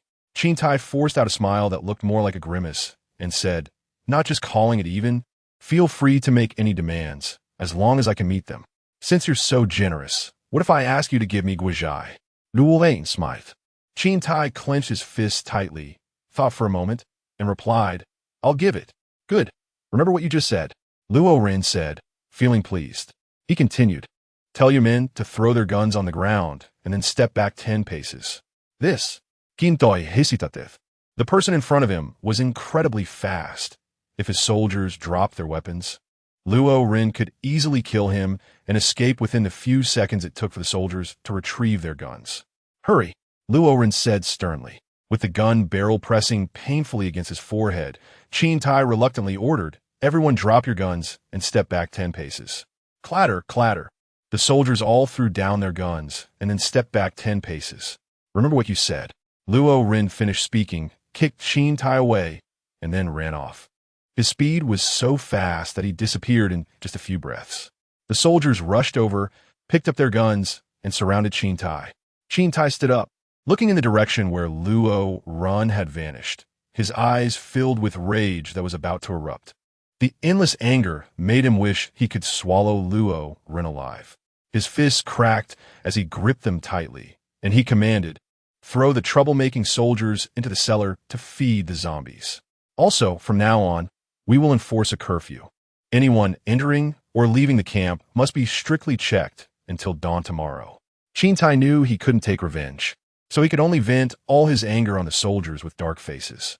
Enforcing the curfew was merely a psychological comfort for himself, and he didn't expect to catch Luo Ren, because even together, they might not be able to stop him. After giving these orders, Qin Tai waved his hand and stormed into the factory. After he left, the soldiers looked at each other, seeing the fear of Qin Tai in each other's eyes. What are you all standing around for? Hurry up and get to work. Didn't you hear the leader say there's a curfew for a day? Someone suddenly said after Qin Tai's figure disappeared from sight. Hearing this, the soldiers dared not linger any longer and spontaneously formed small teams of 3 to 5 people to start patrolling. Chapter 53. Meeting the girl again as the sun began to set, the sky was painted with beautiful fiery clouds. However, all the residents of the camp stayed at home, with no one going out to enjoy the natural beauty. On the narrow streets, only groups of soldiers under Qin Tai were patrolling. In a simple house, Luo Ren pressed against the wall, peeking out to observe his surroundings. There were no patrolling soldiers, so he stepped out from behind the house.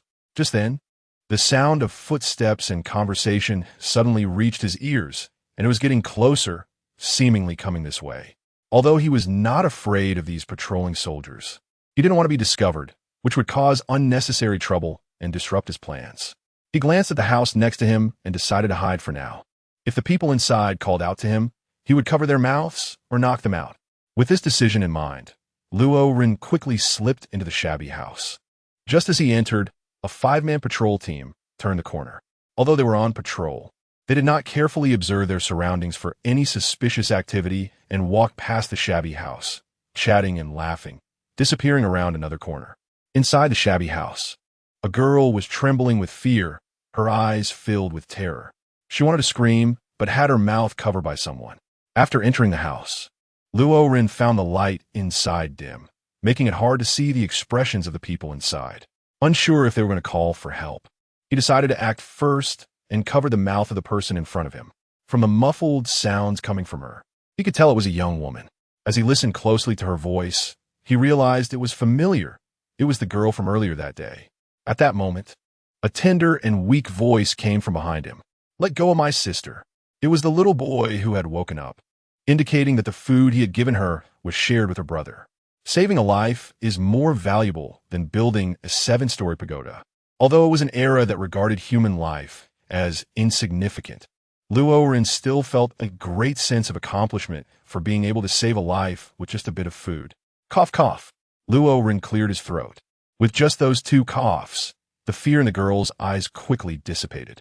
Her body continued to tremble, not out of fear, but out of excitement. "It's my benefactor." At that moment, Luo Ren spoke up. "I'm the one who gave you food earlier. Do you remember? I can let you go, but you have to promise not to shout, understand?" The girl quickly nodded. Luo Ren slowly moved his hand away, and the girl did not cry out or make a fuss, which relieved him, allowing him to fully let go of her. Once the girl realized who had come, she hurriedly rummaged through the drawer, took out a half-burned candle, and then found a lighter that had only a little fuel left. The candle was lit. It wasn't very bright, but it was enough to see everything in the room. The girl still had her face smeared with soot, just like during the day. And when she smiled, her snow-white teeth showed, giving Luo Ren a feeling akin to looking at an emoji. Benefactor.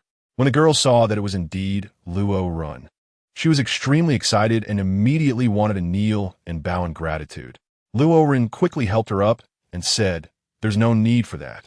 I haven't done anything special." The girl, with a serious expression on her young face, replied, "Yes, you have. If it weren't for your food, my brother and I would starve. So this is a life-saving grace, and I must repay you." As she spoke, the girl scratched her head, feeling a bit shy. "However, I currently have nothing, I don't have much strength, and I'm not very fast, so I don't know how to repay you." After a moment of contemplation, a determined expression suddenly appeared on the girl's face, and she said, "How about this? I will do whatever you say.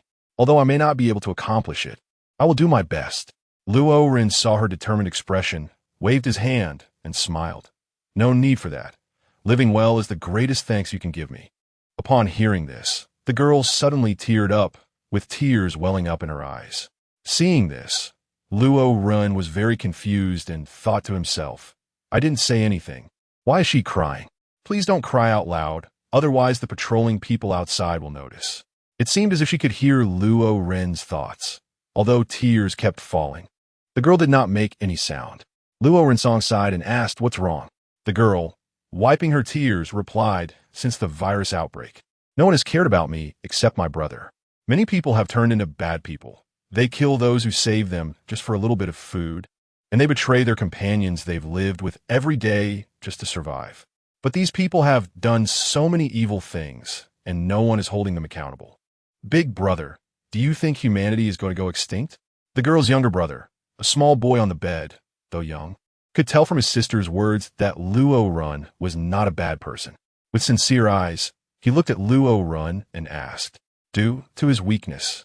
His voice was very small, but his words hit Luo Ren's heart like a heavy blow. Yes, is humanity really going to go extinct?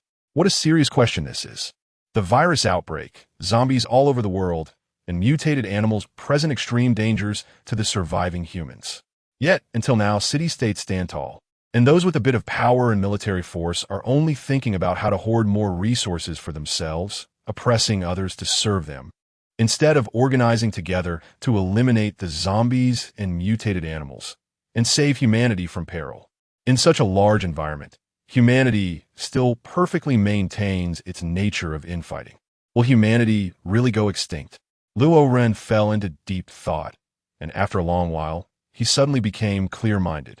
Oppression, brutality, and internal strife were merely what he saw at the moment. The outside world was still vast, with all kinds of people. Moreover, what he observed was not all of it, just like the Daughter Valley, which was different from other forces.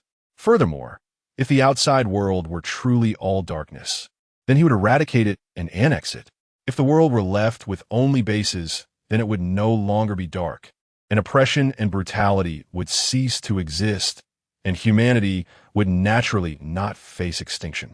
Hope shone in the eyes of the girl and the young boy, and in their hearts, Luo Ren had already become like a heavenly savior. They nodded heavily, with no doubt about Luo Ren's words. Luo Ren gave them hope to survive, and at the same time, they believed that Luo Ren could bring hope to everyone else, of course, excluding those who had committed many wrongs. It was getting late, and Luo Ren had other things to do, so he said goodbye to the siblings and prepared to leave. Alas, wait a moment. Just as Luo Ren was about to leave, the girl suddenly called out to him. Is there anything else? Luo Ren asked. The girl fiddled with the hem of her clothes and said shyly, I don't know your name yet. Luo Ren smiled and said, My name is Luo Ren, with Ren meaning benevolence. The girl replied, You're about the same age as my brother. Can I call you Brother Luo Ren? Luo Ren nodded, of course. Luo Ren nodded heavily in agreement. Okay. Chapter 54 Lin Yinda. Having said everything that needed to be said, it was getting late, and it was time for Luo Ren to leave and attend to his own matters. After saying a few words of farewell to the Lin siblings, Lin Yintao and Lin Yinxin, he was about to lift the curtain and leave. However, at that moment, footsteps could be heard approaching from outside. Luo Ren thought it was the patrolling soldiers, so he decided to wait for them to pass before leaving. But strangely, the footsteps grew closer, seemingly heading straight for the humble house where he was. Luo Ren's heart tightened, secretly thinking, could it be that I've been discovered? The footsteps were already very close, and the person had reached the door. Luo Ren sensed that there was only one person outside, which made him a bit puzzled. Aren't patrolling soldiers usually in groups of 3 to 5? How could there be a lone individual? However, one person was easier to deal with. Luo Ren tensed his muscles, ready to take them down with one strike as soon as they entered, making sure not to make a sound. The person outside didn't come in immediately, but instead called out first. Luo Ren furrowed his brows and looked at the siblings, only to see them with excited expressions. Unable to speak for a moment, Luo Ren quietly moved behind the door curtain. Why aren't you speaking? Are you asleep? Then I can come in, right? Said the person outside the door. Then the curtain was lifted, and Luo Ren dodged to the side. The person outside appeared in front of the brother and sister, who were even more excited. The girl suddenly rushed forward and hugged the newcomer tightly. It looked like it was Lin Yinda. Luo Rensong let out a sigh of relief, realizing he wouldn't have to take action. Lin Yintao obediently nodded, leading her brother into the room. Upon seeing Luo Ren behind the door curtain, she immediately said, By the way, brother, let me introduce you to someone. Lin Yinda was a bit puzzled. Wasn't it just him and his younger siblings at home? Why the need for an introduction? He had been away for a while, but it wasn't to the extent that a reintroduction was necessary. He then saw Lin Yintao pointing behind him and saying, "This is Luo Ren, brother." Lin Yinda could tell from his sister's tone that she had a good impression of the person in front of her, and for what he heard, this person had provided food assistance to his younger siblings. Looking at Luo Ren's appearance again, he found him quite agreeable and relaxed a bit. He extended his hand and said gratefully, "I'm Lin Yinda, the brother of Nintao and Yinxin. Thank you for helping my younger siblings." Luo Ren reached out and shook hands with him, saying, "My name is Luo Ren." Luo Ren, such a familiar name. Lin Yinda murmured softly, frowning in deep thought. After a long while, his brows relaxed, and he became extremely excited. "Are you saying you're Luo Ren?" Luo Ren couldn't help but feel puzzled. His words were clear, and his volume was moderate, so why did he still need to confirm it again? He nodded and said affirmatively, "I am Luo Ren." Lin Yinda confirmed again, "You're Commander Luo Ren of the base." Luo Ren thought to himself, "Has my fame become so great that it has reached Gojai?" He nodded and confidently said, "That's right. I am Luo Ren from the base." Hoo. Lin Yinda was breathing rapidly, his nostrils flaring, and he was trembling with excitement. His fists were tightly clenched, and his eyes were completely filled with reverence and excitement. This was the first time Lin Yintao had seen her brother like this. It was as if he were a naive girl up close to her idol before the apocalypse. Wondering what kind of person Luo Ren was to make her brother so excited. Seeing Lin Yinda like this made Luo Ren a bit scared. He had seen news reports about celebrities being overwhelmed and kissed by crazy fans, which made him instinctively take a few steps back, fearing that Lin Yinda might suddenly leap at him and give him a few hard bites. He couldn't imagine that scene. Noticing that Luo Ren was seriously backing away, Lin Yinda realized he had lost his composure and quickly suppressed his excitement, explaining, "Commander Luo, I am truly too excited to see you. I'm sorry." Once he calmed down, Luo Ren asked, "Have you been to the base?" The only people who could call themselves commanders were the military and civilians from a base. No one else. Now that Lin Yinda referred to him this way, Luo Ren immediately thought he must have been to the base, which would explain his reverence and excitement upon seeing him. Unexpectedly, Lin Yinda shook his head and denied, "I have not been to the base."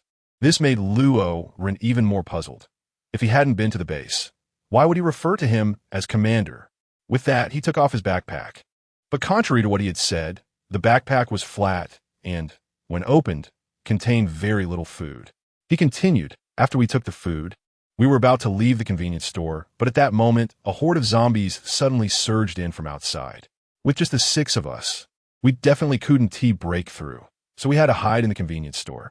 Days passed, 1 day, 2 days, 3 days, 6 days went by. Fortunately, the food in the convenience store was enough to keep us from starving, but being trapped for so long with the zombies outside, showing no signs of retreat, we became desperate. To be honest, we had even written our farewell letters, but then on the 7th day. At this point, Lin Yinda suddenly became excited, as the sound of gunfire erupted outside, and all the zombies were shot dead. We saw a military unit unlike any we had encountered before. This army had extremely high standards. Not only did they not capture us, but they also did not seize our food and weapons. They sincerely invited us to a place called the base, saying that there was no oppression or brutal rule there, and that as long as we were willing to work, we could have enough to eat. They even showed us a video in which the residents of the base were full of vitality and passion for life, like a dream eaten.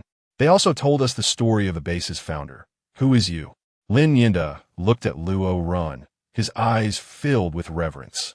"After hearing about your deeds, we longed for life at the base and wanted to become a part of it."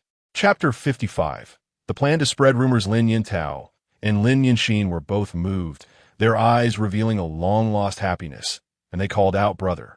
In this world, the only thing that could make one feel happiness was having someone who cared, someone who was concerned. Lin Yinda also shifted his gaze from Luo Ren to his younger siblings, his eyes filled with endless gentleness and love. Luo Ren was also moved by his loyalty and patted him on the shoulder, saying, "The base welcomes you anytime." "Thank you, Commander Luo Ren," Lin Yinda replied, and then continued, "I also heard that Captain Luo Shan from the Guard Corps was looking for you. I didn't expect you to be here. I wonder what brings you to Gojai, Commander Luo Ren." Luo Ren said, "I was originally out of the city to pursue the enemy, when I accidentally discovered Gojai along the way. Out of curiosity, I came in to investigate and found that the people inside were not living well. So I thought about getting the 7,000 or 8,000 people in Gojai to join the base. The sight of Lin Yinda made Luo Ren's heart stir, and he continued, "Unfortunately, when I went to discuss with the Gojai chief Qin Tai, before I could say much, he and his people wanted to kill me. In this case, it was impossible to negotiate properly, so I had no choice but to take the path of a strong attack. However, I also heard that Qin Tai, the chief of Gojai, is a good person who never oppresses the residents of the village and maintains order in the village. Therefore, whenever enemies attack, the residents of Gojai will rise up in resistance. If I lead an army to attack, it will definitely harm the residents of Gojai, which makes it difficult for me to decide." After listening to Luo Ren's account, Lin Yinda thought for a moment and said, "Commander Luo, you may not know that Qin Tai's maintenance of order in the village is not free. Every month, each person has to pay 10 jin of food or medical supplies. If they don't pay, although he won't expel anyone, if that person encounters any crime in the village, they won't intervene. Therefore, the residents of Gojai are actually not satisfied with Qin Tai, but they have no choice. Everyone needs to survive. Compared to some places that oppress people to death, Gojai is a better choice. Of course, if the people in the village knew about the existence of the base, I believe they would choose the base without hesitation. Yes, but how can we let the residents of Gojai know about the existence of the base?" Luo Ren pretended to be troubled and fell into deep thought. The room fell silent, and Lin Yinda's expression changed several times. Finally, it seemed he made some significant decision, looking at Luo Ren with determination, and said, "Commander Luo, I have a way to let the people of Gojai know about the existence of the base." "Oh, what method?" Luo Ren looked hopeful. Lin Yinda said, "We need someone to spread the information about the base in Gojai. I have stayed in Gojai for such a long time and know many people. I can tell those I know everything I know about the base, and those people can then spread it. It won't be long before the whole Gojai will know about the existence of the base. Of course, Commander Luo, you can also send someone to spread the word. But between acquaintances and strangers, people are always more likely to believe someone they know. So, if you trust me when you come with your troops next time, I am confident that I can make the enemy surrender without a fight." Luo Ren felt a surge of joy in his heart. This was exactly what he wanted. He originally planned to find the gun boss and others, promising them benefits to spread rumors about the base. However, after witnessing Lin Yinda's care for his younger siblings and his longing for the base, he changed his mind and spoke the previous words that revealed his plans while also carrying a hint of temptation. "Thank you, Commander." Lin Yinda cared most about his younger siblings. With Luo Ren's promise, he felt reassured. He chose to stay and promote the base for Luo Ren because he wanted his siblings to live better lives. He had heard from Luo Shan that as long as one had the capability, they could become a manager of the base. Now was an opportunity to showcase his abilities.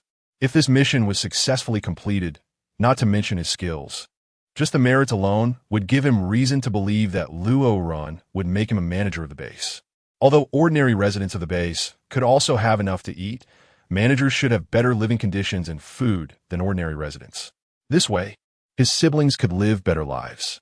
Of course, nothing could be guaranteed to succeed 100. If this mission failed, he had already thought it through. The worst consequence would simply be death.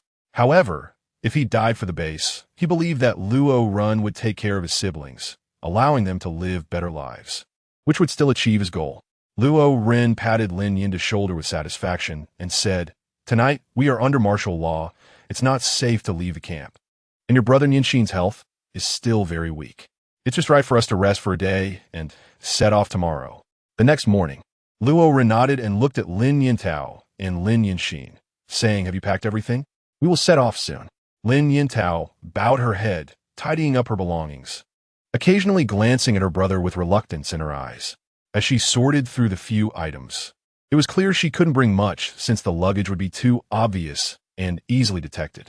Despite this, half an hour passed, and Lin Yintao still hadn't finished packing. Luo Ren couldn't help but frown slightly and said, "Why aren't you done yet?" Hearing this, Lin Yintao merely lowered her head in silence, busying herself with something, though she didn't even know what she was doing. Lin Yinda noticed Lin Yintao's unusual behavior and asked, "Is there something you don't know where to put, Yin Tao?" Upon hearing this, Lin Yin Tao's body trembled slightly, biting her lip, then looked up at Lin Yinda, her feelings all expressed in her eyes. Lin Yinda, having spent over a decade with his sister, could easily see through her. He reached out to pat her head and said, "Don't worry. I'm not going to fight Qin Tai. I'm just sharing the facts with everyone. It's fine. You go to the base with Officer Luo Ren first, and we will reunite at the base in a few days." Tears welled up in Lin Yintao's eyes. Although she felt reluctant, she obediently nodded. She knew that, given the current situation, staying with her brother and sister would only be a burden to him. Chapter 56. Encountering the guard army on the way, Luo Ren changed into a different outfit. The combat uniform was simply too conspicuous. If it were just one person, it would be fine, but with Qin Tai's small group of just 100, they wouldn't be able to stop their departure. However, it was different now, as they were bringing along 2 others, so they had to be extra cautious. The group smoothly arrived at the entrance of the Goxia stronghold, where 2 soldiers under Qin Tai were stationed. Lin Yinda took out 2 cigarettes and walked over with a smile to greet them. "Hey brothers, want to smoke?" Lin Yinda said with a laugh. "Yeah, in this damn era, it's really more comfortable to be dead than alive." After extinguishing his cigarette, Lin Yinda said, "I won't chat with you guys anymore. My stomach can't take it." As he spoke, he clutched his stomach, looking anxious. The 2 soldiers laughed heartily, urging him to go quickly. Only then did Lin Yinda lead Lin Yintao and Lin Yinxin out of the Goxia stronghold, heading toward the nearby grove. The 2 soldiers stared at Lin Yintao's figure, swallowing hard, with one whispering, "What a beautiful girl." The other nodded in agreement. Taking advantage of the moment while the 2 were focused on Lin Yintao, Luo Ren quickly slipped past the gate. The 4 of them stopped in a secluded forest area, where human presence was rare. Even those who left the stronghold for urgent matters wouldn't come here. Facing his sister, Lin Yinda spoke earnestly. "You must listen to the commander on the way, take good care of Nianxin, and when we get to the base, live well. Don't worry. We will reunite at the base in a few days." Lin Yintao looked at Lin Yinda reluctantly, and then nodded obediently. Lin Yinda then turned to Luo Ren and said, "Commander, I hope you could take good care of Niantao and Yanxin." "Don't worry. I will treat them like my own sister and brother," Luo Ren replied, taking out a high-explosive grenade and handing it to Lin Yinda. "If you encounter danger, think about protecting yourselves first." "Okay." Lin Yinda nodded heavily and said, "Thank you, Commander." Sighing, Lin Yinda shook his head, ignoring the person and walking into the Goxia stronghold with a heavy heart. Unknowingly, it was already noon. This area was relatively flat, and with the weather being excellent today, the visibility was quite clear. On the road, Luo Ren was walking with Lin Yintao and his sister when they suddenly noticed a few cars parked not far ahead. The 3 of them quickened their pace, and Luo Ren told Lin Yintao and his sister to wait while he went to check it out alone. He approached one of the cars and looked inside through the window. In the driver's seat, there was a zombie with skin tightly stretched over its bones, secured by a seatbelt. The zombie, sensing the smell of flesh and blood, weakly raised its hands, trying to grab Luo Ren and devour his flesh. Luo Ren would not give it this opportunity. With a swift motion, he dealt with the zombie, and its dark, sticky blood splattered onto the seat and the steering wheel, emitting a foul odor. Luo Ren decisively abandoned this vehicle. He then approached another car with an open door. Although there were traces of blood inside, they had already dried up, and it was clear that the blood was from a normal human. This car was acceptable. Luo Ren got into the car and pressed the start button, but the car showed no response. He looked at the dashboard and saw that it was out of fuel. Crossing over the vehicle, Luo Ren and his sister Lin Yintao continued on foot. Without a car, they had to rely on their legs. Tap, tap, tap. After walking for a short while, they suddenly heard gunshots. Luo Ren turned towards the sound to the right, about a kilometer away, where there were many buildings and he could vaguely see zombies wandering around. A village. The gunshots were coming from that village, indicating that there were quite a few people on the other side. Luo Ren immediately took Lin Yintao and hid while observing the situation in the village. Before long, a military unit came into sight, wearing familiar combat uniforms and carrying familiar firearms, along with familiar faces. Luo Ren was overjoyed to see it was the guard army. He immediately rushed out of hiding, waving his arms vigorously and shouting, "Luo Ji, I'm over here, on the guard army side." Luo Ji heard Luo Ren's voice and instinctively looked over. When he saw that it was indeed Luo Ren, he was instantly overjoyed and exclaimed, "It's the commander." He immediately ordered, "Follow me." To welcome the commander, Luo Ji led 100-strong guard army towards Luo Ren, who was running towards the guard army with Lin Yintao and his sister. "Commander, we've been looking for you for several days and finally found you," Luo Ji said excitedly. "Have you all been looking for me these past few days?" Luo Ren asked. "Su Antong also came out. Is she leading the guard army?" Luo Ren hurriedly asked upon hearing this. Although Su Antong was already a member of the guard army, she could not lead the guard army. She was leading the female soldiers from the former Daughter Valley, using the firearms they had previously made themselves, Luo Ji explained. Chapter 57. The Troops at the City Gates, Part 1. Due to the tight supply of fuel such as gasoline, the guard army mainly traveled on foot. Even when vehicles were used, they were primarily for transporting ammunition and food. Although the main purpose was not to carry people, there were still seats available. However, the people in the guard army were reluctant to seek special treatment. Aside from the drivers, even if there were seats available, others would resolutely refrain from sitting, unless they were injured. However, Luo Ren was different. As the base commander, he did not have to worry about these things, because even if he did something more excessive, the loyalty of the guard army to him was 100% and would never diminish. Moreover, simply sitting in a vehicle was a trivial matter. Luo Ren took Lin Yintao and Lin Yinxin to the front of a small truck loaded with supplies. After the siblings settled into the back seat, he himself sat in the passenger seat. Lin Yinxin was only 7 or 8 years old, and, as a child, his physical strength was not as good as that of an adult. Additionally, due to malnutrition, his physique was very weak.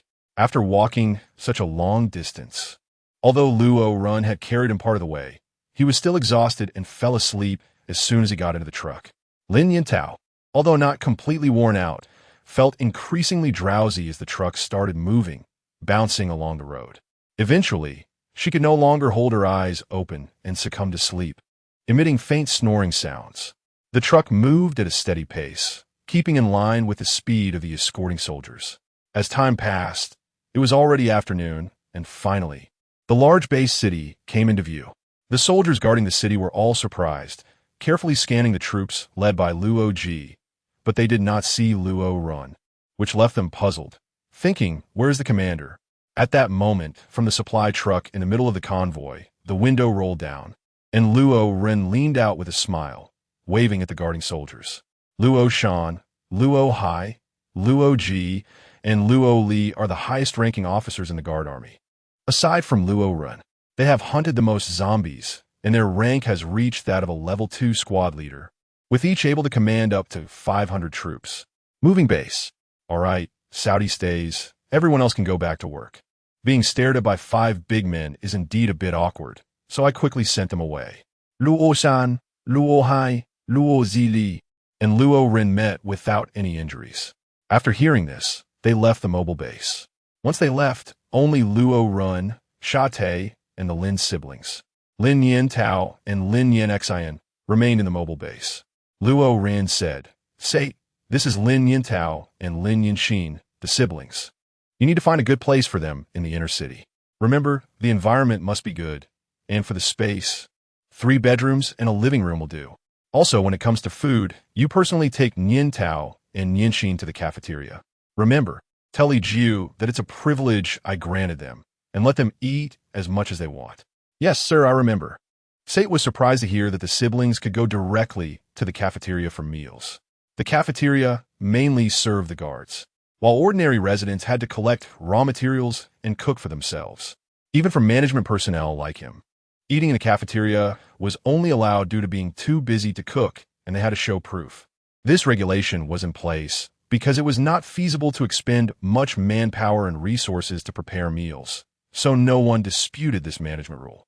Now, Luo Ren, who had always strictly enforced the base regulations, was making an exception for these siblings, which made Sate realize that Lin Yin Tao and Lin Yin Xin were certainly not ordinary, and he had to take good care of them. Luo Ren looked at the siblings and said, "You two settle down in the base first. In a few days, I will send troops to God's High, and then you can reunite with your brother at the base. He pointed to a man named Shate and added, if you encounter any difficulties, you can come directly to me. If I'm not here, you can also find him. He is the resident supervisor, and he will help you with any resident issues. Lin Yintao and her brother gratefully said, thank you, Brother Luo Ren. Luo Ren smiled slightly and said, go ahead. The siblings walked up to Shate, and Lin Yintao politely said, hello, my name is Lin Yintao, and this is my brother Lin Yinxin. Shate also responded very kindly. My name is Shate. As the officer said, if you have any difficulties in the future, feel free to come to me without hesitation. If it's something I can't solve, I will report it to the officer immediately. Lin Yintao said, thank you, Supervisor Shate. Shate smiled and said, no need for supervisor. Just call me Shate. After a conversation, the siblings and Shate became familiar with each other, and Shate took them to the residential area to choose a place to live. Luo Ren watched the siblings walk away, a faint smile involuntarily appearing on his face. Suddenly, his gaze shifted, and he spotted a familiar face, which made his smile even brighter. Su Antong was leaning against the wall, not far from the mobile base. When she saw Luo Ren come out, looking safe and sound, with his spirits high, she felt completely at ease. She was about to turn and leave, but at that moment, Luo Ren noticed her and walked over. As he approached, Luo Ren smiled and said, Antong, what are you doing here? Aren't you going into the mobile base? Su Antong replied, I was just wandering around, and I accidentally ended up here. Why should I go to the mobile base? Luo Ren smiled and said, all right, then I'll accompany you for a stroll. Chapter 58, The Enemy is at the Gates, Part 2. Su Antong rubbed the corners of her clothes with both hands, her gaze flickering, while saying, no need. No need. You've been out for so many days. You must be very tired. It's better to rest well. Luo Ren joked, you know how strong my body is. How could I possibly be tired? Let's go. I'll accompany you to take a stroll. Upon hearing this, Su Antong's face flushed red, and she hurriedly said, how would I know if your body is good or not? Pervert. With that, she turned her back and started walking away. Luo Ren looked confused, as he only meant to express that he was in good health and not tired. Why did it escalate to this? He hurried to catch up and explained, I didn't mean it that way. I was simply expressing that I'm not tired, not what you think. Su Antong suddenly stopped, turned around, and asked back, what do you mean? Do you know what I was thinking? Luo Ren was momentarily speechless, realizing that it was indeed hard to communicate with women. So, he chose to change the subject. What does that mean? Well, I don't know how the aquaculture base is being built. Why don't we go take a look? Su Antong rolled her eyes at him, thinking that his topic change was too abrupt. However, she didn't intend to delve deeper and continued walking, responding, okay. Luo Ren was immediately delighted and hurried to catch up. The two walked towards the outer city and arrived at the aquaculture site. To illustrate the saying, many hands make light work, the workers building the aquaculture base perfectly embodied this phrase. Just a few days ago, it was a flat piece of land overgrown with weeds, but at this moment, a pit measuring 1 meter deep and 500 meters long and wide had been excavated. Within this large pit, 9 smaller areas were arranged in a grid. The person in charge of the construction in this area saw the commander arriving and immediately beamed with a smile, his eyes filled with respect. He jogged over to Luo Ren and greeted him, saying, Commander. Luo Ren examined the person in front of him, someone he hadn't seen before, probably someone sent by Chao Mu or Sha Te. The person, noticing the fleeting look of confusion in Luo Ren's eyes, immediately introduced himself. Sir, my name is Lin Sun, and I have been assigned by Supervisor Chao Mu to be in charge of the aquaculture site construction project. Luo Renming understood and nodded immediately, saying, work hard. As long as the job is done well, the rewards will definitely come to you. Upon hearing this, he thought Lin Sun would be very happy, but instead, he saw Lin Sun's face was calm as he said, I am one of the people from Muzhong village rescued by the commander from Wanghu. I clearly remember what the commander said that day about restoring order to this collapsing world. This statement has deeply embedded itself in my heart. Therefore, after joining the base, all I think about and strive for is to do my part in building the base well, so that everyone can live a better life. As for the rewards, whether they exist or not, I don't care. After hearing this, Luo Ren took another look at the person in front of him. Seeing his sincere expression and the heartfelt words, he couldn't help but admire. Such thoughts are commendable. He is a great talent. If we had more talents like him, the development speed of the base would surely see a significant boost. Luo Ren patted Lin Sen's shoulder and encouraged. All right, let's build our base well together. The emphasis on the word we made Lin's son feel a surge of excitement as he said, I will definitely work hard, sir. Now we'll go back to work. Luo Rindo, go ahead. Su Antong looked at Lin Sen's back and could see that he was very excited, and couldn't help but murmur. Is this our base? Snap. Luo Ren placed his hand on Su Antong's shoulder and smiled, saying it's our base. He then headed towards the Western District to see how the housing construction was going. Su Antong watched Luo Ren's back, dazed for a while before she came to her senses and hurried to catch up. The two arrived at the Western District, where under Chow Mu's leadership, the housing construction was in full swing.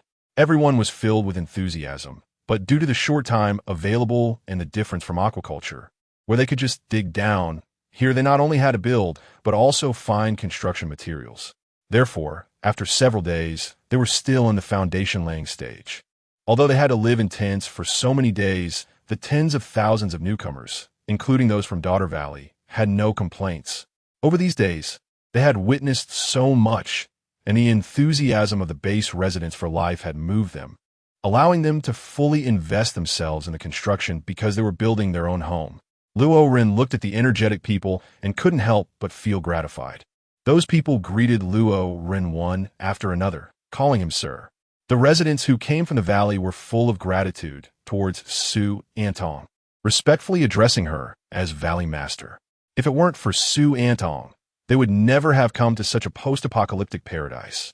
Some of the more outspoken individuals felt particularly ashamed, realizing how foolish they had been to oppose moving to the base back then. Meanwhile, Chow Mu, who was directing the construction, spotted Luo Ren and immediately walked over. Just as he was about to speak, suddenly, report. Luo Ren heard the sound and went over, only to see Luo Hai running towards him. When he got closer, he said, Report, Commander. There is a 100-man army outside the city, and their captain claims to be Chun-Hui. They say they come on the orders of Hu Tian, the lord of Hu City, to see you. Oh, Luo Ren was surprised. It hadn't been long since Hu Fei died, and now people from Hu City were coming again. He was curious about their purpose and said, Let's go meet them. Luo Ren arrived at the city gate, followed closely by Luo Hai and Su Antong. As they climbed onto the city wall and looked down, they indeed saw a 100-man army, fully equipped with weapons. At the back of the formation was a strangely shaped vehicle, modified from an off-road vehicle, with a large pot mounted on top and many antennas welded onto the pot. Luo Hai pointed at a person in the 100-man army and said, That person with small eyes is Chun-Hui. Luo Ren looked in the direction pointed and saw a person about 175 meters tall with small eyes, a high-nosed bridge, and 2 little mustaches. Luo Hai shouted, Chun-Hui, the commander is here, so feel free to speak. Upon hearing that Luo Ren had arrived, Chun-Hui couldn't help but look at the person next to Luo Hai, thinking to himself, just like in the photo, it's definitely Luo Ren. Clearing his throat, he said loudly, I am Chun-Hui from Hu City, here on the orders of the city, lord to talk with Commander Luo Ren. Luo Renda, let's talk. What is there to discuss? However, I can guess that since the base is quiet and the young city lord is missing, he is likely either dead or captured by Officer Luo Ren. I think being captured is more reasonable than being dead.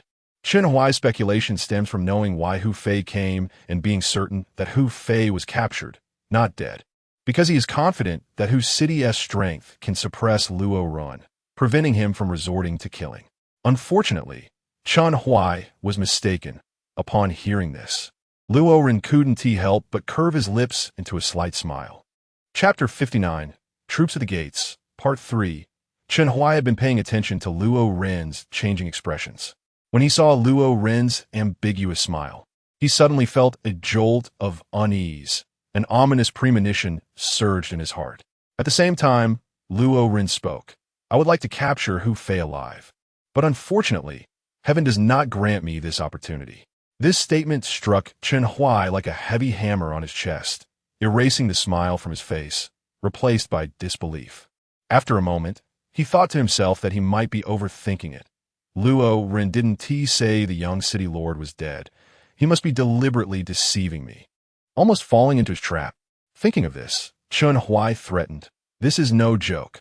If the young city lord is in Officer Luo Ren's hands, I advise Officer Luo Ren to return him to us immediately. Otherwise, the city lord's wrath would lead to unimaginable consequences." In response to this threat, Luo Ren showed no concern and calmly replied, "I am not joking. Could it be that the young city lord really has?" Upon hearing this, Chun Hui felt as if struck by lightning, standing frozen in place. However, he quickly thought, "No, he must be deliberately deceiving me, wanting to see my disarray upon learning about the young city lord, and then laugh at me." Chun Hui then said, "Perhaps my words lack impact. I might as well let Officer Luo Ren speak directly with our city lord." After saying that, he walked through the ranks and approached the strange vehicle. Fiddling with a large pot, Luo Ren found it novel. At that moment, everyone was fighting for their lives, with no time to manage and maintain those electronic facilities. Without a phone, how could he communicate with Hu Tian, the lord of Hu City? His gaze fell on that strange vehicle, and he thought, could this vehicle be a mobile signal tower? Soon, Chun Hui got everything ready. He drove the car to the city gate and leaned out of the window, shouting at Luo Ren, "Open the city gate." The guards at the city gate all looked at Luo Ren, with the enemy at the gates. Opening the city gate was not a clear decision, even though there were only a little over 100 of them. Luo Ren thought for a moment. The terrain outside the city was flat, with no place to hide a large number of troops. So he said, "Open the city gates and let him in." There were only a little over 100 people, and even if they wanted to rush into the base at the moment the gates opened, it would be useless. The guard troops were stationed there, and any movement on their part would trigger the light machine guns mounted on the city walls, which were no joke. As the gates opened, Chun Hui drove his oddly modified vehicle into the base. As soon as he entered, the gates closed tightly behind him, and then a group of guards surrounded him completely. Chun Hui raised both hands as he got out of the car, showing that he was unarmed. At that moment, Luo Ren also walked down from the city wall and asked, "What do you mean by this?" Chun Hui lowered one hand and took out an object that looked like a landline telephone from the car, saying, "With this, you can speak directly with our city lord." It really was a mobile phone. Luo Ren was curious and wanted to step forward to take the phone, but he was stopped by Luo Hai, who said, "Chief, be careful, there's danger." Chun Hui saw this and said, "You have dozens of guns pointed at me, and I don't want to die either. It's fine." I doubt he would dare to make any small moves. Luo Ren disregarded Luo Hai's obstruction and walked up to Chun Hui, stared at him for a moment, then took the phone. He looked left and right and saw a button behind the phone. Luo Ren looked back at Chun Hui, saw him nod, and pressed the button. Beep, beep, beep. After a few electronic sounds, a middle-aged man's voice came from the phone. "Hello." Luo Ren cleared his throat and said, "I am Luo Ren." Luo Ren said, "My conditions are very simple. A population of 100,000, 1 million bullets, and 1 million pounds of grain. How about it? Will you agree?" There was silence on the other end of the phone. Luo Ren's conditions were clearly made up, and Hu Tian would obviously not agree. After about a minute, Hu Tian's voice came again. "Young man, don't be greedy. I can agree to your terms, as long as you release my son. From now on, we will not interfere with each other, and there will be no further entanglements. At the same time, I can guarantee that Hu Fei will no longer disturb your territory." Luo Ren chuckled lightly and said, "Since you refuse, it's really a pity. Then I can only kill him." This time, Luo Ren didn't have to wait. As soon as his words fell, Hu Tian on the other end of the phone said, "You don't want to drink the toast but prefer to drink the penalty wine. Are you planning to fight me to the end?" Both the tone and the meaning of his words were laced with a strong sense of threat. But Luo Ren was not afraid. The more he was threatened, the more resolute he became. Moreover, Hu Fei had already been devoured by the evolved rat swarm, leaving no bones behind. The chance for the base and Hu City to coexist peacefully was long gone. "I won't drink the toast. The penalty wine is for you to keep. So what if we fight to the end? If you have the ability, come here. I'm waiting for you. Furthermore, I'll tell you, your precious son is already dead, not even a trace left." After saying this, Luo Ren hung up the phone directly, not bothering to listen to Hu Tian's furious tirade afterward. Chun Hui, who was listening beside him, didn't expect Luo Ren to be so bold. He was already declaring war against the city lord, Hu Tian. He knew very well that, with Hu Tian's temperament, it wouldn't be long before he personally led an army to attack the base. At that time, there would be no possibility for negotiations. Either the city would fall, or people would die. At this point, he looked at Luo Ren, only to see Luo Ren also looking at him. His gaze swept around, and the dark muzzles of guns were aimed at his guard, and a wave of fear surged in his heart. Commander Luo, in a battle between two armies. We don't kill envoys. His tone shifted from indifference to pleading. Luo Ren looked at him, and the guard army also looked at him. Under such scrutiny, an overwhelming sense of fear caused his mental defenses to completely collapse. With a thud, he knelt down and begged for mercy, saying, "Commander Luo, I'm just a messenger. Please let me go." Upon hearing this, Chen Huai felt a surge of happiness from escaping death. He repeatedly expressed his gratitude and quickly climbed onto the vehicle, ready to leave. However, Luo Ren stopped him and said, "You can leave, but the vehicle stays."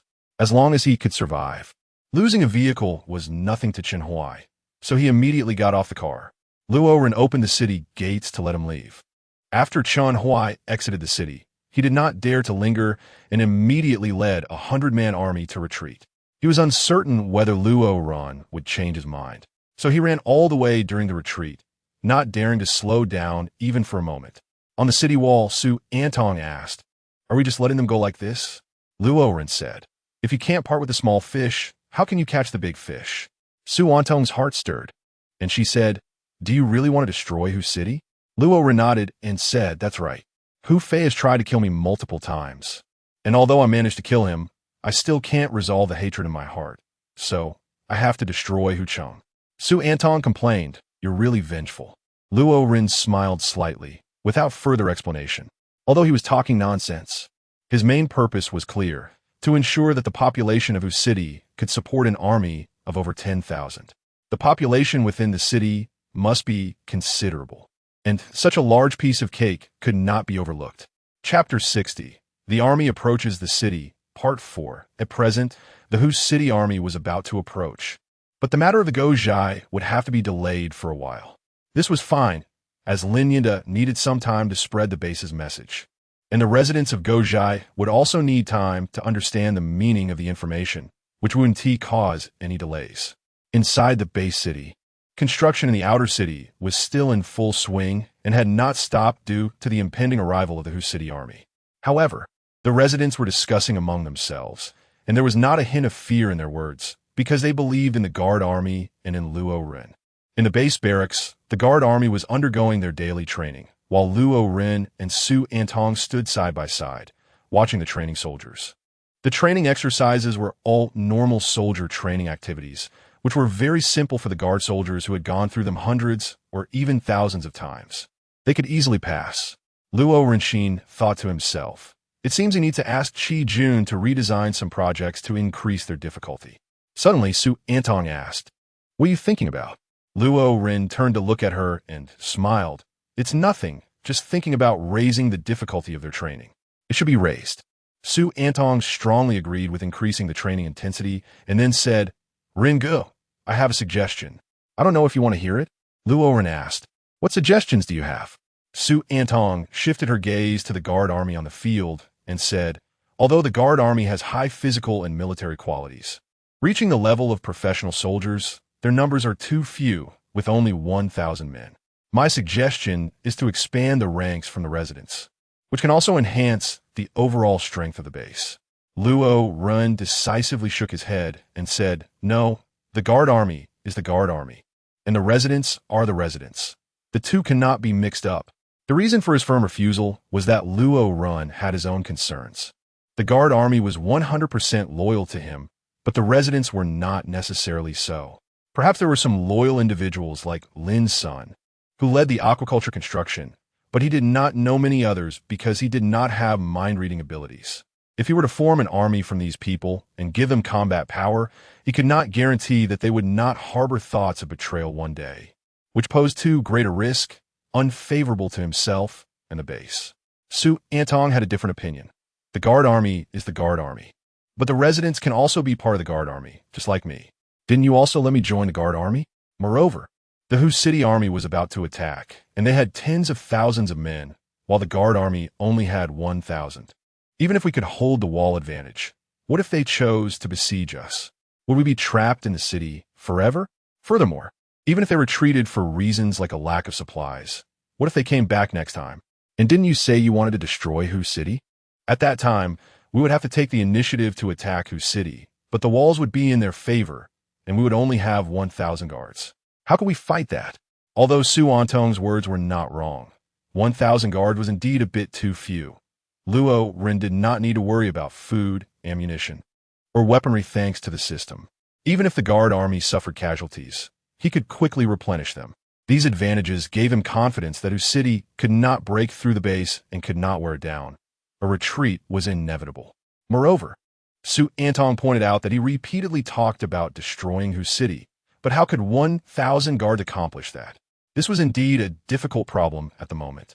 When attacking Paradise City, if he hadn't acted quickly and climbed up the cliff to use high-explosive grenades to catch the Paradise army off guard, whether they could break through Paradise City was another question.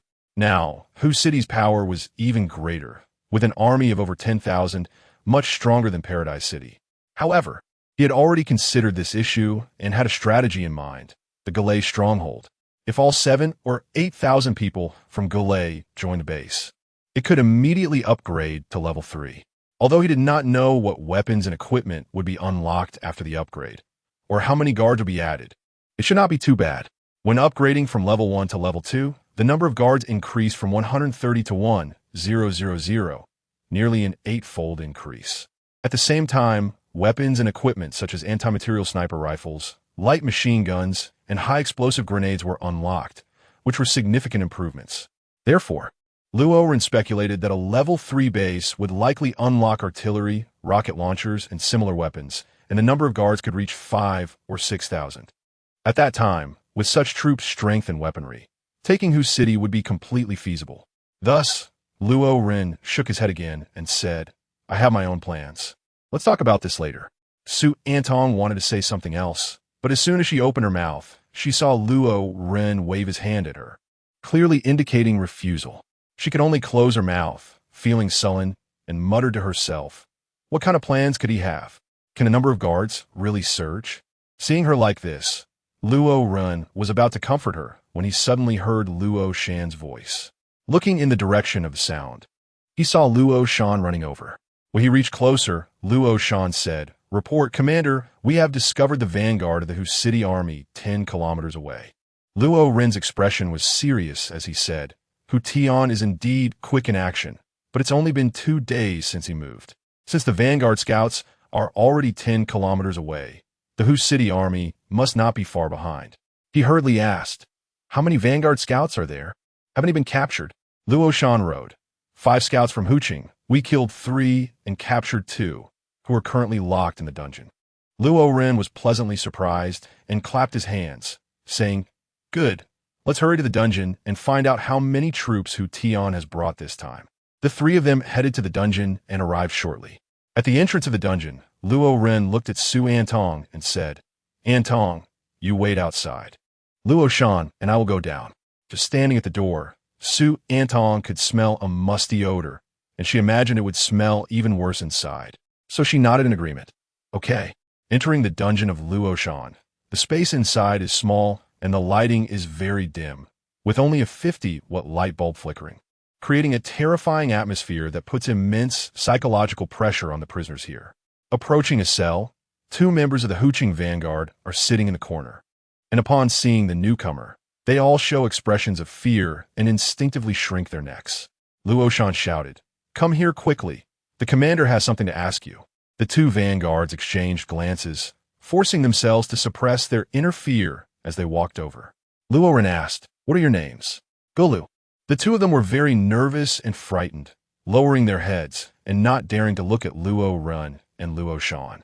Seeing that the 2 did not answer, Luo Ren said sternly, "The officer is asking you a question." The 2 were so scared that they trembled all over, and one of them swallowed and said, "My name is Bu Qiao." The other then spoke as well, saying, "My name is Lu Zhuang." Luo Ren then asked, "How many people have come with you this time?" Chapter 61. The enemy is at the gates. Part 5. The man before him was the local commander. It would only take one word from him to kill them. Since their lives were in his hands, Bu Qiao did not dare to lie, thinking that if he performed well, there might be a chance to survive. With this in mind, Bu Qiao was about to speak, but Lu Zhuang beside him pulled him back and whispered, "If you reveal the information, once the city lord finds out, we will be doomed." Although the voice was quiet, Luo Ren still heard it. He smiled lightly and said, "If you don't speak, you will be dead right now." Although he said this with a smile, it sounded like thunder to Bu Qiao and Lu Zhuang. Indeed, if the city lord found out, they would be dead, but if they didn't speak, they would definitely die now. Bu Qiao pushed Lu Zhuang's hand away, glared at him, and then said, "Commander, I will say everything. Please spare my life." Bu Qiao hurriedly said, "I will definitely perform well." This time we are being commanded by the city lord Hu Tian himself. With almost 10,000 people, Luo Ren then asked, "How are the weapons and equipment? How about the ammunition and supplies?" Bu Qiao replied, "There are over 10,000 soldiers, each armed with a homemade automatic rifle, with 100 bullets and 2 grenades per person. As for supplies, I only know that 10 medium trucks and 2 light trucks were dispatched. Most of the food is on the 10 medium trucks, while the 2 light trucks are covered with tarpaulins, so it's unclear what they are carrying. Passing by, I could smell some gunpowder, so it should be weapons or ammunition. With over 10,000 soldiers and 100 bullets each, that is at least 1,000,000 bullets. The number sounds intimidating, but it's not a cause for concern. As long as they don't have artillery or similar weapons, they absolutely cannot break through the base's defenses." Luo Ren thought to himself and then asked, "Does Hu Cheng have artillery or similar weapons?" With that, Luo Ren felt relieved. No matter how many soldiers there are, without artillery, it's all nonsense. Looking at the two, Luo Ren was quite satisfied with Bu Qiao's performance and said to Luo Shan, "He did well, so he will be temporarily detained." After finishing, he turned to Lu Zhuang, and he was not satisfied with his performance at all. On the Luo Ren's gaze, Lu Zhuang trembled all over, his face filled with fear, regretting not performing well just now. And in his heart, he kept muttering, I'm doomed, I'm doomed." "You should also be detained," Luo Ren said. Although he was very dissatisfied with Lu Zhuang's performance, it didn't warrant a death sentence. Whether he should die or not should be judged by the residents of Hu Cheng. If he shouldn't die, he could be reformed to increase the population of the base, and if he should die, then he would be killed. Having asked what needed to be asked, Luo Ren didn't linger in the dungeon. The cramped space, dim light, and the musty smell made him not want to stay longer. A 10,000-strong army should not be underestimated, and sufficient preparations must be made. After leaving the dungeon, Luo Ren went to the military area, where he produced 250 light machine guns and 6 million rounds of machine gun ammunition. After the light machine guns were produced, Luo Ren ordered the guard troops to mount all of them on the city walls. Together with the previous 50, there were now 300 light machine guns set up on the walls. With such a setup, even a 10,000-strong army wouldn't be a problem. After doing all this, the next step was to wait. Luo Ren ordered someone to set up a recliner on the city wall, snacking and drinking leisurely as he waited for the arrival of the Hu City army. Time passed swiftly, and soon it was noon. Suddenly, the roar of cars filled the air.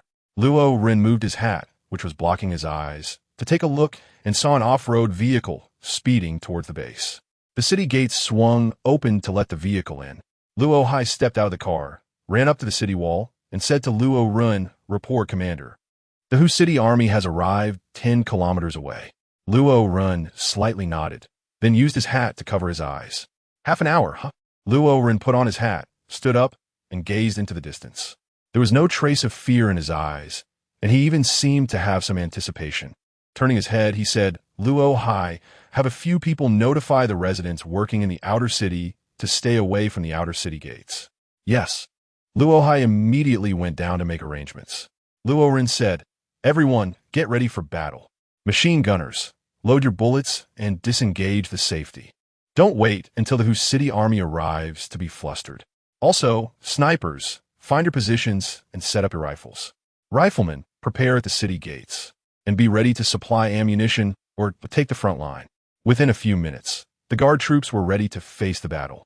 Another 10 minutes passed, and Luo Ren listened attentively, faintly hearing the sound of numerous footsteps. 5 minutes later, the footsteps were getting closer. Looking ahead, he could see a crowd of heads moving in the dust. The Hu City army had arrived. The scene was dark and dense, comparable to a swarm of rats. As the fully armed Hu City army marched towards the base city, the momentum of their 10,000-strong army was extraordinary. If ordinary soldiers faced such a scene, they would surely collapse in spirit and surrender without a fight. But the guard troops were different. They were 100% loyal to Luo Ren and were not afraid of death. With just one order from Luo Ren, they would charge in a battle, even knowing it meant certain death. Moreover, they were strong and well-equipped, and the base city's walls were high and sturdy. The Hu City army would find it impossible to breach them. The Hu City army stopped 1 kilometer away from the base city, and a black off-road vehicle drove out from among them, arriving at the city gates, from which a person stepped down. Luo Ren looked at the newcomer, who was a familiar face, and said, "Chen Huai, we meet again. Did Hu Tian send you to say something?" Although there was an army of tens of thousands behind him, Chen Huai did not dare to act recklessly. After all, being so close, he could not guarantee that if he angered Luo Ren, he wouldn't be shot dead. Clearing his throat, Chen Huai shouted, "Our city lord said, as long as Officer Luo releases the young city lord and then voluntarily surrenders, the city lord can overlook the previous offenses of Officer Luo and will guarantee the safety of the lives of the military and civilians in the base city. If Officer Luo continues to act stubbornly, then when the Hu City army breaks through the city, it will slaughter all living beings within. Therefore, Officer Luo, a wise man, knows the times, and if you are not afraid of death, your subordinates and the residents of the city might not be so lucky." "Oh," Luo Ren said with interest, "Hu Tian really has a broad mind. However, it seems that my men really aren't afraid of death. Why don't you ask them?" Hearing this, Chen Huai looked at the many guard soldiers. "If there is a battle, then let us fight. Stop the nonsense." Luo Shan was the first to voice his stance, and immediately after, all the guards shouted in unison, "If you want to fight, let's fight. Enough of the nonsense." Chapter 62, The Retreat of the Hu City Army, Part 1. 1,000 guards expressed their positions simultaneously, erupting with a terrifying momentum. Chen Huai felt a strong sense of oppression wash over him, causing him to involuntarily retreat several steps and stumble to the ground, cold sweat dripping from his forehead. The commotion here was clearly visible to the Hu City army a kilometer away, and they heard the guards' voices distinctly, prompting them to curse in anger.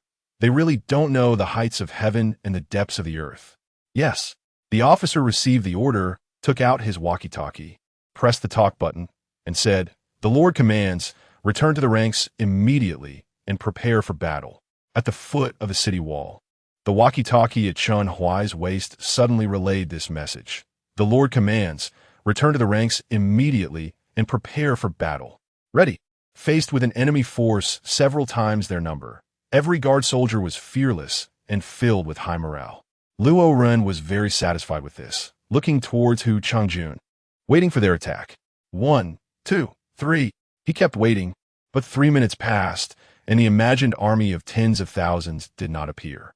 Just as Luo Ren was feeling puzzled, suddenly there was a whoosh. An object came flying through the air, and when Luo Ren focused his eyes, he was immediately startled. Damn, a rocket. Bang. Whoosh. Just as he thought. Another rocket came flying in, this time hitting the city gate, and the iron gate behind it was actually blasted out with a large hole. Luo Ren raised his telescope and saw a soldier in front of the military leader of Huqing, carrying a rocket launcher, while another soldier was loading a rocket into the launcher. They still needed a few more rounds, and how could he let them succeed? He urgently said, "Sniper, take out the soldier operating the rocket launcher." "I'll do it," with a loud shout. Su Antong rushed up to the city wall and quickly set up her anti-material sniper rifle. Bang! The massive shockwave kicked up dust from the ground, and the bullet sliced through the air, hitting the soldier who was loading the rocket just as he finished and was about to leave. The bullet struck him in the chest, instantly creating a blood hole the size of a head, splattering blood and chunks of internal organs all over the soldier carrying the rocket launcher. The soldier was startled and involuntarily pulled the trigger, launching the rocket, which, by coincidence, flew straight towards Su Antong. Luo Ren was taken aback and hurriedly rushed towards Su Antong, trying to pull her out of the explosion range. He saw Su Antong's lips curve up slightly, and then she pulled the trigger. Boom! Bang! The scene stunned everyone present. The rocket had not yet hit its target when it exploded in midair. Su Antong had actually shot down the rapidly flying rocket with a single bullet. Such marksmanship could truly be called that of a sharpshooter. However, she seemed unsatisfied, quickly redirecting her gun and aiming at the soldier who had launched the rocket. Then, with a bang, the soldier's head exploded like a watermelon. Luo Ren's Adam's apple rolled up and down as he looked at Su Antong in surprise. Su Antong noticed his gaze and winked at him proudly. After Luo Ren's command, the sniper began to fire. A distance of 1 kilometer was well within the range of a sniper rifle, and since they were in the base, there was no need to worry about ammunition consumption. The Hucheng army was thrown into chaos. The soldiers at the front, seeing their comrades being sniped, retreated in panic. On the Humvee, Hu Tian thought victory was in his grasp, but the frontline troops suddenly became disordered, retreating in a frenzy. Just as he was puzzled, the officer from earlier ran over, saying urgently, "Report to the city lord, Luo Ren's side has sniper rifles. Under their long-range sniping, our rocket launchers are useless, and their bullets seem inexhaustible, allowing them to casually snipe our soldiers. The frontline soldiers are already in a state of panic. Please order a retreat." Hu Tian extinguished the cigarette in his hand, feeling very angry, but seeing the frontline troops in complete disarray, he could only reluctantly give the order, "Retreat 2 kilometers." The Hucheng army retreated 2 kilometers under the watch of Luo Ren and the others, leaving behind over 100 corpses on the ground. With no one to clean them up, Luo Ren saw that they had not completely withdrawn their troops, but were stationed outside the range of sniper rifles. And he sneered to himself, are they planning to use the strategy of exhaustion? Let's see who can outlast whom. 3 days passed. What you said completely boosts their morale and diminishes our own. An officer looked disdainfully at Chen Huai and continued, "We brought all the supplies from the city, enough to sustain the entire army for 15 days. It's only been 3 days, and you want to withdraw? Besides, there are tens of thousands of people in Luo Ren's base. In such a situation, they can't go out to search for food and can only rely on their stored supplies. Do you think they can outlast us?" He added, "Once their food runs out and the tens of thousands of residents in the city are starving, they will definitely rebel. At that time, we can wait for them to weaken each other before easily breaking through the base city." Chen Huai retorted, "Have you considered that they can be self-sufficient within the city?" The officer was even more dismissive, saying, "Self-sufficient? So what? Do you think the crops they plant can mature in a day? Or that the chickens and ducks they raise can lay eggs in a day, and then hatch them in a day, and grow up in a day?" Chen Huai was left speechless by this argument. He sighed and turned his gaze to Hu Tian. No matter how much they debated, the final decision rested with Hu Tian. Hu Tian took a puff of his cigarette, exhaled a cloud of smoke, and said after some thought, "Let's wait for 10 more days. If after 10 days there are still no abnormalities from Luo Ren's side, then we will withdraw." "Understood," Chen Huai and the officer replied, not daring to contradict him. Meanwhile, within the base, despite being besieged by the army outside, everyone continued with their work or went to sleep, because they all knew that even if the base's supplies ran out, the commander would have ways to obtain food without having to leave the city. There was no need to worry about food shortages, so everyone felt at ease. Moreover, when they heard that the Hu City army intended to exhaust themselves against the base, they all laughed heartily and spoke with disdain. Chapter 63. The Withdrawal of the Hu City Army, Part 2. Time quickly reached the 9th day. The base remained as usual, with the guard soldiers on the city wall looking spirited and full of fighting spirit. The residents in the city were also glowing with health, working energetically, and everyone got along well. In contrast, the morale of the Hu City army had plummeted due to the long period of outdoor camping. Without a place to bathe or anything to entertain themselves, Hu Tian neither ordered a retreat nor an attack, just letting time drag on, causing the soldiers' morale to decline. In a military tent, Hu Tian stood with his hands behind his back in front of the operations whiteboard, which had pictures of the base, the guard army, and Luo Ren attached to it. Although his face showed no expression, A careful observer could still see a hint of anxiety in his eyes. It had been 9 days, and the base remained as usual, with no food shortages or the anticipated riots. Moreover, the soldiers on the city wall remained full of fighting spirit, and their combat effectiveness seemed to have shown no signs of diminishing. In contrast, their own side's morale was low, which made him anxious. Standing behind him were Chun Huai and various officers. Chun Huai was the first to speak. Report to the city lord, we miscalculated. We estimated that we could provide food for the entire army for 15 days, but today, the remaining food can only last for 2 more days. This means that tomorrow, regardless of whether Luo Ren's side experiences the anticipated military-civilian conflict, we will have to withdraw. Are we just going to return empty-handed? Hu Tian closed his eyes slightly, pondering for a long time. He took a breath of humid air, then turned around to look at Chun Huai and said, "You go to the base city to discuss with Luo Ren. As long as they release Hu Fei, I will immediately withdraw the troops. Remember, do not reveal that we are running low on food." With an army of thousands deployed, the consumption of manpower and resources was enormous. It would be hard to accept returning empty-handed, so he wanted to make one last effort. If he could rescue Hu Fei, this trip wouldn't be without gain. Upon hearing the order, Chun Huai slightly clenched his fist. He originally did not want to go, but military orders were like mountains. Moreover, if he refused Hu Tian at this moment, it would undoubtedly infuriate him, and he would certainly face a beating. With no choice, he could only brace himself and respond. Yes. Before long, an off-road vehicle departed from the Hu City Army's camp, heading straight for the base city. When the vehicle arrived at the city, Chun Huai took a few deep breaths inside the car to suppress his fear and prayed that Luo Ren would continue to refrain from executing envoys.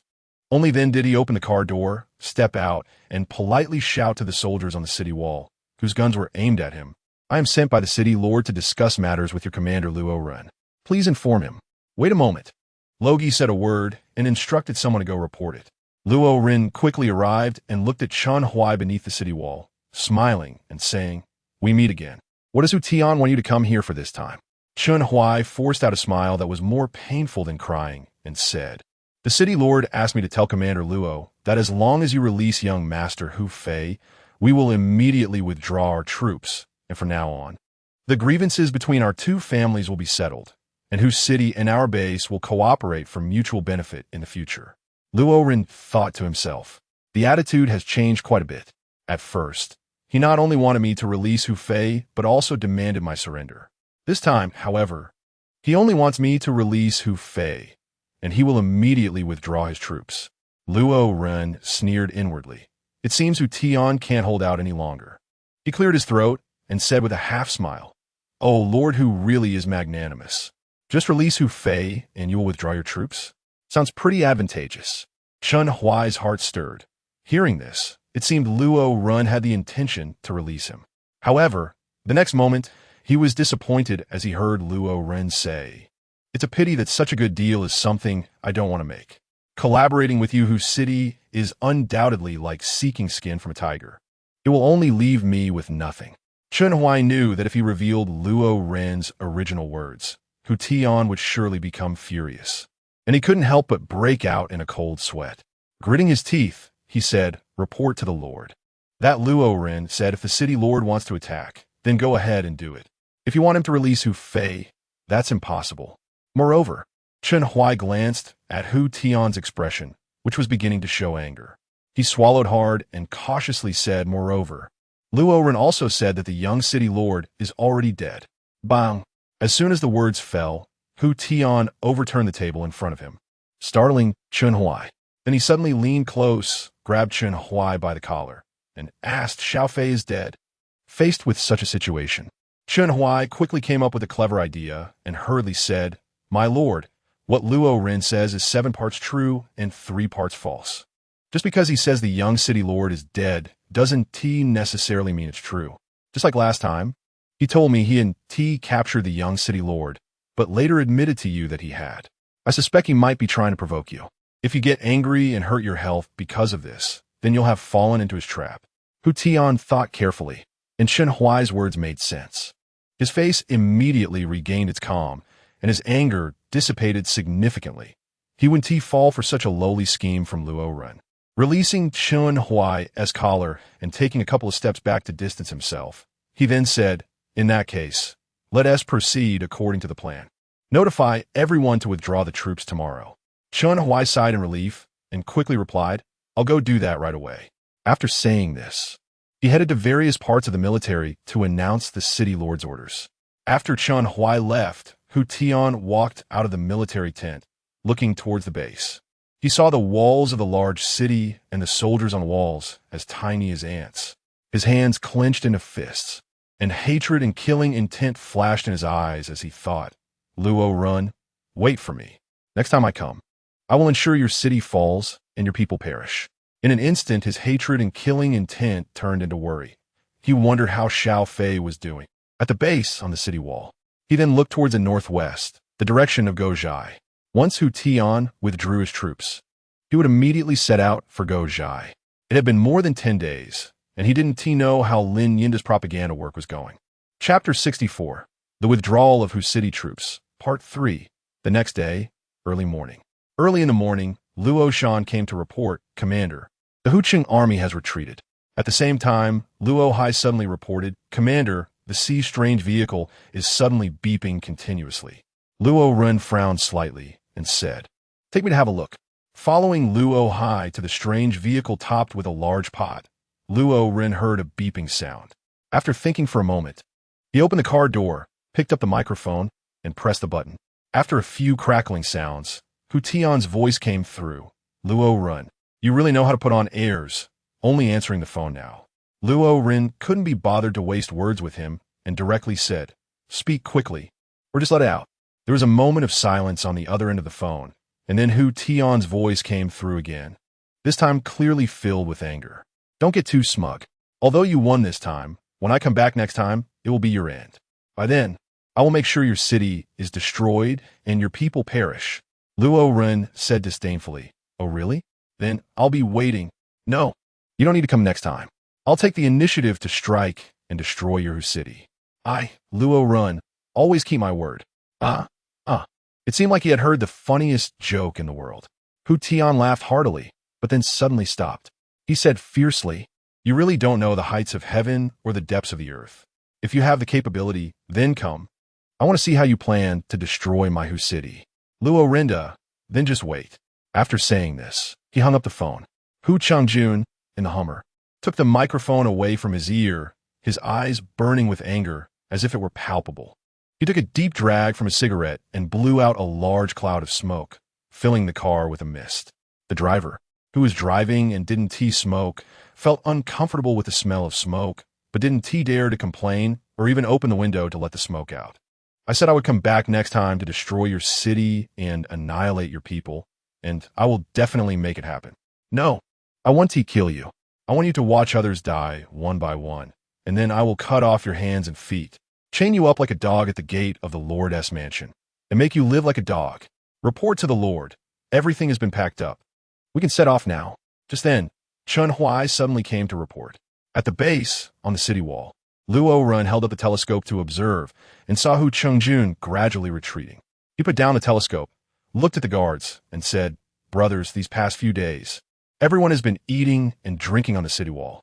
In short, aside from going to the bathroom, everything has been taken care of on the city wall. You've all worked hard." "Not hard at all," the guards replied in unison.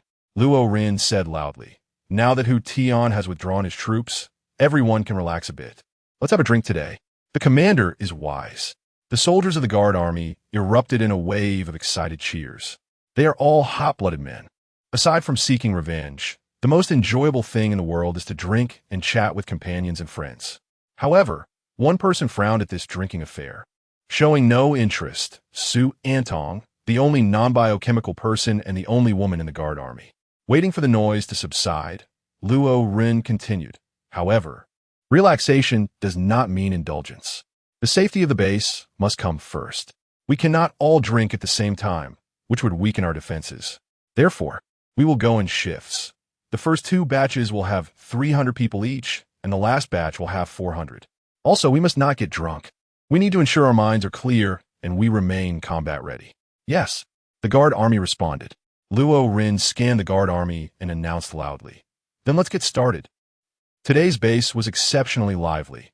Not only could the guard soldiers drink and relax, but the residents also received Luo Ren's order to take the day off from work, along with a ration of individual combat food for each person.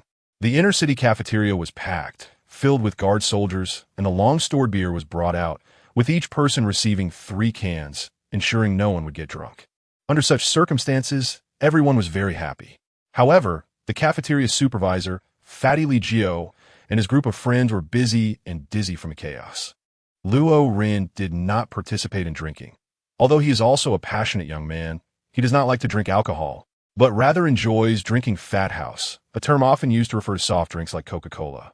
Luo Ren immediately stepped forward and smiled. "What are you doing here?" "And Tong?" Su and Tong rolled her eyes at him and said, "Nothing, just wandering around." Luo Ren smiled and said, "On such a joyful day, why wander around aimlessly? Come on, follow me, I have something good for you." Su Antong asked in confusion, "What good thing?" Luo Ren smiled and said, "You'll know if you follow me." After saying that, he pulled Su Antong towards the mobile base. Soon they arrived at the mobile base, and once inside, Luo Ren offered her a chair and invited her to sit. Su Antong sat down, her gaze fixed on Luo Ren, wondering what exactly he was up to. Luo Ren jogged into the bedroom, and soon there was a sound of rummaging coming from inside. Su Antong couldn't help but be curious and peeked inside, but due to the angle, she couldn't see anything. However, it wasn't long before Luo Ren came out, holding a large pile of snacks, including beef jerky, potato chips, cookies, and everything in between. Luo Ren placed the snacks on the table without stopping, walked over to the refrigerator, and opened it, revealing it was packed full of colorful sodas, comparable to a convenience store. Su Antong was dumbfounded to see that Luo Ren had hidden so many snacks and sodas. She thought, could this guy have stolen them from the grain depot, using his position? With this thought, Su Antong couldn't help but turn serious and said earnestly, "Ren Ge, what you're doing is not right." Luo Ren just placed the happy water in front of Su Antong and then heard her say that she was in the wrong. He was immediately confused and asked, "What's wrong? How am I in the wrong?" Su Antong thought to herself and then pointed at the snacks on the table, saying, "Where did these snacks come from? Did you steal them from the grain depot using your position? I'm telling you, this is not good behavior. As the highest official of the base, you need to set an example. If the residents find out about this, it will affect your image in their eyes. And if other management personnel learn about it, they might also use their power for personal gain. Won't that throw the base into chaos?" Chapter 65. Assimilation of Gojai. Luo Ren smiled widely after hearing this and explained, "This is what I bought at the supermarket right before the virus outbreak. But I spent all the money on my bank card instead of stealing from the base's grain depot. I'm not that kind of person." Su Antong looked skeptical and said, "Don't try to fool me. Why did you buy so many snacks right before the virus outbreak? Did you know in advance that the virus would break out?" Luo Ren smiled and said, "You really guessed it right. I have a super strong ability to foresee danger. On the eve of the apocalypse, I felt that a great disaster was about to arrive, so I prepared a lot of supplies. However, I've been too busy developing the base and forgot to eat." He didn't mention the system because it was too shocking, and even Su Antong might not believe it if he said it. Su Antong frowned and stared at him for a while, but she didn't doubt him. After all, the world had changed like this. Having the ability to foresee was not impossible. Perhaps Luo Ren was a reincarnated animal with a strong sixth sense. Luo Ren said, "All right, let's clink our glasses. They're drinking alcohol, and we, who don't drink, will celebrate with our happy soda." Su Antong no longer hesitated, raised her canned drink to clink with Luo Ren, then took a small sip. The familiar taste and feeling made Su Antong let out a comfortable sigh, and then, without hesitation, she picked up a bag of chips and started munching away. As a girl, she naturally loved snacks, and since the virus outbreak, she hadn't enjoyed eating like this in a long time. It felt simply delightful, seeing Su Antong go through one bag after another. Luo Ren was not willing to be outdone. As the night deepened, the lively base finally quieted down, and the residents gradually fell into a deep sleep. In the mobile base, just as Luo Ren was about to rest, he suddenly heard voices outside. "The commander has already fallen asleep. Please come back tomorrow. I have urgent matters to discuss with Brother Luo Ren. Please let me in. I'm really sorry, but it's already very late, and the commander is asleep. You can come back tomorrow. But Luo Ren listened to the familiar voice and recognized it as Lin Yintao. He couldn't help but shout, "I'm not asleep yet. Let her in." "Yes." The soldier outside responded, and then the door of the base was opened, allowing Lin Yintao to walk in. Luo Ren smiled and said, "Yintao, what brings you to me so late?" Lin Yintao replied, "Luo Ren, it's been over 10 days already, and my brother is still in Gojai. When we bring him back to the base?" It turned out she was worried about her brother. The bond between these siblings was indeed quite strong. Luo Ren fetched a chair for her and poured a glass of water. "Why didn't you come to see me during the day?" Although there's no need to worry about zombies and mutated animals in the base, it can be quite dangerous to encounter a venomous snake or something on the road at night. "Really?" Lin Yin Tao exclaimed in surprise, asking, "Is Luo Ren really planning to send troops out tomorrow?" Luo Ren smiled and nodded, affirmatively saying, "Yes, it's tomorrow." Lin Yin Tao's eyes lit up with joy. Her small hands clenched into fists, showing her excitement. She then asked, "Can you take me with you, Luo Ren? I want to see my brother earlier."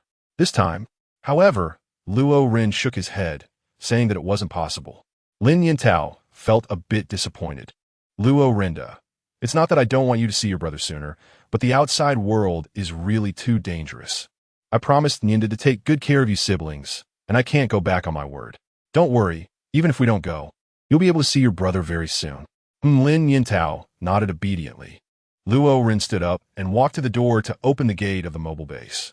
"It's fine, I just need to take a walk," Luo Ren said. The next day, after having breakfast, Luo Ren arrived at the training ground, where all the guards were urgently assembled.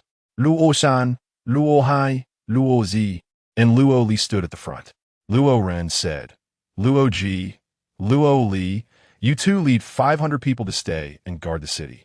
Luo Shan, Luo Hai, you two lead the others to come out of the city with me." Luo Shan and Luo Hai were puzzled, wondering why they suddenly gathered to leave the city. Were they going to attack Hu's city? But how could they only bring 500 people? That was far from enough. Luo Ren said a while ago, "I was busy with matters concerning Hu Tian and didn't mention it to you. The place we're going to today is called Gajai, where there are more than 7,000 residents. The village master, Qin Tai, commands only 100 soldiers, but when faced with external enemies, they will rise up together to fight. However, you don't need to worry. Those 7,000 people are just ordinary folks trying to survive. I have already arranged for someone to spread the news about the base among them. So this time when we go, we will definitely not encounter any desperate resistance." Luo Shan, Luo Hai, and the others suddenly realized that the commander is indeed the commander, and they had no idea about so many things he had done. Just then, footsteps were heard, and Luo Ren looked over to see Su Antong running towards him in combat gear, holding an anti-material sniper rifle. Su Antong said to Luo Ren, "Don't forget about me. I'm also a member of the Guard Army." It turned out that during the assembly of the entire army, they had forgotten to notify Su Antong. However, this couldn't be blamed on Luo Ren, as the Guard Army lived in dormitory-style accommodations, and they were organized into small teams. As long as someone was notified, others would immediately receive the message. Su Antong was a bit special, since she joined as an external member and was a girl. She did not live in a collective dormitory and was not assigned to a combat team, which made it easy for her to be overlooked during the assembly of the entire army. Luo Ren had a face full of apology, unsure of how to explain. Su Antong graciously waved her hand and said, forget it. I am magnanimous and will not hold it against you." Luo Rensong let out a sigh and said, "Then you can stay here to guard the city." However, Su Antong refused, saying, "I'm almost bored to death staying at the base every day. I want to go to that dog fortress." After saying this, she curiously murmured, "What is dog fortress? Are there a lot of dogs?" Su Antong had consumed 2 evolution crystals, so her physical fitness in the Guard Army was only slightly weaker than Luo Shan and Luo Hai, but she was still more than twice as strong as ordinary soldiers who had not consumed evolution crystals. It was fine to take her along. So Luo Ren immediately nodded in agreement. "All right, then you can come with us to the dog fortress." Chapter 66. Defection. The Guard Army set out of the city towards Dog Fortress, while at the same time inside the central abandoned factory of Dog Fortress. Chintai sat on the sofa, listening to his subordinate's report. Reporting to the chief, rumors about the base have spread throughout the entire fortress. It's safe to say that everyone knows about it. Chintai asked, "What is the public's reaction to these rumors?" The subordinate replied, "They're very eager for life at the base. We secretly interviewed many people, and their sentiment is that if they have the chance, they will definitely go to the base. Also, some of our soldiers share this idea." Chintai suddenly stood up, walked to the window, looked down at the residents of Dog Fortress coming and going, and angrily shouted, "A bunch of ungrateful villagers and a pack of wolves that can't be raised."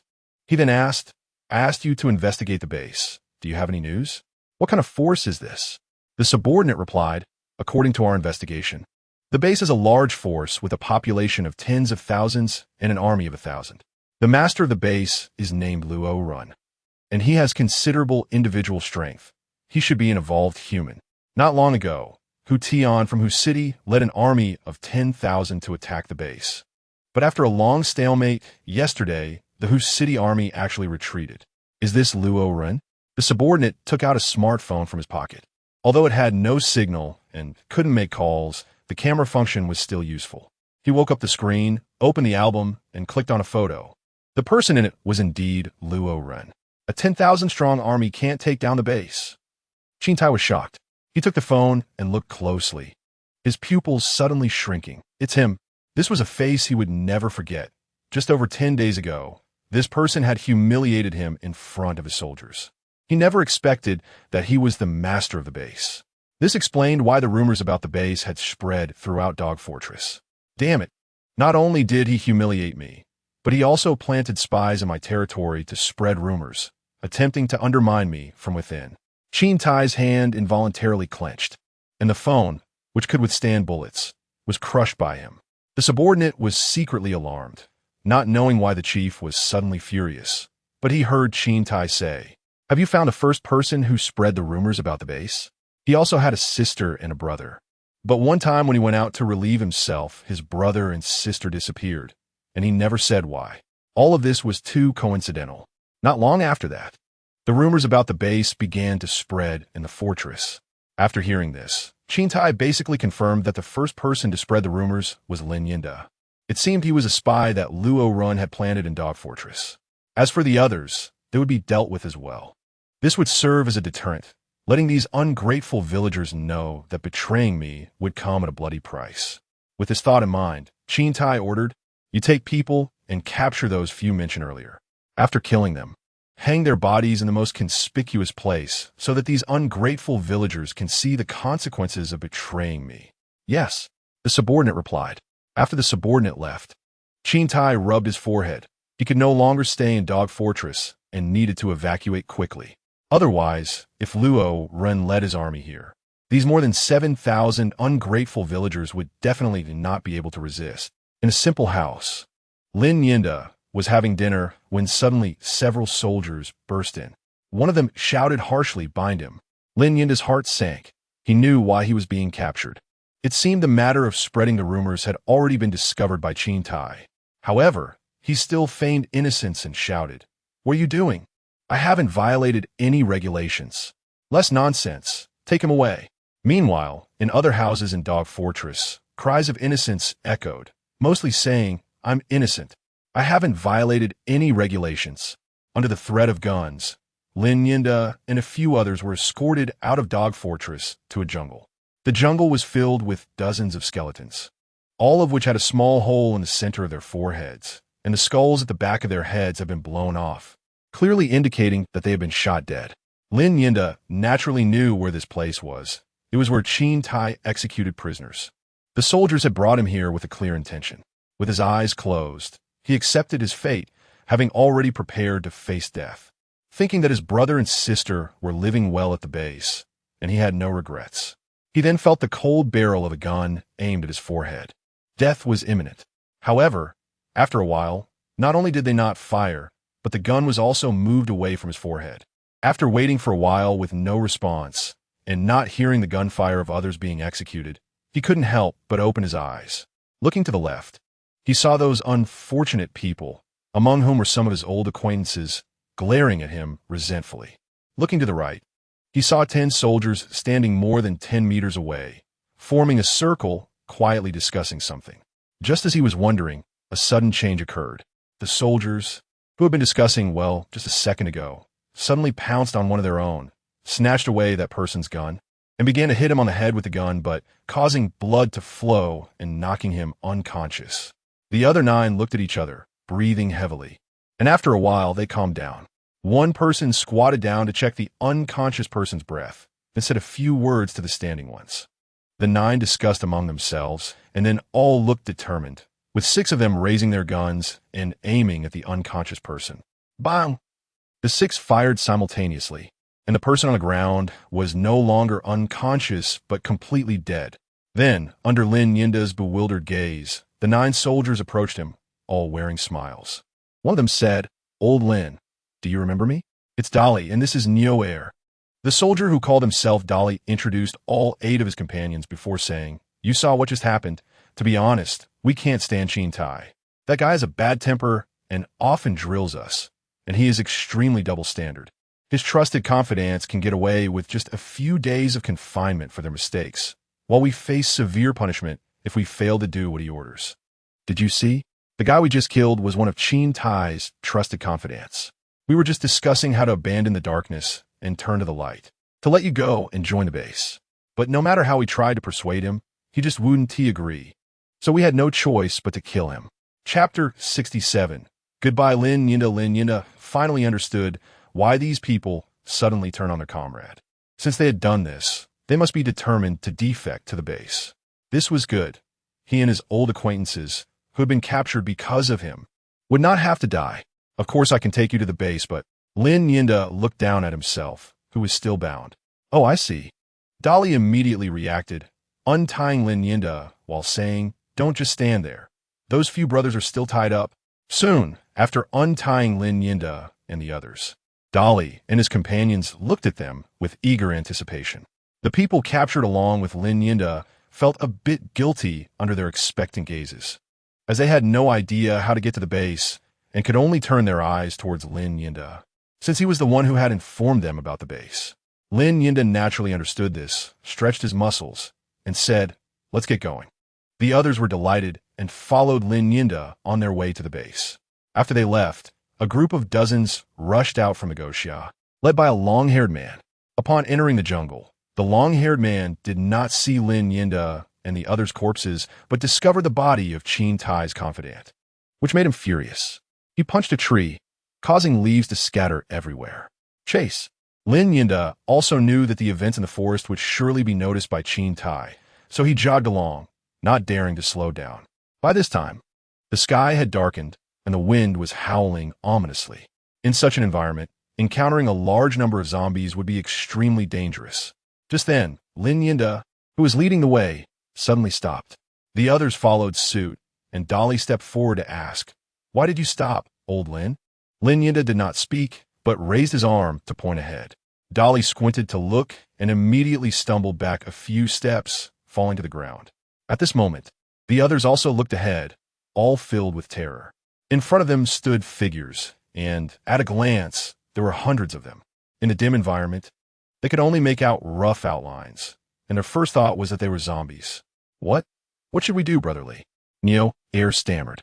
With only 10 homemade single shotguns among them, facing hundreds of zombies was undoubtedly a dead end. Dali also had no solution and could only look to Lin Yinda.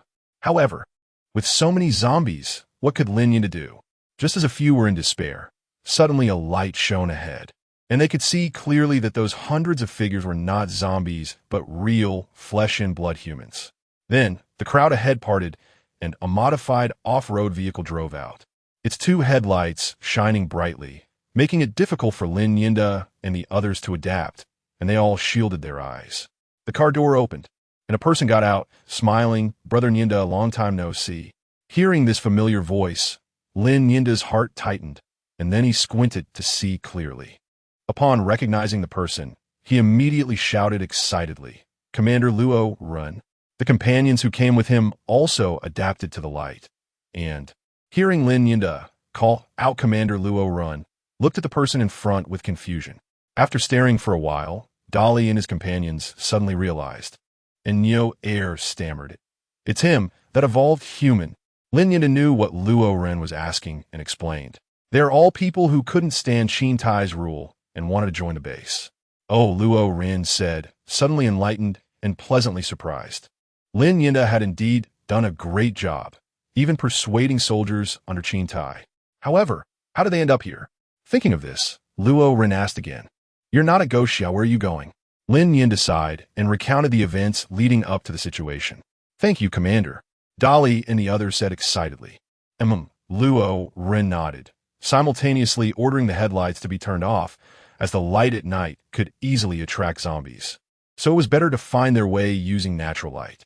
Just as they were about to continue heading towards Goxia, a very arrogant voice suddenly came from behind. You ungrateful, white-eyed wolves dare to release important criminals and kill your companions. You truly deserve to die. Upon hearing this, Dali and the others exchanged glances, knowing who had arrived. However, the hundreds of well-equipped soldiers behind them did not intimidate them at all. Dali jogged over to Luo Ren and said, Report, Commander. It should be Qin Tai's second brother, Qin Hung. They must be here to pursue us. Luo Ren recognized the voice of Qin Hung, which was also very familiar to him. He looked towards the darkness ahead and soon saw a long-haired man leading dozens of people breaking through the darkness into his line of sight. Although it was too dark to see clearly, Luo Ren could still recognize him from the way he walked and his long hair, and couldn't help but say, It's him. The person was indeed the one whose face Luo Ren had slapped, leaving it swollen like a pig's head. His name was Qin Hung, the second brother of Qin Tai. Qin Hung stepped closer, and at the same time, Lin Yinda and others, along with Luo Ren and the guards behind him, also came into his view. His pace involuntarily paused. Although he couldn't see clearly, the number of people on the opposite side was substantial, and even if they weren't human but zombies, it wouldn't be something his group of a few dozen could handle. Moreover, the figures on the other side didn't immediately rush over, which clearly indicated they were human. Knowing that the other side was human, there was room for negotiation. Qin Hung mustered his courage to speak. Brothers on the opposite side. Those few are traitors for my Gojai. We are only here to capture them, so I kindly ask you to show mercy. Luo Ren was surprised that Qin Hung did not directly attack, but chose to negotiate instead. He really was a guy who bullied the weak and feared the strong. That day, he probably acted arrogantly and threatened to kill Luo Ren because he saw that he was alone. However, since Qin Hung wanted to negotiate, Luo Ren decided to go along with it. But he did not intend to negotiate himself. Instead, he whispered a few words in Dali's ear and then smiled, saying, Go ahead. Dali grinned widely, made an okay gesture, stepped forward, cleared his throat, and shouted to the soldiers behind Qin Hung.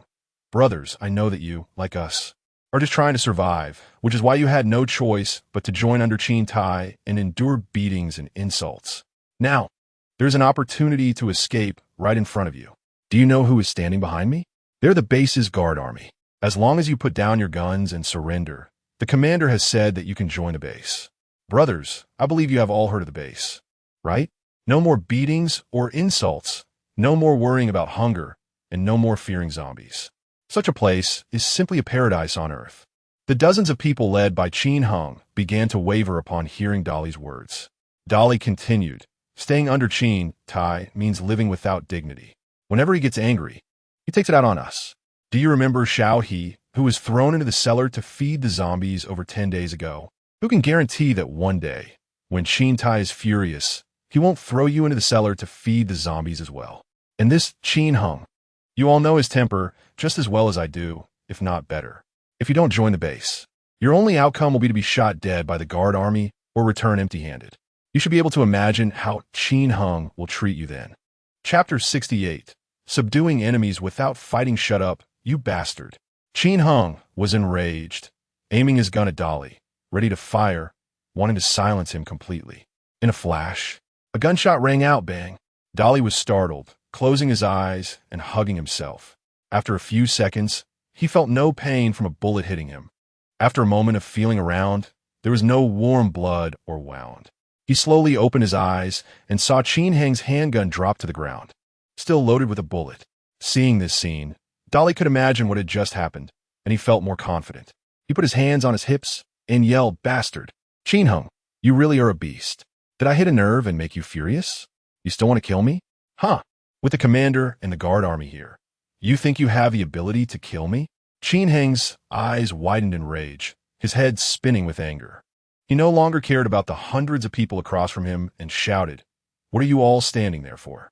Shoot these damn ungrateful wolves." Unfortunately, no one followed his orders. Dolly's words had struck a chord with the soldiers, and what had just been hesitation was now serious consideration. "Damn it, you ungrateful wolves."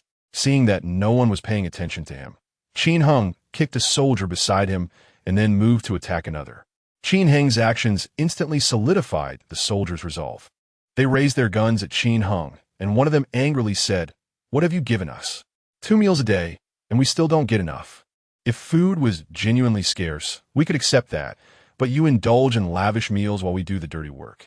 And every time something goes wrong, you beat and insult us. I've really had enough."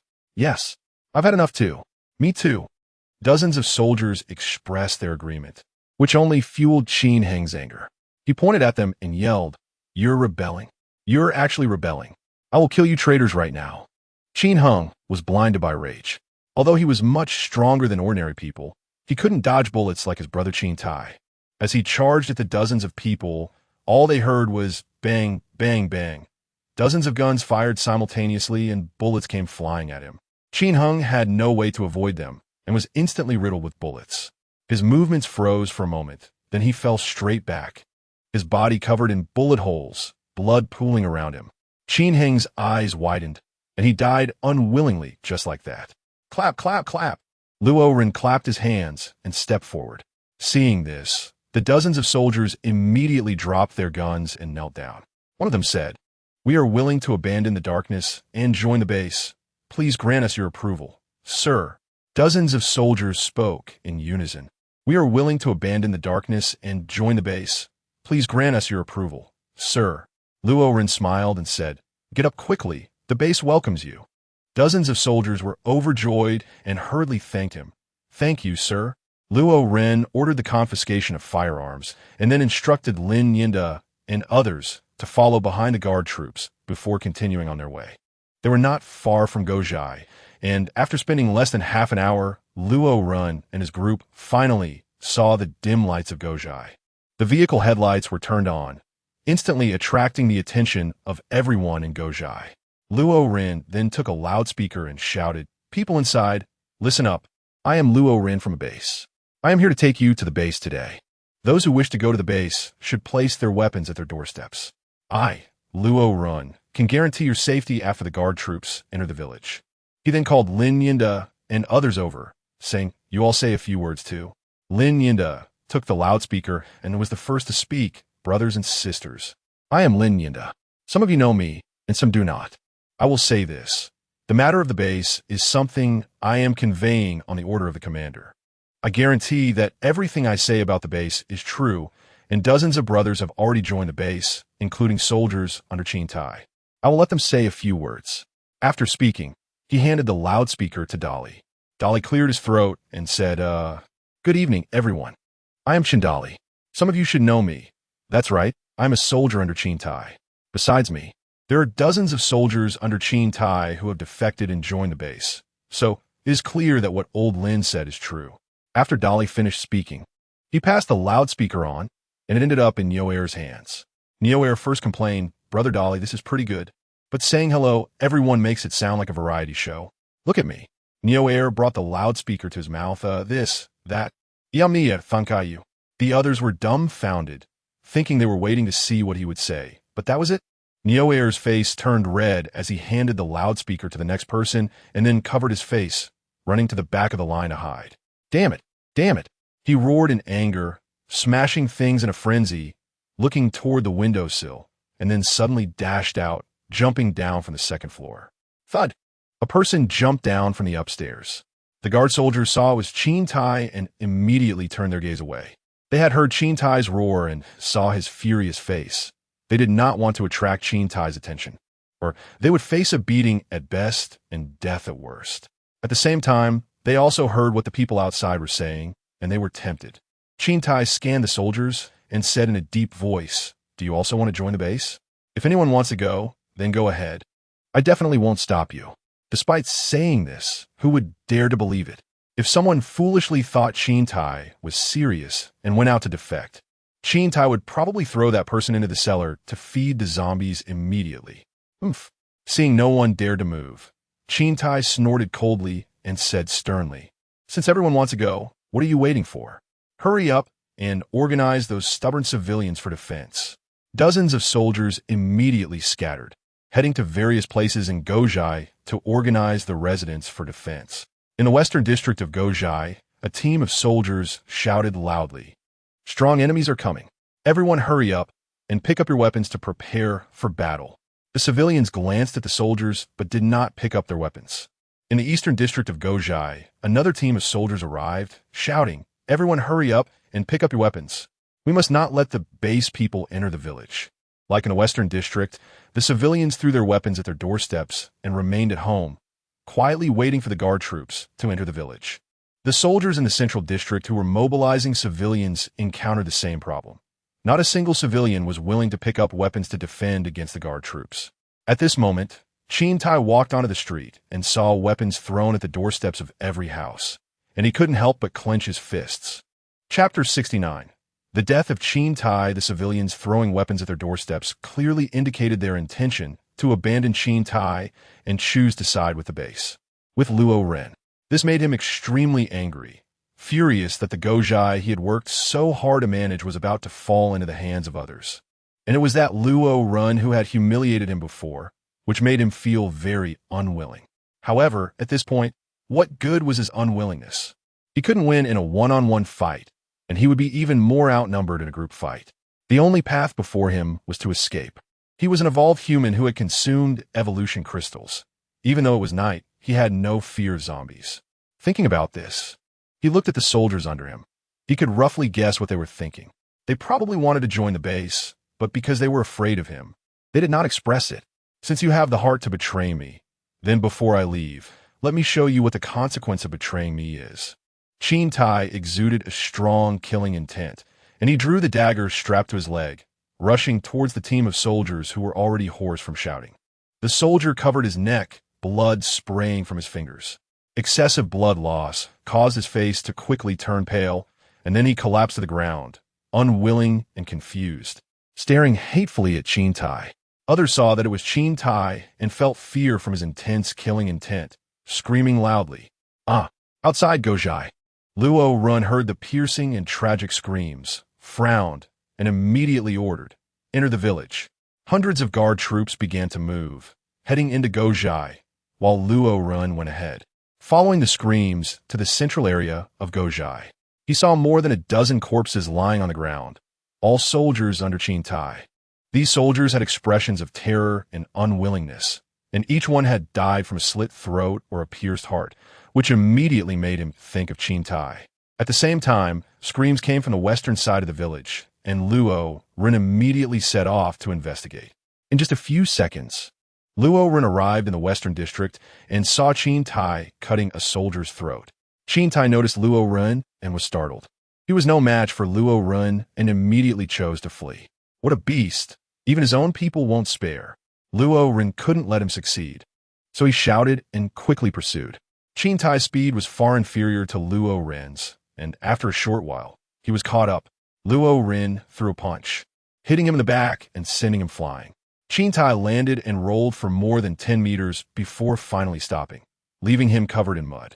Tai quickly got up, facing Luo Ren directly, with the flames of anger and hatred burning fiercely in his eyes. "Ah!" He let out a roar and charged forward. With no way to escape, he could only fight back. Facing Luo Ren's desperate stance, he simply smiled and moved even faster, kicking him out over 10 meters. Then, he followed up with another kick, sending him landing right by a pit. Thud! Tai lay on the ground, spitting blood. Luo Ren's 2 kicks not only broke several of his ribs, but also injured his internal organs. At this moment, any effort he made would cause turmoil within him, resulting in excruciating pain. Watching Luo Ren approach step by step, like a deathly white impermanence and a soul-snatching black impermanence, Tai felt despair. He was undoubtedly facing death today. He glared at Luo Ren with hatred for a moment. Then suddenly, with a resolute expression, he rolled backward and fell into the pit. Bang! It seemed he had reached the bottom, as the sound of a heavy object hitting the ground echoed from the pit. Luo Ren hurriedly rushed forward and leaned down to look into the pit, which was dark and devoid of any light, making it impossible to see anything. He thought to himself, could it be another tunnel or something? Long Qi from Heaven City escaped through a tunnel, and if Qin Tai also escaped through a tunnel, that would be too difficult. Luo Ren was about to jump into the pit to pursue him, but at that moment, a painful howl came from the pit. Luo Ren recognized it as Qin Tai's voice, followed by a beast-like roar emanating from the pit. Hearing this, Luo Ren quickly took a few steps back, distancing himself from the pit, his face showing an expression of surprise as he muttered, "That's the roar of an evolved zombie. There are actually evolved zombies in this pit. Did Qin Tai know there were zombies at the bottom of the pit and would rather be eaten by them than be caught by me?" Luo Ren took a few steps forward and approached the cave entrance. The sounds of zombies roaring occasionally echoed from the pit, making it clear that Qin Tai was doomed. He wanted to ask whether Qin Tai had consumed the evolution crystal or had evolved naturally, but it seemed there was no chance left for that. Luo Ren pulled out a high-explosive grenade. Since there were evolved zombies at the bottom of the pit, he naturally wouldn't let the evolution crystals go. He pulled the safety pin and tossed the grenade into the cave, quickly retreating several dozen meters. Counting in his mind, 1, 2, 3. Just as he counted to 10 seconds, there was a loud bang, and the ground shook. Flames erupted from the cave, and along with the flames came a dark shadow. The shadow rushed out rapidly, and the foul smell hit Luo Ren's face. He guessed it was a speed-type zombie. However, this zombie was much faster than an ordinary level 1 speed-type evolved zombie. Luo Ren hurriedly retreated, narrowly avoiding the zombie's attack. Upon closer inspection, it turned out to be a speed-type evolved zombie, but this one was somewhat different from other level 1 speed-type evolved zombies. Its eyes, unlike the pale white of ordinary zombies or level 1 evolved zombies, glowed with a faint red light, which was truly strange. Roar! Missing its attack, the zombie lunged again, and Luo Ren drew his military knife to fight back.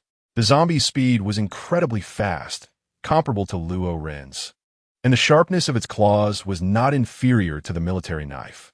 As the zombie closed in on Luo Ren, its right claw lunged at him. Luo Ren deflected the claw with his knife, and the zombie then swung its other claw horizontally towards Luo Ren's head. Luo Ren stepped back just in time to avoid it, and then slashed diagonally at the zombie's head with both hands on the knife. The zombie's strength was slightly weaker than Luo Ren's, and Luo Ren stood firm while the zombie was forced back several steps. After taking a small hit, it roared at Luo Ren, its face displaying a surprisingly human-like expression of anger. Luo Ren was shocked. How? How is this possible? Aren't zombies thoughtless beings that only know how to kill? But the zombie in front of him was expressing anger. Rustling. At the same time, the sound of orderly footsteps approached. The guard army had arrived. Upon seeing the large number of guards, the zombie took a few steps back, revealing a look of fear, let out an angry roar at Luo Ren, and then turned to flee, quickly disappearing into the darkness. Chapter 70. Near Level 2 Evolved Zombie. Luo Ren was even more surprised. The zombie in front of him actually had human-like thoughts. Not only did it know fear, but it also understood terror, which was simply unbelievable. Luo Ren immediately inquired with the system, "System, how could that zombie possess human thoughts?" "Isn't it a zombie?" The system replied. "That zombie was indeed an evolved zombie, but its level is higher, having reached quasi-level 2. It is expected to evolve into a true level 2 zombie in less than 7 days." Level 2 Evolved Zombie. Luo Ren felt a wave of pressure weighing down on him, making him feel somewhat suffocated. He thought to himself, if it can evolve into a true level 2 evolved zombie in less than 7 days, and its speed as a quasi-level 2 ISNT any slower than mine, who has consumed 8 evolution crystals, just how fast would it be at level 2? Furthermore, with human-like emotions, it would know to run if it couldn't fight back, making it much harder to deal with than a level 1 zombie. Seeing Luo Ren staring blankly into the darkness ahead, Luo Shan couldn't help but step forward and ask, "Sir, are you hurt?" Moreover, With the addition of over 7,000 people from the Go village to the base could immediately upgrade. How can my level 3 base's weapons and equipment not handle a mere level 2 zombie? With this thought, he placed his hand on Luo Ren's shoulder, thinking that it was just a small zombie and couldn't hurt him. He then took 2 steps forward to get closer to the team and commanded, "The front 20, step forward with me to the central factory. The rest should go collect weapons and equipment surrendered by the civilians." Dividing into 2 groups, Luo Ren led 20 people towards the central factory, which they reached in just a few minutes. By this time, there were no guard soldiers near the factory, as they had all been sent by Qin Tai to mobilize the residents and had subsequently been killed by him. The factory door was tightly shut. Luo Ren kicked it open, and as the door swung open, he saw 2 men aiming guns at the door, just as they were about to fire. The soldiers guarding Luo Ren reacted quickly. There were 2 gunshots, and the 2 men fell to the ground. Once inside the factory, the interior was not luxurious. It couldn't compare to the residence of Long Chi in Paradise City, or even to Wang Hu's 3-story villa. After a thorough search by the guard soldiers, both floors of the factory were turned upside down, but nothing useful was found. Only a few of Qin Tai's confidants, all of whom were relatively good-looking men. Each of them displayed a hint of effeminacy between their brows, which Luo Ren hadn't expected. Qin Tai appeared to be a very masculine man, yet he seemed to have a taste for this. After the search, Luo Ren didn't want to linger in the factory, feeling a chill that made his spine tingle. He left the subsequent matters to Luo Shan and Luo Hai and found a place to sleep. The next day, in the morning, the guard soldiers, along with over 7,000 civilians, had gathered outside Go Village, waiting for Luo Ren's orders. By noon, they were halfway to the base. The guard soldiers were fine, but most civilians were panting and very tired. Luo Ren immediately ordered a break, taking food from the supply vehicles to distribute to the civilians. The civilians, receiving food, expressed their gratitude and longed for the base. While everyone was eating and resting on the ground, one civilian suddenly pointed to the sky and exclaimed, "Hey, what's that? What is it?" Another civilian asked curiously, looking in the direction he pointed. They saw a dark mass rapidly approaching them. Soon, more people noticed the dark mass in the sky, and Luo Ren saw it too, feeling a shock in his heart. He quickly shouted, "Prepare for battle. All civilians, get behind the guard soldiers." Upon hearing Luo Ren's urgent shout, the others dared not slack off. The guard soldiers quickly set up machine guns while the civilians rushed to hide behind them. The dark mass was now very close, less than 500 meters away. At that moment, everyone could see clearly what it was: a horde of rats the size of piglets, a truly horrifying scene. Open fire, with Luo Ren's command. Both machine guns and rifles fired simultaneously, bullets pouring out like water. Despite the rats' strong vitality, being hit by bullets meant only one fate for them: death. The dense firepower successfully blocked the rat swarm, and Luo Ren breathed a sigh of relief, thinking, "Aren't you all tough? Back then, you chased me for several miles. But today I'll wipe you out." Just as he was feeling smug, the sound of sparrows suddenly came from above. Looking up, he saw a dark mass flying towards them. Upon closer inspection, it was a swarm of sparrows the size of a month-old chick, numbering in the hundreds. "Damn, we're being attacked from both the air and the ground," Luo Ren exclaimed in shock. If it were just the rats, 500 guard soldiers would be more than enough. But with this wave of sparrows coming, the pressure was a bit much. The flying speed was much faster than running, and in an instant hundreds of sparrows were above their heads, diving downwards. Luo Ren immediately wanted to deploy troops to deal with the sparrows, but at that moment, the terrified people were throwing whatever they had at hand. They all hurled their unfinished food at the sparrows, which grabbed the food and flew to nearby trees to peck at it. Upon seeing this scene, Luo Ren had a sudden inspiration and hurriedly rushed towards the vehicle loaded with supplies. He then directly opened the cargo door, and the sparrows, smelling the aroma of the food, immediately flocked in and rushed into the cargo area to peck at the food inside. Not a single sparrow attacked any humans. Luo Renshu let out a sigh of relief and chuckled. This thing, although its size has increased, still retains its habits. Unlike those rats, once they grow larger, they forget their roots and abandon their thieving ways to take up hunting jobs. Soon, several supply trucks were swept clean of food by the sparrows. The sparrows flew out of the truck compartments, circled in the air for a while, and then landed on nearby trees, standing side by side in close proximity.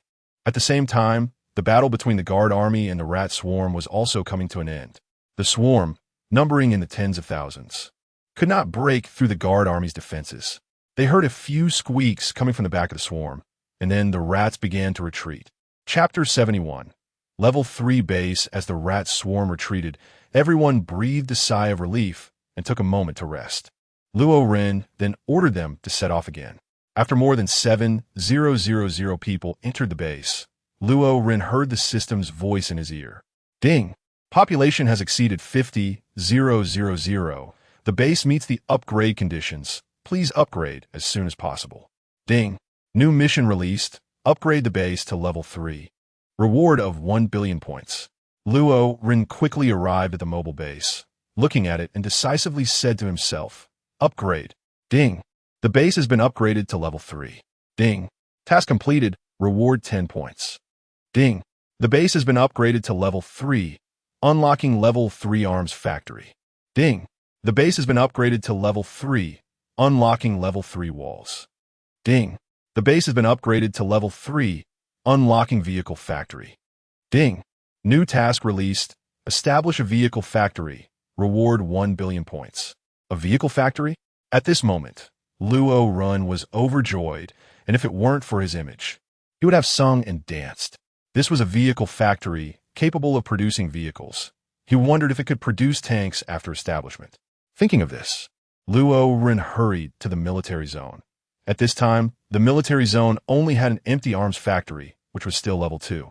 Seeing this, Luo Ren decisively said, System, upgrade the arms factory to level 3. At the same time, he muttered in anticipation, I wonder what new weapons will be unlocked. Ding! The arms factory has been upgraded to level 3. After the upgrade was completed, Luo Ren immediately brought up the interface to see what weapons had been unlocked. The function panel of the arms factory unfolded, and at first glance, he saw the number of guards increased to 3,000. Although this increase was threefold, Luo Ren felt it was still a bit small. After all, the previous Paradise City had 5,000 troops, and whose city had over 10,000. Compared to that, the gap in numbers was still quite large. However, thinking again, quantity isn't everything. What's important is quality. My soldiers may be few, but their military quality is extremely high, and they also have excellent weapons. Faced with enemies several times their number, they can still win with fewer troops. With this thought, Luo Ren felt relieved. Then he looked at the newly unlocked weapons. Rocket launcher, 50,000 points. Heavy machine gun, 50,000 points. Wow, a rocket launcher and a heavy machine gun. Although the unlocked weapons were few, only 2 types, just these 2 made Luo Ren very excited. The rocket launcher is a powerful siege weapon, and the heavy machine gun is a fierce character. Luo Ren estimated that even facing level 1 strength type evolved zombies, a barrage would turn them into a sieve. It's definitely a city defense weapon. With the arms factory upgraded, the next big event was the vehicle factory. Excitement completely filled Luo Ren's eyes. He took a deep breath, then brought up the construction screen, dragged the vehicle factory onto the map, and after finding a good location, he released his finger. With a whoosh, a mechanical sound echoed, and dust flew up from the ground next to the arms factory as a vehicle factory, resembling a tank and a rocket vehicle, rose from the ground. Once completed, the system's voice rang in Luo Ren's ears. Ding! The vehicle factory has been completed. Ding! Task completed. Reward 1 billion points. Luo Ren swallowed hard and looked at the tank factory. Immediately, a functional panel of the tank factory appeared before him. He let out a long breath. This was even more nerve-wracking than a lottery draw. His gaze slowly moved to the functional panel, and right away, the items that could be produced fell into his sight. Tank, 500,000 points armored personnel carrier, 200,000 points diesel, 500 points gasoline, 100 points. Luo Ren opened his mouth, so excited that he couldn't speak like a mute, only able to roar wildly in his heart. A tank? It's actually a tank. My God, I can't be dreaming. I thought I would at most unlock an armored vehicle. God, and there's gasoline, diesel, etc., so I don't have to worry about fuel anymore. My mood can only be described in one word. Too damn awesome. Then Luo Ren thought, Hu Chung, Hu Tian, you're finished. Just wait for my tank army and see if I can wipe you out. After a long while, Luo Ren finally calmed down. Fortunately, his physical fitness and mental willpower were intact, so he didn't go crazy like Fan Jin after passing the exam, needing someone to slap him a few times to wake up. That would completely shatter the tall image of the governor he had established. And that was not what Luo Ren wanted. Luo Shan arrived at the mobile base and saw Luo Ren, asking, Sir, did you call for me? Luo Ren nodded and asked, Let me ask you, can you drive a tank? Luo Shan replied, Yes. Luo Ren was surprised and quickly asked, Do all the guards know how to operate tanks? If all the guards could drive tanks, then we could just bring a few hundred of them. After all, we don't care about points. When we march grandly to Hu City, that scene would probably scare Hu Tian to death. Unfortunately, Luo Shan shook his head and said no. Only soldiers who are at the rank of second-level squad leader or above can operate tanks. This statement greatly disappointed Luo Ren. He quickly brought up the information panel for the guards and saw that there were 23 second-level squad leaders, 12 third-level squad leaders, 7 first-level platoon leaders, and 4 second-level platoon leaders.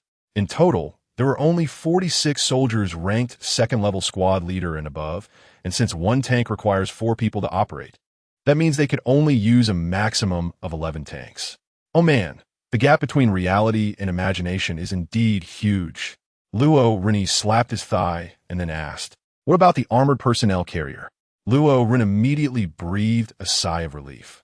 If the armored personnel carriers also had this kind of restriction, that would be ridiculous.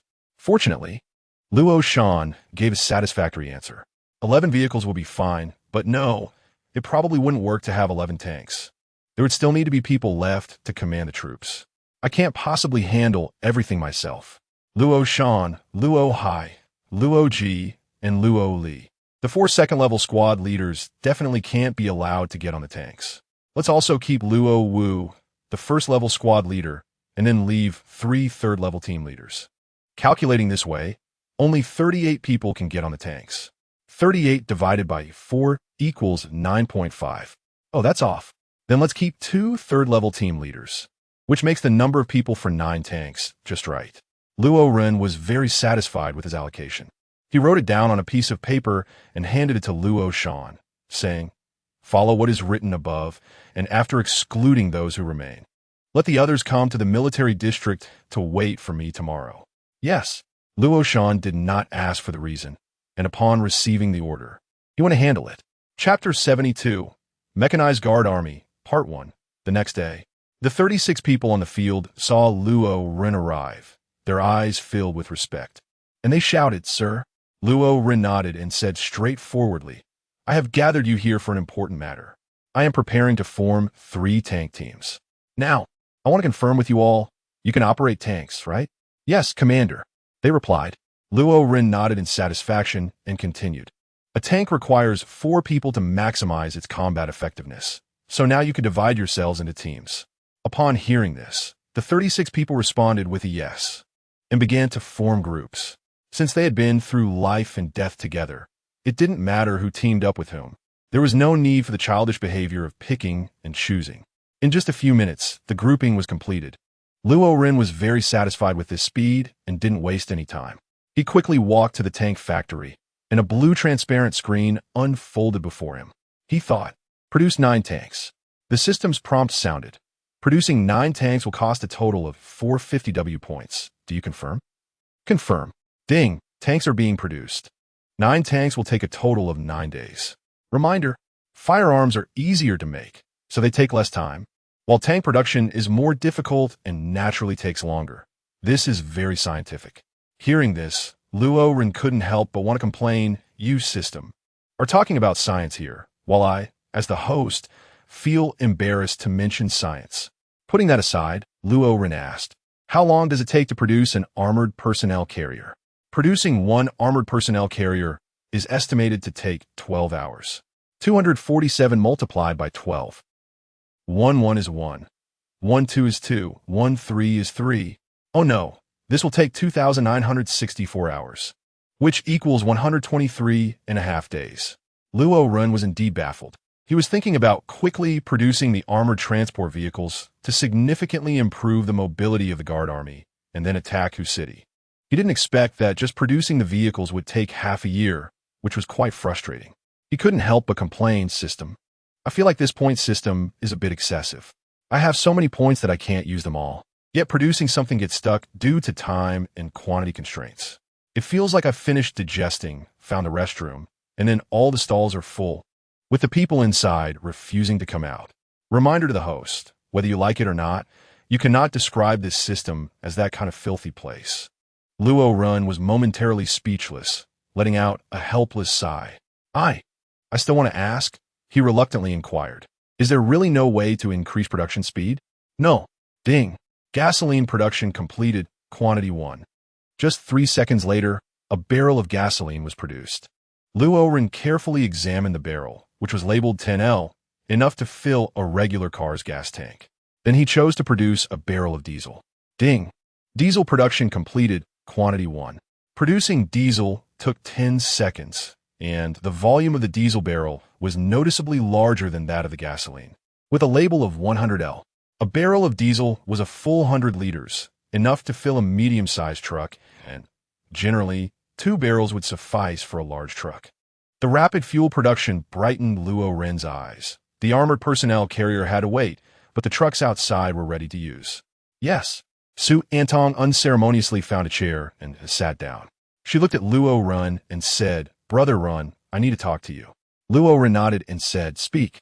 Su Antong got straight to the point and said, "It's about the previous proposal to expand the Guard Army." As soon as she said this, Su Antong immediately noticed the change in Luo Ren's expression and quickly explained, "I have made many modifications to the previous proposal, regardless of whether you agree or not. I hope you can listen." Luo Ren was curious about what modifications could be made, so he agreed. "Then you tell me." Su Antong said, "Expanding the recruitment of the Guard Army from among the residents. I know your first concern is loyalty. Actually, I think there's no need to worry at all. The residents' admiration for you is evident. It comes from the heart and is rooted deep in their souls. The probability of such devout residents, like faithful followers, betraying the Guard Army after joining is extremely low. Of course, this is persuasion, not a revised proposal. Now let me share the revised proposal with you.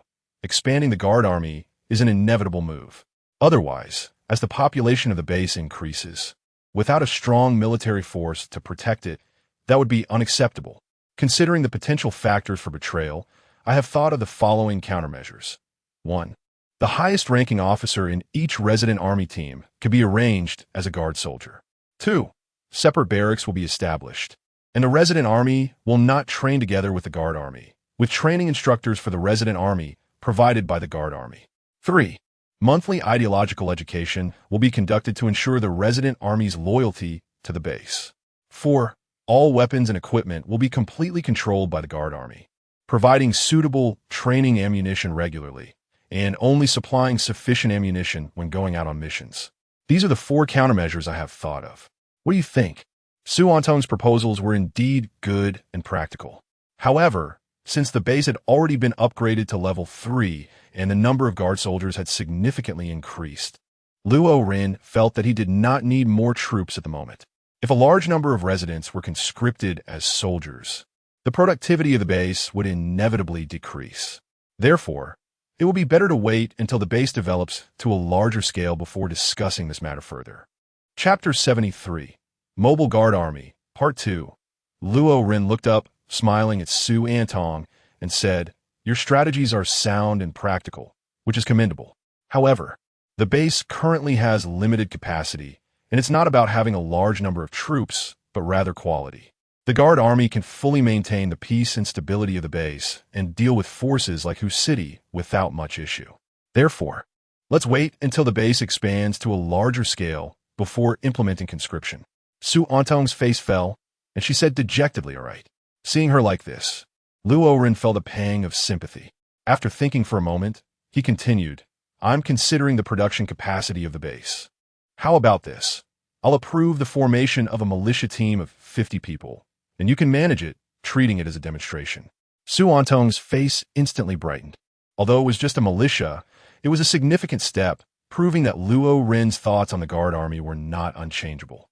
Luo Renda, by the way, let me be clear, the militia is not made up of full-time soldiers. They still need to engage in productive labor. Moreover, if any one of them uses their weapons to oppress ordinary citizens, I will immediately disband the militia organization. Do you understand? Su Antong nodded heavily, patted her chest, and confidently said, "Don't worry, under my management, absolutely no one will oppress ordinary residents." Luo Rindao, "Then I will wait and see." Su Antong smiled and said, "Just watch. I won't let you down." After discussing this matter, the two chatted for a while longer, and Su Antong was eager to go recruit the militia, so Luo Ren did not stop her and let her go. After Su Antong left, the mobile base was left with only Luo Ren, making it feel quite desolate. After sitting for a while and looking at the materials on the table, he felt bored. He turned his eyes and thought about going to the parking lot to take a look. With that in mind, he got up and left the mobile base, heading towards the parking lot of the base. Since the inner-city space was small, Luo Ren asked Chao Mu to plan a new parking lot in the outer city, while the parking lot in the inner city was temporarily left empty for future important buildings that could utilize the space. After walking for about 10 minutes, he finally arrived at the parking lot. The new parking lot was quite large. Although it was just an outdoor parking lot, it could accommodate more than 100 vehicles. However, at that moment, there were only about 20 vehicles, most of which were medium-sized trucks used for transporting supplies during missions, while the rest were all off-road vehicles. The reason for having so few vehicles was that there had been a severe fuel shortage before. With too many vehicles, they wouldn't be able to run without fuel. Moreover, the Guard Army had only about 1,000 people at that time, so a dozen medium-sized trucks were completely sufficient. However, things were different now. The tank factory could produce gasoline and diesel, so there was no longer any worry about fuel shortages. With an idea in mind, Luo Ren immediately went to the barracks to gather the Guard Army. Excluding the soldiers who were out on daily search and rescue missions and guarding the city, there were about 2,000 soldiers in the square at that time. With such a large number of people, the barracks square felt a bit cramped, as they barely squeezed in with 2,000 people close together. Seeing this scene, Luo Ren thought to himself that the barracks needed to be expanded. "Yes." Luo Shan stepped forward and replied. Then he turned around, his gaze sweeping over the guard soldiers, pointing to the first company and saying, "First company stays. The rest are dismissed." The other guard soldiers dispersed to continue training, leaving only the first company, which consisted of exactly 500 people. After loading gasoline and diesel onto the medium-sized trucks, Luo Ren issued the order to depart, with Luo Ren leading. The 500 guard soldiers headed towards the parking lot at the northern boundary.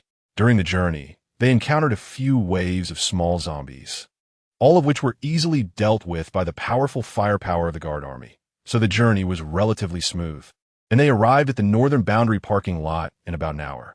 The northern boundary parking lot was quite large, divided into 2 levels, above ground for trucks and below ground for smaller vehicles. Luo Ren's main purpose for this trip was the trucks above ground, as cars were of little use in this apocalypse. Even for transportation, Luo Ren preferred off-road vehicles. At the entrance of the parking lot, the access control barrier had long been broken, and Luo Ren led the 500 people in without any obstruction. Looking around, there were indeed all trucks.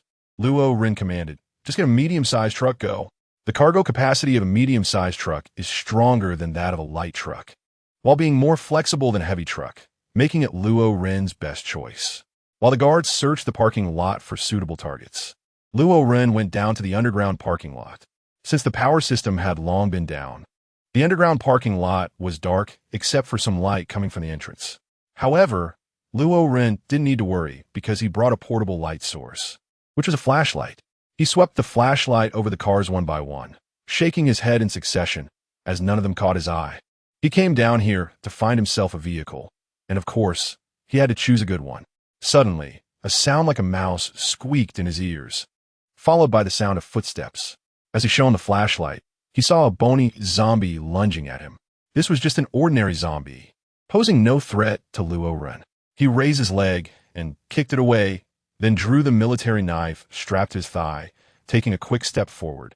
And with a swift motion, he decapitated the zombie. But things were not so simple. Footsteps echoed from all directions, accompanied by the squeaking sounds. Luo Ren gripped the military knife tightly with one hand, glanced at the light at the entrance, and without any hesitation rushed toward it. He wanted to lure the zombies into the light and then slay them one by one. After all, unlike zombies that relied on hearing and smell, Luo Ren had not practiced any magical martial arts to distinguish sounds, so he mainly relied on his two eyes. As he expected, those zombies followed him closely. With the light, Luo Ren could see clearly. There were less than 20 zombies, and he felt no pressure at all. Puff, puff, puff like cutting watermelons. In less than half a minute, the heads of those dozen zombies were cleaved open by Luo Ren. However, instead of the bright red color, a foul-smelling, black-red, viscous liquid gushed out, which was extremely disgusting. He casually wiped the military knife in his hand, hoping there wouldn't be any more zombies. He still wanted to pick a good car. Just then, Luo Ren sensed a powerful aura coming from behind him. He turned around suddenly and saw two red dots flickering in the darkness. Chapter 74, Mechanized Guard Army 3. In the next moment, the red dots moved, rapidly enlarging in Luo Ren's eyes. As they entered the light, their true form was finally revealed. On all fours, small in size, with faint red glowing eyes. It was a zombie, a quasi-level 2 evolved zombie. Luo Ren was startled, as this zombie looked exactly like the one he encountered in Gojai. It seemed to be a level 2 evolved zombie as well. Just as he was about to put away his military knife, he immediately raised it and assumed a combat stance. In the next moment, the zombie was right in front of him, its sharp claws lunging down like daggers. Luo Ren reacted swiftly, blocking upwards with his military knife. Clang! It sounded like metal clashing, and sparks flew instantly. After deflecting this attack, Luo Ren quickly retreated to create distance from the evolved zombie. However, the zombie relentlessly pounced forward, swinging its sharp claws, aiming to slash open Luo Ren's abdomen and throat. Clang, clang! Luo Ren reacted swiftly, using his military knife to parry, blocking all the zombies' attacks. At the same time, he didn't just passively defend. He also took the initiative to counterattack. As he deflected the next strike with his knife, the zombie exposed a flaw. Although it was less than a second, it was enough. Luo Ren swung his left fist, striking directly at the chest of the zombie with a solid impact. The fist hit hard, flesh meeting flesh. This evolved zombie was indeed stronger than an ordinary zombie. Its flesh as elastic as that of a living human. A tremendous force poured out from his fist. And although this weak quasi-level 2 evolved zombie was fast, its strength and defense were not formidable. It was immediately sent flying by Luo Ren, crashing into a white car and denting it. Roar! The quasi-level 2 zombie quickly flipped onto the roof of the car, roaring angrily at Luo Ren. At the same time, it humanely reached out to touch the place it had been hit, which had caved in like the car it had crashed into. Upon touching this spot, the zombie's eyes, glowing red, looked back at Luo Ren with not only anger, but also a hint of fear. Although it was known that quasi-level 2 zombies had consciousness, seeing Luo Ren again still tightened its heart, making it imagine what a true level 2 zombie would be like. Seeing that it was no match for this human, the quasi-level 2 zombie turned and headed towards the parking lot exit. Luo Ren quickly pursued it. According to the system, a quasi-level 2 zombie could evolve into a level 2 zombie in less than a week, and the parking lot was not far from the base. If a level 2 evolved zombie appeared in this area, it would pose a significant problem for future rescue missions, so it was crucial to eliminate it in its cradle. Two figures rushed out from the underground parking lot, one after the other, and the soldiers of the guard army on the ground saw it clearly. They then heard Luo Ren's urgent voice. Stop it! The 500 soldiers of the guard army quickly put down what they were doing, aiming their firearms at the quasi-level 2 evolved zombie, and fired without hesitation. Rat-a-tat-tat-tat. A barrage of bullets rained down. Even though the quasi-level 2 evolved zombie was fast, it was difficult to evade. In the next moment, its legs and abdomen were hit, and it quickly ducked behind a car, letting out a piercing scream. The guard army and Luo Ren surrounded the car, and Luo Ren circled to the back, only to see that the quasi-level 2 evolved zombie had been hit by several bullets, especially in its right leg, where the calf had been shattered. It did not flee upon seeing Luo Ren approach, but continued to emit a heart-wrenching scream. Drawing his pistol, Luo Ren intended to finish off the zombie with a gun. He aimed and fired, bang. The gunshot silenced the screams, but it was not because the quasi-level 2 evolved zombie was killed. Rather, it had dodged the bullet and got up to run. Its right leg, with no foot, left a trail of blood prints with each step. If a human were to run like this, it would likely be in excruciating pain. However, being so severely injured still affected its speed, and it was soon caught up by Luo Ren. With a flash of sharpness, its movements froze in an instant, and then its head separated from its body. Walking up to split open the head, an evolution crystal fell out. Luo Ren picked it up and examined it closely. Surprisingly, this evolution crystal was not pure milky white, but had a faint light green hue. Luo Ren first thought, has the Hetian jade turned into jadeite? Regardless of that, he collected the jadeite-colored evolution crystal into his possession, smiling lightly, thinking to himself, I wonder if this evolution crystal can strengthen my body again. Suddenly, dense footsteps approached, followed by countless zombies rushing in from all directions. Damn! Gunfire continued incessantly, with waves of zombies falling down, yet more zombies kept pouring in. In the blink of an eye, half an hour had passed, and the bodies of the zombies that had been shot down had piled up into a meat wall. But still, a large number of zombies surged in from all sides. This shouldn't be. The gunfire shouldn't attract so many zombies within a mile. Luo Ren frowned in deep thought, wondering what could attract the zombies. Suddenly, his brows relaxed. Was it the roar of that quasi-level 2 evolved zombie? Besides the gunfire, it must be the roar of the quasi-level 2 evolved zombie, which had actually summoned the horde of zombies? Thinking of this, Luo Ren was even more astonished. The strength of a quasi-level 2 zombie was formidable. Ordinary humans would definitely not be able to take it on one-on-one. However, humans could choose to gang up on it, making the outcome uncertain. But if the quasi-level 2 zombie also knew how to summon zombies, then the advantage of humans ganging up would be rendered meaningless. My God, what is going on? Humans are suffering too much. Not only lacking natural evolution, but now even losing the advantage of cooperation. As time passed, finally no more zombies rushed in. This time, the guard army won due to their weapon advantage, but it was uncertain whether this advantage would disappear in the future. The corpses of zombies scattered everywhere were a headache. To drive the vehicle out, they had to clear the bodies. Luo Ren had no choice but to issue a command to clean up the corpses. Chapter 75, Mechanized Guard Army, Part 4. At this moment, Luo Ren looked around and saw that although the parking lot wasn't completely full, most of the spaces were occupied by vehicles, which made him quite pleased. Finally, he wouldn't have to walk on foot to leave the city. When these people saw Luo Ren, they immediately greeted him with respect and then continued toward the southwest corner of the inner city. This made Luo Ren feel curious. So he stopped someone and asked, "Where are you all going?" The person, seeing that the commander was silent for a while, couldn't help but wonder why the commander wasn't speaking. Seeing his expression wasn't very good, they thought, could it be that the commander did not agree to enlist the militia? But that didn't make sense. If the commander disagreed, how could the beautiful Commander Su Antong dare to act so boldly? Luo Ren noticed that he was frowning, sometimes looking confused, and at times showing a bitter expression. He immediately smiled and asked, "What is your name?" That name sounds a bit familiar. Luo Ren's mind stirred, but he didn't think too much about it and continued to ask, "Huang Sikong, that's a good name. Now let me ask you, why do you want to become a militia?" Huang Sikong clenched his fists, his expression excited and his gaze sincere as he said, "Of course, it's to protect the base."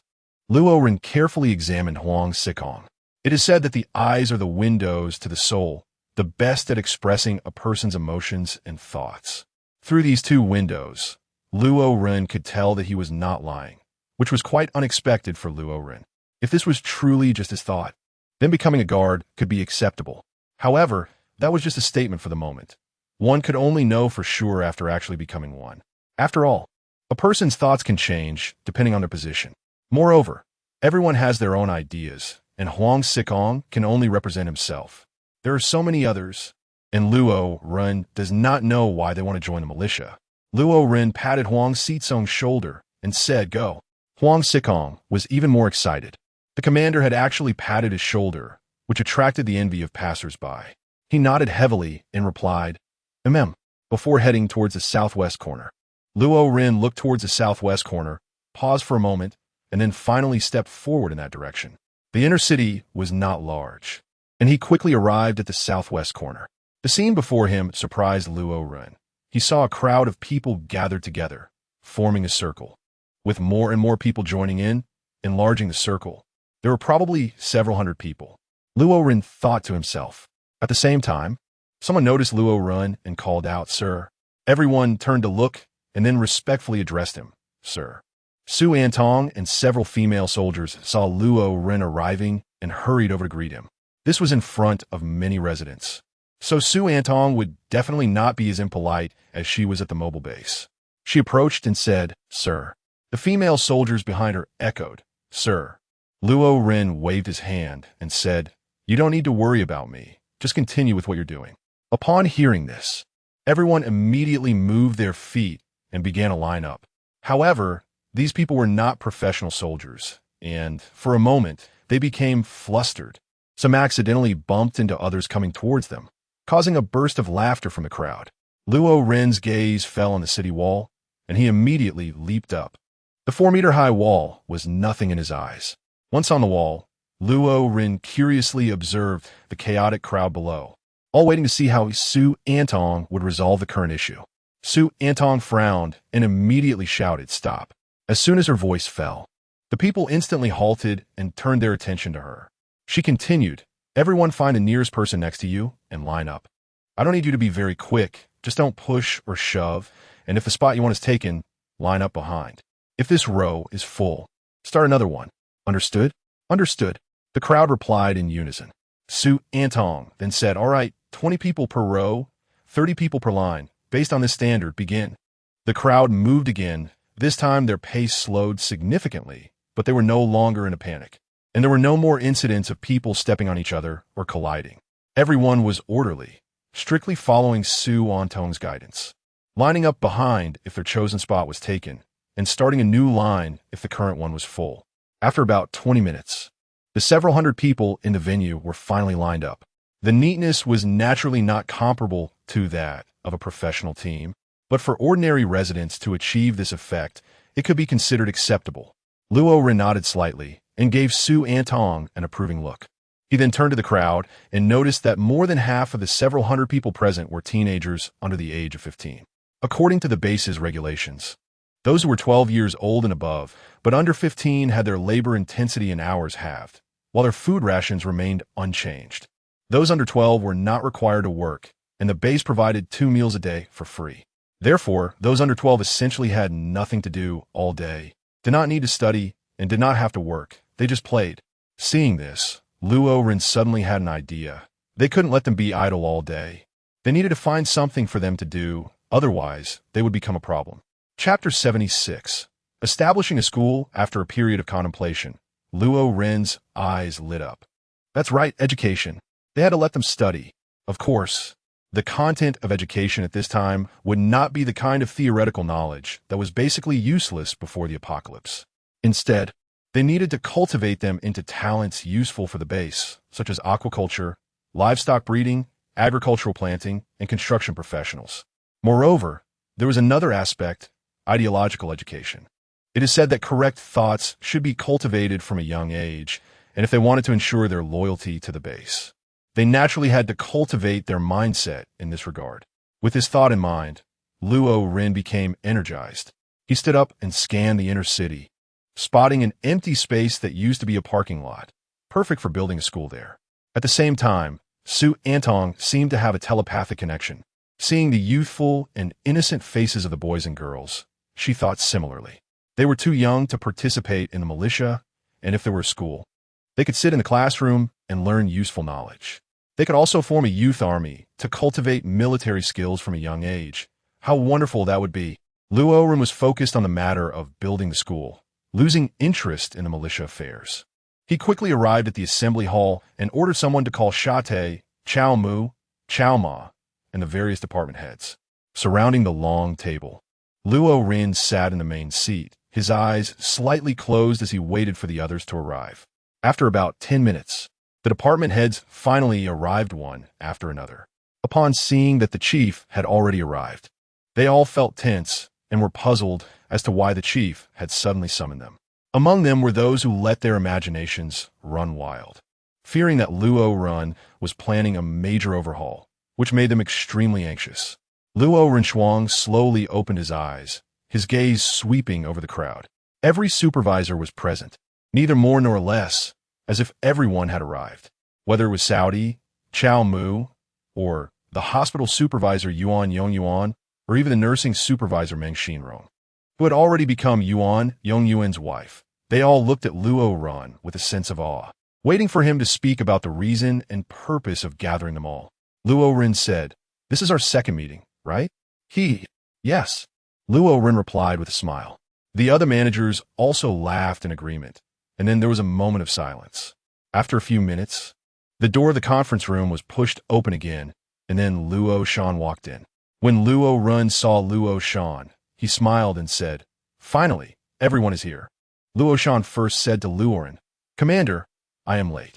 Luo Ren waved his hand. "It's fine." Luo Shan apologized to the supervisors, saying, "I'm sorry, everyone. There were some matters in the military, so I arrived late. Thank you all for your patience."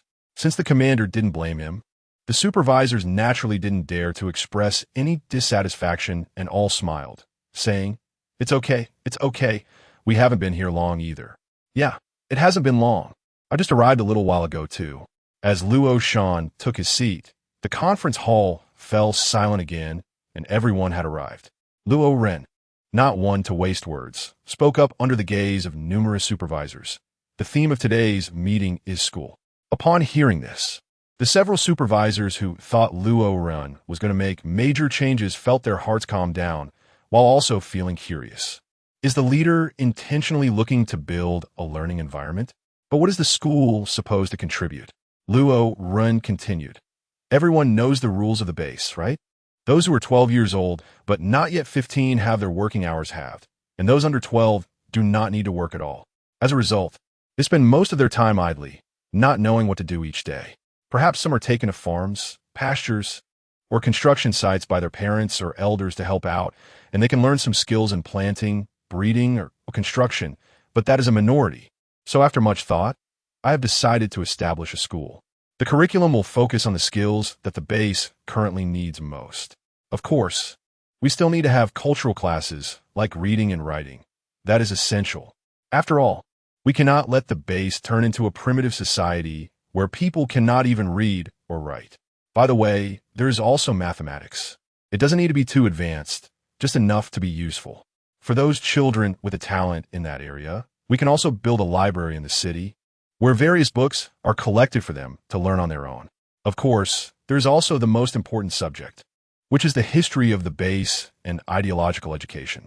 At this point, Luo Ren's tone suddenly became serious.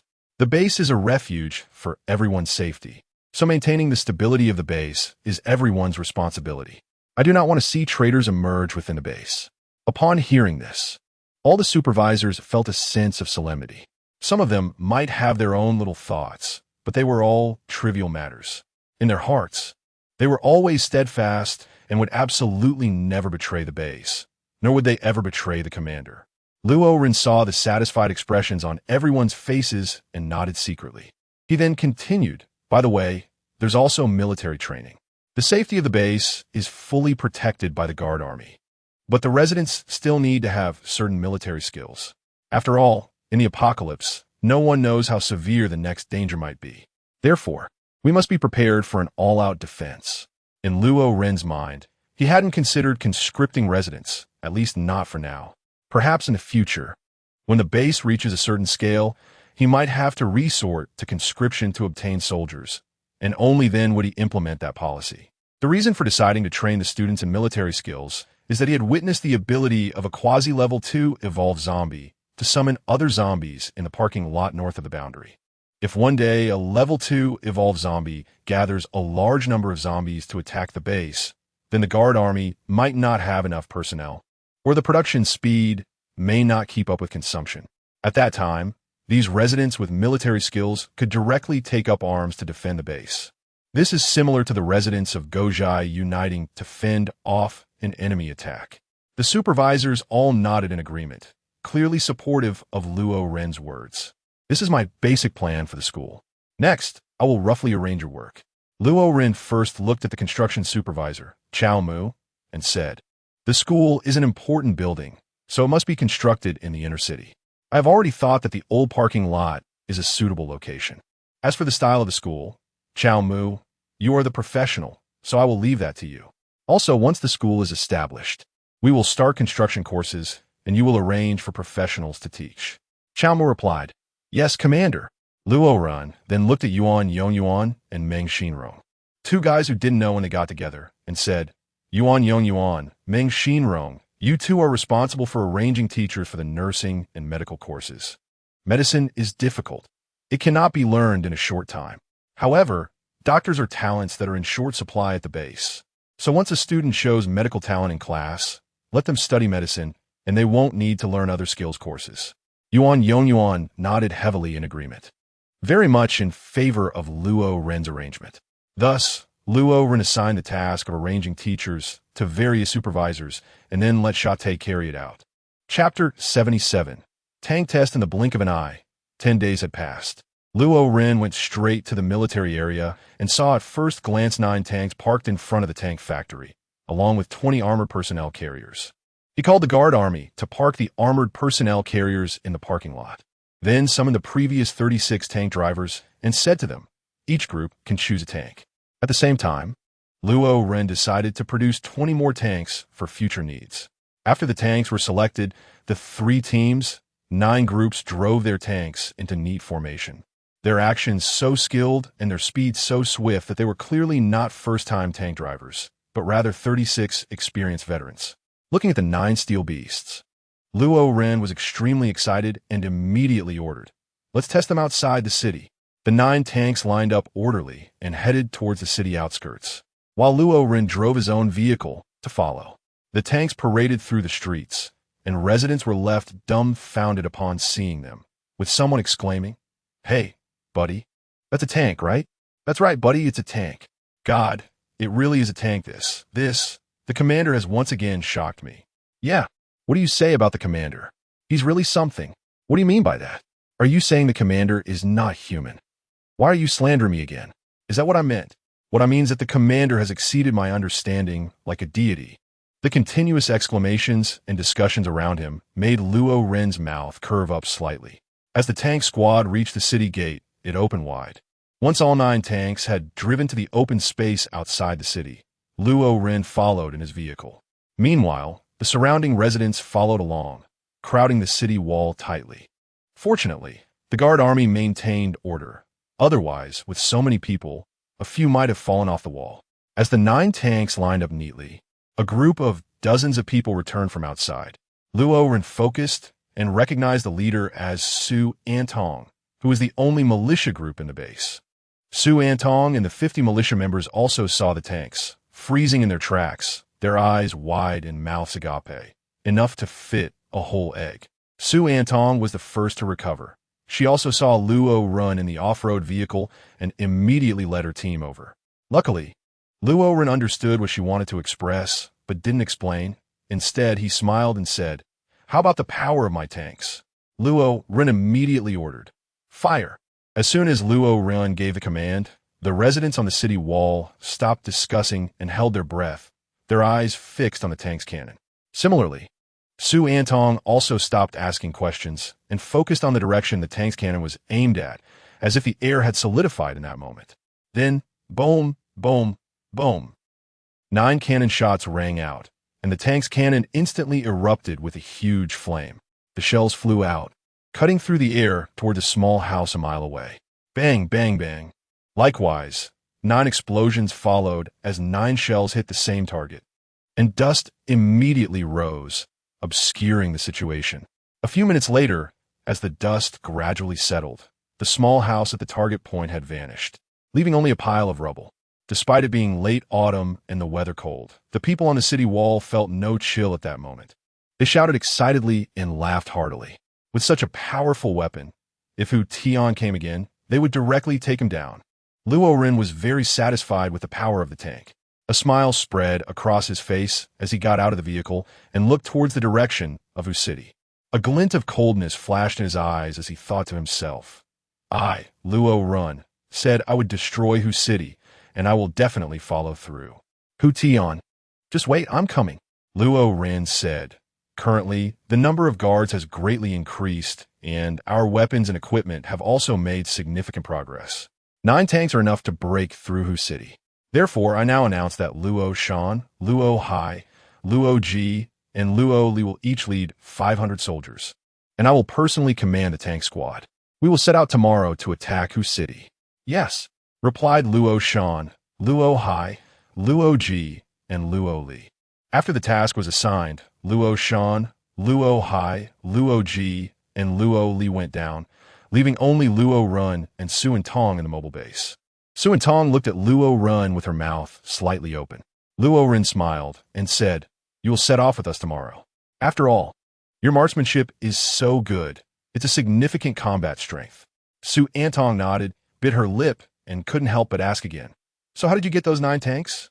Luo Ren smiled and said, "The guns came from somewhere, and so did the tanks. Anyway, these tanks have greatly enhanced the combat effectiveness of the guard army." Meanwhile, Saudi arrived, holding a stack of design plans. After handing the design plans to Luo Ren, he said, "This is the detailed design plan for the school that I organized based on your suggestion, sir. Please take a look." Luo Ren carefully reviewed the Saudi plan and secretly nodded. The efficiency of the Saudi team had indeed improved. The design of the plan was quite good, and he couldn't find any flaws at the moment. So, they would proceed with this plan for now, and any necessary modifications could be made later. Returning the plan to the Saudi team, Luo Ren said, "Not bad. Let's execute this plan." The Saudi representative, filled with joy, quickly took the plan and replied, "Yes." Then, he left the mobile base. Luo Ren turned his head and saw Su Tong staring at him in surprise. He waved his hand in front of her eyes and asked, "Are you all right?" Hearing this, Su Tong finally reacted and said in astonishment, "You still plan to build a school?" She had only thought about this a few days ago. Yet Luo Ren had already started taking action, even getting Saudi Arabia to organize a detailed plan. She couldn't help but wonder if Luo Ren had mind-reading abilities. With this thought, Su Tong's face turned red, and she covered her chest, taking a few steps back while cautiously observing Luo Ren. Luo Ren was left dumbfounded by this set of actions, and Su Tong's expression made him look like a rogue who was about to devour her. "I'm just running a school. Why such a reaction? It makes me seem like I have ulterior motives," Luo Ren said helplessly. Su Tong thought to herself, "It doesn't sound like he read my mind. Could it really just be a coincidence?" Observing Luo Ren's expression again, she became more certain. He definitely can't read minds. It must just be a coincidence." With this thought, the blush on Su Tong's face faded, and she apologetically said, "I'm sorry. It's just that a few days ago, I was thinking that if there was a school at the base, the younger kids could learn something instead of doing nothing all day. I didn't expect you to. I thought you could read minds, which is why you reacted like that." Hearing this, Luo Ren burst into laughter and said, "I see. Don't worry, even if I could read minds, I wouldn't casually invade others' thoughts.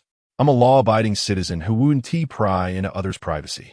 He then stroked his chin, raised his eyebrows, and chuckled. "But by the way, why did you blush just now? Could it be that you have some thoughts about me that you're afraid I might read?" Su Tong's face immediately turned red, and she scolded, "Pervert." Then she ran out of the mobile base. Chapter 78, Evolution. As winter approached, the days became very short, and soon it would be dark. Luo Ren arrived at the riverside, gazing at the clear water where he could see fish swimming beneath the surface. He found a stone to sit on and stared at the bright moon in the sky, feeling that it was beautiful. He looked down and took out a piece of jade from his pocket. No, it should be an evolution crystal. The evolution crystal, illuminated by the moonlight, reflected a faint green light, very beautiful. Luo Ren murmured, "Can I evolve again?" Gripping the evolution crystal that had fallen from the head of a level 2 evolved zombie, Luo Ren took off his clothes, leaving only his underwear. He dipped his right foot into the river and felt the chilling water. Refreshing. After one leg was submerged, Luo Ren lowered the other leg, and then he fully entered the water. The riverbank wasn't deep, reaching just above his navel. Previous experiences had taught Luo Ren not to consume evolution crystals inside the mobile base, because the impurities expelled from his body were truly foul-smelling, lingering in the mobile base for a long time and affecting his sleep. Taking a deep breath, Luo Ren opened his mouth wide and swallowed the evolution crystal in one go. The process was the same as before. The evolution crystal melted upon entering, flowing into his stomach, warming him up and offsetting the chill from the river water. The next moment, Luo Ren's body turned red, veins bulging. As he clenched his teeth and widened his eyes, his eyeballs almost popping out. A gray, viscous impurity continuously expelled from his body, washed away by the river water, not clinging to him, thus emitting a terrible odor. Luo Ren endured the intense pain, exclaiming word by word, "It really hurts." It was a long-lost feeling. Although it wasn't as excruciating as the first time he took the evolution crystal, it was still not much different from the second or third times. As the first minute passed, the sharp pain remained, but his pores had stopped expelling the gray, viscous impurities, as if the impurities in his body had been emptied. At the same time, Luo Ren felt that some kind of change was happening in his body. This wonderful transformation made him feel very comfortable and obsessed. One could say he was experiencing pain and pleasure simultaneously. However, suddenly, the intense pain stopped abruptly, and the marvelous change disappeared as well. Luo Ren, who had been enjoying the moment with his eyes closed, suddenly opened them, looking bewildered. Logically, evolution should last 3 minutes. But this had only been a little over a minute. After all, the Level 2 evolution crystal is not a true Level 2 evolution crystal. The evolution energy contained within can only support 1 minute and 30 seconds. Luo Ren felt relieved, so it was like this. He then asked, "Have I reached the level of a Level 2 evolver now?" No, the host currently belongs to the peak of Level 1 evolver. If you take one quasi-Level 2 evolution crystal or a Level 2 evolution crystal, you can reach Level 2 evolver. Hearing this, Luo Ren felt a bit disappointed, but he was still eager to know how much his strength had increased and what miraculous changes had occurred in his body. With this in mind, Luo Ren began to wash his body, removing the impurities that hadn't been rinsed away. However, as his hand touched his skin, his movements suddenly froze for a few seconds. After a few rubs, he suddenly raised his right hand to inspect it carefully. On the surface, it seemed there was nothing unusual. He then extended his left palm to rub his right arm. It was not an illusion. Normally, human skin should be smooth and elastic. But although Luo Ren's skin still had elasticity, its texture felt as hard as wood or stone. Yet, on the surface, it appeared no different from normal skin, even a bit whiter than before. Luo Ren thought, could the strange change just now be that my skin has become rough? Luo Ren quickly asked the system, "System, why does my skin feel like wood?"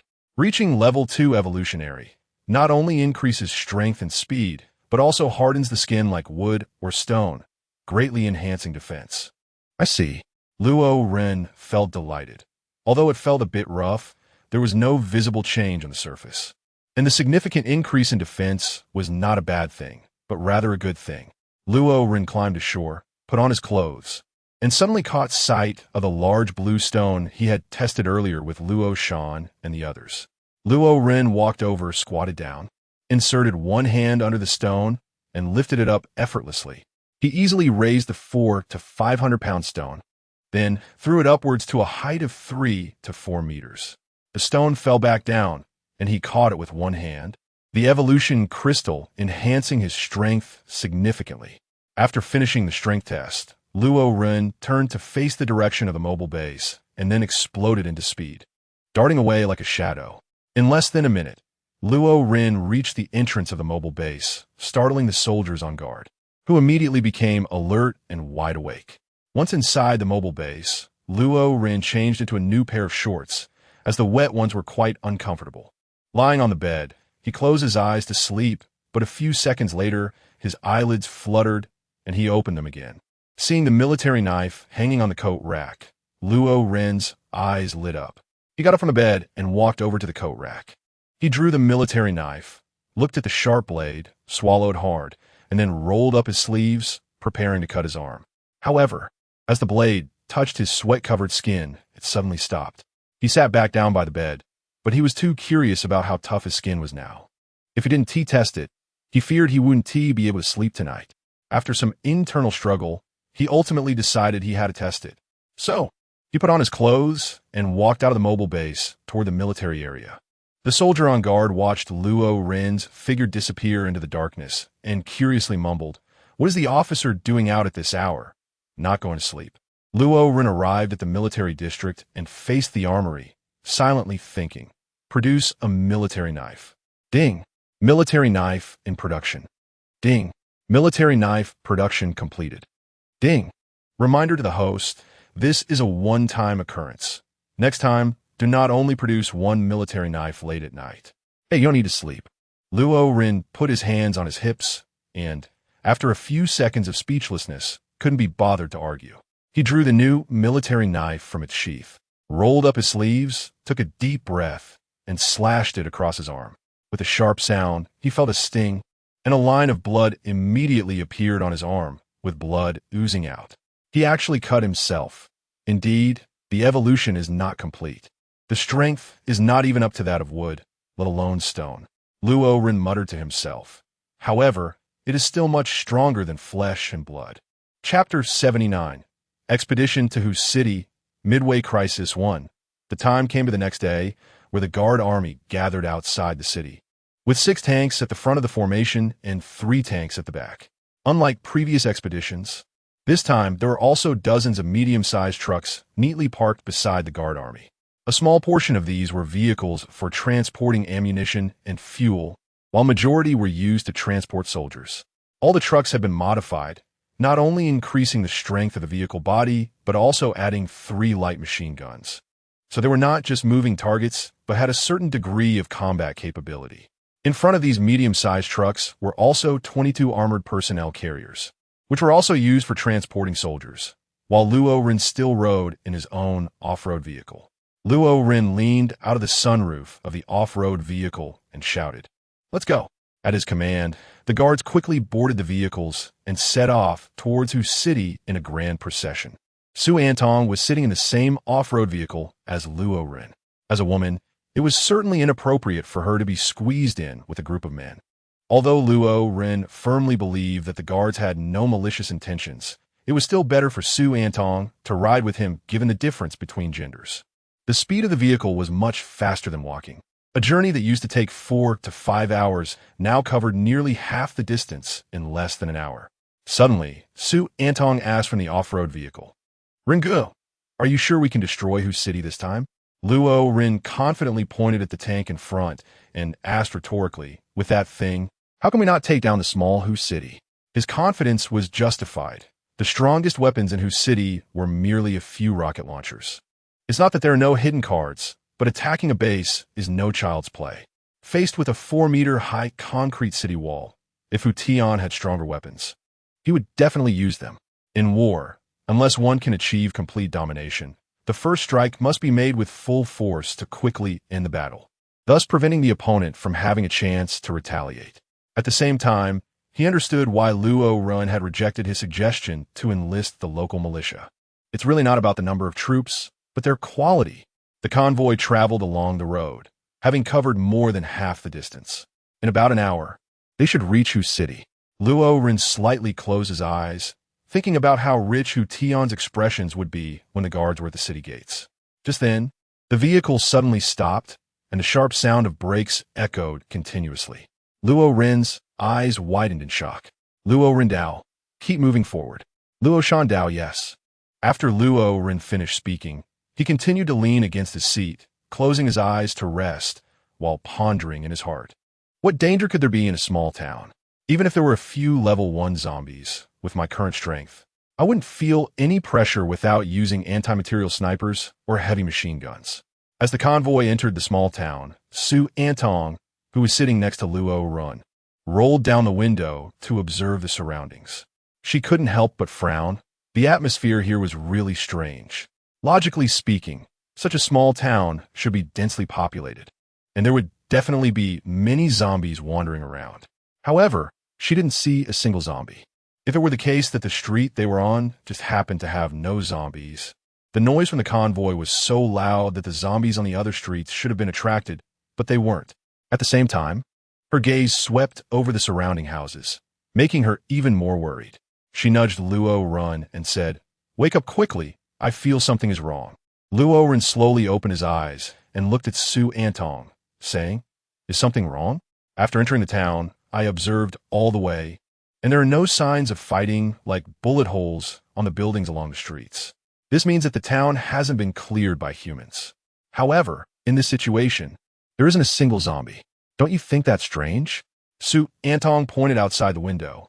Luo Ren looked out the window, and sure enough, as Su Antong had said, there are no signs of struggle, no trace of zombies, and there are no bones on the ground. This scene could have been explained as residents staying in their homes before the apocalypse, but now it seems somewhat strange.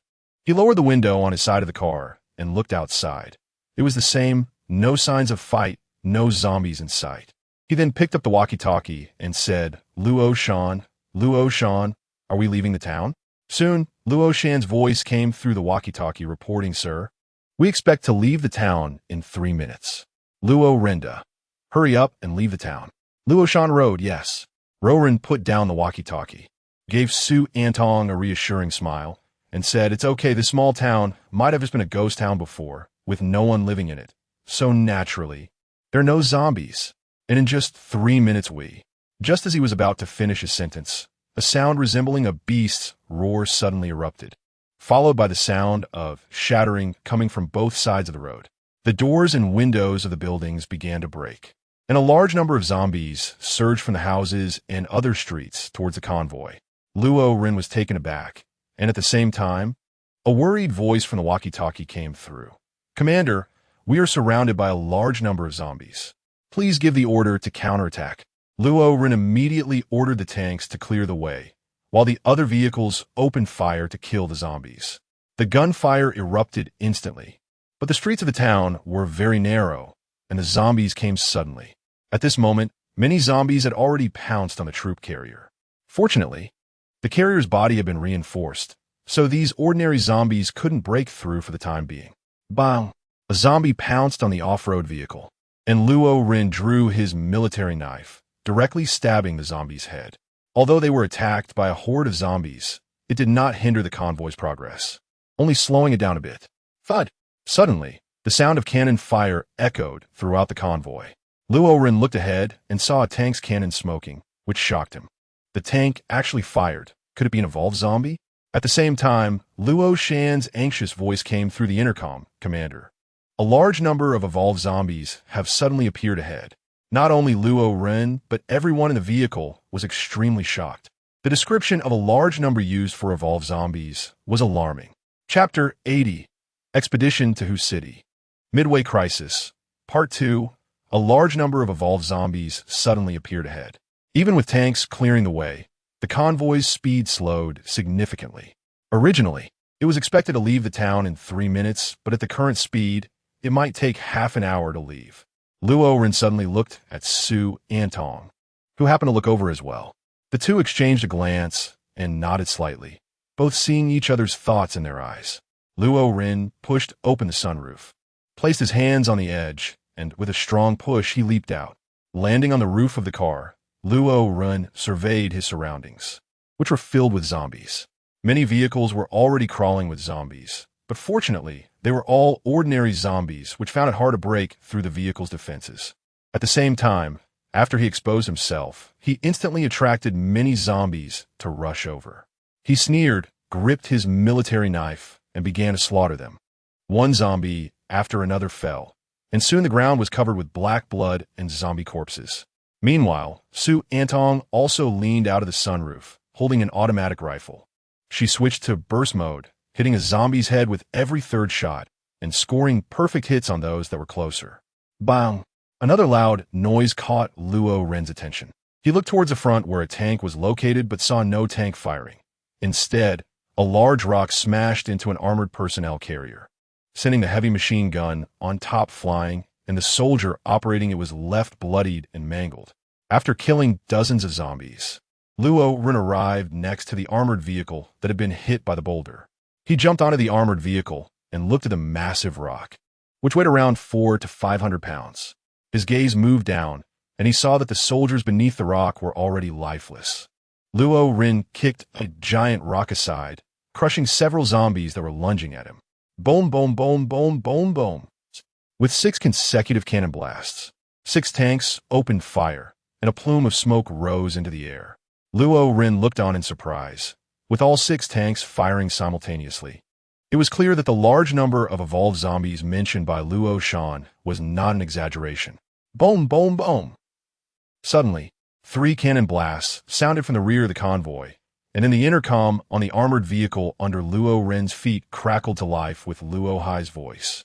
This is Luo Hai, this is Luo Hai.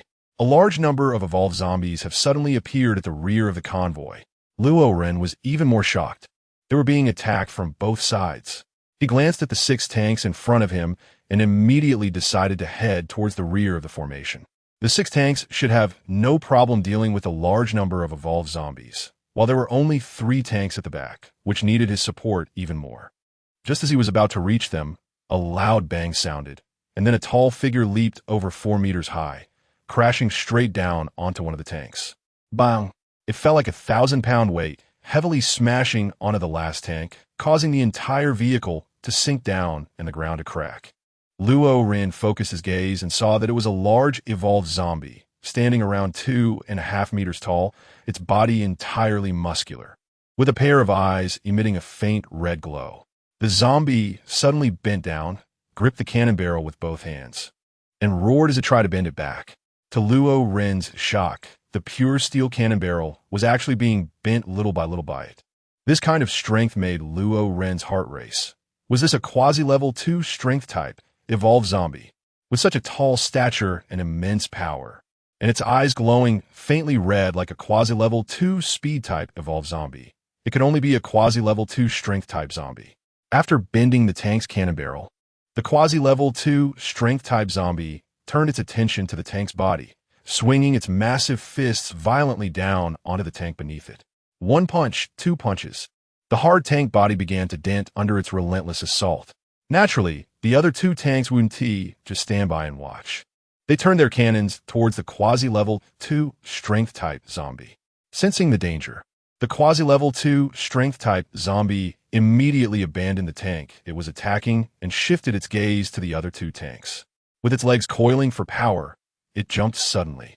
As its feet left the tank, the already incapacitated tank sank further, debris flying beneath the tracks and cracks spreading across the ground. The jumping quasi-level 2 strength type zombie lunged at another tank, but by this time, Luo Ren had arrived. How could he let it succeed? He also coiled his legs for power, exploding with extreme speed, and shot forward like an arrow released from a bow. His right hand clenched into a fist, gathering all his strength into 1 point, and then struck at the quasi-level 2 strength-type zombie in midair. Bang! The fist struck the quasi-level 2 strength-type zombie's chest, sounding like hitting steel, and Luo Ren felt a sharp pain in his fist, while the zombie's chest caved in, its ribs breaking, and it flew backward. Luo Ren shouted, "Fire!" The tank crew reacted swiftly, turning the cannon to lock onto the level 2 strength zombie. Just as it was about to land, boom, the cannons of 2 tanks simultaneously unleashed a massive flame, and the shells were fired. In the next moment, 1 shell struck the zombie's thigh, severing it completely. Another shell hit its abdomen, creating a large blood hole despite its tough exterior. However, the zombie's vitality was incredibly resilient. As long as its heart and head were intact, it wouldn't die. Thus, despite suffering such severe injuries, the level 2 strength zombie could still glare angrily at Luo Ren, struggling to get up to take revenge. Unfortunately, while it could still use 1 leg to support itself, the gunshot wound to its abdomen had broken its spine, leaving only a ring of flesh that, even though it was muscle, couldn't support its upper body, so it continued to struggle without being able to rise. This strength zombie was different from the speed zombie. It only knew anger, not fear. It was just like humans. Some were timid as mice, while others were bold as bulls. Luo Ren thought as he watched the struggling zombie on the ground. Roar! At the same time, Another roar echoed through the town. Su Antong, holding an AK automatic rifle, showcased her excellent marksmanship. Although the surrounding zombies were more frantic and numerous, they still couldn't break through her defenses. Just after she shot down a regular zombie, a shadow suddenly charged towards her. She quickly opened fire, but the shadow moved swiftly. And Su Antong's shooting skills were also impressive. After dodging 5 shots, the 6th shot finally hit the shadow, spraying out a thick black liquid.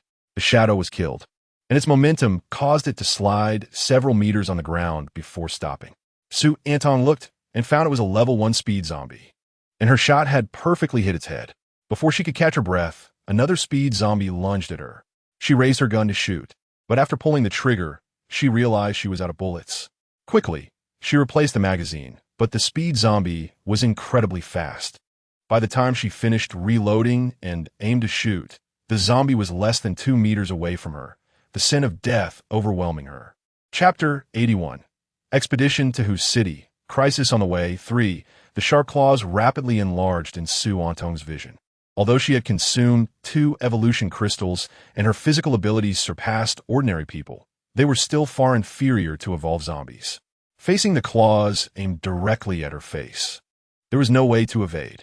In desperation, a shout suddenly pierced her ears, and the 5-centimeter-long sharp claw stopped just 10 centimeters from her face, then abruptly retreated. It wasn't that this evolved speed zombie suddenly regained its humanity, but rather Luo Ren had grabbed its ankle from behind and yanked it back.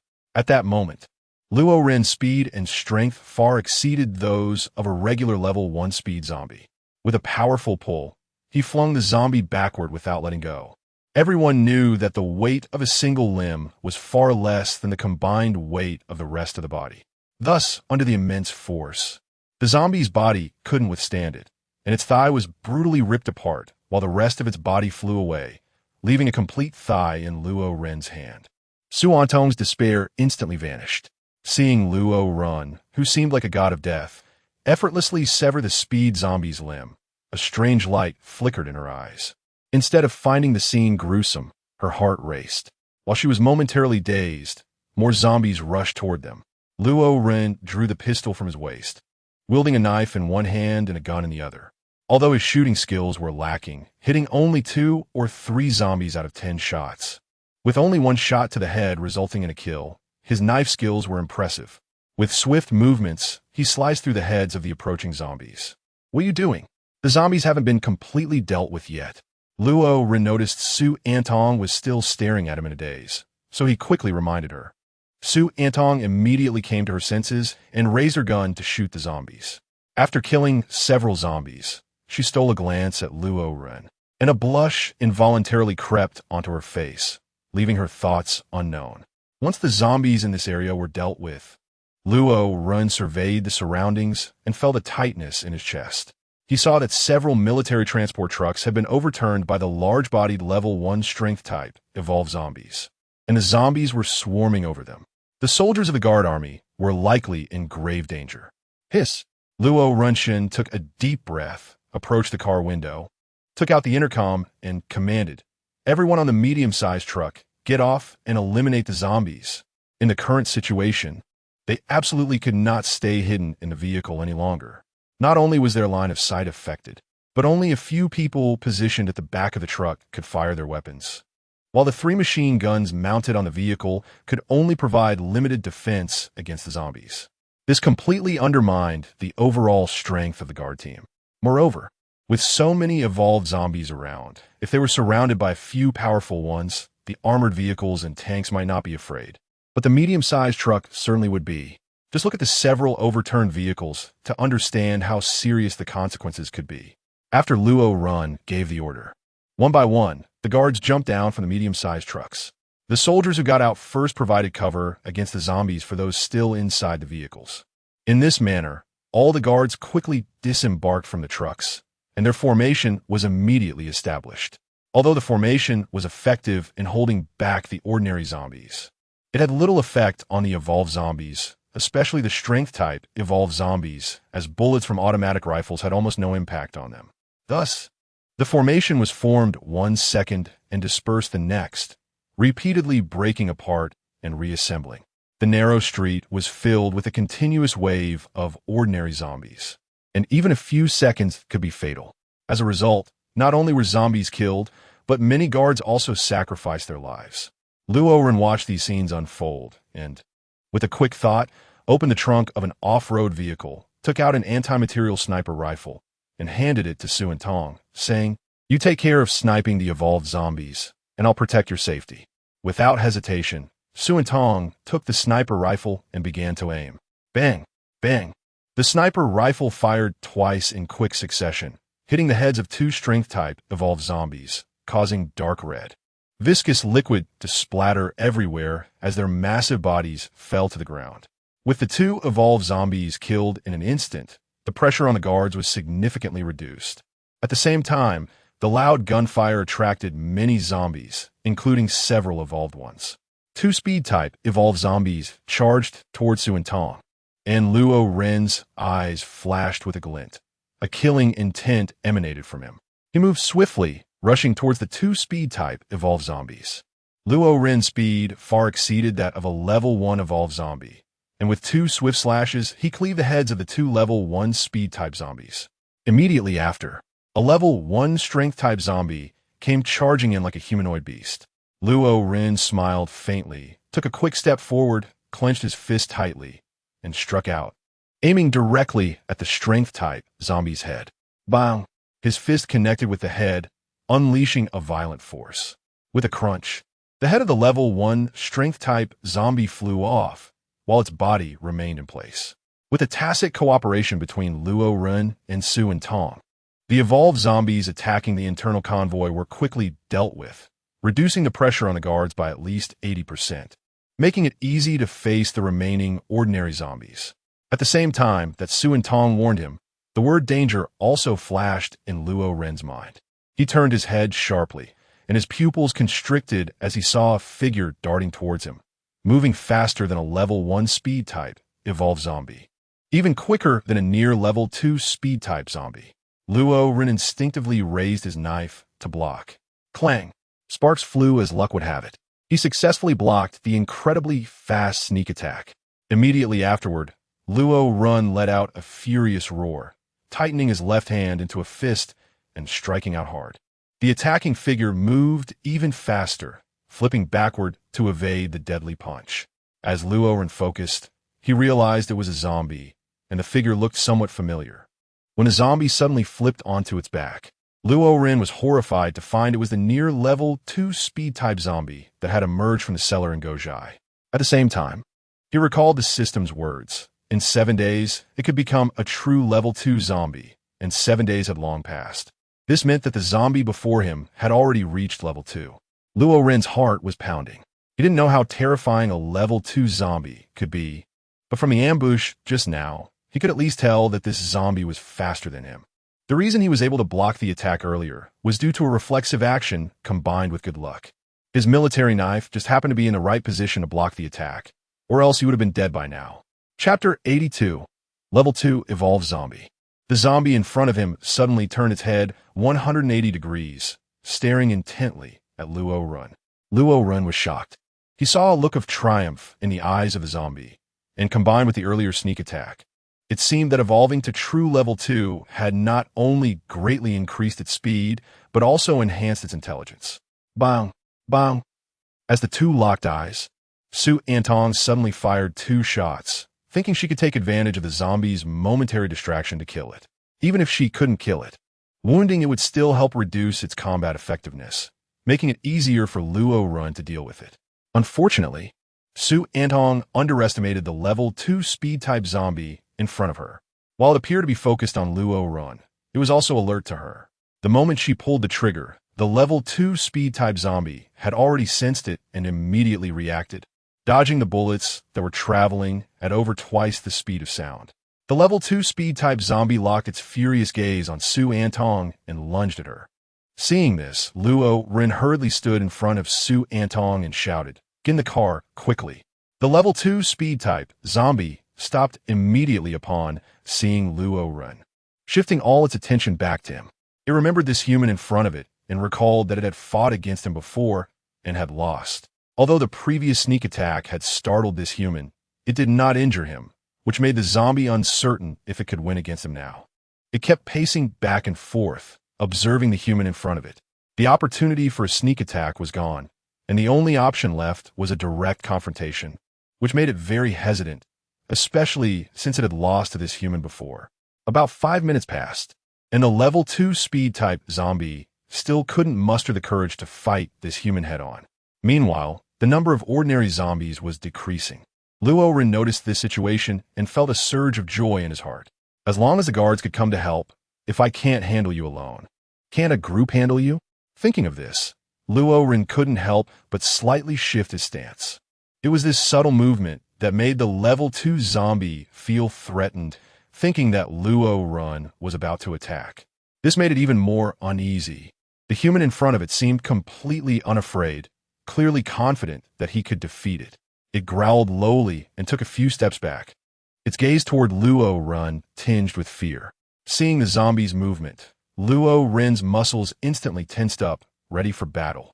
However, his worry was unnecessary, as the zombie let out a sharp roar towards the sky. After the level 2 speed zombie left, the remaining zombies seemed to be frightened by its roar and began to retreat, including the level 1 evolved zombies. Heavenly Father, are you determined to annihilate humanity? Luo Ren shouted in his heart.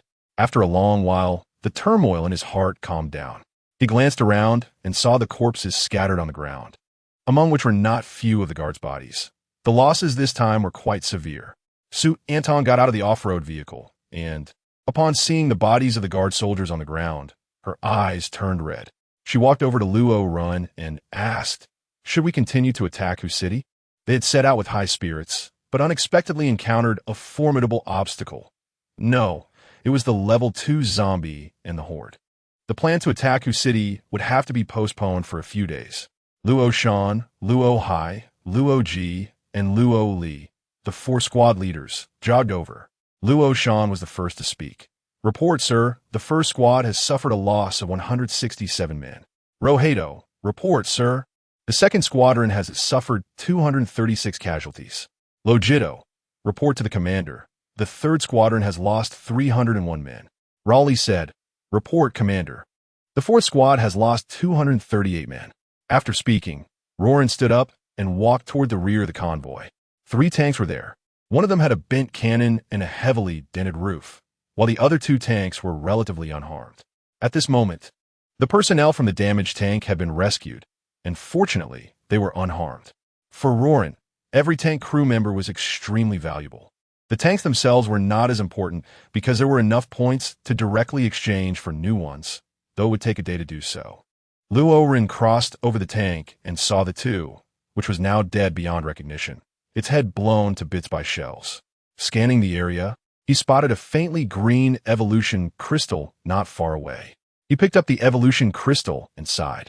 Those level 1 evolution crystals along with this 2 could be considered some compensation for the losses incurred. Examining the 2 in his hand, Luo Ren thought to himself, little Jade, hurry and help me reach the level of a level 2 evolver. Otherwise, I'll just have to run away when facing level 2 evolution zombies. After securing the evolution crystal, Luo Ren instructed his men to collect the ordinary evolution crystals, appreciating the benefit of having the guard army to prevent anyone from pocketing them. In the vehicle, Su Anton stared at Luo Ren without saying a word. Luo Ren turned his head to look at her and asked, do I have something on my face? Su Anton shook her head and said no. Luo Renda, why are you staring at me? Su Anton's face turned slightly red, and she turned her head away. At the same time, she asked, that zombie was so fast just now. Are you confident you can defeat it? Su Anton's heart stirred, and she turned her head back to look at Luo Ren again, asking, then why are you still standing in front of me? Luo Ren looked into her eyes, suddenly smiled, and said, after it kills you, it will definitely come for me too. Anyway, it's all the same. Death is death, whether it's early or late. However, I didn't expect it to choose to retreat. That's really strange. Is that how it is? Su Anton felt a bit disappointed, but she smiled and said, whether it's strange or not doesn't matter. It's a good thing that the zombie can retreat.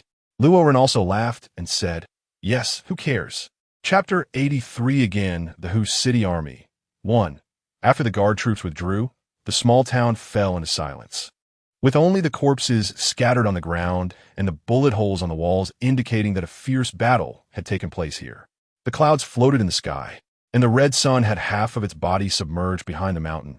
And under this sunset, a car was speeding in from the distance. As the fast-moving vehicle entered the small town, its speed gradually slowed down. The people inside rolled down the windows and stuck their heads out. When they saw the corpses on the ground, they were all extremely shocked. They had passed this road many times and were quite familiar with this small town, which had been completely relocated before the apocalypse, making it essentially a ghost town. They had traveled this road many times without seeing a single zombie. But now, the scene here was completely different from what they knew. They observed carefully and saw the bullet holes on the walls of the houses on both sides of the road. Combined with the corpses on the ground, they could imagine how brutal the battle had been here. There were 4 people in the car. 1 was driving, 1 was in the passenger seat, and 2 were sitting in the back. The driver suddenly said to the passenger, "Have you never seen a zombie? Never seen a corpse? You're too timid." One of the people in the back seat complained. Although the driver was scared, he didn't dare to disobey the captain's orders and could only grit his teeth and continue driving forward. "Stop!" the captain suddenly shouted, startling the driver, who quickly slammed on the brakes and nervously looked at the captain in the passenger seat, only to see him staring straight ahead, seemingly captivated by something. The driver glanced over and saw that the 2 companions in the back seat were also staring straight ahead, which made him involuntarily follow their gaze. His eyes landed ahead.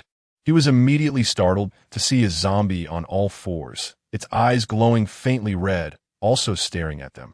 As his eyes fixed on the zombie, he tugged at the passenger captain's shirt, his tone clearly filled with fear. "Captain, this seems to be an evolved zombie. What should we do?" The captain in the passenger seat was obviously very nervous and scared, his atoms apple bobbing as he swallowed hard, his voice trembling as he said, "Slowly back away." The driver nodded slightly and began to slowly reverse the vehicle. However, for every meter they retreated, the red-eyed zombie followed suit. For every 2 meters they backed up, the red-eyed zombie closed in by 2 meters. All 4 in the car were on edge and terrified. As they backed away, the red-eyed zombie followed them. Unable to bear the pressure of fear any longer, the driver screamed and slammed on the gas pedal, suddenly increasing the speed of the car's reverse. But the red-eyed zombie's head turned 180 degrees, and a hint of a smile appeared in its eyes. The car sped backward, and suddenly there was a loud bang. It seemed to have crashed into something. The 4 of them looked back at the same time, and when they realized what had blocked their retreat, their pupils dilated in shock. A foul smell suddenly filled the car. The driver had wet his pants in fear. Behind the car stood a level 1-strength zombie, its body covered in fat, blocking their way. At the same time, a shadow flashed, and the red-eyed zombie jumped onto the car's hood, swiftly clawing at the driver. The windshield shattered instantly, and its sharp claws pierced the driver's chest, splattering blood like a flower. The red-eyed zombie's claws pierced his heart, and before he could scream in pain, he lost his life. With a plop, the red-eyed zombie withdrew its hand, and on its 5 claws was a still warm heart.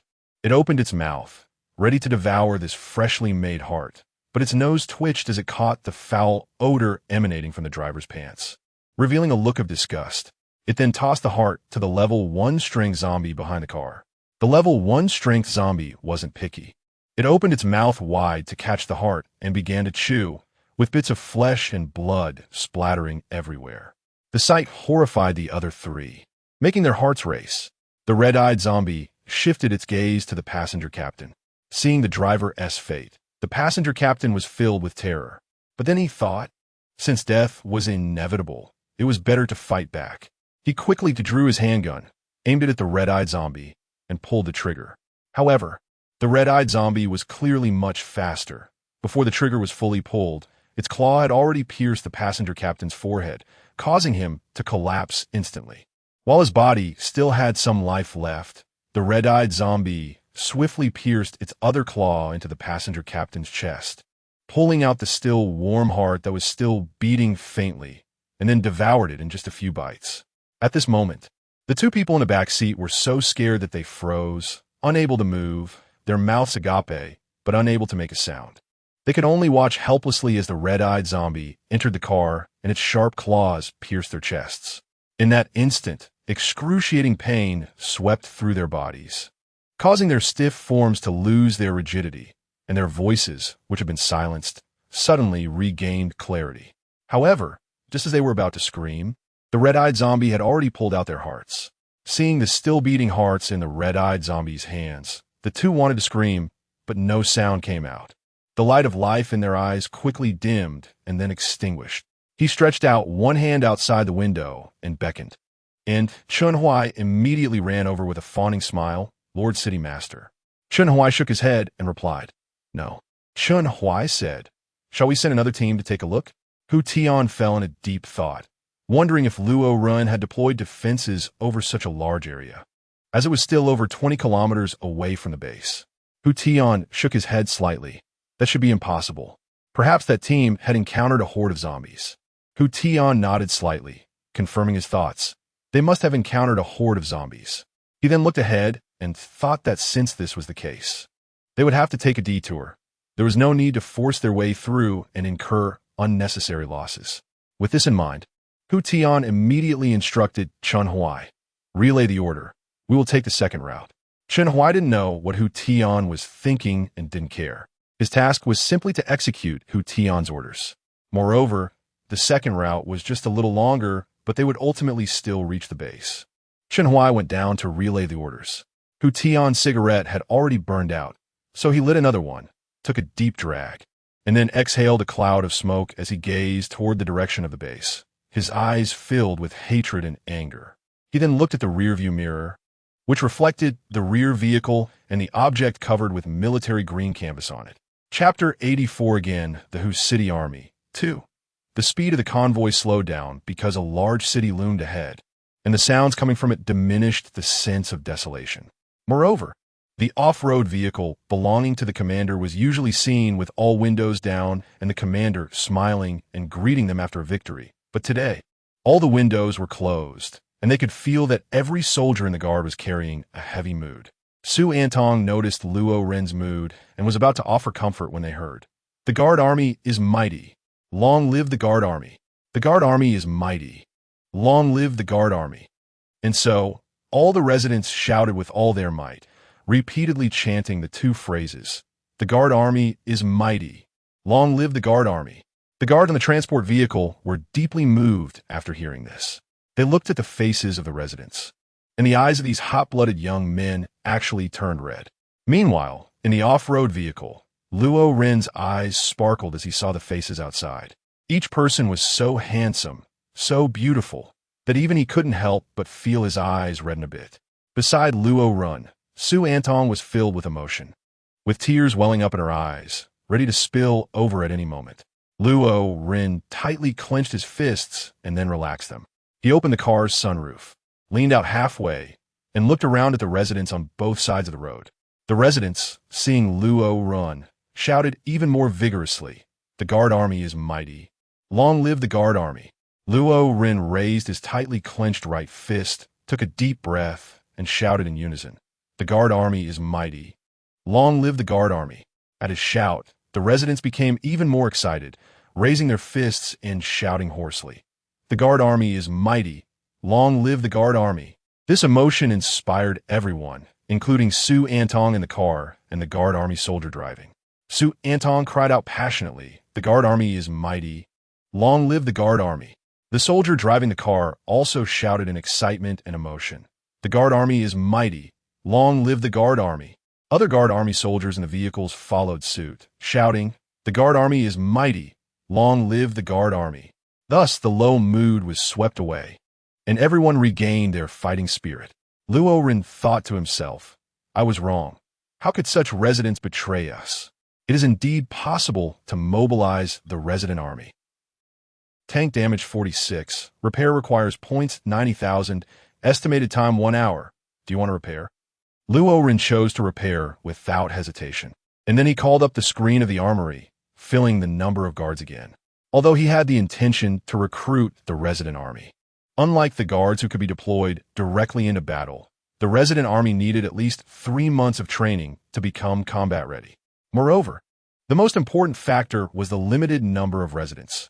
If they were taken into battle and sacrificed, it would be true death, unlike the guards who could be produced again.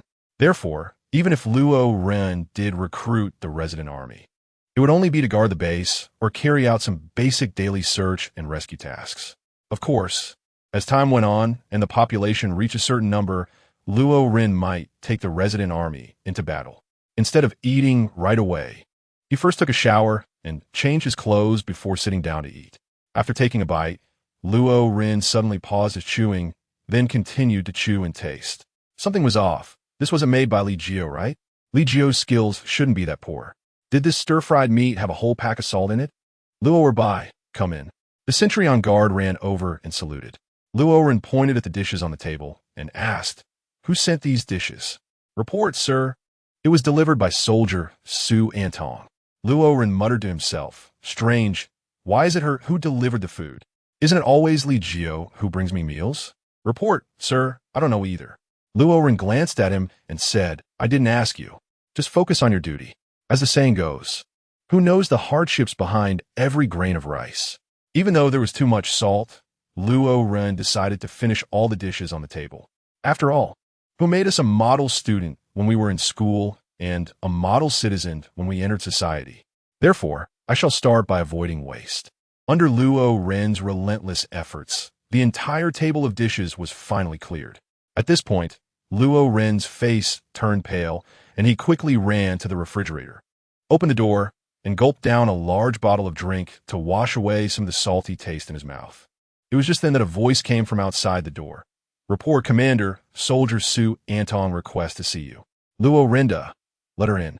Su Antong walked in a mobile base, and at first glance looked at the table, only to see that there were just a few empty plates left, clearly indicating that the food had already been eaten. This made her genuinely happy, and she couldn't help but smile. Luo Ren came over holding a 2L bottle of drink and asked, "Antong, why are you here?" Luo Ren nodded, took a big gulp of the drink, and then said, "I don't know who made this. How does it taste?" Before Luo Ren could finish his sentence, Su Antong, with anticipation in her eyes, asked, "Isn't this a thank you for saving me?" Su Antong's face turned red as she said, "This is my first time cooking. My parents have never eaten the food I've made." First time cooking, no wonder Luo Ren pretended to be surprised. "If it's your first time, that's amazing. Even Li Jiao can't cook as well as you." "Really?" Su Antong said happily. "Then how about I cook for you every day from now on?" Chapter 85. Another Hu Chung Army 3. Hearing that Su Antong wanted to cook for him every day, Luo Ren's expression instantly froze. This thing is too salty. He could tolerate it for a meal or two, but eating it every day would be like turning into cured meat. His mind raced as he thought of a reasonable and gentle way to refuse Su Antong. Su Antong also noticed that Luo Ren's expression was off and immediately asked, "Is it that you don't want to, Renga?" Well, I prefer lighter food." Luo Ren stammered. Su Antong carefully pondered the meaning behind Luo Ren's words, then dipped her finger into some leftover soup on the plate and brought it to her mouth to suck. As soon as her finger touched her lips, her brows furrowed. How salty. Strange, didn't I put in sugar? How could it be so salty? Did I misread it? She looked at Luo Ren with a face full of apology and said, "This time it was my mistake. Don't worry, Rengu, I will definitely check carefully next time." Luo Ren was speechless upon hearing Su Antong's muttering. Even if it was her first time cooking, such a basic mistake shouldn't have happened. The difference between salt and sugar is quite significant, right? And didn't she think to taste it after it was done? However, Luo Ren didn't want to undermine her confidence.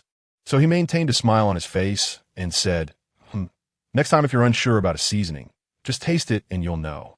Hee. Su Antong felt a bit embarrassed and scratched her head, then started to clean up the bowls and chopsticks on the table, saying, "Got it. Then I'll head out first." Luo Ren nodded. "This is going to ruin my meal." Luo Ren thought to himself, then looked outside, where he saw Luo Shan standing straight. He immediately asked, "What is the matter?" Luo Shan said, 3 kilometers away, the Hu City army has been discovered." "The Hu City army?" Luo Ren sneered. "Oh, Hu Tian, I encountered zombies on the way and returned empty-handed, but I didn't expect you to come here on your own. Well, let's wipe you out here, saving us the trouble of wasting artillery on the city. Luo Ren looked at Luo Shan and said, "Immediately gather the guard army, and follow me out of the city to eliminate the Hu city army." "Yes," Luo Shan responded. Whoosh! Bang bang bang! At that moment, several piercing sounds suddenly rang out, followed by a strong explosion. Luo Ren was startled and hurriedly rushed out of the mobile base. He looked toward the city gate and saw dust rising from the explosion. "Quickly gather the guard army," Luo Ren called out and flew towards the city gate. Luo Shan knew the situation was urgent, so he immediately went to gather the guard without any delay, while Su Antong followed Luo Ren to the city gate. Upon arriving at the city gate, they saw a breach in the city wall, with several guards lying on the ground in disarray, lifeless. A few others had broken arms and legs, yet none of them made a sound of pain. Instead, they continued to defend with their guns. Luo Ren immediately ordered that the injured be sent to the military district's arsenal for repairs. He then jumped onto the city wall, and at the moment he leaped up, 3 cannon blasts rang out. Following that, 3 shells cut through the sky towards him.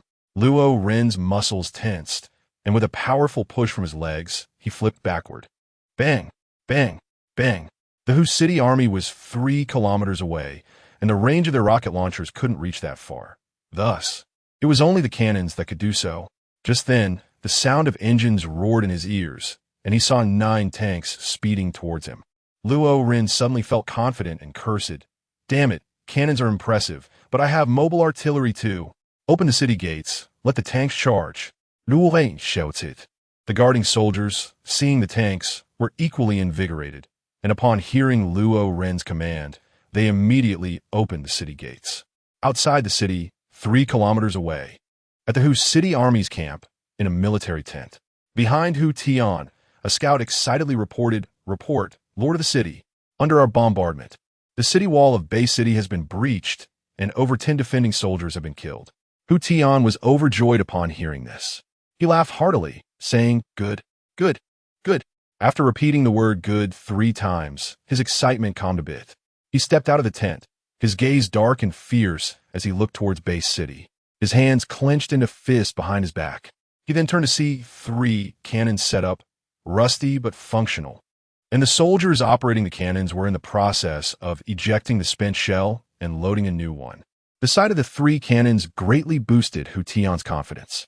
He looked toward Bay City and coldly declared, "Luo Ren, you never expected I could get cannons, did you? This time, let us see what your sniper rifle can do. Once I blow your city wall down, my army will surge in and turn your Bay City into a river of blood." Boom! Boom! Boom! The 3 cannons fired again, their shells soaring through the sky and hitting the walls of Bay City, sending debris flying and dust soaring, obscuring the devastation caused by the bombardment. As the dust settled, a larger breach appeared in the wall than from the first round of cannon fire, wide enough for 2 people to walk through side by side. Hu Tian, using binoculars, saw the destruction in Bay City and felt immensely satisfied.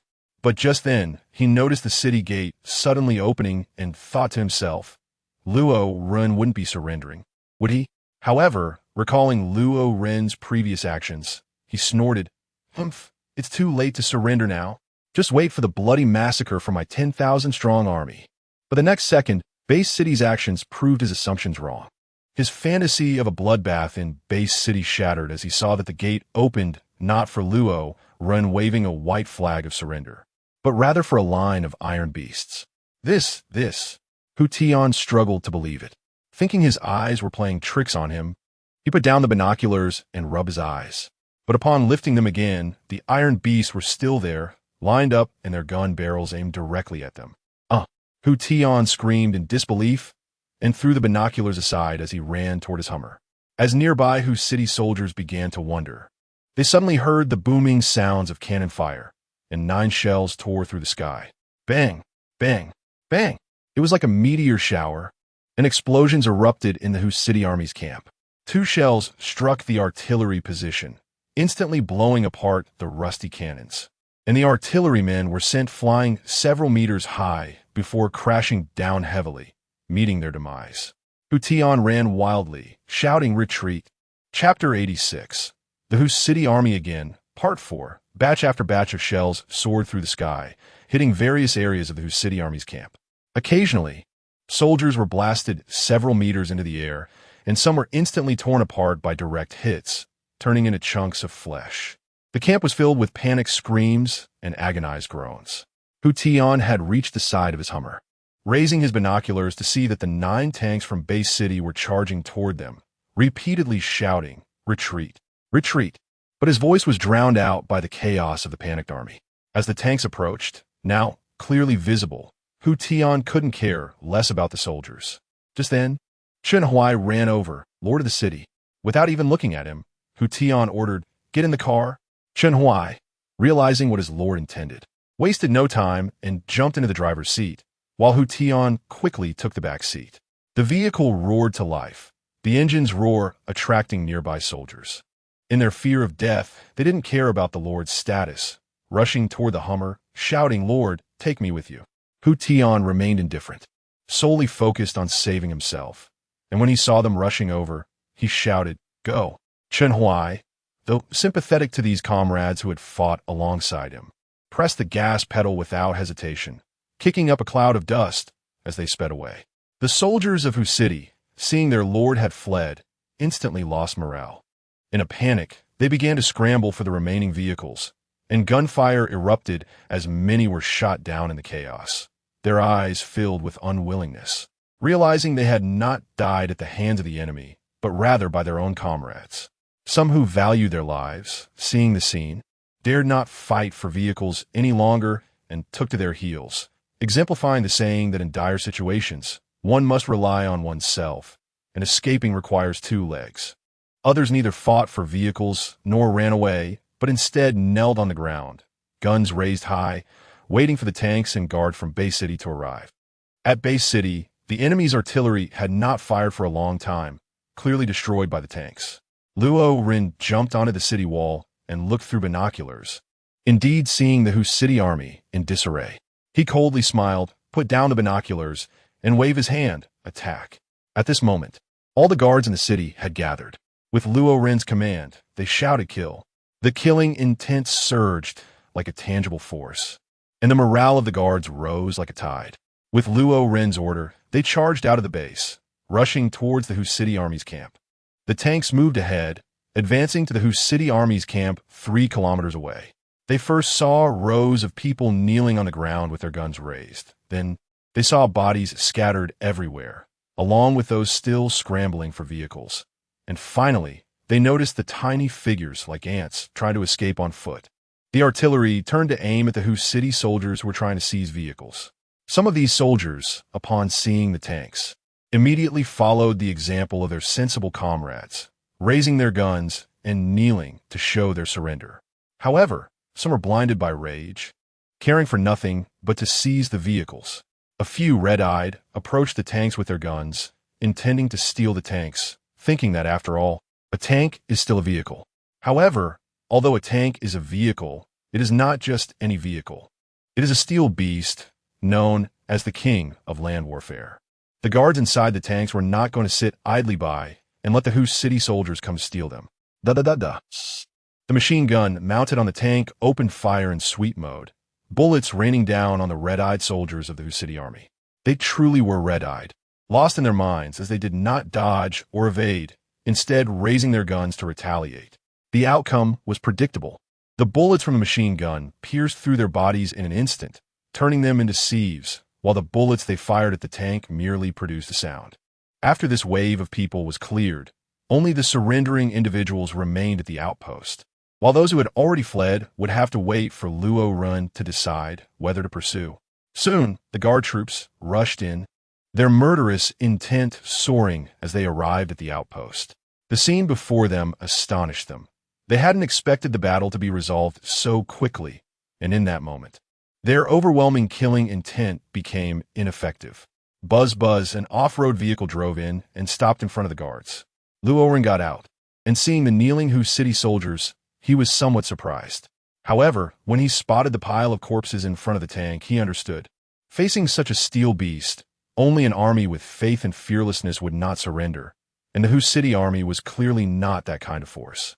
The Hu City soldiers sneaked glances at Luo Ren, their bodies trembling uncontrollably, with their thoughts running wild.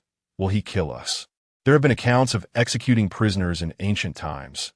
Given the current situation, it was not impossible for him to do such a thing.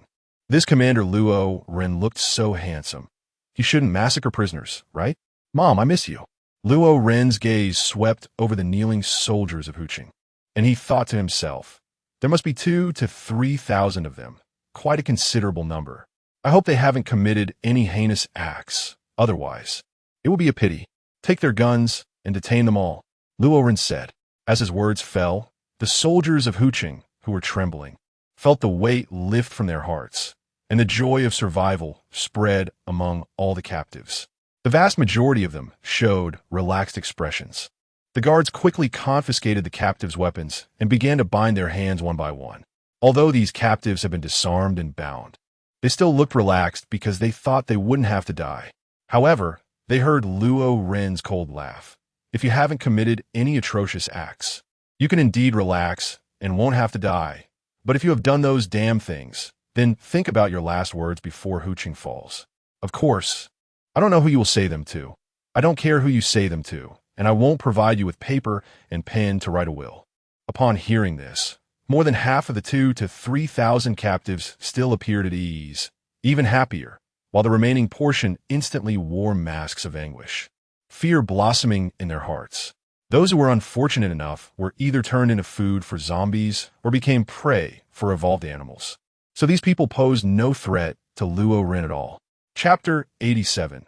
Level 2 Evolver. As for those whose fate was uncertain, they thought, what a beautiful place. If only I could survive. I really regret doing those things. As for those who knew they were undoubtedly doomed, tears of regret streamed down their faces, thinking, why? Why? God, you are such a bastard.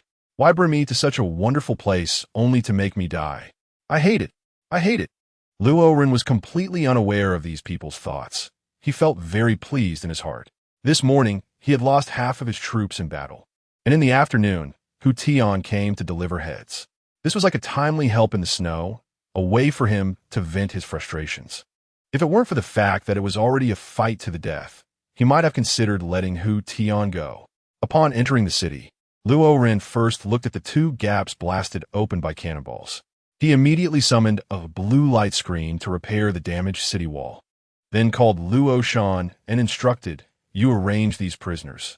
Luo Shan scratched his head upon hearing this, looking a bit embarrassed, and said, report, sir. The dungeon and the original place where prisoners were held in the base combined do not have enough space to accommodate thousands of prisoners. This is the truth. The base has limited space.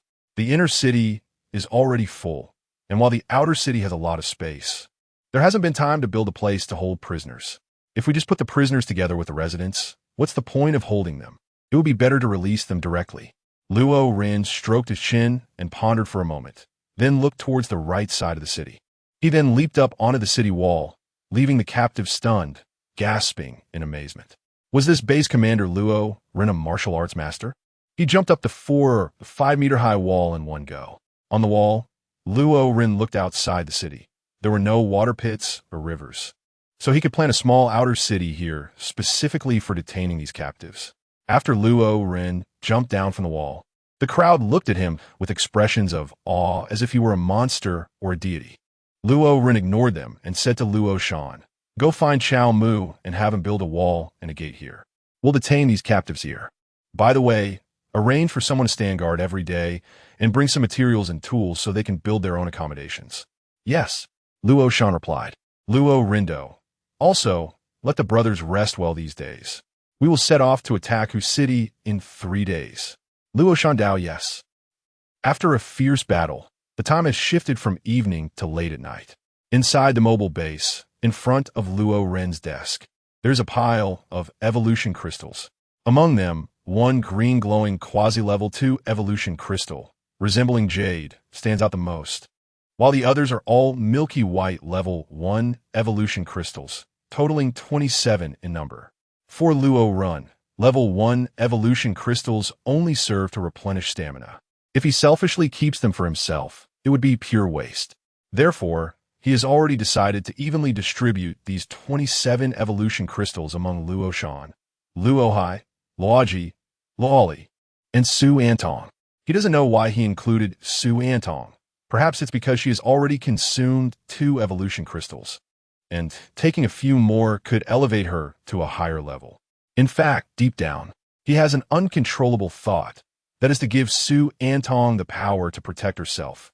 Luo Ren forced a smile and shook his head, calming himself and shifting his focus to the faintly glowing green quasi-level 2 evolution crystal. The system had mentioned that taking another quasi-level 2 evolution crystal would allow him to break through to the level of a level 2 evolver. He wondered just how strong a level 2 evolver would be. His gaze grew increasingly fervent. The quasi-level 2 evolution crystal before him was like the most beautiful woman in the world standing naked in front of him, making it impossible for him to look away, and his thirst for power made his breathing heavier. Suppressing the agitation in his heart, he picked up the softly glowing evolution crystal and rushed out, flying to the riverbank. Rationality reminded him that he couldn't undergo evolution in the mobile base, as the foul smell was too overwhelming, and he still needed to sleep there. He tilted his head back to face the bright moon, slowly closed his eyes, and took a deep breath. The chilly evening autumn breeze stirred his clothing and hair. It couldn't dissipate the heat in his body. He wore only a short-sleeved shirt on top and a pair of shorts below, despite the cool outfit. He felt no chill from the cold air, as he was radiating warmth all over. As he slowly opened his eyes, he looked down to see the green glowing evolution crystal in his hand, and the heat in his body surged a few more degrees. He finally couldn't hold back any longer and, without hesitation, put the beautiful evolution crystal, resembling jade, into his mouth. The first few steps were the same. The evolution crystal entered and transformed into liquid flowing into his abdomen. 3 seconds later, a tremendous surge of power erupted suddenly. Based on previous experience, Luo Ren gritted his teeth, waiting for the intense pain to come, but instead he felt strange changes occurring in his body, and it was quite pleasant. If someone were nearby, they would be incredibly astonished. Luo Ren's skin was covered with a layer of faint white light, and beneath that white light, every inch of his skin was changing. As time passed, he began to shed his skin, layers of dead skin peeling away to reveal fresh, tender-looking skin underneath. 2 minutes passed, the white light gradually faded, and all the dead skin had fallen away. Now, Luo Ren's skin looked as fresh and tender as that of a newborn baby. Luo Ren also felt that the energy of the evolution crystal had been depleted and the evolution had stopped. He was the first to sniff the air and found it surprisingly not stinky. Raising his arm to take a look, he couldn't help but widen his eyes. How white! Unable to resist, he touched it, and Luo Ren's expression instantly froze, followed by a frown. It looked smooth and tender, but the texture felt even rougher than before. Fortunately, there wasn't much change in appearance, which didn't affect his handsomeness. Taking advantage of the moonlight, Luo Ren saw his reflection in the water and couldn't help but narcissistically say something to himself. After his moment of self-love, he took out a small knife he had prepared in advance and, without hesitation, slashed at his arm. With a swish, the sharp blade cut through his arm, leaving only a very faint trace of blood, resembling a white scar. Its hardness was comparable to that of ordinary stone. After testing the hardness of his skin, he also tested his strength and speed, both of which had significantly improved. If he were to face that level 2 speed-type zombie again, Luo Ren was confident he could keep up with its speed and defeat it with overwhelming strength. Luo Ren's lips curled into a smile as he looked at his hands and said, "So this is what a level 2 evolved being is." Chapter 88. Luo Ren's Double Standards. The next day, in the morning, early in the morning, Luo Ren summoned Luo Shan, Luo Hai, Luo Ji, Luo Li, and Su Tong. Luo Shan, Luo Hai, Luo Ji, and Luo Li stood up straight, looking ahead. They didn't speculate on why Luo Ren had called them. They simply waited for his command. Su Antong, however, was puzzled about why they had been summoned so early in the morning, especially since they hadn't even had breakfast yet. Soon, her stomach would start protesting. Just as she was wondering, Luo Ren came out of the room carrying 5 black cloth bags. Seeing the 5 of them, he smiled and said, "You're here, take a seat." The four men didn't notice any changes and simply found chairs to sit down. However, Su Antong, being more observant than the men, immediately noticed that Luo Ren had become much paler. She couldn't help but cover her mouth in surprise and said, "Ringu, how come you've suddenly become so pale? You wouldn't be getting vitiligo, would you?" Luo Ren didn't just become a little pale. She became several shades paler, even whiter than Su Antong, which is why she was so surprised. Regardless of this, Luo Ren placed 5 bags on the table, clapped her hands, and then put her hands on her hips, saying, "I called you all here early in the morning for no other reason. Although we suffered heavy losses in the town battle, we also killed many zombies, among which were several evolved zombies. In total, there were 28, and I obtained 28 evolution crystals. I ate 1, leaving 27. Luo Ren pointed to the 5 bags of evolution crystals on the table and continued. Since it's an odd number, I divided the remaining evolution crystals into 5 portions. 2 bags contained 6 crystals each, and the other 3 bags contained 5 crystals each. I've shuffled the order, so how many you get depends on your luck." Upon hearing that Luo Ren was going to share evolution crystals with her, and at least 5 of them, Su Antong couldn't help but feel very touched. She understood the importance of evolution crystals very well. Previously, when Luo Ren gave her 2 evolution crystals, it was intended to scare her, and she had let her guard down, not expecting her to show such courage. But today, Luo Ren was sincerely offering them to her, which greatly increased her standing in Su Antong's heart. Luo Shan, Luo Hai, Luo Jiluo, and Luoli were all very excited. With these evolution crystals, they would be able to become stronger. Luo Ren said, "What are you all staring at? Who's going to take it first?" Luo Shan, Luo Hai, Luo Ji, and Luo Li looked at each other, then turned their gazes to Su Antong, the only girl among them, and of course, the 4 gentlemen had to be a bit more chivalrous. Su Antong quickly waved her hand and said, "I don't mind, you guys go ahead." They were even being polite with each other. Luo Ren said, "All right, Antong, you go ahead and choose first." Luo Rendo has spoken, and Su Antong no longer refuses. Instead of being picky, she casually picked a bag. After all, a 5 or 6 doesn't make much difference. Luo Ren then gestured to the 4 people at Luo Shan. The 4 understood and sent Luo Shan to take all 4 remaining bags on the table. Then each of the 4 took a bag, and whether they could get the extra bag depended on fate. A surprised voice came from Su Antong's mouth, drawing the attention of others. They saw that she had already opened the bag and looked inside to see the evolution crystals. "What's wrong?" Luo Ren asked. Luo Ren looked at the 4 men from Luo Mountain and smiled. "It seems that there is only one surprise left among you." The 4 rugged men unhesitatingly opened their bags, and in the end, it was Luo Ji who got the remaining surprise. The power was right in front of them, and the 4 couldn't contain their excitement, pouring the evolution crystals into their palms, ready to consume them all at once. But they were stopped by Luo Ren. Luo Ren said, "Don't do it here. Last time it stank for 3 days before the smell went away." The 4 of them scratched their heads awkwardly and then asked, "So, Commander, where should we take it?" Luo Ren said, "The dormitory by the river is fine as long as the residents don't see us." Luo Ren reminded them before they left. The enhancement of human qualities by evolution crystals has its limits. For level 1 evolution crystals, the effective quantity varies between 5 to 10 crystals depending on individual physical conditions. If you feel no further enhancement during the process, it means that level 1 evolution crystals no longer have a strengthening effect on your bodies, and there is no need to take more. We remember, the 4 of them from Luo Shan said in unison, and then they left the mobile base. Su Antong, seeing that Luo Shan and the others had withdrawn, also spoke up to take her leave, but Luo Ren smiled and asked Antong, "Where are you going to take these evolution crystals?" Su Antong casually replied, "Didn't you say so? In the dormitory, by the river, anywhere out of sight of the residents will do." Luo Ren laughed and said, "I remember you live in a residential area, right? There's so many people there. If you use the evolution crystal there, the smell will probably attract the neighbors upstairs and downstairs immediately. And by the river, remember last time?" This reminder immediately made Su Antong recall the scene of the water lily from last time, along with the wide-eyed male residents and some people who had nosebleeds from afar. She couldn't help but blush and bit her lower lip, thinking back and forth, but she couldn't figure out a suitable place to use the evolution crystal.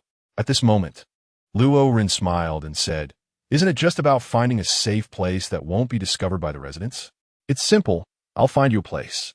Su Antong asked, "Where?" Luo Ren pointed to the ground with his finger, then pointed to the ceiling. Su Antong didn't need to think about the meaning. Luo Ren said the place he found for himself was the mobile base. But didn't he just say not to stay in the mobile base? Why is he now allowing himself to be here? This left Su Antong very puzzled, and she couldn't help but ask, "Didn't you say we can't be here?" Luo Ren stared at the ceiling, pinching his thumb, his right leg shaking continuously, and said, "I was saying that for Luo Shan and the others." As soon as he said this, Su Antong's pretty face flushed, and her mind immediately started to wander. He was only saying that for Luo Shan and the others. Wasn't it meant for me? Which means I can take the evolution crystal here. But why would Nge do this? What is his purpose? Not giving it to Luo Shan and the others. Right there, guys, so there's nothing to see. Humph, pervert. What a detestable guy. Giving me the evolution crystal just for this purpose. How boring. Su Antong immediately got angry, wanting to smash the evolution crystal in her hand onto Luo Ren's face and then scold him. Pervert. But then she thought again, wait, in my impression, Ringu is not that kind of person. It's impossible for him to waste 6 evolution crystals just to sneak a peek at me. Thinking this, she took a closer look at the evolution crystals in the bag. They were definitely real. Thus, she became more certain that Luo Ren's purpose was not to sneak a peek at her. Upon realizing this, she couldn't help but feel guilty. Ringu must have noticed that I didn't have a good place to take the evolution crystals, which is why he let me evolve at the mobile base. How could I have thought of him like that? Suddenly, with a face full of guilt and emotion, Su Antong said to Luo Ren, "I'm sorry, Ringu. I misunderstood you." Luo Ren looked confused. What the heck? Everything was fine just now. How did I get wrongly accused? Although he couldn't figure out why Su Antong suddenly apologized, Luo Ren still said generously, "It's okay, it's okay." After saying that, he stood up and walked out of the mobile base, closing the door behind him as he said, "I'll temporarily lend you my place." Chapter 89. Expanding the base after Luo Ren went out, he did not leave, but waited outside the mobile base. After a while, he heard Su Antong's uncontrollable screams of pain coming from inside the base, but soon it was suppressed. A girl could have such a strong capacity to endure pain, which made Luo Ren unable to help but admire her. Although Su Antong's screams lasted only a few seconds, they were still heard by the soldiers on duty and the passing residents. The soldiers on duty were indifferent, but the passing residents stopped to look at the mobile base, discussing among themselves. "Old Wang, did I hear it wrong just now? Did I hear a woman scream inside the commander's mobile base?" "You didn't hear it wrong, Old Li. I heard it too. It was definitely a woman's scream, and it sounded particularly painful. Why are they so curious? Are they reincarnated Teletubbies?" Luo Ren looked at the soldiers on duty and instructed, "Disperse them." Yes. The soldiers stepped forward and shouted, "Get back to work quickly. Stop loitering here." The residents naturally understood that driving them away was Luo Ren's intention. Since the commander had spoken, they didn't want to make things awkward for themselves. So they chatted with the people nearby for a few moments and then left. 2 hours later, click, the door of the mobile base finally opened. Contrary to expectations, there was no foul smell. Instead, there was a strange fragrance.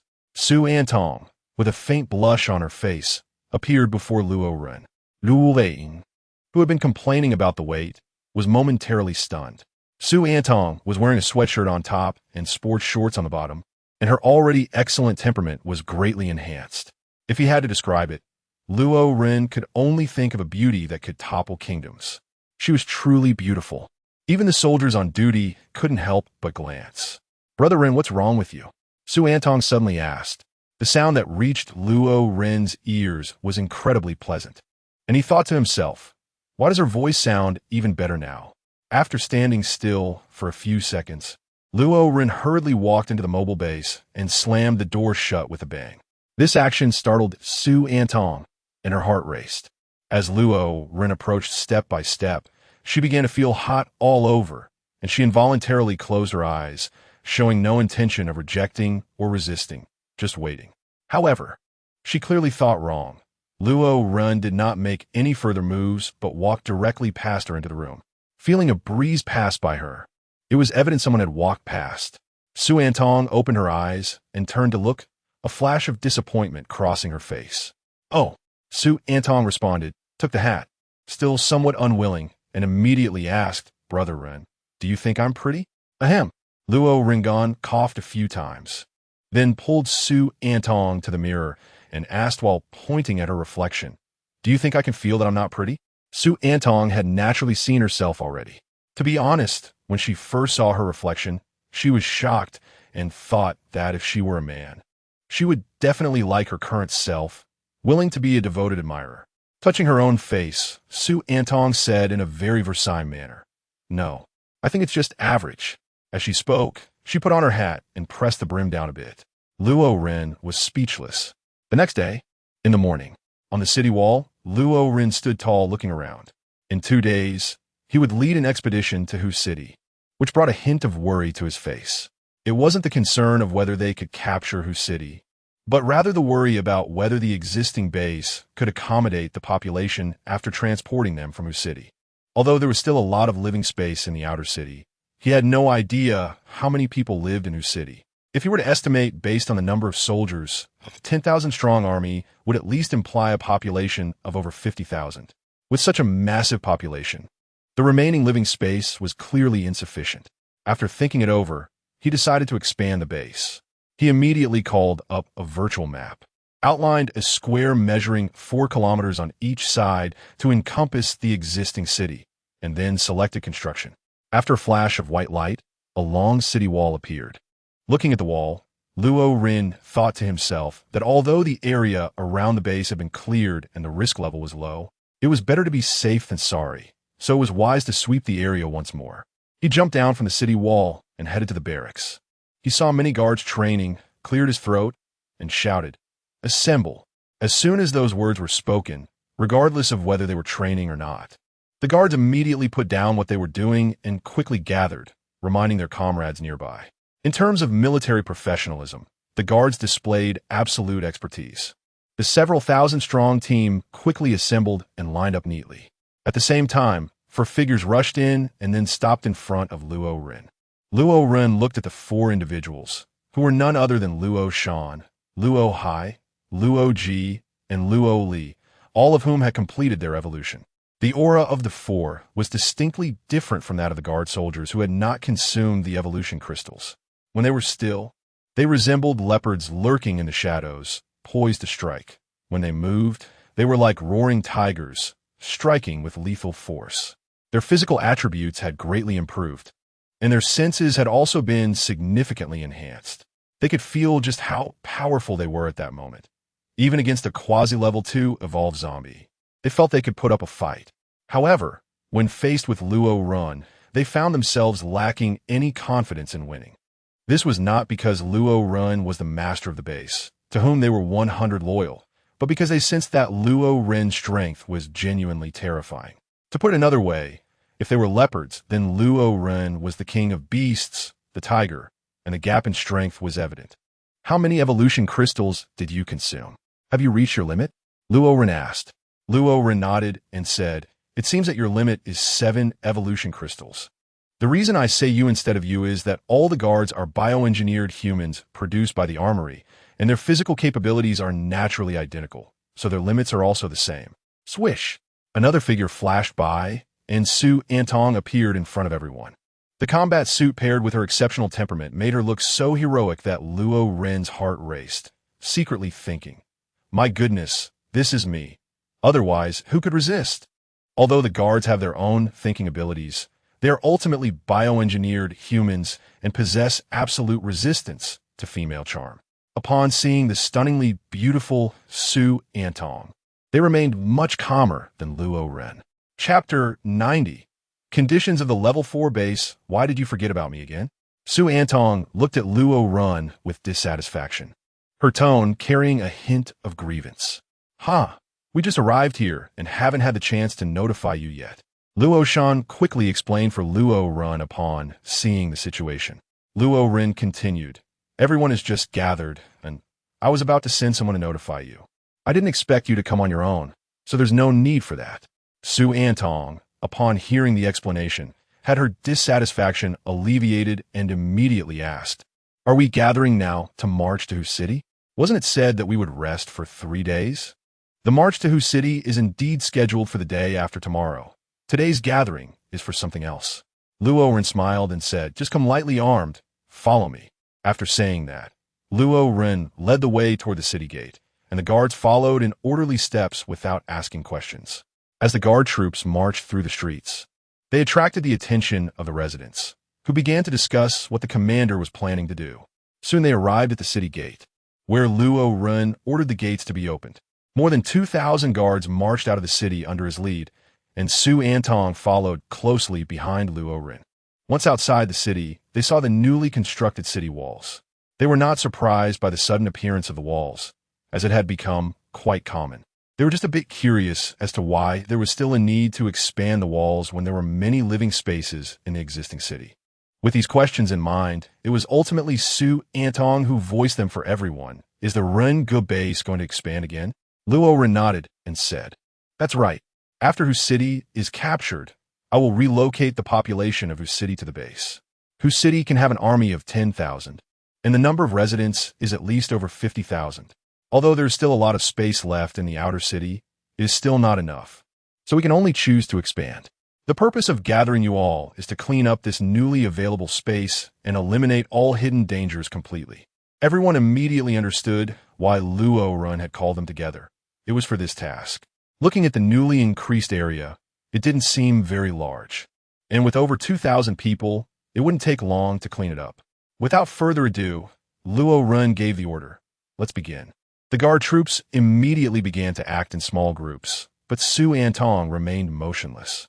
Luo Ren looked at her and asked, "You've come all this way. Why not join in clearing the dangers?" Su Antong stretched lazily and said, "With so many people, having one more or one less doesn't make much difference. I won't join the crowd." This statement was indeed correct, and Luo Ren didn't bother with her. He then leaped onto the city wall, watching as the guard troops spread out in a radial formation below. At this speed, it seemed it wouldn't take long. Suddenly, he looked up and saw that an iron tower had also been included within the city wall, which brightened his eyes. He jumped down from the wall and ran towards the iron tower. Seeing this, Su Antong, puzzled, asked, "What is Ren Ge going to do?" Her curiosity drove her to follow him. The two figures quickly ran side by side and soon reached the base of the iron tower. Luo Ren stared at the iron tower in amazement, and just then, Su Antong caught up from behind. He couldn't help but look over and asked, "Why did you follow me?" Seeing that Luo Ren's target was indeed an iron tower, Su Antong immediately lost her curiosity and said, "It's nothing. I thought you found something good, but it turns out to just be an iron tower." Ding ding. Su Antong, confused, said, "It's just an abandoned signal tower. What good could it be? Are you planning to dismantle it to make weapons?" She looked around but didn't find anything special or novel about the iron tower. If anything, the most useful part was the steel it was made of. Dismantling it would probably yield dozens of tons, enough to make quite a few firearms. However, it seemed that Luo Ren didn't need to use this iron to make guns, and dismantling this iron tower was a high-difficulty task. If not done properly, it could lead to casualties. Although lives were not worth much now, that applied to strangers. She didn't believe Luo Ren would let the residents handle such a technically challenging job. Therefore, Su Antong could never figure out what was so good about this thing in front of them. Luo Ren smiled and explained, "Although this iron tower looks rusty on the surface, as long as we repair it properly and connect it to electricity, it should still be usable as a signal tower. At that time, if we find some technical talents in communication, we can create a mobile phone." "I see. So this iron tower is indeed a good thing." Su Antong knew nothing about communication, but she thought Luo Ren's idea was great and fully supported it. If they could really develop a mobile phone, it would be incredibly convenient. She just wondered if there were any talents in this field among the tens of thousands of people in the base. While the two were talking, the guards' radiation cleanup team arrived here, and it seemed that they would finish in less than half an hour. Ding! Saudi Arabia's method of recruiting talent was very simple.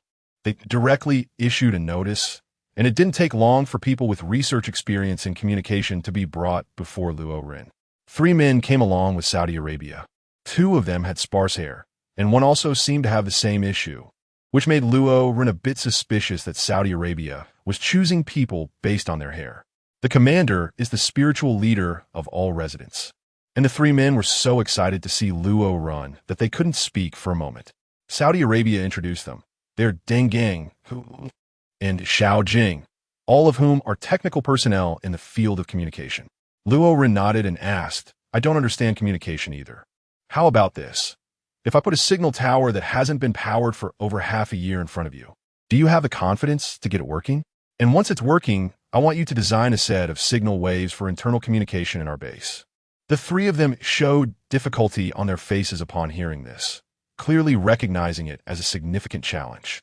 After a few seconds of silence, one of them, named Deng Gang, said, Sir, what you mentioned is indeed very challenging, and our base has limited conditions for communication.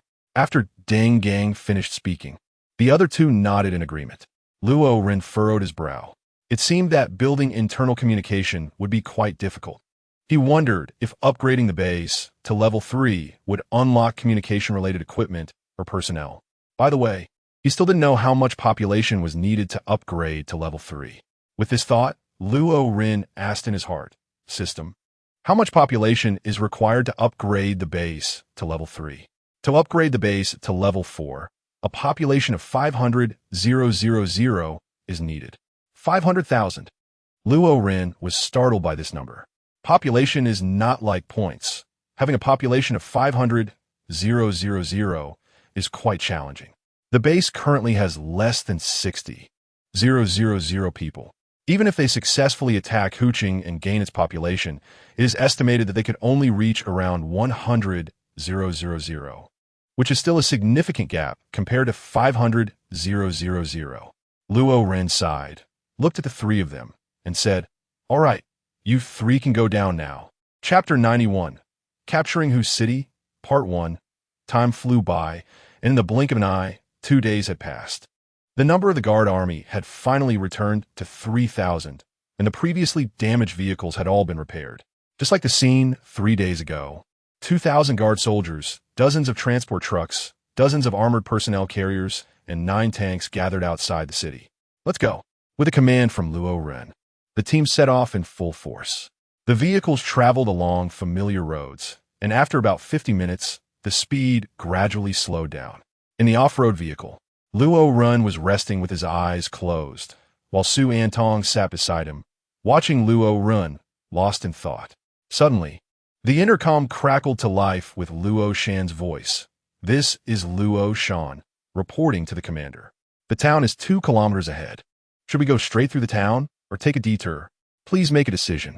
Although he had reached the level of a Tier 2 evolver, facing a Tier 2 zombie again, he couldn't say it was a 100 victory, but he was confident he could avoid defeat. Moreover, Luo Shan and Luo Hai had both reached the peak of Tier 1 evolvers, so even against a quasi-Tier 2 zombie, they could stand undefeated. Therefore, he was completely confident in annihilating the zombies in the town. Luo Shan responded, Received. The speed of the vehicle increased again, and upon reaching the fork in the road, he decisively chose to bypass the town. Hu City, the Lord's mansion. Hu Tian's expression was as gloomy as dark clouds in the sky, and the anger in his eyes flashed like lightning, while Chun Huai and several military officers stood on either side of the hall, not daring to speak. Tap, tap, tap. Suddenly, a soldier rushed into the hall, knelt on one knee with a thud, clasped his hands in salute, and said, Report to the Lord of the city. Mr. Xiao Zhengqing has arrived. A glimmer of light flashed in Hu Tian's eyes, and his face instantly brightened as he laughed. Quickly invite him in. Shortly after, a man about 175 meters tall, neither too thin nor too fat, with a round face walked into the hall under the soldier's guidance.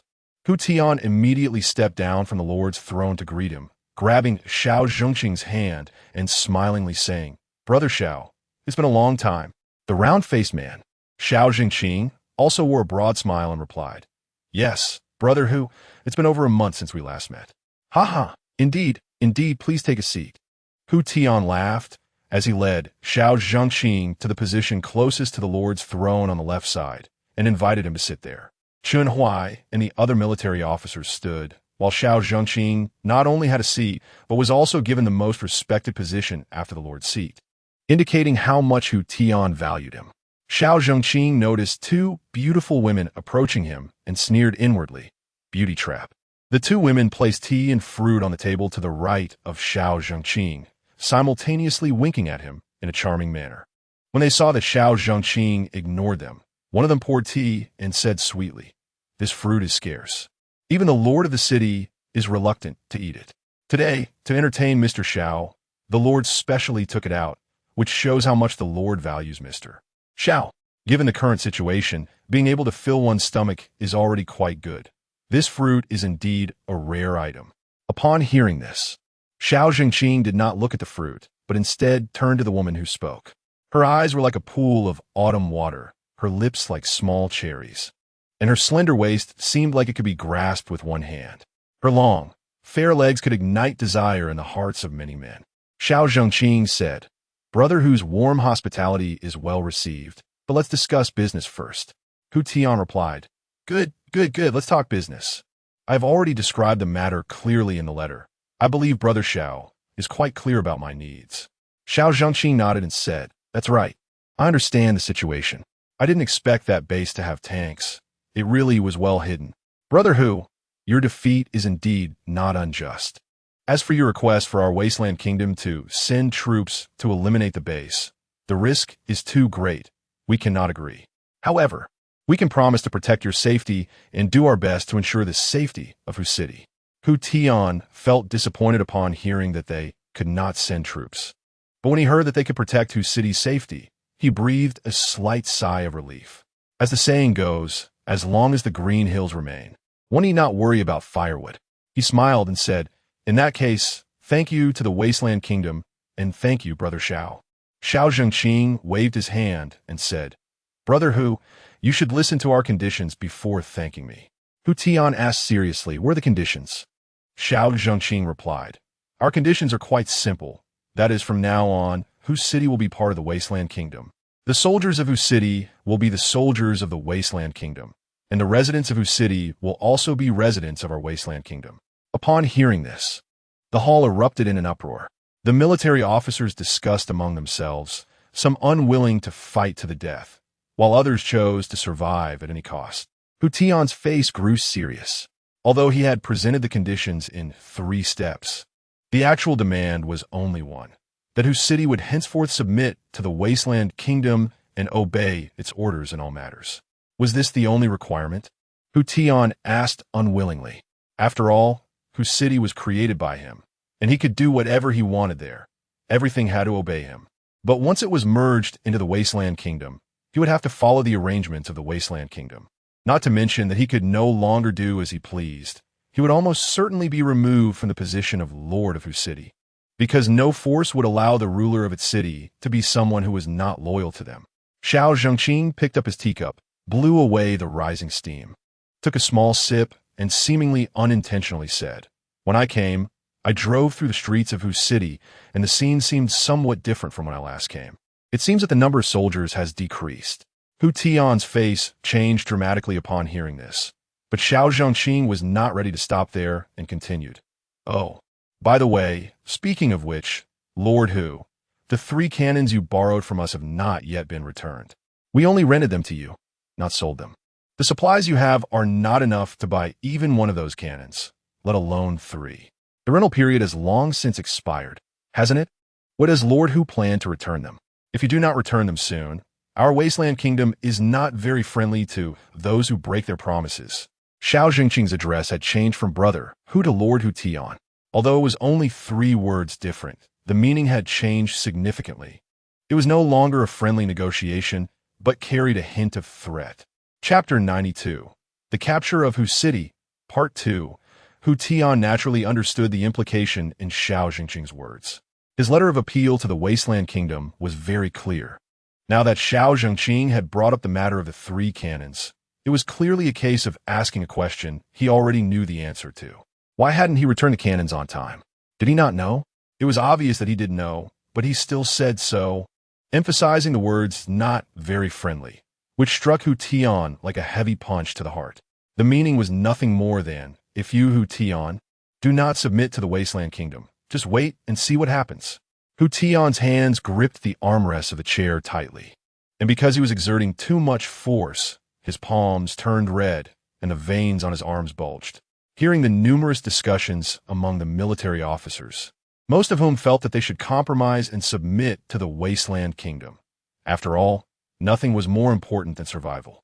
He couldn't help but look at Chen Huai, only to see that Chen Huai was not discussing anything, but had his head lowered, not revealing what he was thinking.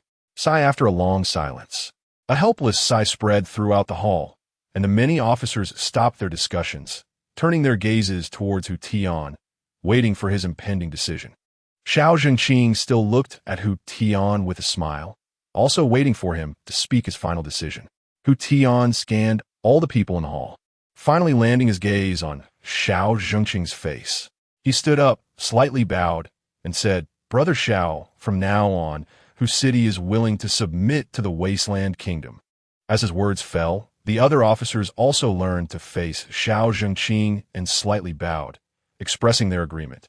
I, Li Shu, am willing to submit to the Wasteland Kingdom.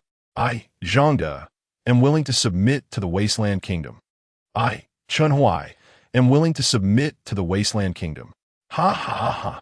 Xiao Zhengqing laughed heartily, suddenly standing up and saying, Good, good, good. Since Hu City has submitted to my Wasteland Kingdom, then from now on, we are all one family, and my Wasteland Kingdom will certainly protect everyone. Thank you, Mr. Xiao. Thank you, Wasteland Kingdom. Many officers said with flattering faces. Hu Tian watched these people's performances. They had just announced their submission and were already starting to flatter. If he were still the Lord of Hu City, he would definitely throw these treacherous characters out to feed the zombies at the first opportunity. After the joyful moment, Xiao Zhengqing said, Brother Hu, you guys tidy up a bit, and we will set off to Shelter City number 3 immediately. The objective had been achieved, and Xiao Zhengqing had reverted to addressing Hu Tian as Brother Hu. However, his words made Hu Tian furrow his brows and ask, Brother Xiao, why are we going to Shelter City number 3? He asked this outwardly, but in his heart, he was thinking, could it be that once I submit, I will be removed from my position as City Lord and imprisoned in Shelter City number 3? That would be too much for the Wasteland Kingdom. Although he didn't voice it, how could Xiao Zhengqing not guess Hu Tian's thoughts? He immediately explained, Our intelligence personnel discovered that the base's guard army gathered early this morning, with a clear target of Hu City. They're likely already halfway here and will arrive at the city within 2 hours. With the current strength of Hu City, it won't be able to withstand them. Therefore, for your safety and that of your subordinates, I ask you to head to Shelter City number 3 immediately. Hearing that the guard army would arrive in over an hour, Hu Tian was taken aback, while also admiring the Wasteland Kingdom's caution. 3 days ago, he had sent a letter, and today they dispatched Xiao Zhengqing to come, presumably to place personnel to monitor the base. At this point, it was indeed unsuitable to stay in Hu City. Otherwise, it would be a dead end. Hu Tian nodded in agreement and said, All right. Accompanied by a group of officers and Xiao Zhengqing, Hu Tian exited the city lord's mansion and immediately ordered the mobilization of vehicles and fuel in the city. He and the officers quickly boarded the vehicles. The city gates opened wide, and as Hu Tian climbed into the Hummer, he looked out the window and saw Xiao Zhengqing quietly discussing something with 2 people, then patted their shoulders and smiled. Remember, safety first. You must protect City Lord Hu's safety. From this, Hu Tian gathered that Xiao Zhengqing seemed not to plan to accompany them to Shelter City number 3, and couldn't help but ask, Brother Xiao, you aren't coming with us? Xiao Zhengqing replied with a smile. Hu City currently belongs to the Wasteland Kingdom, so I naturally must do my best to protect it. The few people I arrange will take you to Shelter City number 3. Just go. Xiao Zhengqing calmly said, I have my ways to deal with Luo Ren, brother who need not worry. What exactly is Xiao Zhengqing up to? Hu Tian pondered, suddenly alarmed. Could it be that he is deceiving me, and Luo Ren is not coming today to attack Hu City? Is sending us to Shelter City No. 3 just to imprison us, and then he and his people will take over Hu City? However, he soon relaxed again. Hu City and the base had long been in a life-and-death struggle. Even if Luo Ren didn't come today, he would come tomorrow, or someday he would come. If the Wasteland Kingdom wanted to send troops to protect Hu's city, then Hu Tian must step down from the position of city lord. Otherwise, why would the Wasteland Kingdom send troops? If that's the case, then there was nothing to calculate, because what he cared about was not the position of city lord, but the power of the city lord and the benefits that power could bring. Hu Tian leaned out of the window and shouted, "Chen Huai! Chen Huai!" In the vehicle behind, immediately got out and rushed over. "City lord, you called for me? You stay and assist Mr. Xiao," Hu Tian told Chen Huai, then looked at Xiao Jingqing and said, "Brother Xiao, I believe you are not very clear about the matters in the city, so I will have Chen Huai stay to assist you. What does that sound?" This Hu Tian. Xiao Zhengqing felt disdain in his heart, yet maintained a smiling face, saying, "All right, then let him stay." However, Chen Huai was unwilling and anxiously said, "City Lord I." He had clearly heard about the guard army attacking the city today. Having him stay would be like sending him to his death. At that moment, he felt very wronged. Had he not done enough for Hu Tian? Why was it him facing death and not others? His fists clenched involuntarily, rage about to explode. But Hu Tian paid him no mind and interrupted. "Do your best." Hu Tian only said this and then ordered to set off, leaving behind a furious and trembling Chen Huai. Seeing Chen Huai, Xiao Zhengqing's eyes sparkled. He knew Hu Tian's intention in leaving Chen Huai behind was merely to place a person by his side for future plans. Unfortunately, he probably wouldn't need him anymore. Thinking of this, Xiao Zhengqing smiled, secretly thinking a few random lies, and Hu Tian actually believed it. It turned out to be much easier than expected. Once my brother's army arrives, the over 4,000 troops of Hu City and its tens of thousands of residents will all belong to Shelter City Number 3. As for Hu Tian and his subordinates, a cold killing intent flashed in Xiao Zhengqing's eyes, and he coldly laughed in his heart. Back at the city lord's mansion, Xiao Zhengqing sat on Hu Tian's throne. At this moment, the hall was empty, making it rather dull. Xiao Zhengqing picked up a teacup and examined it carefully, then twisted his neck with a crack. At that moment, he suddenly remembered the woman who poured tea for him. Feeling a heat rising in his heart, he lost control of his strength, and with a crack, the ceramic teacup was crushed in his hand. He looked towards a door on the right side, clearly remembering that the woman had entered the hall through that door. The heat in his heart became unbearable, and he stood up and walked toward that door. Entering the door, there was a courtyard, and he heard the sound of women's laughter, bringing him joy. He followed the sound and arrived at a door, where the laughter was indeed coming from. Bang! With a kick, he kicked the door open, and the women's laughter immediately ceased. Xiao Zhengqing saw two women inside.